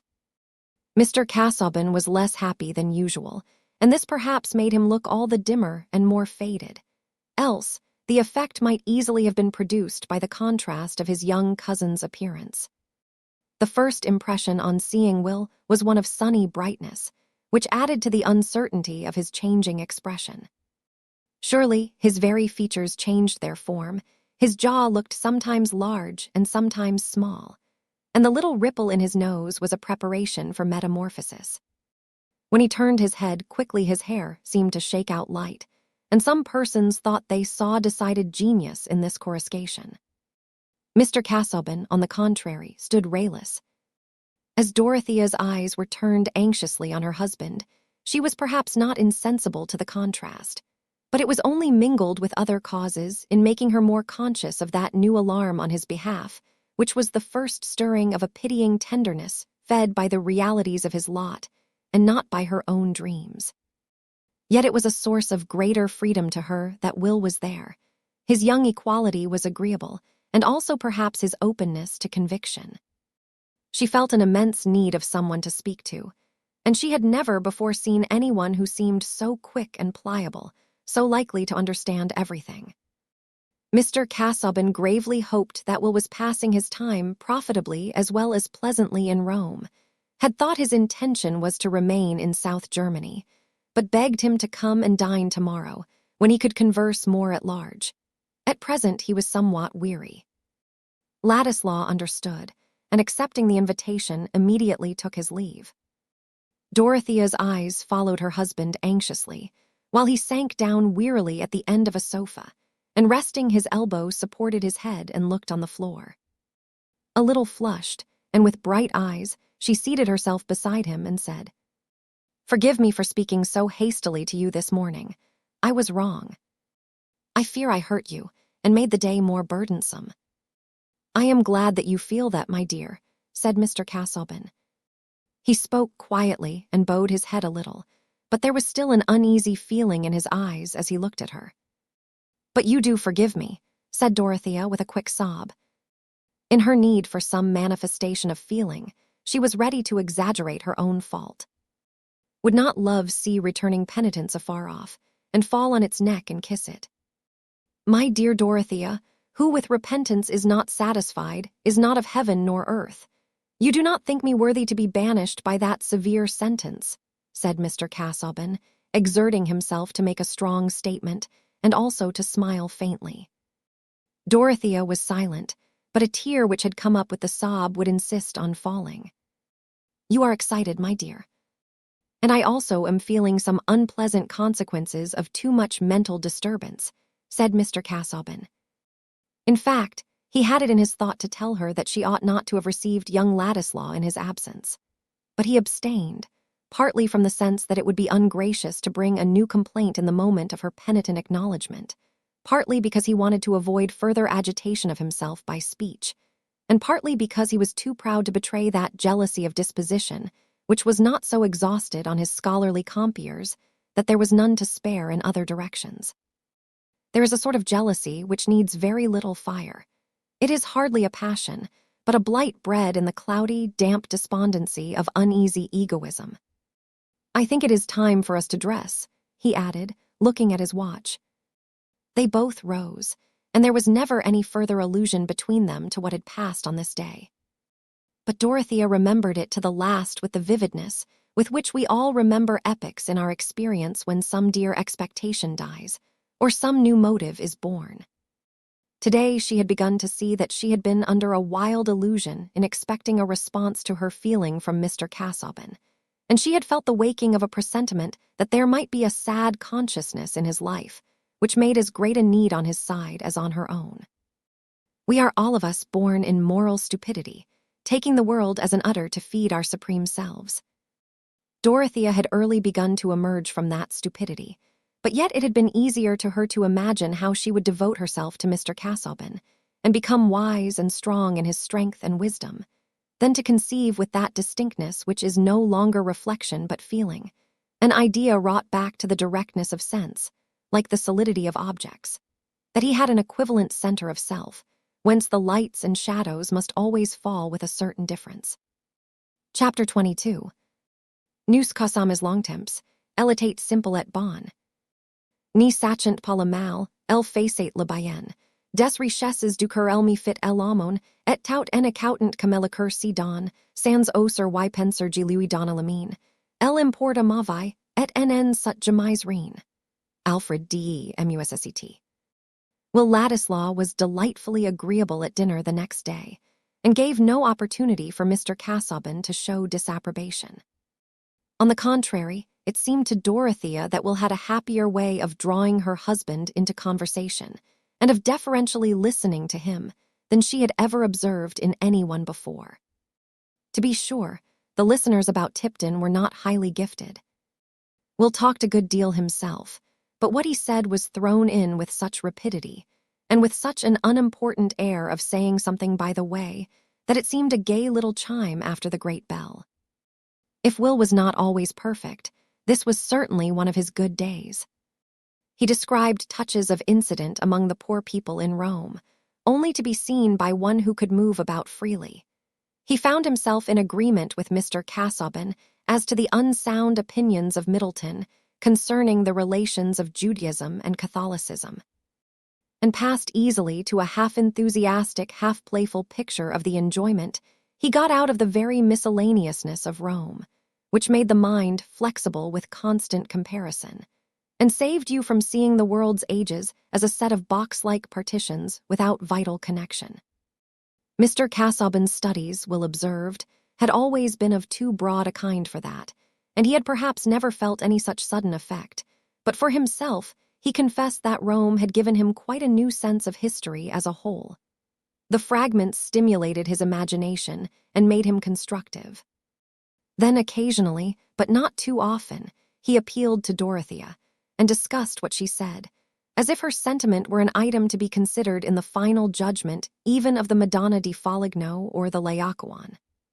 A sense of contributing to form the world's opinion makes conversation particularly cheerful, and Mr. Casaubon, too, was not without his pride in his young wife, who spoke better than most women, as indeed he had perceived in choosing her.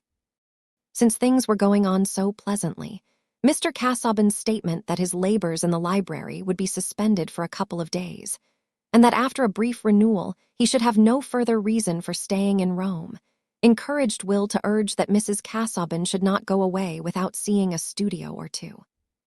Would not Mr. Casaubon take her? That sort of thing ought not to be missed. It was quite special. It was a form of life that grew like a small, fresh vegetation with its population of insects on huge fossils. Will would be happy to conduct them, not to anything wearisome, only to a few examples. Mr. Casaubon, seeing Dorothea look earnestly towards him, could not but ask her if she would be interested in such visits. He was now at her service during the whole day, and it was agreed that Will should come on the morrow and drive with them. Will could not omit Thorwaldsen, a living celebrity about whom even Mr. Casaubon inquired, but before the day was far advanced, he led the way to the studio of his friend Adolf Naumann, whom he mentioned as one of the chief renovators of Christian art, one of those who had not only revived, but expanded that grand conception of supreme events as mysteries at which the successive ages were spectators, and in relation to which the great souls of all periods became, as it were, contemporaries. Will added that he had made himself Naumann's pupil for the nonce. "I have been making some old sketches under him," said Will. "I hate copying. I must put something of my own in. Naumann has been painting the saints drawing the car of the church, and I have been making a sketch of Marlowe's Tamburlaine driving the conquered kings in his chariot. I am not so ecclesiastical as Naumann, and I sometimes twit him with his excess of meaning. But this time, I mean to outdo him in breadth of intention. I take Tamburlaine in his chariot for the tremendous course of the world's physical history, lashing on the harnessed dynasties. In my opinion, that is a good mythical interpretation. Will here looked at Mr. Casaubon, who received this offhand treatment of symbolism very uneasily, and bowed with a neutral air. "The sketch must be very grand, if it conveys so much," said Dorothea. "I should need some explanation, even of the meaning you give. Do you intend Tamburlaine to represent earthquakes and volcanoes?" "Oh, yes," said Will, laughing, "and migrations of races and clearings of forests, and America and the steam engine. Everything you can imagine." "What a difficult kind of shorthand," said Dorothea, smiling towards her husband. "It would require all your knowledge to be able to read it." Mr. Casaubon blinked furtively at Will. He had a suspicion that he was being laughed at. But it was not possible to include Dorothea in the suspicion. They found Naumann painting industriously, but no model was present. His pictures were advantageously arranged, and his own plain, vivacious person set off by a dove-colored blouse and a maroon velvet cap, so that everything was as fortunate as if he had expected the beautiful young English lady exactly at that time. The painter, in his confident English, gave little dissertations on his finished and unfinished subjects, seeming to observe Mr. Casaubon as much as he did Dorothea. Will burst in here and there with ardent words of praise, marking out particular merits in his friend's work, and Dorothea felt that she was getting quite new notions as to the significance of Madonnas seated under inexplicable canopied thrones with the simple country as a background, and of saints with architectural models in their hands, or knives accidentally wedged in their skulls. Some things which had seemed monstrous to her were gathering intelligibility and even a natural meaning. But all this was apparently a branch of knowledge in which Mr. Casaubon had not interested himself. "I think I would rather feel that painting is beautiful than have to read it as an enigma, but I should learn to understand these pictures sooner than yours with the very wide meaning," said Dorothea, speaking to Will. "Don't speak of my painting before Naumann," said Will. "He will tell you it is all fusherie, which is his most opprobrious word." "Is that true?" said Dorothea, turning her sincere eyes on Naumann, who made a slight grimace and said, "Oh, he does not mean it seriously with painting. His walk must be belles lettres. That is wide-eyed." Naumann's pronunciation of the vowel seemed to stretch the word satirically. Will did not half like it, but managed to laugh, and Mr. Casaubon, while he felt some disgust at the artist's German accent, began to entertain a little respect for his judicious severity. The respect was not diminished when Naumann, after drawing Will aside for a moment and looking, first at a large canvas, then at Mr. Casaubon, came forward again and said, "My friend Ladislaw thinks you will pardon me, sir, if I say that a sketch of your head would be invaluable to me for the St. Thomas Aquinas in my picture there. It is too much to ask, but I so seldom see just what I want, the idealistic in the real." "You astonish me greatly, sir," said Mr. Casaubon, his looks improved with a glow of delight. "But if my poor physiognomy, which I have been accustomed to regard as of the commonest order, can be of any use to you in furnishing some traits for the angelical doctor, I shall feel honored. That is to say, if the operation will not be a lengthy one, and if Mrs. Casaubon will not object to the delay." As for Dorothea, nothing could have pleased her more, unless it had been a miraculous voice pronouncing Mr. Casaubon the wisest and worthiest among the sons of men. In that case, her tottering faith would have become firm again. Naumann's apparatus was at hand in wonderful completeness, and the sketch went on at once as well as the conversation. Dorothea sat down and subsided into calm silence, feeling happier than she had done for a long while before. Everyone about her seemed good, and she said to herself that Rome, if she had only been less ignorant, would have been full of beauty. Its sadness would have been winged with hope. No nature could be less suspicious than hers. When she was a child, she believed in the gratitude of wasps and the honorable susceptibility of sparrows, and was proportionately indignant when their baseness was made manifest.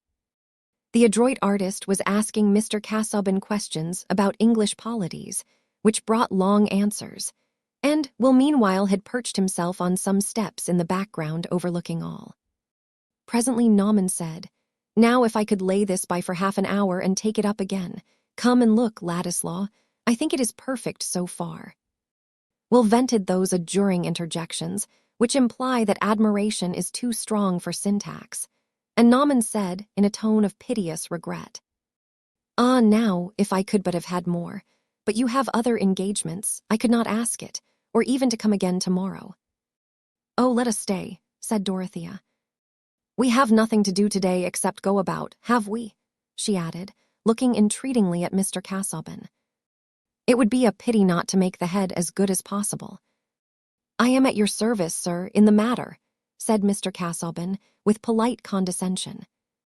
"Having given up the interior of my head to idleness, it is as well that the exterior should work in this way." "You are unspeakably good. Now I am happy," said Naumann, and then went on in German to Will, pointing here and there to the sketch as if he were considering that. Putting it aside for a moment, he looked round vaguely, as if seeking some occupation for his visitors, and afterwards turning to Mr. Casaubon, said, "Perhaps the beautiful bride, the gracious lady, would not be unwilling to let me fill up the time by trying to make a slight sketch of her, not, of course, as you see, for that picture, only as a single study." Mr. Casaubon, bowing, doubted not that Mrs. Casaubon would oblige him, and Dorothea said at once, "Where shall I put myself?" Naumann was all apologies in asking her to stand, and allow him to adjust her attitude, to which she submitted without any of the affected airs and laughs frequently thought necessary on such occasions, when the painter said, "It is as Santa Clara that I want you to stand, leaning so, with your cheek against your hand, so, looking at that stool, please so." Will was divided between the inclination to fall at the saint's feet and kiss her robe, and the temptation to knock Naumann down while he was adjusting her arm. All this was impudence and desecration, and he repented that he had brought her. The artist was diligent, and Will, recovering himself, moved about and occupied Mr. Casaubon as ingeniously as he could. But he did not in the end prevent the time from seeming long to that gentleman, as was clear from his expressing a fear that Mrs. Casaubon would be tired. Naumann took the hint and said, "Now, sir, if you can oblige me again, I will release the lady-wife." So Mr. Casaubon's patience held out further, and when after all it turned out that the head of St. Thomas Aquinas would be more perfect if another sitting could be had, it was granted for the morrow. On the morrow, Santa Clara, too, was retouched more than once. The result of all was so far from displeasing to Mr. Casaubon that he arranged for the purchase of the picture in which St. Thomas Aquinas sat among the doctors of the church in a disputation too abstract to be represented, but listened to with more or less attention by an audience above. The Santa Clara, which was spoken of in the second place, Naumann declared himself to be dissatisfied with. He could not, in conscience, engage to make a worthy picture of it. So about the Santa Clara the arrangement was conditional. I will not dwell on Naumann's jokes at the expense of Mr. Casaubon that evening, or on his dithyrambs about Dorothea's charm, in all which Will joined, but with a difference. No sooner did Naumann mention any detail of Dorothea's beauty than Will got exasperated at his presumption. There was grossness in his choice of the most ordinary words, and what business had he to talk of her lips? She was not a woman to be spoken of as other women were. Will could not say just what he thought, but he became irritable. And yet, when after some resistance he had consented to take the Casaubons to his friend's studio, he had been allured by the gratification of his pride in being the person who could grant Naumann such an opportunity of studying her loveliness, or rather her divineness, for the ordinary phrases which might apply to mere bodily prettiness were not applicable to her. Certainly all Tipton and its neighborhood, as well as Dorothea herself, would have been surprised at her beauty being made so much of. In that part of the world, Miss Brooke had been only a fine young woman.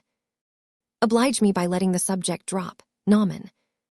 Mrs. Casaubon is not to be talked of as if she were a model, said Will. Naumann stared at him. Schön, I will talk of my Aquinas. The head is not a bad type, after all. I dare say the great scholastic himself would have been flattered to have his portrait asked for. Nothing like these starchy doctors for vanity. It was as I thought. He cared much less for her portrait than his own. "He's a cursed white-blooded pedantic coxcomb," said Will, with gnashing impetuosity. His obligations to Mr. Casaubon were not known to his hearer, but Will himself was thinking of them and wishing that he could discharge them all by a check. Naumann gave a shrug and said, "It is good they go away soon, my dear. They are spoiling your fine temper."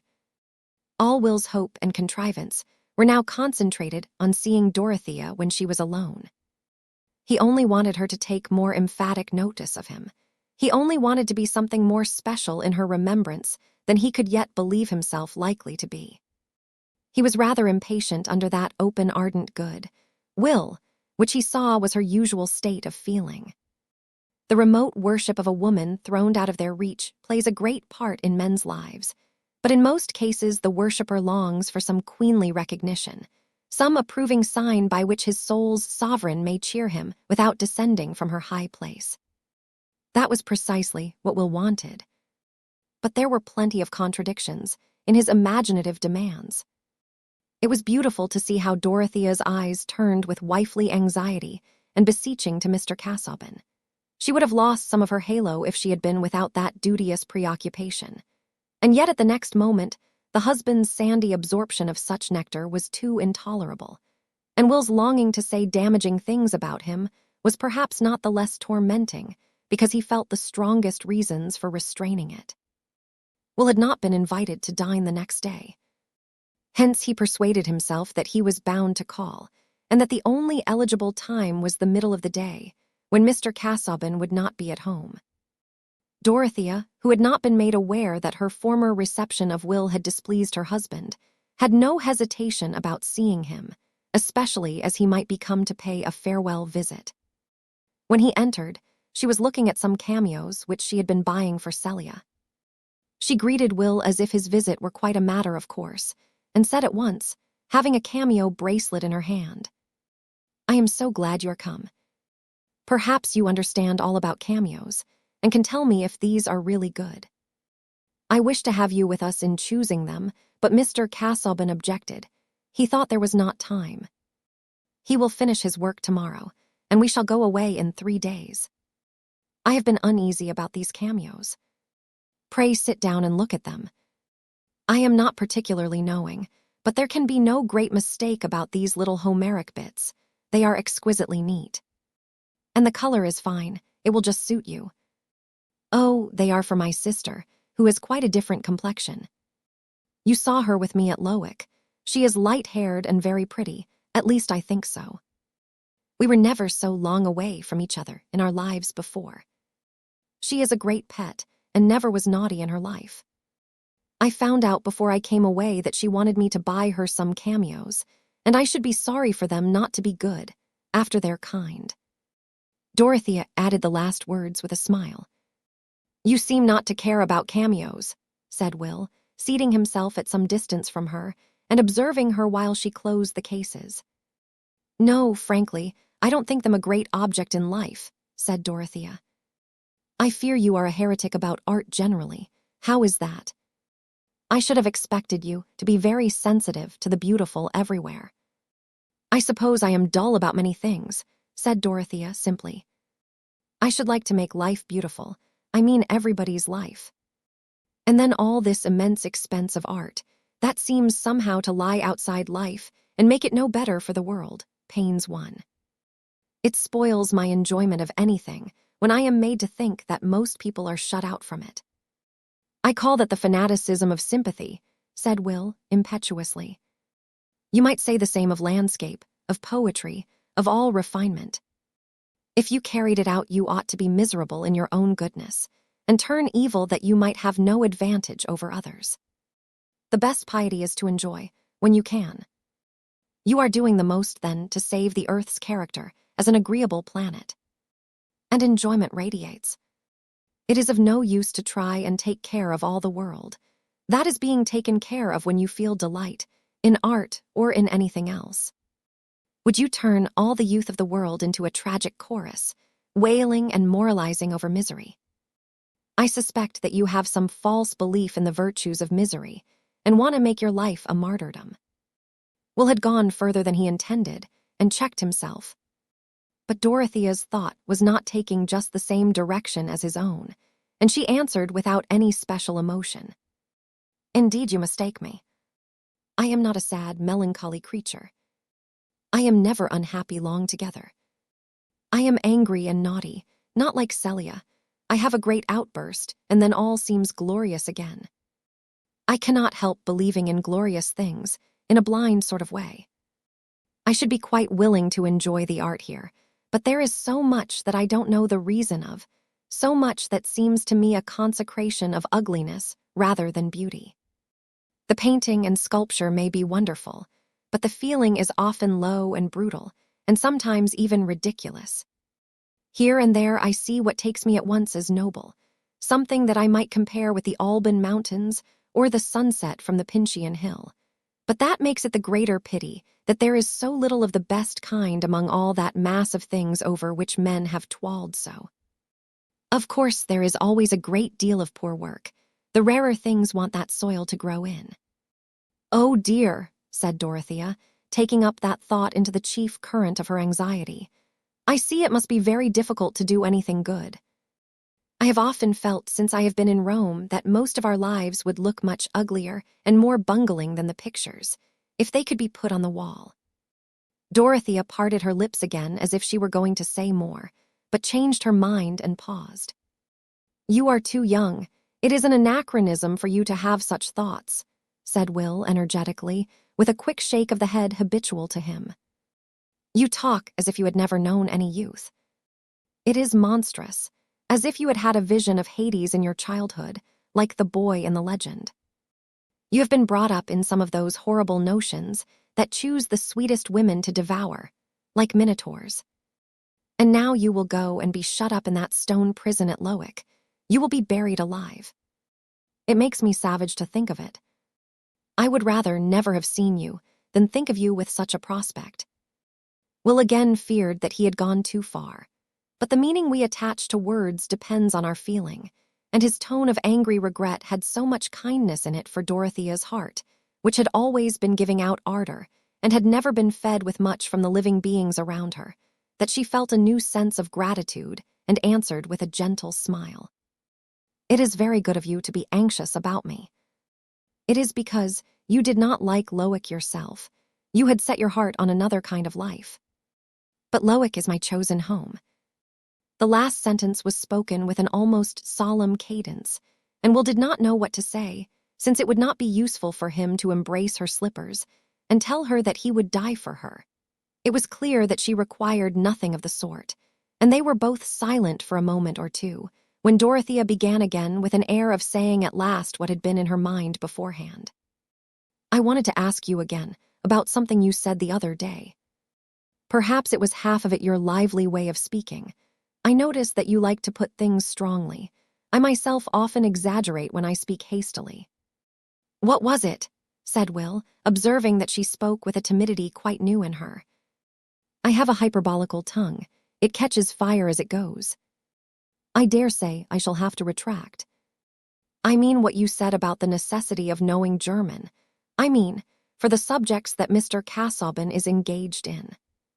I have been thinking about it, and it seems to me that with Mr. Casaubon's learning, he must have before him the same materials as German scholars, has he not?" Dorothea's timidity was due to an indistinct consciousness that she was in the strange situation of consulting a third person about the adequacy of Mr. Casaubon's learning. "Not exactly the same materials," said Will, thinking that he would be duly reserved. "He is not an Orientalist, you know. He does not profess to have more than second-hand knowledge there. But there are very valuable books about antiquities which were written a long while ago by scholars who knew nothing about these modern things, and they are still used. Why should Mr. Casaubon's not be valuable, like theirs?" said Dorothea, with more remonstrant energy. She was impelled to have the argument aloud, which she had been having in her own mind. "That depends on the line of study taken," said Will, also getting a tone of rejoinder. The subject Mr. Casaubon has chosen is as changing as chemistry. New discoveries are constantly making new points of view. Who wants a system on the basis of the 4 elements, or a book to refute Paracelsus? Do you not see that it is no use now to be crawling a little way after men of the last century, men like Bryant, and correcting their mistakes? Living in a lumber room and furbishing up broken-legged theories about Chews and Mizraim. How can you bear to speak so lightly? Said Dorothea, with a look between sorrow and anger. If it were as you say, what could be sadder than so much ardent labor all in vain?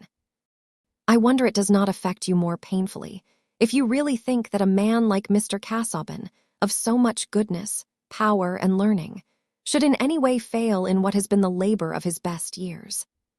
She was beginning to be shocked that she had got to such a point of supposition, and indignant with Will for having led her to it.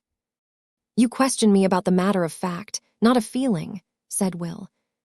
But if you wish to punish me for the fact, I submit. I am not in a position to express my feeling toward Mr. Casaubon. It would be at best a pensioner's eulogy. Pray excuse me, said Dorothea, coloring deeply. I am aware, as you say, that I am in fault in having introduced the subject. Indeed, I am wrong altogether. Failure after long perseverance is much grander than never to have a striving good enough to be called a failure. I quite agree with you, said Will, determined to change the situation, so much so that I have made up my mind not to run that risk of never attaining a failure. Mr. Casaubon's generosity has perhaps been dangerous to me, and I mean to renounce the liberty it has given me. I mean to go back to England shortly and work my own way, depend on nobody else than myself. That is fine. I respect that feeling, said Dorothea with returning kindness. But Mr. Casaubon, I am sure, has never thought of anything in the matter except what was most for your welfare. She has obstinacy and pride enough to serve instead of love. Now she has married him, said Will to himself. Aloud he said, rising, I shall not see you again.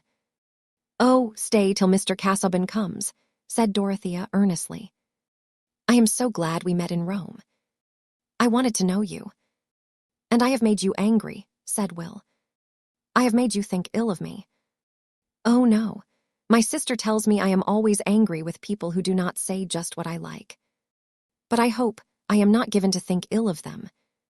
In the end, I am usually obliged to think ill of myself for being so impatient. Still, you don't like me. I have made myself an unpleasant thought to you. Not at all, said Dorothea with the most open kindness. I like you very much. Will was not quite contented, thinking that he would apparently have been of more importance if he had been disliked. He said nothing, but looked dull, not to say sulky. And I am quite interested to see what you will do, Dorothea went on cheerfully. I believe devoutly in a natural difference of vocation. If it were not for that belief, I suppose I should be very narrow. There are so many things besides painting that I am quite ignorant of. You would hardly believe how little I have taken in of music and literature, which you know so much of. I wonder what your vocation will turn out to be. Perhaps you will be a poet. That depends.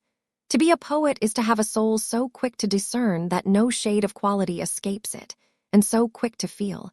That discernment is but a hand playing with finely ordered variety on the chords of emotion. A soul in which knowledge passes instantaneously into feeling, and feeling flashes back as a new organ of knowledge. One may have that condition by fits only. But you leave out the poems, said Dorothea. I think they are wanted to complete the poet. I understand what you mean about knowledge passing into feeling, for that seems to be just what I experience.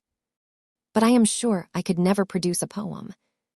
You are a poem, and that is to be the best part of a poet, what makes up the poet's consciousness in his best moods, said Will, showing such originality as we all share with the morning and the springtime and other endless renewals. I am very glad to hear it, said Dorothea, laughing out her words in a bird-like modulation and looking at Will with playful gratitude in her eyes. What very kind things you say to me. I wish I could ever do anything that would be what you call kind, that I could ever be of the slightest service to you. I fear I shall never have the opportunity." Will spoke with fervor. "Oh yes," said Dorothea cordially. "It will come, and I shall remember how well you wish me. I quite hoped that we should be friends when I first saw you, because of your relationship to Mr. Casaubon." There was a certain liquid brightness in her eyes, and Will was conscious that his own were obeying a law of nature and filling too. The allusion to Mr. Casaubon would have spoiled all, if anything at that moment could have spoiled the subduing power, the sweet dignity of her noble, unsuspicious inexperience. "And there is one thing even now that you can do," said Dorothea, rising and walking a little way under the strength of a recurring impulse. "Promise me that you will not again, to anyone, speak of that subject. I mean about Mr. Casaubon's writings. I mean in that kind of way.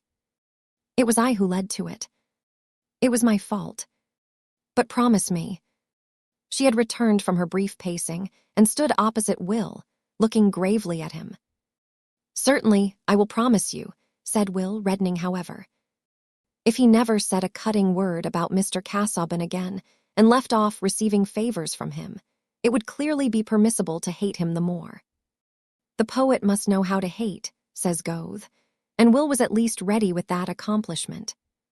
He said that he must go now without waiting for Mr. Casaubon, whom he would come to take leave of at the last moment. Dorothea gave him her hand, and they exchanged a simple goodbye. But going out of the porte-cochere, he met Mr. Casaubon, and that gentleman, expressing the best wishes for his cousin, politely waived the pleasure of any further leave-taking on the morrow, which would be sufficiently crowded with the preparations for departure. "I have something to tell you about our cousin Mr. Ladislaw, which I think will heighten your opinion of him," said Dorothea to her husband in the course of the evening. She had mentioned immediately on his entering that Will had just gone away and would come again, but Mr. Casaubon had said, "I met him outside, and we made our final adieus, I believe," saying this with the air and tone by which we imply that any subject, whether private or public, does not interest us enough to wish for a further remark upon it. So Dorothea had waited. "What is that, my love?" said Mr. Casaubon. He always said "my love" when his manner was the coldest. "He has made up his mind to leave off wandering at once, and to give up his dependence on your generosity. He means soon to go back to England and work his own way." "I thought you would consider that a good sign," said Dorothea, with an appealing look into her husband's neutral face. "Did he mention the precise order of occupation to which he would addict himself?" "No, but he said that he felt the danger which lay for him in your generosity. Of course, he will write to you about it. Do you not think better of him for his resolve?" "I shall await his communication on the subject," said Mr. Casaubon. "I told him I was sure that the thing you considered in all you did for him was his own welfare.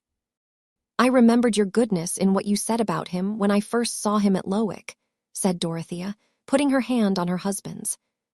"I had a duty towards him," said Mr. Casaubon, laying his other hand on Dorothea's in conscientious acceptance of her caress, but with a glance which he could not hinder from being uneasy. "The young man, I confess, is not otherwise an object of interest to me, nor need we, I think, discuss his future course, which it is not ours to determine beyond the limits which I have sufficiently indicated." Dorothea did not mention Will again. Book 3, Waiting for Death. Chapter 23. "Your horses of the sun," he said, "and first-rate whip Apollo.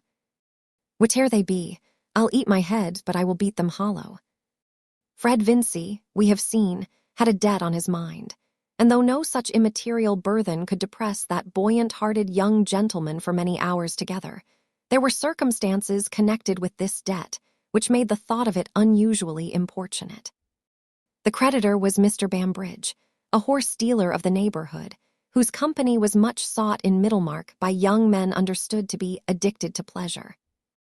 During the vacations, Fred had naturally required more amusements than he had ready money for, and Mr. Bambridge had been accommodating enough not only to trust him for the hire of horses and the accidental expense of ruining a fine hunter, but also to make a small advance by which he might be able to meet some losses at billiards. The total debt was £160. Bambridge was in no alarm about his money, being sure that young Vincy had backers, but he had required something to show for it, and Fred had at first given a bill with his own signature. 3 months later, he had renewed this bill with the signature of Caleb Garth. On both occasions, Fred had felt confident that he should meet the bill himself, having ample funds at disposal in his own hopefulness. You will hardly demand that his confidence should have a basis in external facts. Such confidence, we know, is something less coarse and materialistic. It is a comfortable disposition, leading us to expect that the wisdom of Providence or the folly of our friends, the mysteries of luck or the still greater mystery of our high individual value in the universe, will bring about agreeable issues, such as are consistent with our good taste in costume and our general preference for the best style of thing. Fred felt sure that he should have a present from his uncle, that he should have a run of luck, that by dint of swapping, he should gradually metamorphose a horse worth £40 into a horse that would fetch 100 at any moment. Judgment being always equivalent to an unspecified sum in hard cash. And in any case, even supposing negations which only a morbid distrust could imagine, Fred had always, at that time, his father's pocket as a last resource, so that his assets of hopefulness had a sort of gorgeous superfluity about them. Of what might be the capacity of his father's pocket, Fred had only a vague notion. Was not trade elastic? And would not the deficiencies of one year be made up for by the surplus of another? The Vincys lived in an easy, profuse way, not with any new ostentation, but according to the family habits and traditions, so that the children had no standard of economy, and the elder ones retained some of their infantine notion that their father might pay for anything if he would. Mr. Vincy himself had expensive Middlemarch habits, spent money on coursing, on his cellar, and on dinner-giving, while Mamma had those running accounts with tradespeople, which give a cheerful sense of getting everything one wants without any question of payment. But it was in the nature of fathers, Fred knew, to bully one about expenses. There was always a little storm over his extravagance if he had to disclose a debt, and Fred disliked bad weather within doors. He was too filial to be disrespectful to his father, and he bore the thunder with the certainty that it was transient. But in the meantime, it was disagreeable to see his mother cry, and also to be obliged to look sulky instead of having fun. For Fred was so good-tempered that if he looked glum under scolding, it was chiefly for propriety's sake. The easier course, plainly, was to renew the bill with a friend's signature. Why not? With the superfluous securities of hope at his command, there was no reason why he should not have increased other people's liabilities to any extent, but for the fact that men whose names were good for anything were usually pessimists, indisposed to believe that the universal order of things would necessarily be agreeable to an agreeable young gentleman. With a favor to ask, we review our list of friends, do justice to their more amiable qualities, forgive their little offenses, and concerning each in turn, try to arrive at the conclusion that he will be eager to oblige us, our own eagerness to be obliged being as communicable as other warmth.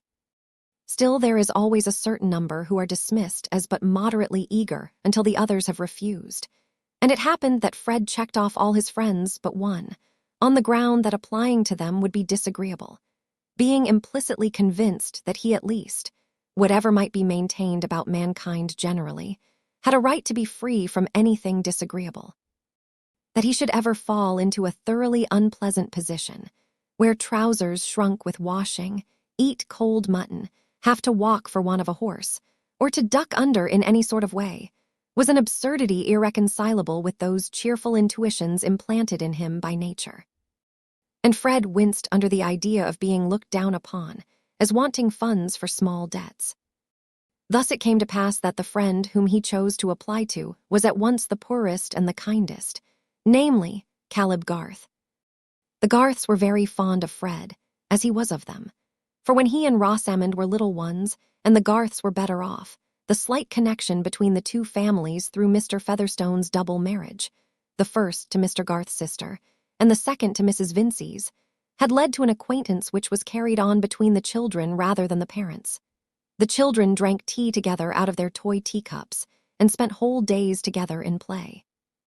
Mary was a little hoyden, and Fred at 6 years old thought her the nicest girl in the world, making her his wife with a brass ring which he had cut from an umbrella. Through all the stages of his education, he had kept his affection for the Garths, and his habit of going to their house as a second home, though any intercourse between them and the elders of his family had long ceased. Even when Caleb Garth was prosperous, the Vinceys were on condescending terms with him and his wife, for there were nice distinctions of rank in Middlemarch. And though old manufacturers could not any more than dukes be connected with none but equals, they were conscious of an inherent social superiority which was defined with great nicety in practice, though hardly expressible theoretically. Since then Mr. Garth had failed in the building business, which he had unfortunately added to his other avocations of surveyor, valuer, and agent, had conducted that business for a time entirely for the benefit of his assignees, and had been living narrowly, exerting himself to the utmost that he might after all pay 20 shillings in the pound. He had now achieved this, and from all who did not think it a bad precedent, his honorable exertions had won him due esteem. But in no part of the world is genteel visiting founded on esteem, in the absence of suitable furniture and complete dinner service. Mrs. Vincey had never been at her ease with Mrs. Garth, and frequently spoke of her as a woman who had had to work for her bread, meaning that Mrs. Garth had been a teacher before her marriage, in which case an intimacy with Lindley, Murray, and Mangnall's questions was something like a draper's discrimination of calico trademarks, or a courier's acquaintance with foreign countries. No woman who was better off needed that sort of thing. And since Mary had been keeping Mr. Featherstone's house, Mrs. Vincey's want of liking for the Garths had been converted into something more positive, by alarm lest Fred should engage himself to this plain girl, whose parents lived in such a small way. Fred, being aware of this, never spoke at home of his visits to Mrs. Garth, which had of late become more frequent, the increasing ardor of his affection for Mary inclining him the more towards those who belonged to her. Mr. Garth had a small office in the town, and to this Fred went with his request. He obtained it without much difficulty, for a large amount of painful experience had not sufficed to make Caleb Garth cautious about his own affairs, or distrustful of his fellow-men when they had not proved themselves untrustworthy. And he had the highest opinion of Fred, was sure the lad would turn out well, an open, affectionate fellow with a good bottom to his character. You might trust him for anything. Such was Caleb's psychological argument. He was one of those rare men who are rigid to themselves and indulgent to others. He had a certain shame about his neighbor's errors and never spoke of them willingly.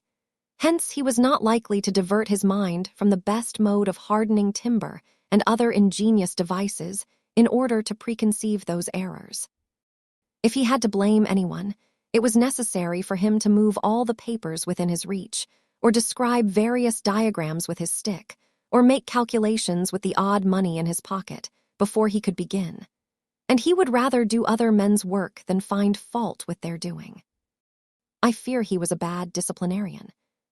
When Fred stated the circumstances of his debt, his wish to meet it without troubling his father, and the certainty that the money would be forthcoming so as to cause no one any inconvenience, Caleb pushed his spectacles upward, listened, looked into his favorite's clear young eyes, and believed him, not distinguishing confidence about the future from veracity about the past.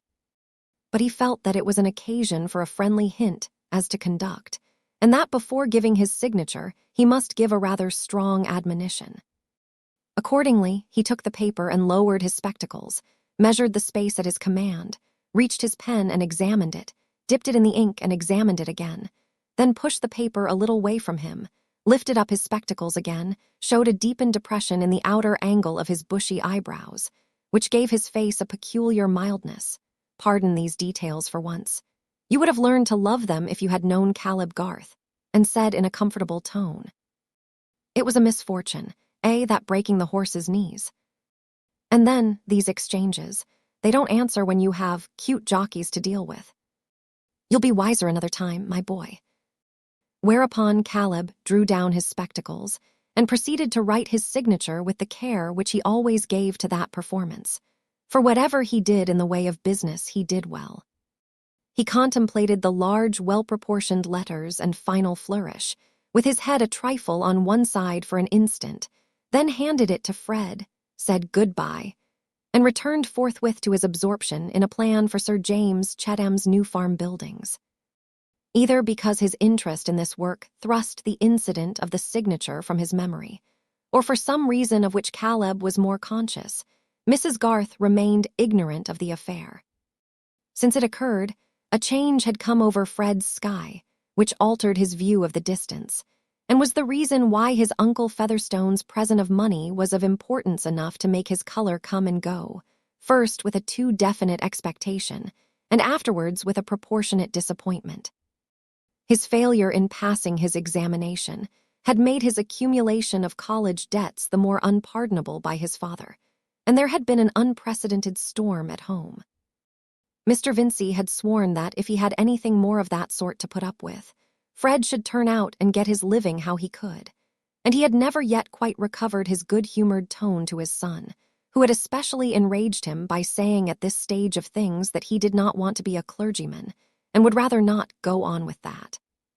Fred was conscious that he would have been yet more severely dealt with if his family, as well as himself, had not secretly regarded him as Mr. Featherstone's heir. That old gentleman's pride in him, and apparent fondness for him, serving in the stead of more exemplary conduct. Just as when a youthful nobleman steals jewelry, we call the act kleptomania, speak of it with a philosophical smile, and never think of his being sent to the house of correction as if he were a ragged boy who had stolen turnips. In fact, tacit expectations of what would be done for him by Uncle Featherstone determined the angle at which most people viewed Fred Vincey in Middlemarch. And in his own consciousness, what Uncle Featherstone would do for him in an emergency, or what he would do simply as an incorporated luck, formed always an immeasurable depth of aerial perspective. But that present of banknotes, once made, was measurable, and being applied to the amount of the debt, showed a deficit which had still to be filled up either by Fred's judgment or by luck in some other shape. For that little episode of the alleged borrowing, in which he had made his father the agent in getting the Bulstrode certificate, was a new reason against going to his father for money towards meeting his actual debt. Fred was keen enough to foresee that anger would confuse distinctions, and that his denial of having borrowed expressly on the strength of his uncle's will would be taken as a falsehood. He had gone to his father and told him one vexatious affair, and he had left another untold. In such cases, the complete revelation always produces the impression of a previous duplicity. Now Fred piqued himself on keeping clear of lies, and even fibs. He often shrugged his shoulders and made a significant grimace at what he called Rossalmon's fibs. It is only brothers who can associate such ideas with a lovely girl. And rather than incur the accusation of falsehood, he would even incur some trouble and self-restraint. It was under strong inward pressure of this kind that Fred had taken the wise step of depositing the £80 with his mother. It was a pity that he had not at once given them to Mr. Garth, but he meant to make the sum complete with another 60, and with a view to this, he had kept £20 in his own pocket as a sort of seed corn, which, planted by judgment and watered by luck, might yield more than threefold. A very poor rate of multiplication when the field is a young gentleman's infinite soul, with all the numerals at command. Fred was not a gambler. He had not that specific disease in which the suspension of the whole nervous energy on a chance or risk becomes as necessary as the dram to the drunkard. He had only the tendency to that diffusive form of gambling which has no alcoholic intensity, but is carried on with the healthiest chyle-fed blood, keeping up a joyous imaginative activity which fashions events according to desire, and having no fears about its own weather, only sees the advantage there must be to others in going aboard with it. Hopefulness has a pleasure in making a throw of any kind, because the prospect of success is certain, and only a more generous pleasure in offering as many as possible a share in the stake. Fred liked play, especially billiards, as he liked hunting or riding a steeplechase, and he only liked it the better because he wanted money and hoped to win. But the £20 worth of seed corn had been planted in vain in the seductive green plot, all of it at least which had not been dispersed by the roadside.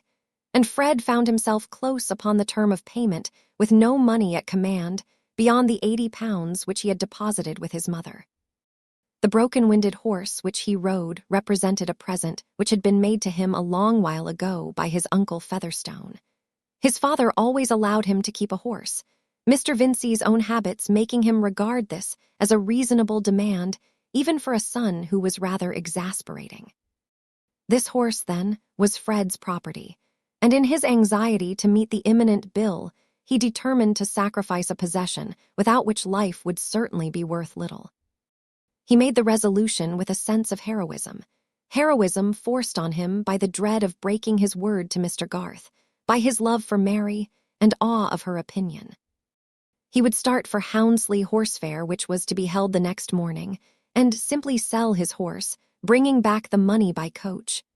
Well, the horse would hardly fetch more than £30, and there was no knowing what might happen. It would be folly to balk himself of luck beforehand.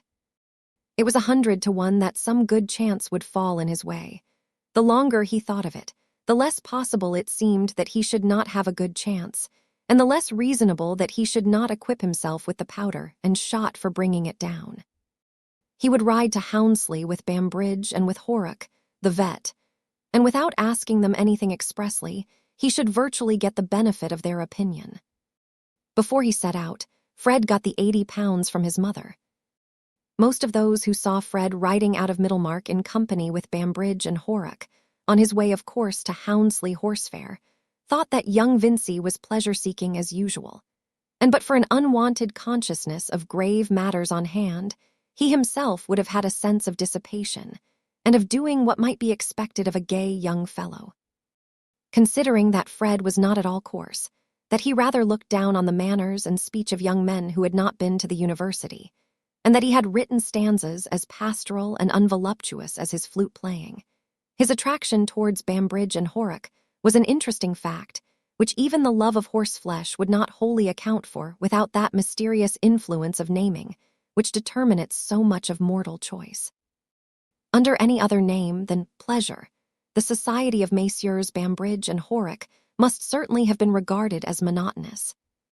And to arrive with them at Houndsley on a drizzling afternoon, to get down at the Red Lion in a street shaded with coal dust, and dine in a room furnished with a dirt-enameled map of the county, a bad portrait of an anonymous horse in a stable, His Majesty George IV with legs and cravat, and various leaden spittoons, might have seemed a hard business, but for the sustaining power of nomenclature which determined that the pursuit of these things was gay. In Mr. Horrock, there was certainly an apparent unfathomableness, which offered play to the imagination. Costume, at a glance, gave him a thrilling association with horses, enough to specify the hat brim which took the slightest upward angle just to escape the suspicion of bending downwards. And nature had given him a face which, by dint of Mongolian eyes, and a nose, mouth, and chin seeming to follow his hat brim in a moderate inclination upwards, gave the effect of a subdued, unchangeable, skeptical smile, of all expressions the most tyrannous over a susceptible mind, and, when accompanied by adequate silence, likely to create the reputation of an invincible understanding, an infinite fund of humor, too dry to flow, and probably in a state of immovable crust, and a critical judgment which, if you could ever be fortunate enough to know it, would be the thing and no other. It is a physiognomy seen in all vocations, but perhaps it has never been more powerful over the youth of England than in a judge of horses. Mr. Horrock, at a question from Fred about his horse's fetlock, turned sideways in his saddle and watched the horse's action for the space of 3 minutes, then turned forward, twitched his own bridle, and remained silent with a profile neither more nor less skeptical than it had been. The part thus played in dialogue by Mr. Horrock was terribly effective. A mixture of passions was excited in Fred, a mad desire to thrash Horrock's opinion into utterance, restrained by anxiety to retain the advantage of his friendship. There was always the chance that Horrock might say something quite invaluable at the right moment. Mr. Bambridge had more open manners, and appeared to give forth his ideas without economy. He was loud, robust, and was sometimes spoken of as being given to indulgence, chiefly in swearing, drinking, and beating his wife. Some people who had lost by him called him a vicious man, but he regarded horse stealing as the finest of the arts, and might have argued plausibly that it had nothing to do with morality.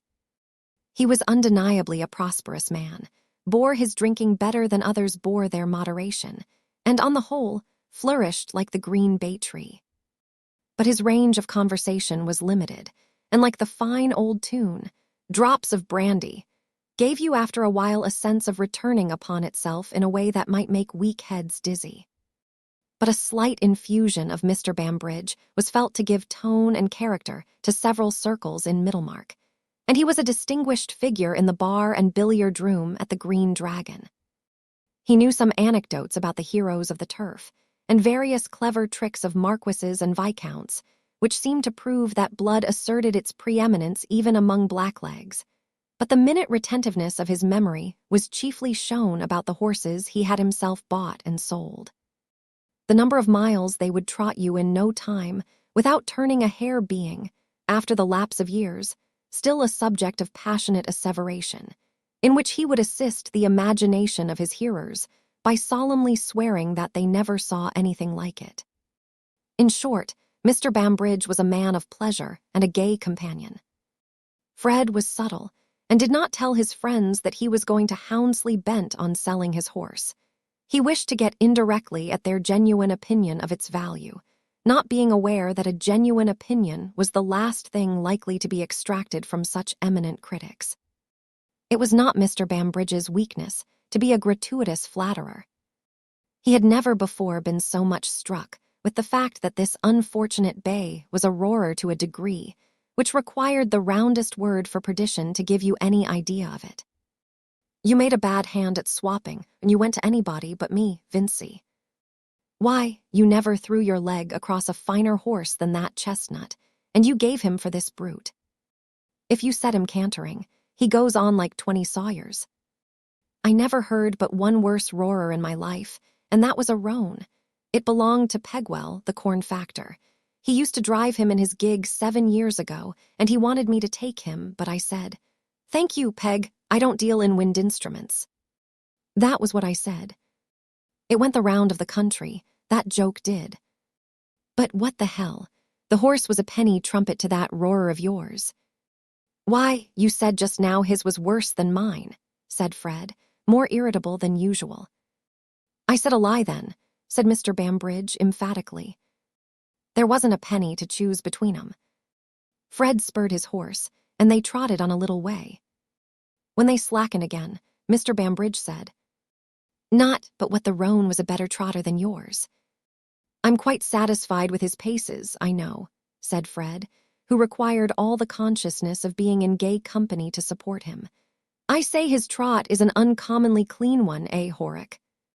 Mr. Horrock looked before him with as complete a neutrality as if he had been a portrait by a great master. Fred gave up the fallacious hope of getting a genuine opinion, but on reflection, he saw that Bambridge's depreciation and Horrock's silence were both virtually encouraging, and indicated that they thought better of the horse than they chose to say. That very evening, indeed, before the fair had set in, Fred thought he saw a favorable opening for disposing advantageously of his horse, but an opening which made him congratulate himself on his foresight in bringing with him his 80 pounds. A young farmer, acquainted with Mr. Bambridge, came into the Red Lion and entered into conversation about parting with a hunter, which he introduced at once as Diamond, implying that it was a public character. For himself, he only wanted a useful hack, which would draw upon occasion, being about to marry and to give up hunting. The hunter was in a friend's stable at some little distance. There was still time for gentlemen to see it before dark. The friend's stable had to be reached through a back street, where you might as easily have been poisoned without expense of drugs as in any grim street of that unsanitary period. Fred was not fortified against disgust by brandy, as his companions were, but the hope of having at last seen the horse that would enable him to make money was exhilarating enough to lead him over the same ground again the first thing in the morning. He felt sure that if he did not come to a bargain with the farmer, Bambridge would. For the stress of circumstances, Fred felt, was sharpening his acuteness and endowing him with all the constructive power of suspicion. Bambridge had run down Diamond in a way that he never would have done, the horse being a friend. If he had not thought of buying it. Everyone who looked at the animal, even Horrocks, was evidently impressed with its merit. To get all the advantage of being with men of this sort, you must know how to draw your inferences, and not be a spoon who takes things literally. The color of the horse was a dappled gray, and Fred happened to know that Lord Medlicote's man was on the lookout for just such a horse. After all his running down, Bambridge let it out in the course of the evening, when the farmer was absent, that he had seen worse horses go for £80. Of course, he contradicted himself 20 times over, but when you know what is likely to be true, you can test a man's admissions. And Fred could not but reckon his own judgment of a horse as worth something. The farmer had paused over Fred's respectable though broken-winded steed long enough to show that he thought it worth consideration, and it seemed probable that he would take it, with £25 in addition, as the equivalent of Diamond. In that case, Fred, when he had parted with his new horse for at least £80, would be £55 in pocket by the transaction, and would have £135 towards meeting the bill, so that the deficit temporarily thrown on Mr. Garth would at the utmost be £25. By the time he was hurrying on his clothes in the morning, he saw so clearly the importance of not losing this rare chance, that if Bambridge and Horrocks had both dissuaded him, he would not have been deluded into a direct interpretation of their purpose. He would have been aware that those deep hands held something else than a young fellow's interest. With regard to horses, distrust was your only clue. But skepticism, as we know, can never be thoroughly applied, else life would come to a standstill. Something we must believe in and do, and whatever that something may be called, it is virtually our own judgment, even when it seems like the most slavish reliance on another. Fred believed in the excellence of his bargain, and even before the fair had well set in, had got possession of the dappled gray, at the price of his old horse and £30 in addition, only £5 more than he had expected to give. But he felt a little worried and wearied, perhaps with mental debate, and without waiting for the further gaieties of the horse fair, he set out alone on his 14 miles journey, meaning to take it very quietly and keep his horse fresh. Chapter 24. The offender's sorrow brings but small relief to him who wears the strong offence's cross. Shakespeare, Sonnets. I am sorry to say that only the third day after the propitious events at Houndsley, Fred Vincy had fallen into worse spirits than he had known in his life before. Not that he had been disappointed as to the possible market for his horse, but that before the bargain could be concluded with Lord Medlicote's man, this Diamond, in which hope to the amount of £80 had been invested, had without the slightest warning exhibited in the stable a most vicious energy in kicking, had just missed killing the groom, and had ended in laming himself severely by catching his leg in a rope that overhung the stable board. There was no more redress for this than for the discovery of bad temper after marriage, which of course old companions were aware of before the ceremony. For some reason or other, Fred had none of his usual elasticity under this stroke of ill fortune. He was simply aware that he had only £50, that there was no chance of his getting any more at present, and that the bill for 160 would be presented in 5 days. Even if he had applied to his father on the plea that Mr. Garth should be saved from loss, Fred felt smartingly that his father would angrily refuse to rescue Mr. Garth from the consequence of what he would call encouraging extravagance and deceit. He was so utterly downcast that he could frame no other project than to go straight to Mr. Garth and tell him the sad truth, carrying with him the £50, and getting that sum at least safely out of his own hands. His father, being at the warehouse, did not yet know of the accident. When he did, he would storm about the vicious brute being brought into his stable, and before meeting that lesser annoyance, Fred wanted to get away with all his courage to face the greater.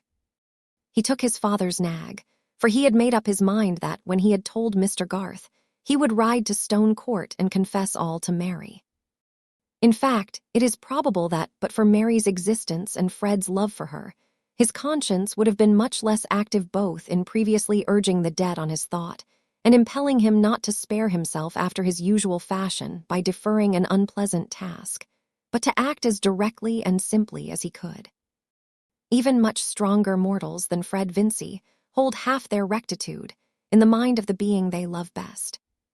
"The theater of all my actions is fallen," said an antique personage when his chief friend was dead, and they are fortunate who get a theater where the audience demands their best. Certainly, it would have made a considerable difference to Fred at that time if Mary Garth had had no decided notions as to what was admirable in character. Mr. Garth was not at the office, and Fred rode on to his house, which was a little way outside the town. A homely place with an orchard in front of it, a rambling, old-fashioned, half-timbered building, which before the town had spread had been a farmhouse, but was now surrounded with the private gardens of the townsmen. We get the fonder of our houses if they have a physiognomy of their own, as our friends have. The Garth family, which was rather a large one, for Mary had 4 brothers and 1 sister, were very fond of their old house, from which all the best furniture had long been sold. Fred liked it too, knowing it by heart even to the attic, which smelt deliciously of apples and quinces, and until today he had never come to it without pleasant expectations. But his heart beat uneasily now with the sense that he should probably have to make his confession before Mrs. Garth, of whom he was rather more in awe than of her husband. Not that she was inclined to sarcasm and to impulsive sallies, as Mary was. In her present matronly age, at least, Mrs. Garth never committed herself by over-hasty speech, having, as she said, borne the yoke in her youth and learned self-control. She had that rare sense which discerns what is unalterable and submits to it without murmuring. Adoring her husband's virtues, she had very early made up her mind to his incapacity of minding his own interests, and had met the consequences cheerfully. She had been magnanimous enough to renounce all pride in teapots or children's frilling, and had never poured any pathetic confidences into the ears of her feminine neighbors concerning Mr. Garth's want of prudence and the sums he might have had if he had been like other men. Hence these fair neighbors thought her either proud or eccentric, and sometimes spoke of her to their husbands as "your fine Mrs. Garth." She was not without her criticism of them in return, being more accurately instructed than most matrons in Middlemarch, and where is the blameless woman? Apt to be a little severe towards her own sex, which in her opinion was framed to be entirely subordinate. On the other hand, she was disproportionately indulgent towards the failings of men, and was often heard to say that these were natural. Also, it must be admitted that Mrs. Garth was a trifle too emphatic in her resistance to what she held to be follies. The passage from governess into housewife had wrought itself a little too strongly into her consciousness, and she rarely forgot that, while her grammar and accent were above the town standard, she wore a plain cap, cooked the family dinner, and darned all the stockings. She had sometimes taken pupils in a peripatetic fashion, making them follow her about in the kitchen with their book or slate. She thought it good for them to see that she could make an excellent lather while she corrected their blunders, without looking. That a woman with her sleeves tucked up above her elbows might know all about the subjunctive mood or the torrid zone. That, in short, she might possess education and other good things ending in tion, and worthy to be pronounced emphatically, without being a useless doll. When she made remarks to this edifying effect, she had a firm little frown on her brow, which yet did not hinder her face from looking benevolent, and her words, which came forth like a procession, were uttered in a fervid, agreeable contralto.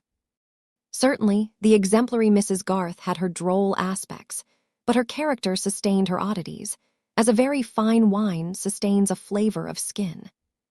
Towards Fred Vincy, she had a motherly feeling, and had always been disposed to excuse his errors, though she would probably not have excused Mary for engaging herself to him, her daughter being included in that more rigorous judgment which she applied to her own sex. But this very fact of her exceptional indulgence towards him made it the harder to Fred that he must now inevitably sink in her opinion.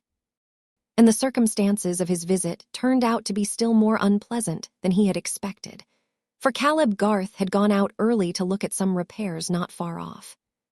Mrs. Garth at certain hours was always in the kitchen, and this morning she was carrying on several occupations at once there, making her pies at the well-scoured deal table on one side of that airy room, observing Sally's movements at the oven and dough tub through an open door, and giving lessons to her youngest boy and girl, who were standing opposite to her at the table with their books and slates before them.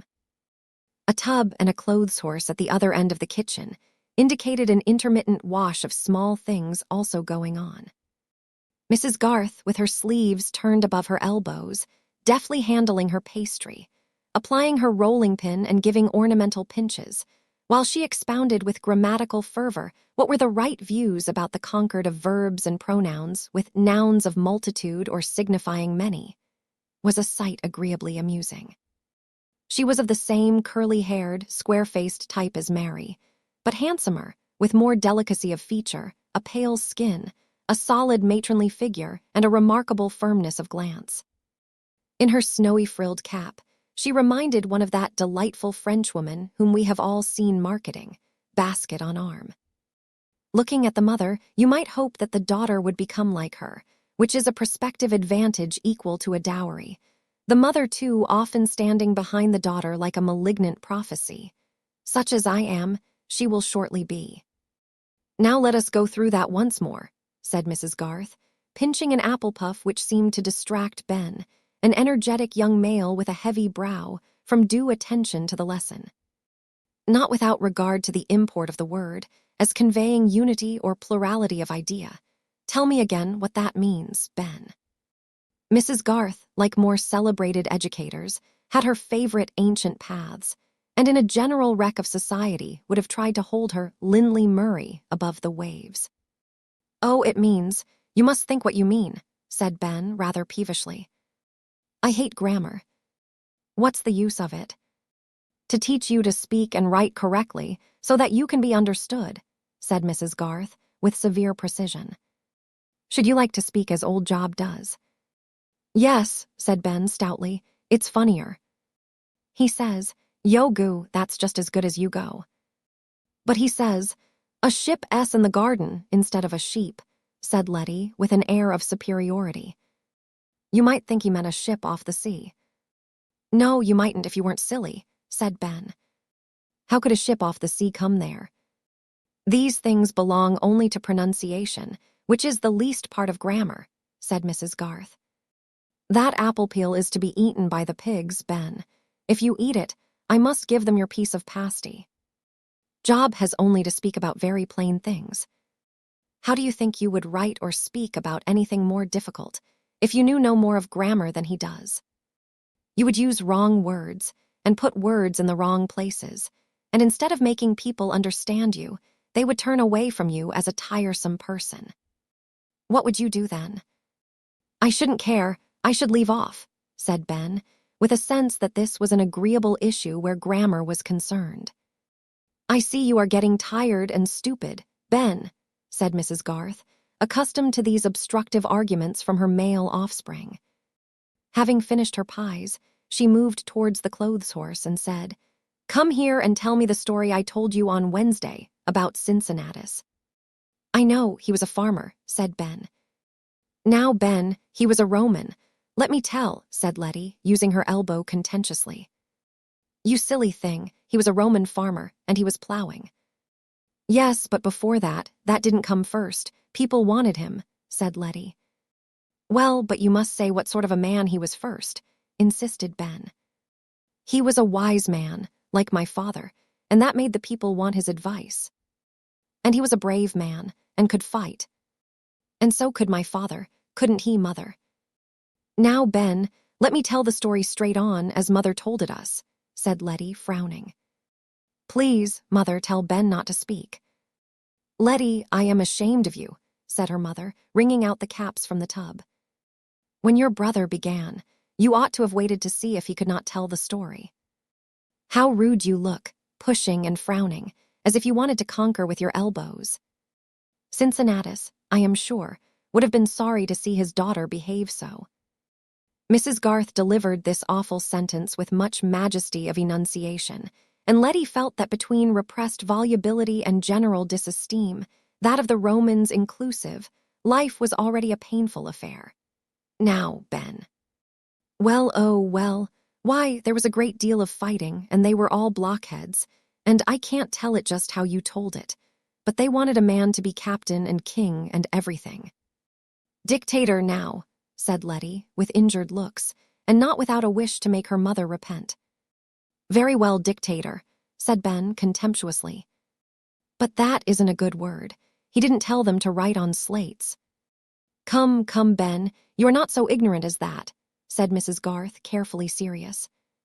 Hark, there is a knock at the door. Run, Letty, and open it. The knock was Fred S., and when Letty said that her father was not in yet, but that her mother was in the kitchen, Fred had no alternative. He could not depart from his usual practice of going to see Mrs. Garth in the kitchen if she happened to be at work there. He put his arm round Letty's neck silently and led her into the kitchen without his usual jokes and caresses. Mrs. Garth was surprised to see Fred at this hour, but surprise was not a feeling that she was given to express, and she only said, quietly continuing her work, You, Fred, so early in the day. You look quite pale. Has anything happened? I want to speak to Mr. Garth, said Fred, not yet ready to say more. And to you also, he added, after a little pause, for he had no doubt that Mrs. Garth knew everything about the bill, and he must in the end speak of it before her, if not to her solely. Caleb will be in again in a few minutes, said Mrs. Garth, who imagined some trouble between Fred and his father. He is sure not to be long, because he has some work at his desk that must be done this morning. Do you mind staying with me while I finish my matters here? But we needn't go on about Cincinnatus, need we? Said Ben, who had taken Fred's whip out of his hand and was trying its efficiency on the cat. No, go out now. But put that whip down. How very mean of you to whip poor old Tortoise. Pray take the whip from him, Fred. Come, old boy, give it me, said Fred, putting out his hand. Will you let me ride on your horse today? Said Ben, rendering up the whip with an air of not being obliged to do it. Not today, another time. I am not riding my own horse. Shall you see Mary today? Yes, I think so, said Fred with an unpleasant twinge. Tell her to come home soon, and play at forfeits and make fun. Enough, enough, Ben. Run away, said Mrs. Garth, seeing that Fred was teased. Are Letty and Ben your only pupils now, Mrs. Garth? Said Fred, when the children were gone, and it was needful to say something that would pass the time. He was not yet sure whether he should wait for Mr. Garth, or use any good opportunity in conversation to confess to Mrs. Garth herself, give her the money, and ride away. One, only one. Fanny Hackbutt comes at 11:30. I am not getting a great income now, said Mrs. Garth, smiling. I am at a low ebb with pupils. But I have saved my little purse for Alfred's premium. I have £92. He can go to Mr. Hanmer's now. He is just at the right age. This did not lead well towards the news that Mr. Garth was on the brink of losing £92 and more. Fred was silent. Young gentlemen who go to college are rather more costly than that, Mrs. Garth innocently continued, pulling out the edging on a cap border. And Caleb thinks that Alfred will turn out a distinguished engineer. He wants to give the boy a good chance. There he is. I hear him coming in. We will go to him in the parlor, shall we? When they entered the parlor, Caleb had thrown down his hat and was seated at his desk. What, Fred, my boy, he said, in a tone of mild surprise, holding his pen still undipped. You are here betimes. But missing the usual expression of cheerful greeting in Fred's face, he immediately added, Is there anything up at home? Anything the matter? Yes, Mr. Garth. I am come to tell something that I am afraid will give you a bad opinion of me. I am come to tell you and Mrs. Garth that I can't keep my word. I can't find the money to meet the bill after all. I have been unfortunate. I have only got these £50 towards the 160. While Fred was speaking, he had taken out the notes and laid them on the desk before Mr. Garth. He had burst forth at once with the plain fact, feeling boyishly miserable and without verbal resources. Mrs. Garth was mutely astonished and looked at her husband for an explanation. Caleb blushed and after a little pause said, "Oh, I didn't tell you, Susan. I put my name to a bill for Fred. It was for £160. He made sure he could meet it himself." There was an evident change in Mrs. Garth's face, but it was like a change below the surface of water which remains smooth. She fixed her eyes on Fred, saying, "I suppose you have asked your father for the rest of the money, and he has refused you." "No," said Fred, biting his lip and speaking with more difficulty. "But I know it will be of no use to ask him, and unless it were of use, I should not like to mention Mr. Garth's name in the matter." "It has come at an unfortunate time," said Caleb, in his hesitating way, looking down at the notes and nervously fingering the paper. "Christmas upon us. I'm rather hard up just now. You see, I have to cut out everything like a tailor with short measure." "What can we do, Susan?" "I shall want every farthing we have in the bank. It's £110, the deuce take it. I must give you the £92 that I have put by for Alfred's premium," said Mrs. Garth, gravely and decisively, though a nice ear might have discerned a slight tremor in some of the words. "And I have no doubt that Mary has £20 saved from her salary by this time. She will advance it." Mrs. Garth had not again looked at Fred, and was not in the least calculating what words she should use to cut him the most effectively.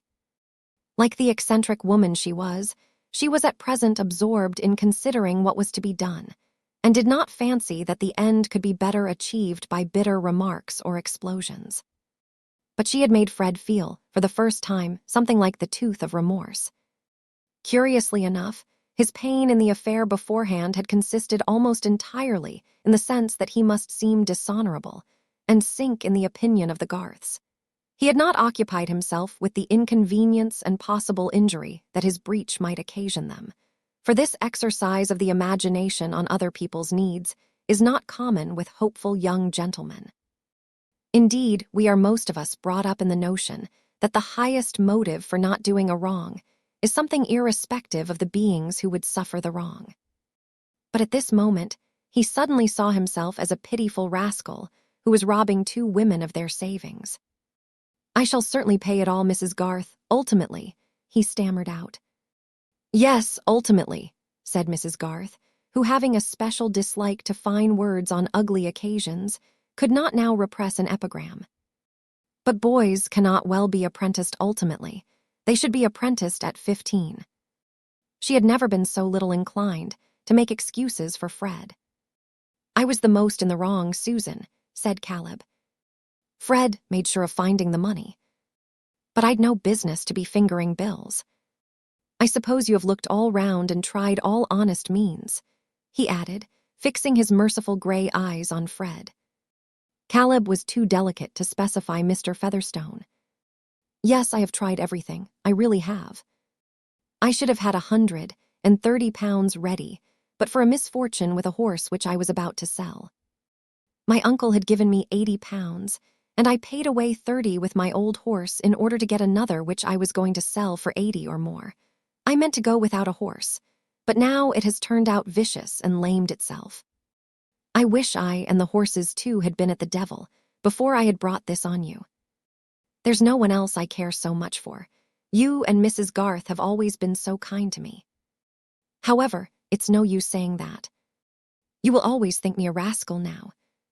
Fred turned round and hurried out of the room, conscious that he was getting rather womanish, and feeling confusedly that his being sorry was not of much use to the Garths. They could see him mount and quickly pass through the gate. "I am disappointed in Fred Vincy," said Mrs. Garth. "I would not have believed beforehand that he would have drawn you into his debts. I knew he was extravagant, but I did not think that he would be so mean as to hang his risks on his oldest friend, who could the least afford to lose. I was a fool, Susan." "That you were," said the wife, nodding and smiling. "But I should not have gone to publish it in the marketplace. Why should you keep such things from me? It is just so with your buttons. You let them burst off without telling me and go out with your wristband hanging. If I had only known, I might have been ready with some better plan. "You are sadly cut up, I know, Susan," said Caleb, looking feelingly at her. "I can't abide your losing the money you've scraped together for Alfred." "It is very well that I had scraped it together, and it is you who will have to suffer, for you must teach the boy yourself. You must give up your bad habits. Some men take to drinking, and you have taken to working without pay. You must indulge yourself a little less in that. And you must ride over to Mary and ask the child what money she has." Caleb had pushed his chair back and was leaning forward, shaking his head slowly and fitting his fingertips together with much nicety. "Poor Mary," he said. "Susan," he went on in a lowered tone, "I'm afraid she may be fond of Fred." "Oh no, she always laughs at him, and he is not likely to think of her in any other than a brotherly way." Caleb made no rejoinder, but presently lowered his spectacles, drew up his chair to the desk, and said, "Deuce take the bill, I wish it was at Hanover." These things are a sad interruption to business. The first part of this speech comprised his whole store of maledictory expression, and was uttered with a slight snarl easy to imagine.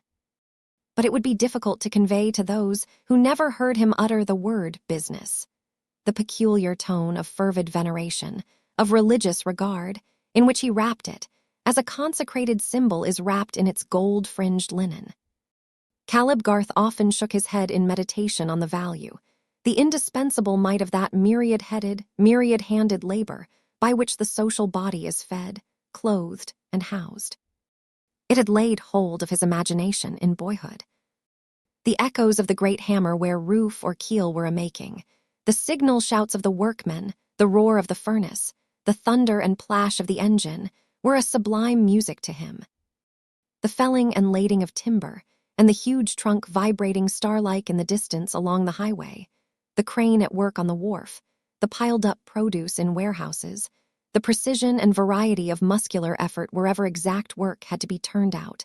All these sights of his youth had acted on him as poetry without the aid of the poets, had made a philosophy for him without the aid of philosophers, a religion without the aid of theology. His early ambition had been to have as effective a share as possible in this sublime labor, which was peculiarly dignified by him with the name of business. And though he had only been a short time under a surveyor, and had been chiefly his own teacher, he knew more of land, building, and mining than most of the special men in the county. His classification of human employments was rather crude, and, like the categories of more celebrated men, would not be acceptable in these advanced times. He divided them into business, politics, preaching, learning, and amusement. He had nothing to say against the last four, but he regarded them as a reverential pagan regarded other gods than his own. In the same way, he thought very well of all ranks, but he would not himself have liked to be of any rank in which he had not such close contact with business, as to get often honorably decorated with marks of dust and mortar, the damp of the engine, or the sweet soil of the woods and fields. Though he had never regarded himself as other than an orthodox Christian, and would argue on prevenient grace if the subject were proposed to him, I think his virtual divinities were good practical schemes, accurate work, and the faithful completion of undertakings. His prince of darkness was a slack workman. But there was no spirit of denial in Caleb, and the world seemed so wondrous to him that he was ready to accept any number of systems, like any number of firmaments, if they did not obviously interfere with the best land drainage, solid building, correct measuring, and judicious boring, for coal. In fact, he had a reverential soul with a strong practical intelligence. But he could not manage finance. He knew values well, but he had no keenness of imagination for monetary results in the shape of profit and loss. And having ascertained this to his cost, he determined to give up all forms of his beloved business, which required that talent. He gave himself up entirely to the many kinds of work which he could do without handling capital, and was one of those precious men within his own district whom everybody would choose to work for them, because he did his work well, charged very little, and often declined to charge at all. It is no wonder, then, that the Garths were poor, and lived in a small way. However, they did not mind it. Chapter 25. Love seeketh not itself to please, nor for itself hath any care, but for another gives its ease, and builds a heaven in hell's despair. Love seeketh only self to please, to bind another to its delight, joys in another's loss of ease, and builds a hell in heaven's despite. WBLAKE, Songs of Experience. Fred Vincy wanted to arrive at Stone Court when Mary could not expect him, and when his uncle was not downstairs. In that case, she might be sitting alone in the wainscoted parlor. He left his horse in the yard to avoid making a noise on the gravel in front, and entered the parlor without other notice than the noise of the door handle. Mary was in her usual corner, laughing over Mrs. Piazzi's recollections of Johnson, and looked up with the fun still in her face. It gradually faded as she saw Fred approach her without speaking, and stand before her with his elbow on the mantelpiece, looking ill. She too was silent, only raising her eyes to him inquiringly. "Mary," he began, "I am a good-for-nothing blackguard." "I should think one of those epithets would do at a time," said Mary, trying to smile, but feeling alarmed. "I know you will never think well of me any more. You will think me a liar. You will think me dishonest. You will think I didn't care for you, or your father and mother. You always do make the worst of me, I know. I cannot deny that I shall think all that of you, Fred, if you give me good reasons. But please to tell me at once what you have done. I would rather know the painful truth than imagine it. I owed money, £160. I asked your father to put his name to a bill.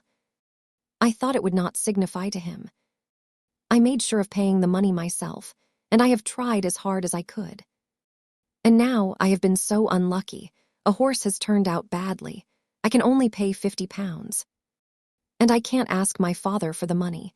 He would not give me a farthing. And my uncle gave me 100 a little while ago. So what can I do?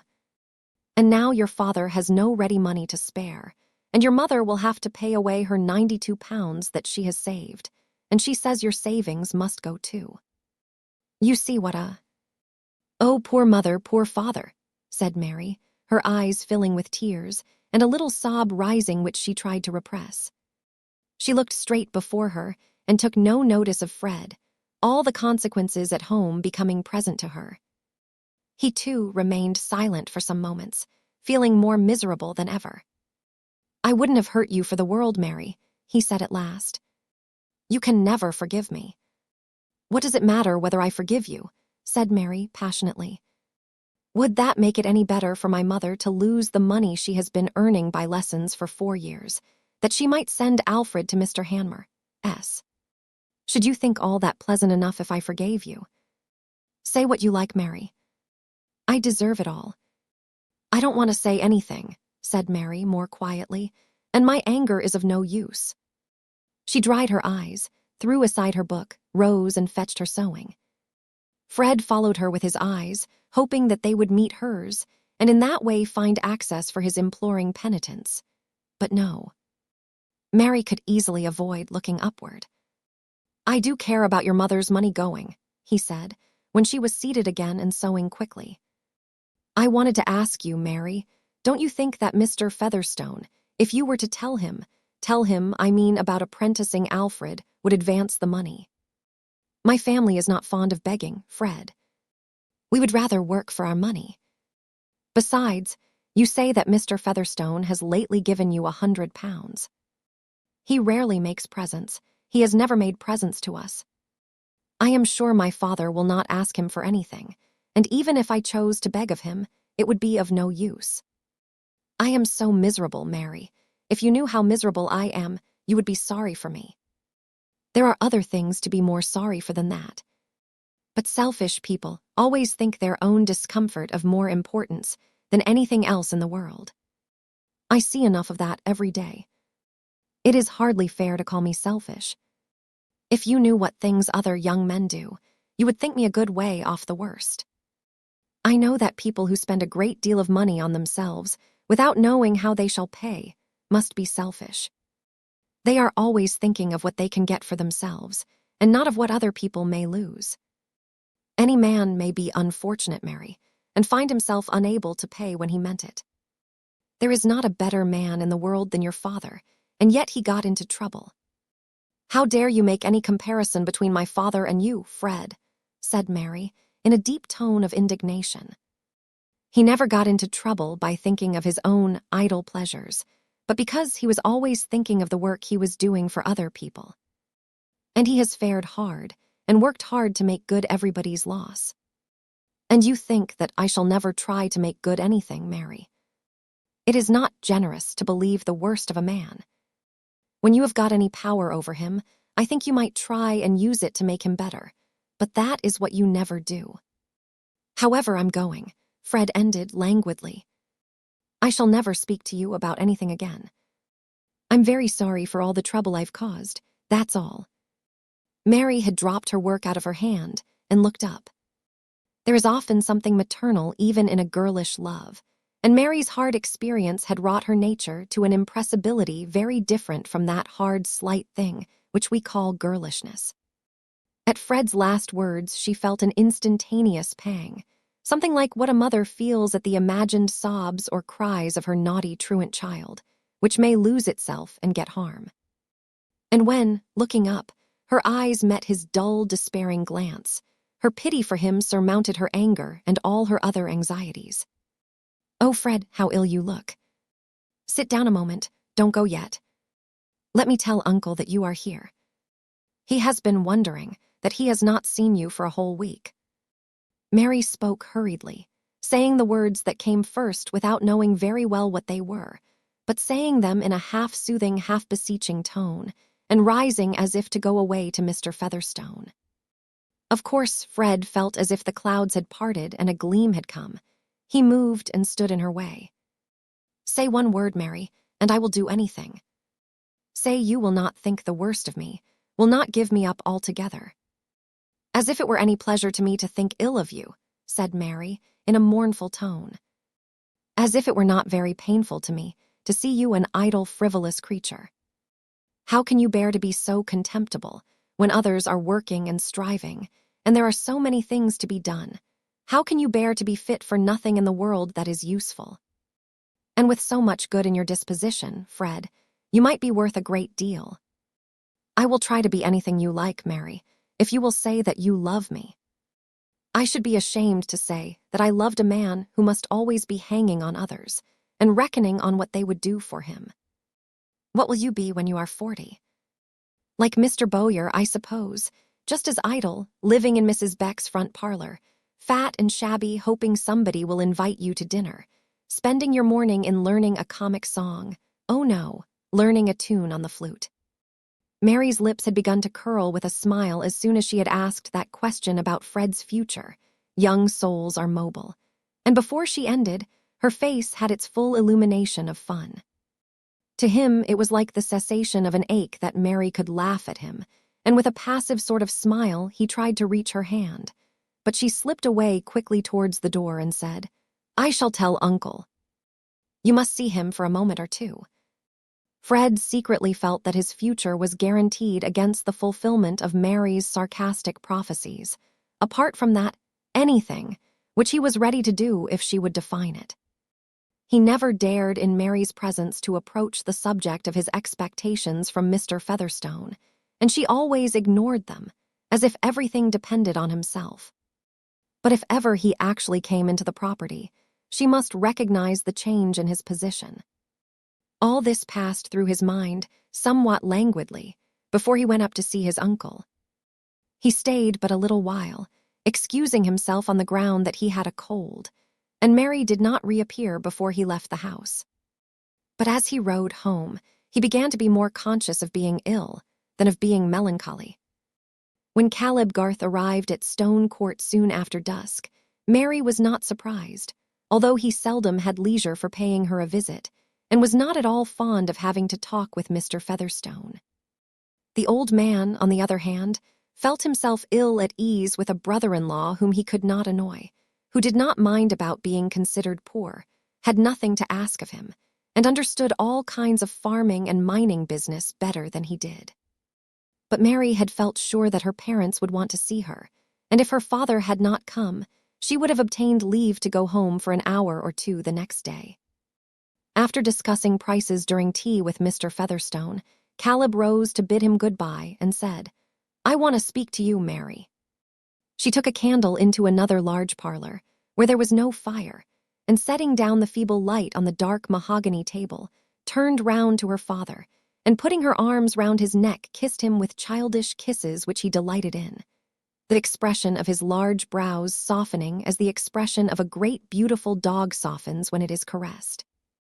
Mary was his favorite child, and whatever Susan might say, and right as she was on all other subjects, Caleb thought it natural that Fred or anyone else should think Mary more lovable than other girls. "I've got something to tell you, my dear," said Caleb in his hesitating way. "No very good news, but then it might be worse." "About money, father. I think I know what it is." How can that be?" "You see, I've been a bit of a fool again and put my name to a bill, and now it comes to paying. And your mother has got to part with her savings. That's the worst of it, and even they won't quite make things even. We wanted £110. Your mother has 92, and I have none to spare in the bank, and she thinks that you have some savings." "Oh yes, I have more than £24. I thought you would come, father, so I put it in my bag. See, beautiful white notes and gold." Mary took out the folded money from her reticule and put it into her father's hand. "Well, but how? We only want 18 here. Put the rest back, child. But how did you know about it?" said Caleb, who, in his unconquerable indifference to money, was beginning to be chiefly concerned about the relation the affair might have to Mary's affections. "Fred told me this morning." "Ah, did he come on purpose?" "Yes, I think so. He was a good deal distressed." "I'm afraid Fred is not to be trusted, Mary," said the father, with hesitating tenderness. "He means better than he acts, perhaps. But I should think it a pity for anybody's happiness to be wrapped up in him, and so would your mother." "And so should I, father," said Mary, not looking up, but putting the back of her father's hand against her cheek. "I don't want to pry, my dear. But I was afraid there might be something between you and Fred, and I wanted to caution you. You see, Mary," here Caleb's voice became more tender. He had been pushing his hat about on the table and looking at it, but finally he turned his eyes on his daughter. "A woman, let her be as good as she may, has got to put up with the life her husband makes for her. Your mother has had to put up with a good deal, because of me." Mary turned the back of her father's hand to her lips and smiled at him.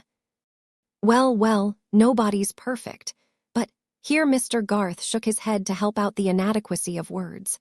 "What I am thinking of is, what it must be for a wife when she's never sure of her husband, when he hasn't got a principle in him to make him more afraid of doing the wrong thing by others than of getting his own toes pinched.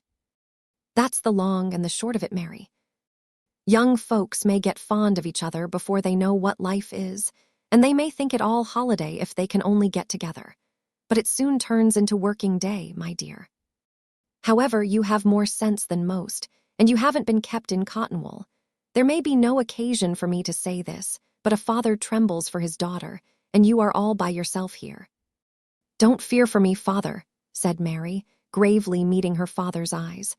"Fred has always been very good to me. He is kind-hearted and affectionate and not false, I think, with all his self-indulgence. But I will never engage myself to one who has no manly independence, and who goes on loitering away his time on the chance that others will provide for him. You and my mother have taught me too much pride for that." That's right, that's right. "Then I am easy," said Mr. Garth, taking up his hat. "But it's hard to run away with your earnings, child?" "Father," said Mary in her deepest tone of remonstrance, "take pocketfuls of love besides to them all at home," was her last word before he closed the outer door on himself. "I suppose your father wanted your earnings," said old Mr. Featherstone, with his usual power of unpleasant surmise, when Mary returned to him. "He makes but a tight fit, I reckon. You're of age now. You ought to be saving for yourself." "I consider my father and mother the best part of myself, sir," said Mary, coldly. Mr. Featherstone grunted. He could not deny that an ordinary sort of girl like her might be expected to be useful, so he thought of another rejoinder, disagreeable enough to be always apropos. "If Fred Vincy comes tomorrow, now, don't you keep him chattering. Let him come up to me." Chapter 26. He beats me and I rail at him. Oh, worthy satisfaction, would it were otherwise, that I could beat him while he railed at me. Troilus and Cressida. But Fred did not go to Stone Court the next day, for reasons that were quite peremptory. From those visits to unsanitary Houndsley streets in search of diamond, he had brought back not only a bad bargain in horseflesh, but the further misfortune of some ailment which for a day or two had deemed mere depression and headache, but which got so much worse when he returned from his visit to Stone Court that, going into the dining room, he threw himself on the sofa, and in answer to his mother's anxious question said, "I feel very ill. I think you must send for Wrench." Wrench came, but did not apprehend anything serious, spoke of a slight derangement, and did not speak of coming again on the morrow. He had a due value for the Vincys' house, but the wariest men are apt to be dulled by routine, and on worried mornings will sometimes go through their business with the zest of the daily bell-ringer. Mr. Wrench was a small, neat, bilious man with a well-dressed wig. He had a laborious practice, an irascible temper, a lymphatic wife and 7 children, and he was already rather late before setting out on a 4 miles drive to meet Dr. Minchin on the other side of Tipton, the decease of Hicks, a rural practitioner, having increased Middlemarch practice in that direction. Great statesmen and why not small medical men? Mr. Wrench did not neglect sending the usual white parcels, which this time had black and drastic contents. Their effect was not alleviating to poor Fred, who, however, unwilling as he said to believe that he was in for an illness, rose at his usual easy hour the next morning and went downstairs meaning to breakfast, but succeeded in nothing but in sitting and shivering by the fire. Mr. Wrench was again sent for, but was gone on his rounds, and Mrs. Vincy, seeing her darling's changed looks and general misery, began to cry and said she would send for Dr. Sprague. "Oh, nonsense, mother." "It's nothing," said Fred, putting out his hot, dry hand to her. "I shall soon be all right. I must have taken cold in that nasty damp ride." "Mamma," said Rosamond, who was seated near the window. The dining-room windows looked on that highly respectable street called Lowick Gate. "There is Mr. Lydgate, stopping to speak to someone. If I were you, I would call him in. He has cured Ellen Bulstrode. They say he cures everyone." Mrs. Vincy sprang to the window and opened it in an instant, thinking only of Fred and not of medical etiquette. Lydgate was only 2 yards off on the other side of some iron palisading, and turned round at the sudden sound of the sash before she called to him. In 2 minutes he was in the room, and Rosamond went out, after waiting just long enough to show a pretty anxiety conflicting with her sense of what was becoming. Lydgate had to hear a narrative in which Mrs. Vincy's mind insisted with remarkable instinct on every point of minor importance, especially on what Mr. Wrench had said and had not said about coming again. That there might be an awkward affair with Wrench, Lydgate saw at once, but the case was serious enough to make him dismiss that consideration. He was convinced that Fred was in the pink-skinned stage of typhoid fever and that he had taken just the wrong medicines. He must go to bed immediately, must have a regular nurse, and various appliances and precautions must be used, about which Lydgate was particular. Poor Mrs. Vincy's terror at these indications of danger found vent in such words as came most easily. She thought it very ill usage on the part of Mr. Wrench, who had attended their house so many years in preference to Mr. Peacock, though Mr. Peacock was equally a friend. Why Mr. Wrench should neglect her children more than others, she could not for the life of her understand. He had not neglected Mrs. Larcher, when they had the measles, nor indeed would Mrs. Vincy have wished that he should. And if anything should happen— Here poor Mrs. Vincy's spirit quite broke down, and her Niobe throat and good-humored face were sadly convulsed. This was in the hall out of Fred's hearing, but Rosamond had opened the drawing-room door, and now came forward anxiously. Lydgate apologized for Mr. Wrench, said that the symptoms yesterday might have been disguising, and that this form of fever was very equivocal in its beginnings. He would go immediately to the druggist, and have a prescription made up in order to lose no time, but he would write to Mr. Wrench and tell him what had been done. "But you must come again. You must go on attending Fred. I can't have my boy left to anybody, who may come or not. I bear nobody ill will, thank God, and Mr. Wrench saved me in the pleurisy, but he'd better have let me die if— I will meet Mr. Wrench here then, shall I?" said Lydgate, really believing that Wrench was not well prepared to deal wisely with a case of this kind. "Pray make that arrangement, Mr. Lydgate," said Rosamond, coming to her mother's aid and supporting her arm to lead her away. When Mr. Vincey came home, he was very angry with Wrench, and did not care if he never came into his house again. Lydgate should go on now, whether Wrench liked it or not. It was no joke to have fever in the house. Everybody must be sent to now, not to come to dinner on Thursday. And Pritchard needn't get up any wine. Brandy was the best thing against infection. "I shall drink brandy," added Mr. Vincey, emphatically, as much as to say this was not an occasion for firing with blank cartridges. "He's an uncommonly unfortunate lad, is Fred. He'd need have some luck by and by to make up for all this, else I don't know who'd have an eldest son." "Don't say so, Vincey," said the mother with a quivering lip, "if you don't want him to be taken from me." "It will worret you to death, Lucy, that I can see," said Mr. Vincey more mildly. "However, Wrench shall know what I think of the matter." What Mr. Vincey thought confusedly was that the fever might somehow have been hindered if Wrench had shown the proper solicitude about the mayor's, family. "I'm the last man to give in to the cry about new doctors, or new parsons either, whether they're Bulstrode's men or not. But Wrench shall know what I think, take it as he will." Wrench did not take it at all well. Lydgate was as polite as he could be in his offhand way, but politeness in a man who has placed you at a disadvantage is only an additional exasperation, especially if he happens to have been an object of dislike beforehand. Country practitioners used to be an irritable species, susceptible on the point of honor, and Mr. Wrench was one of the most irritable among them. He did not refuse to meet Lydgate in the evening, but his temper was somewhat tried on the occasion.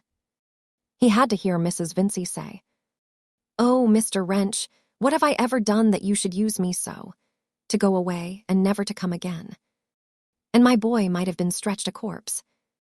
Mr. Vincey, who had been keeping up a sharp fire on the enemy infection, and was a good deal heated in consequence, started up when he heard Wrench come in, and went into the hall to let him know what he thought.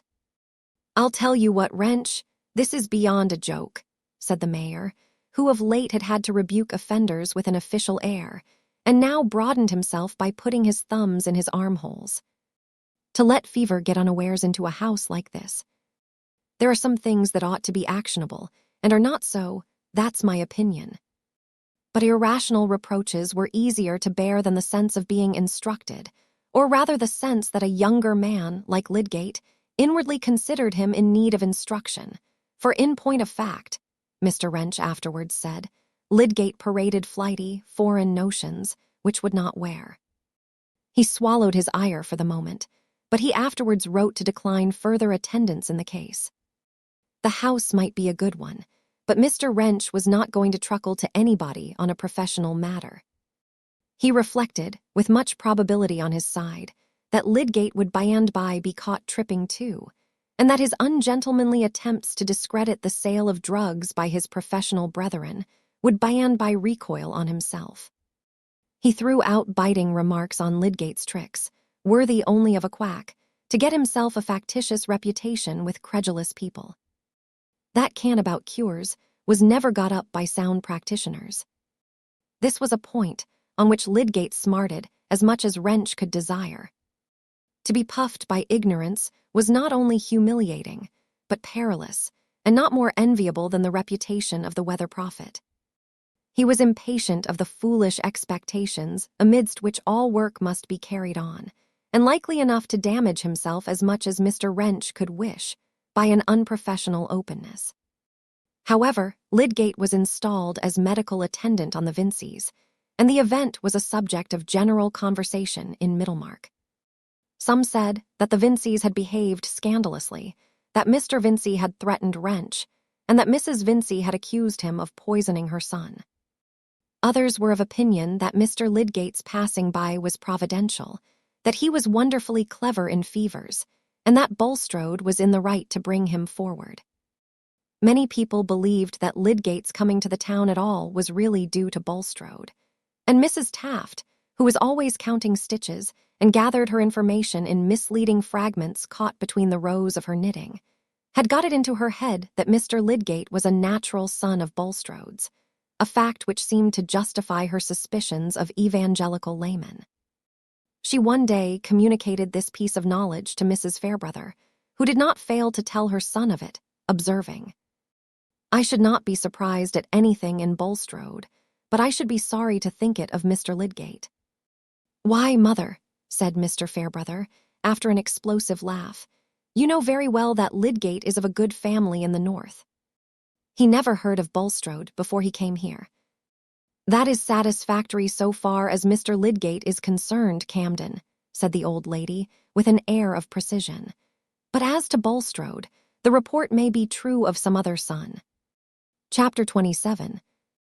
Let the high muse chant love's Olympian. We are but mortals, and must sing of man. An eminent philosopher among my friends, who can dignify even your ugly furniture by lifting it into the serene light of science, has shown me this pregnant little fact. Your pier glass or extensive surface of polished steel made to be rubbed by a housemaid will be minutely and multitudinously scratched in all directions, but place now against it a lighted candle as a center of illumination, and lo, the scratches will seem to arrange themselves in a fine series of concentric circles round that little sun. It is demonstrable that the scratches are going everywhere impartially, and it is only your candle which produces the flattering illusion of a concentric arrangement, its light falling with an exclusive optical selection. These things are a parable. The scratches are events, and the candle is the egoism of any person now absent, of Miss Vincey, for example. Rosamond had a providence of her own who had kindly made her more charming than other girls, and who seemed to have arranged Fred's illness and Mr. Wrench's mistake in order to bring her and Lydgate within effective proximity. It would have been to contravene these arrangements if Rosamond had consented to go away to Stone Court or elsewhere, as her parents wished her to do, especially since Mr. Lydgate thought the precaution needless. Therefore, while Miss Morgan and the children were sent away to a farmhouse the morning after Fred's illness had declared itself, Rosamond refused to leave Papa and Mamma. Poor Mamma, indeed, was an object to touch any creature born of woman, and Mr. Vincey, who doted on his wife, was more alarmed on her account than on Fred's. But for his insistence, she would have taken no rest. Her brightness was all bedimmed. Unconscious of her costume, which had always been so fresh and gay, she was like a sick bird with languid eye and plumage ruffled, her senses dulled to the sights and sounds that used most to interest her. Fred's delirium, in which he seemed to be wandering out of her reach, tore her heart. After her first outburst against Mr. Wrench, she went about very quietly. Her one low cry was to Lydgate. She would follow him out of the room and put her hand on his arm, moaning out, "Save my boy." Once she pleaded, "He has always been good to me, Mr. Lydgate. He never had a hard word for his mother," as if poor Fred's suffering were an accusation against him. All the deepest fibers of the mother's memory were stirred, and the young man whose voice took a gentler tone when he spoke to her was one with the babe whom she had loved, with a love new to her, before he was born.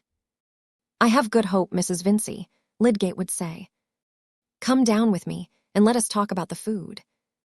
In that way, he led her to the parlor where Rosamond was, and made a change for her, surprising her into taking some tea or broth which had been prepared for her.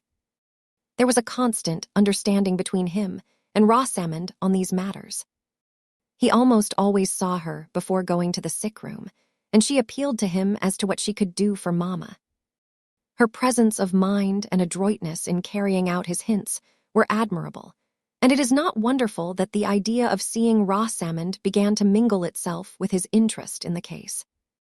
Especially when the critical stage was passed, and he began to feel confident of Fred's recovery.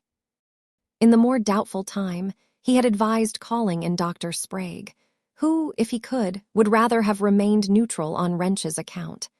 But after 2 consultations, the conduct of the case was left to Lydgate, and there was every reason to make him assiduous.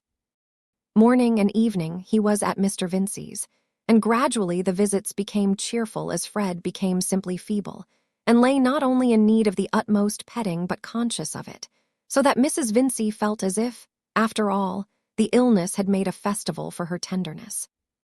Both father and mother held it an added reason for good spirits, when old Mr. Featherstone sent messages by Lydgate, saying that Fred must make haste and get well, as he, Peter Featherstone, could not do without him and missed his visits sadly. The old man himself was getting bedridden.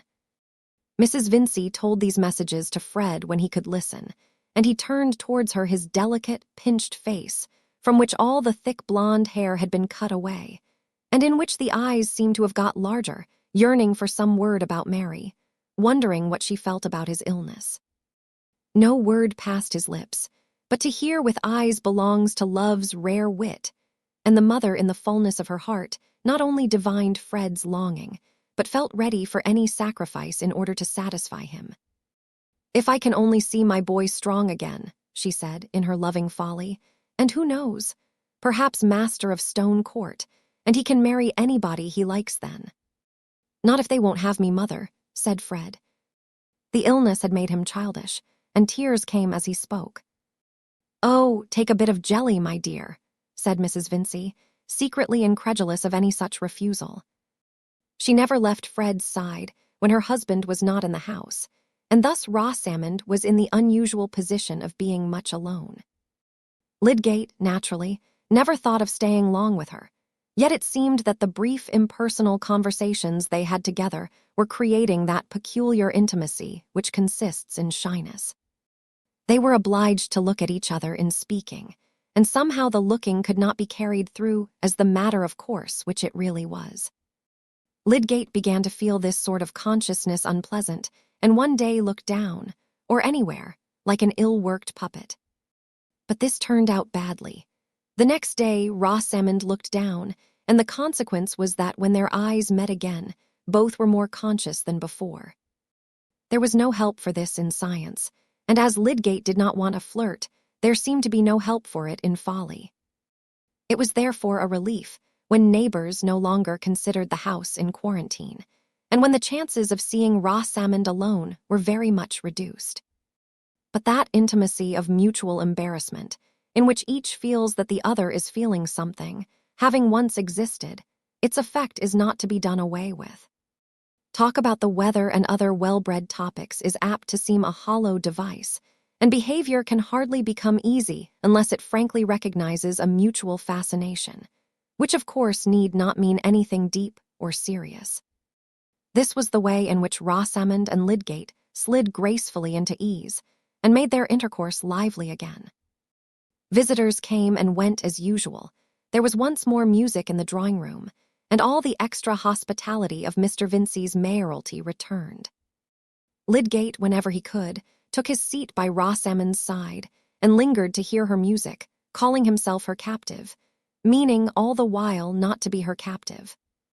The preposterousness of the notion that he could at once set up a satisfactory establishment as a married man was a sufficient guarantee against danger. This play at being a little in love was agreeable, and did not interfere with graver pursuits. Flirtation, after all, was not necessarily a singeing process. Rosamond, for her part, had never enjoyed the days so much in her life before. She was sure of being admired by some one worth captivating, and she did not distinguish flirtation from love, either in herself or in another. She seemed to be sailing with a fair wind just whither she would go, and her thoughts were much occupied with a handsome house in Lowick Gate, which she hoped would by and by be vacant.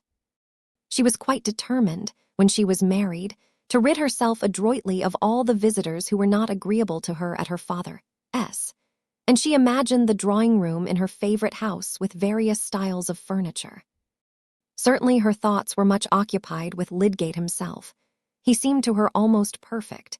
If he had known his notes, so that his enchantment under her music had been less like an emotional elephant S, and if he had been able to discriminate better the refinements of her taste in dress, she could hardly have mentioned a deficiency in him.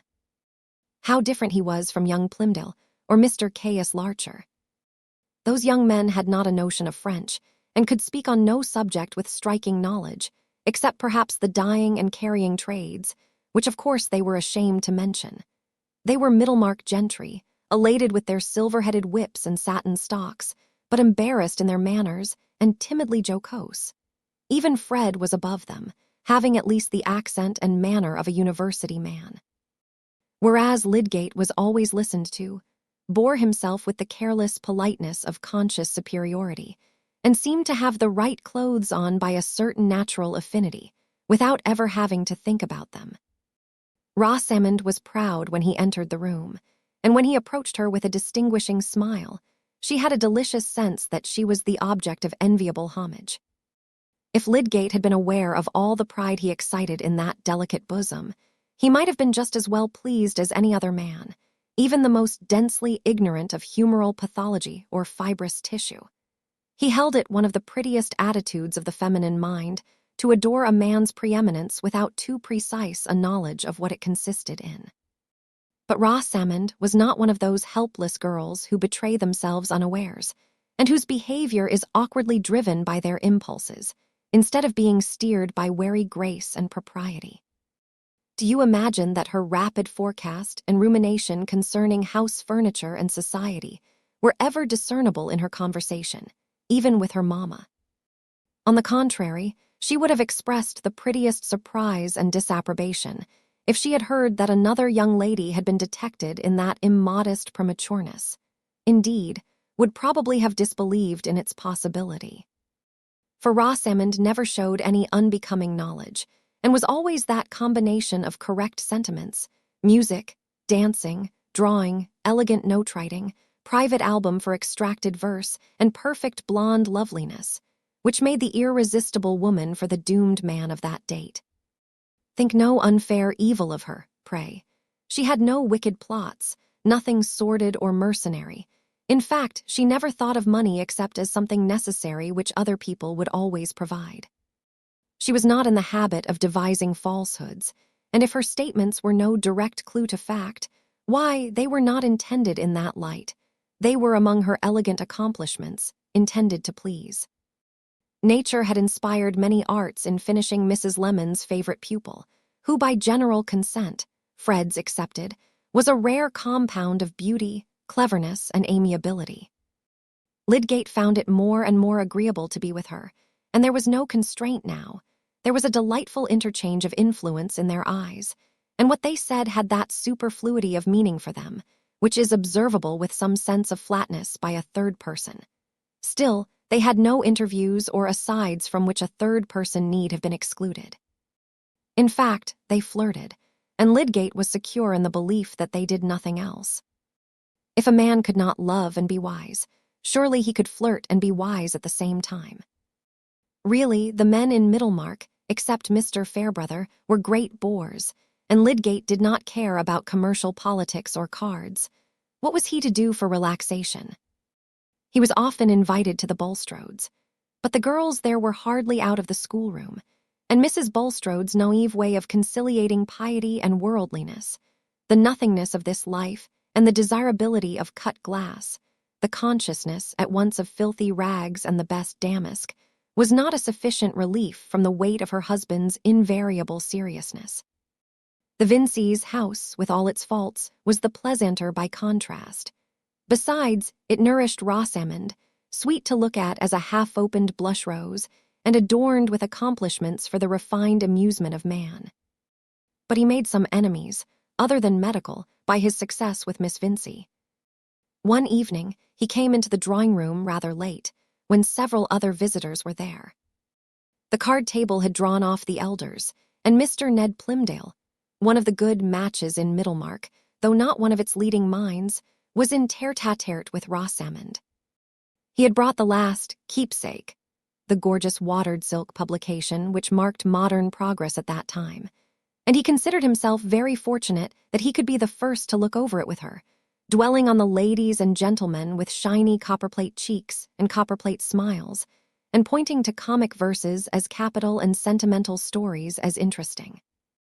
Rosamond was gracious, and Mr. Ned was satisfied that he had the very best thing in art and literature as a medium for paying addresses, the very thing to please a nice girl. He had also reasons, deep rather than ostensible, for being satisfied with his own appearance.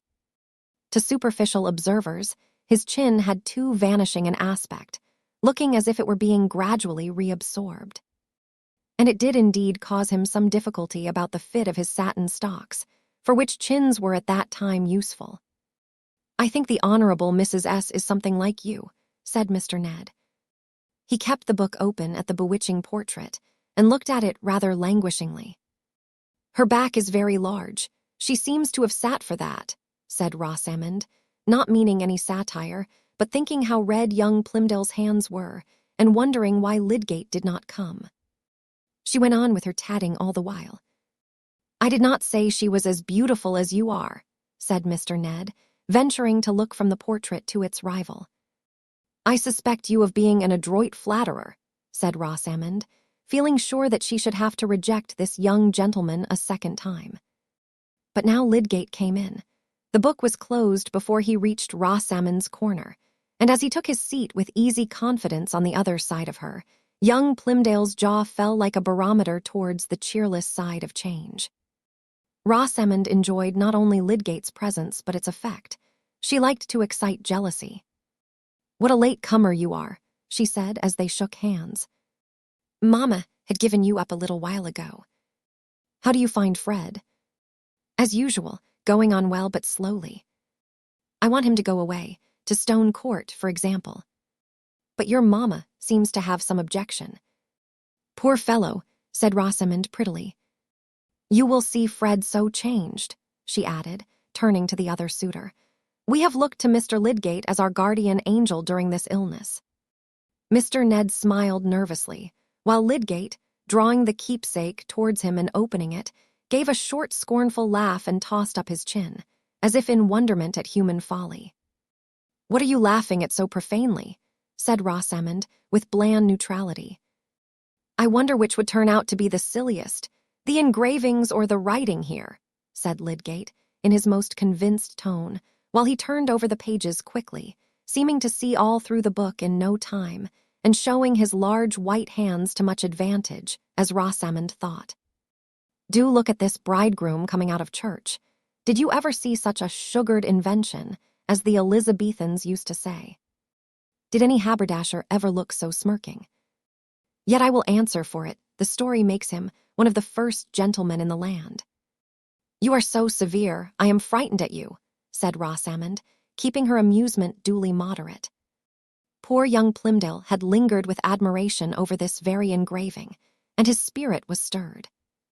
"There are a great many celebrated people writing in the keepsake, at all events," he said, in a tone at once piqued and timid. "This is the first time I have heard it called silly." "I think I shall turn round on you and accuse you of being a Goth," said Rosamond, looking at Lydgate with a smile. "I suspect you know nothing about Lady Blessington and L.E.L. Rosamond herself was not without relish for these writers, but she did not readily commit herself by admiration, and was alive to the slightest hint that anything was not, according to Lydgate, in the very highest taste. "But Sir Walter Scott, I suppose Mr. Lydgate knows him," said young Plymdale, a little cheered by this advantage. "Oh, I read no literature now," said Lydgate, shutting the book and pushing it away. "I read so much when I was a lad that I suppose it will last me all my life. I used to know Scott's poems by heart." "I should like to know when you left off," said Rosamond, "because then I might be sure that I knew something which you did not know." "Mr. Lydgate would say that was not worth knowing," said Mr. Ned, purposely caustic. "On the contrary," said Lydgate, showing no smart, but smiling with exasperating confidence at Rosamond. "It would be worth knowing, by the fact that Miss Vincey could tell it me." Young Plymdale soon went to look at the whist playing, thinking that Lydgate was one of the most conceited, unpleasant fellows it had ever been his ill fortune to meet. "How rash you are," said Rosamond, inwardly delighted. "Do you see that you have given offense?" "What, is it Mr. Plymdale's book? I am sorry. I didn't think about it.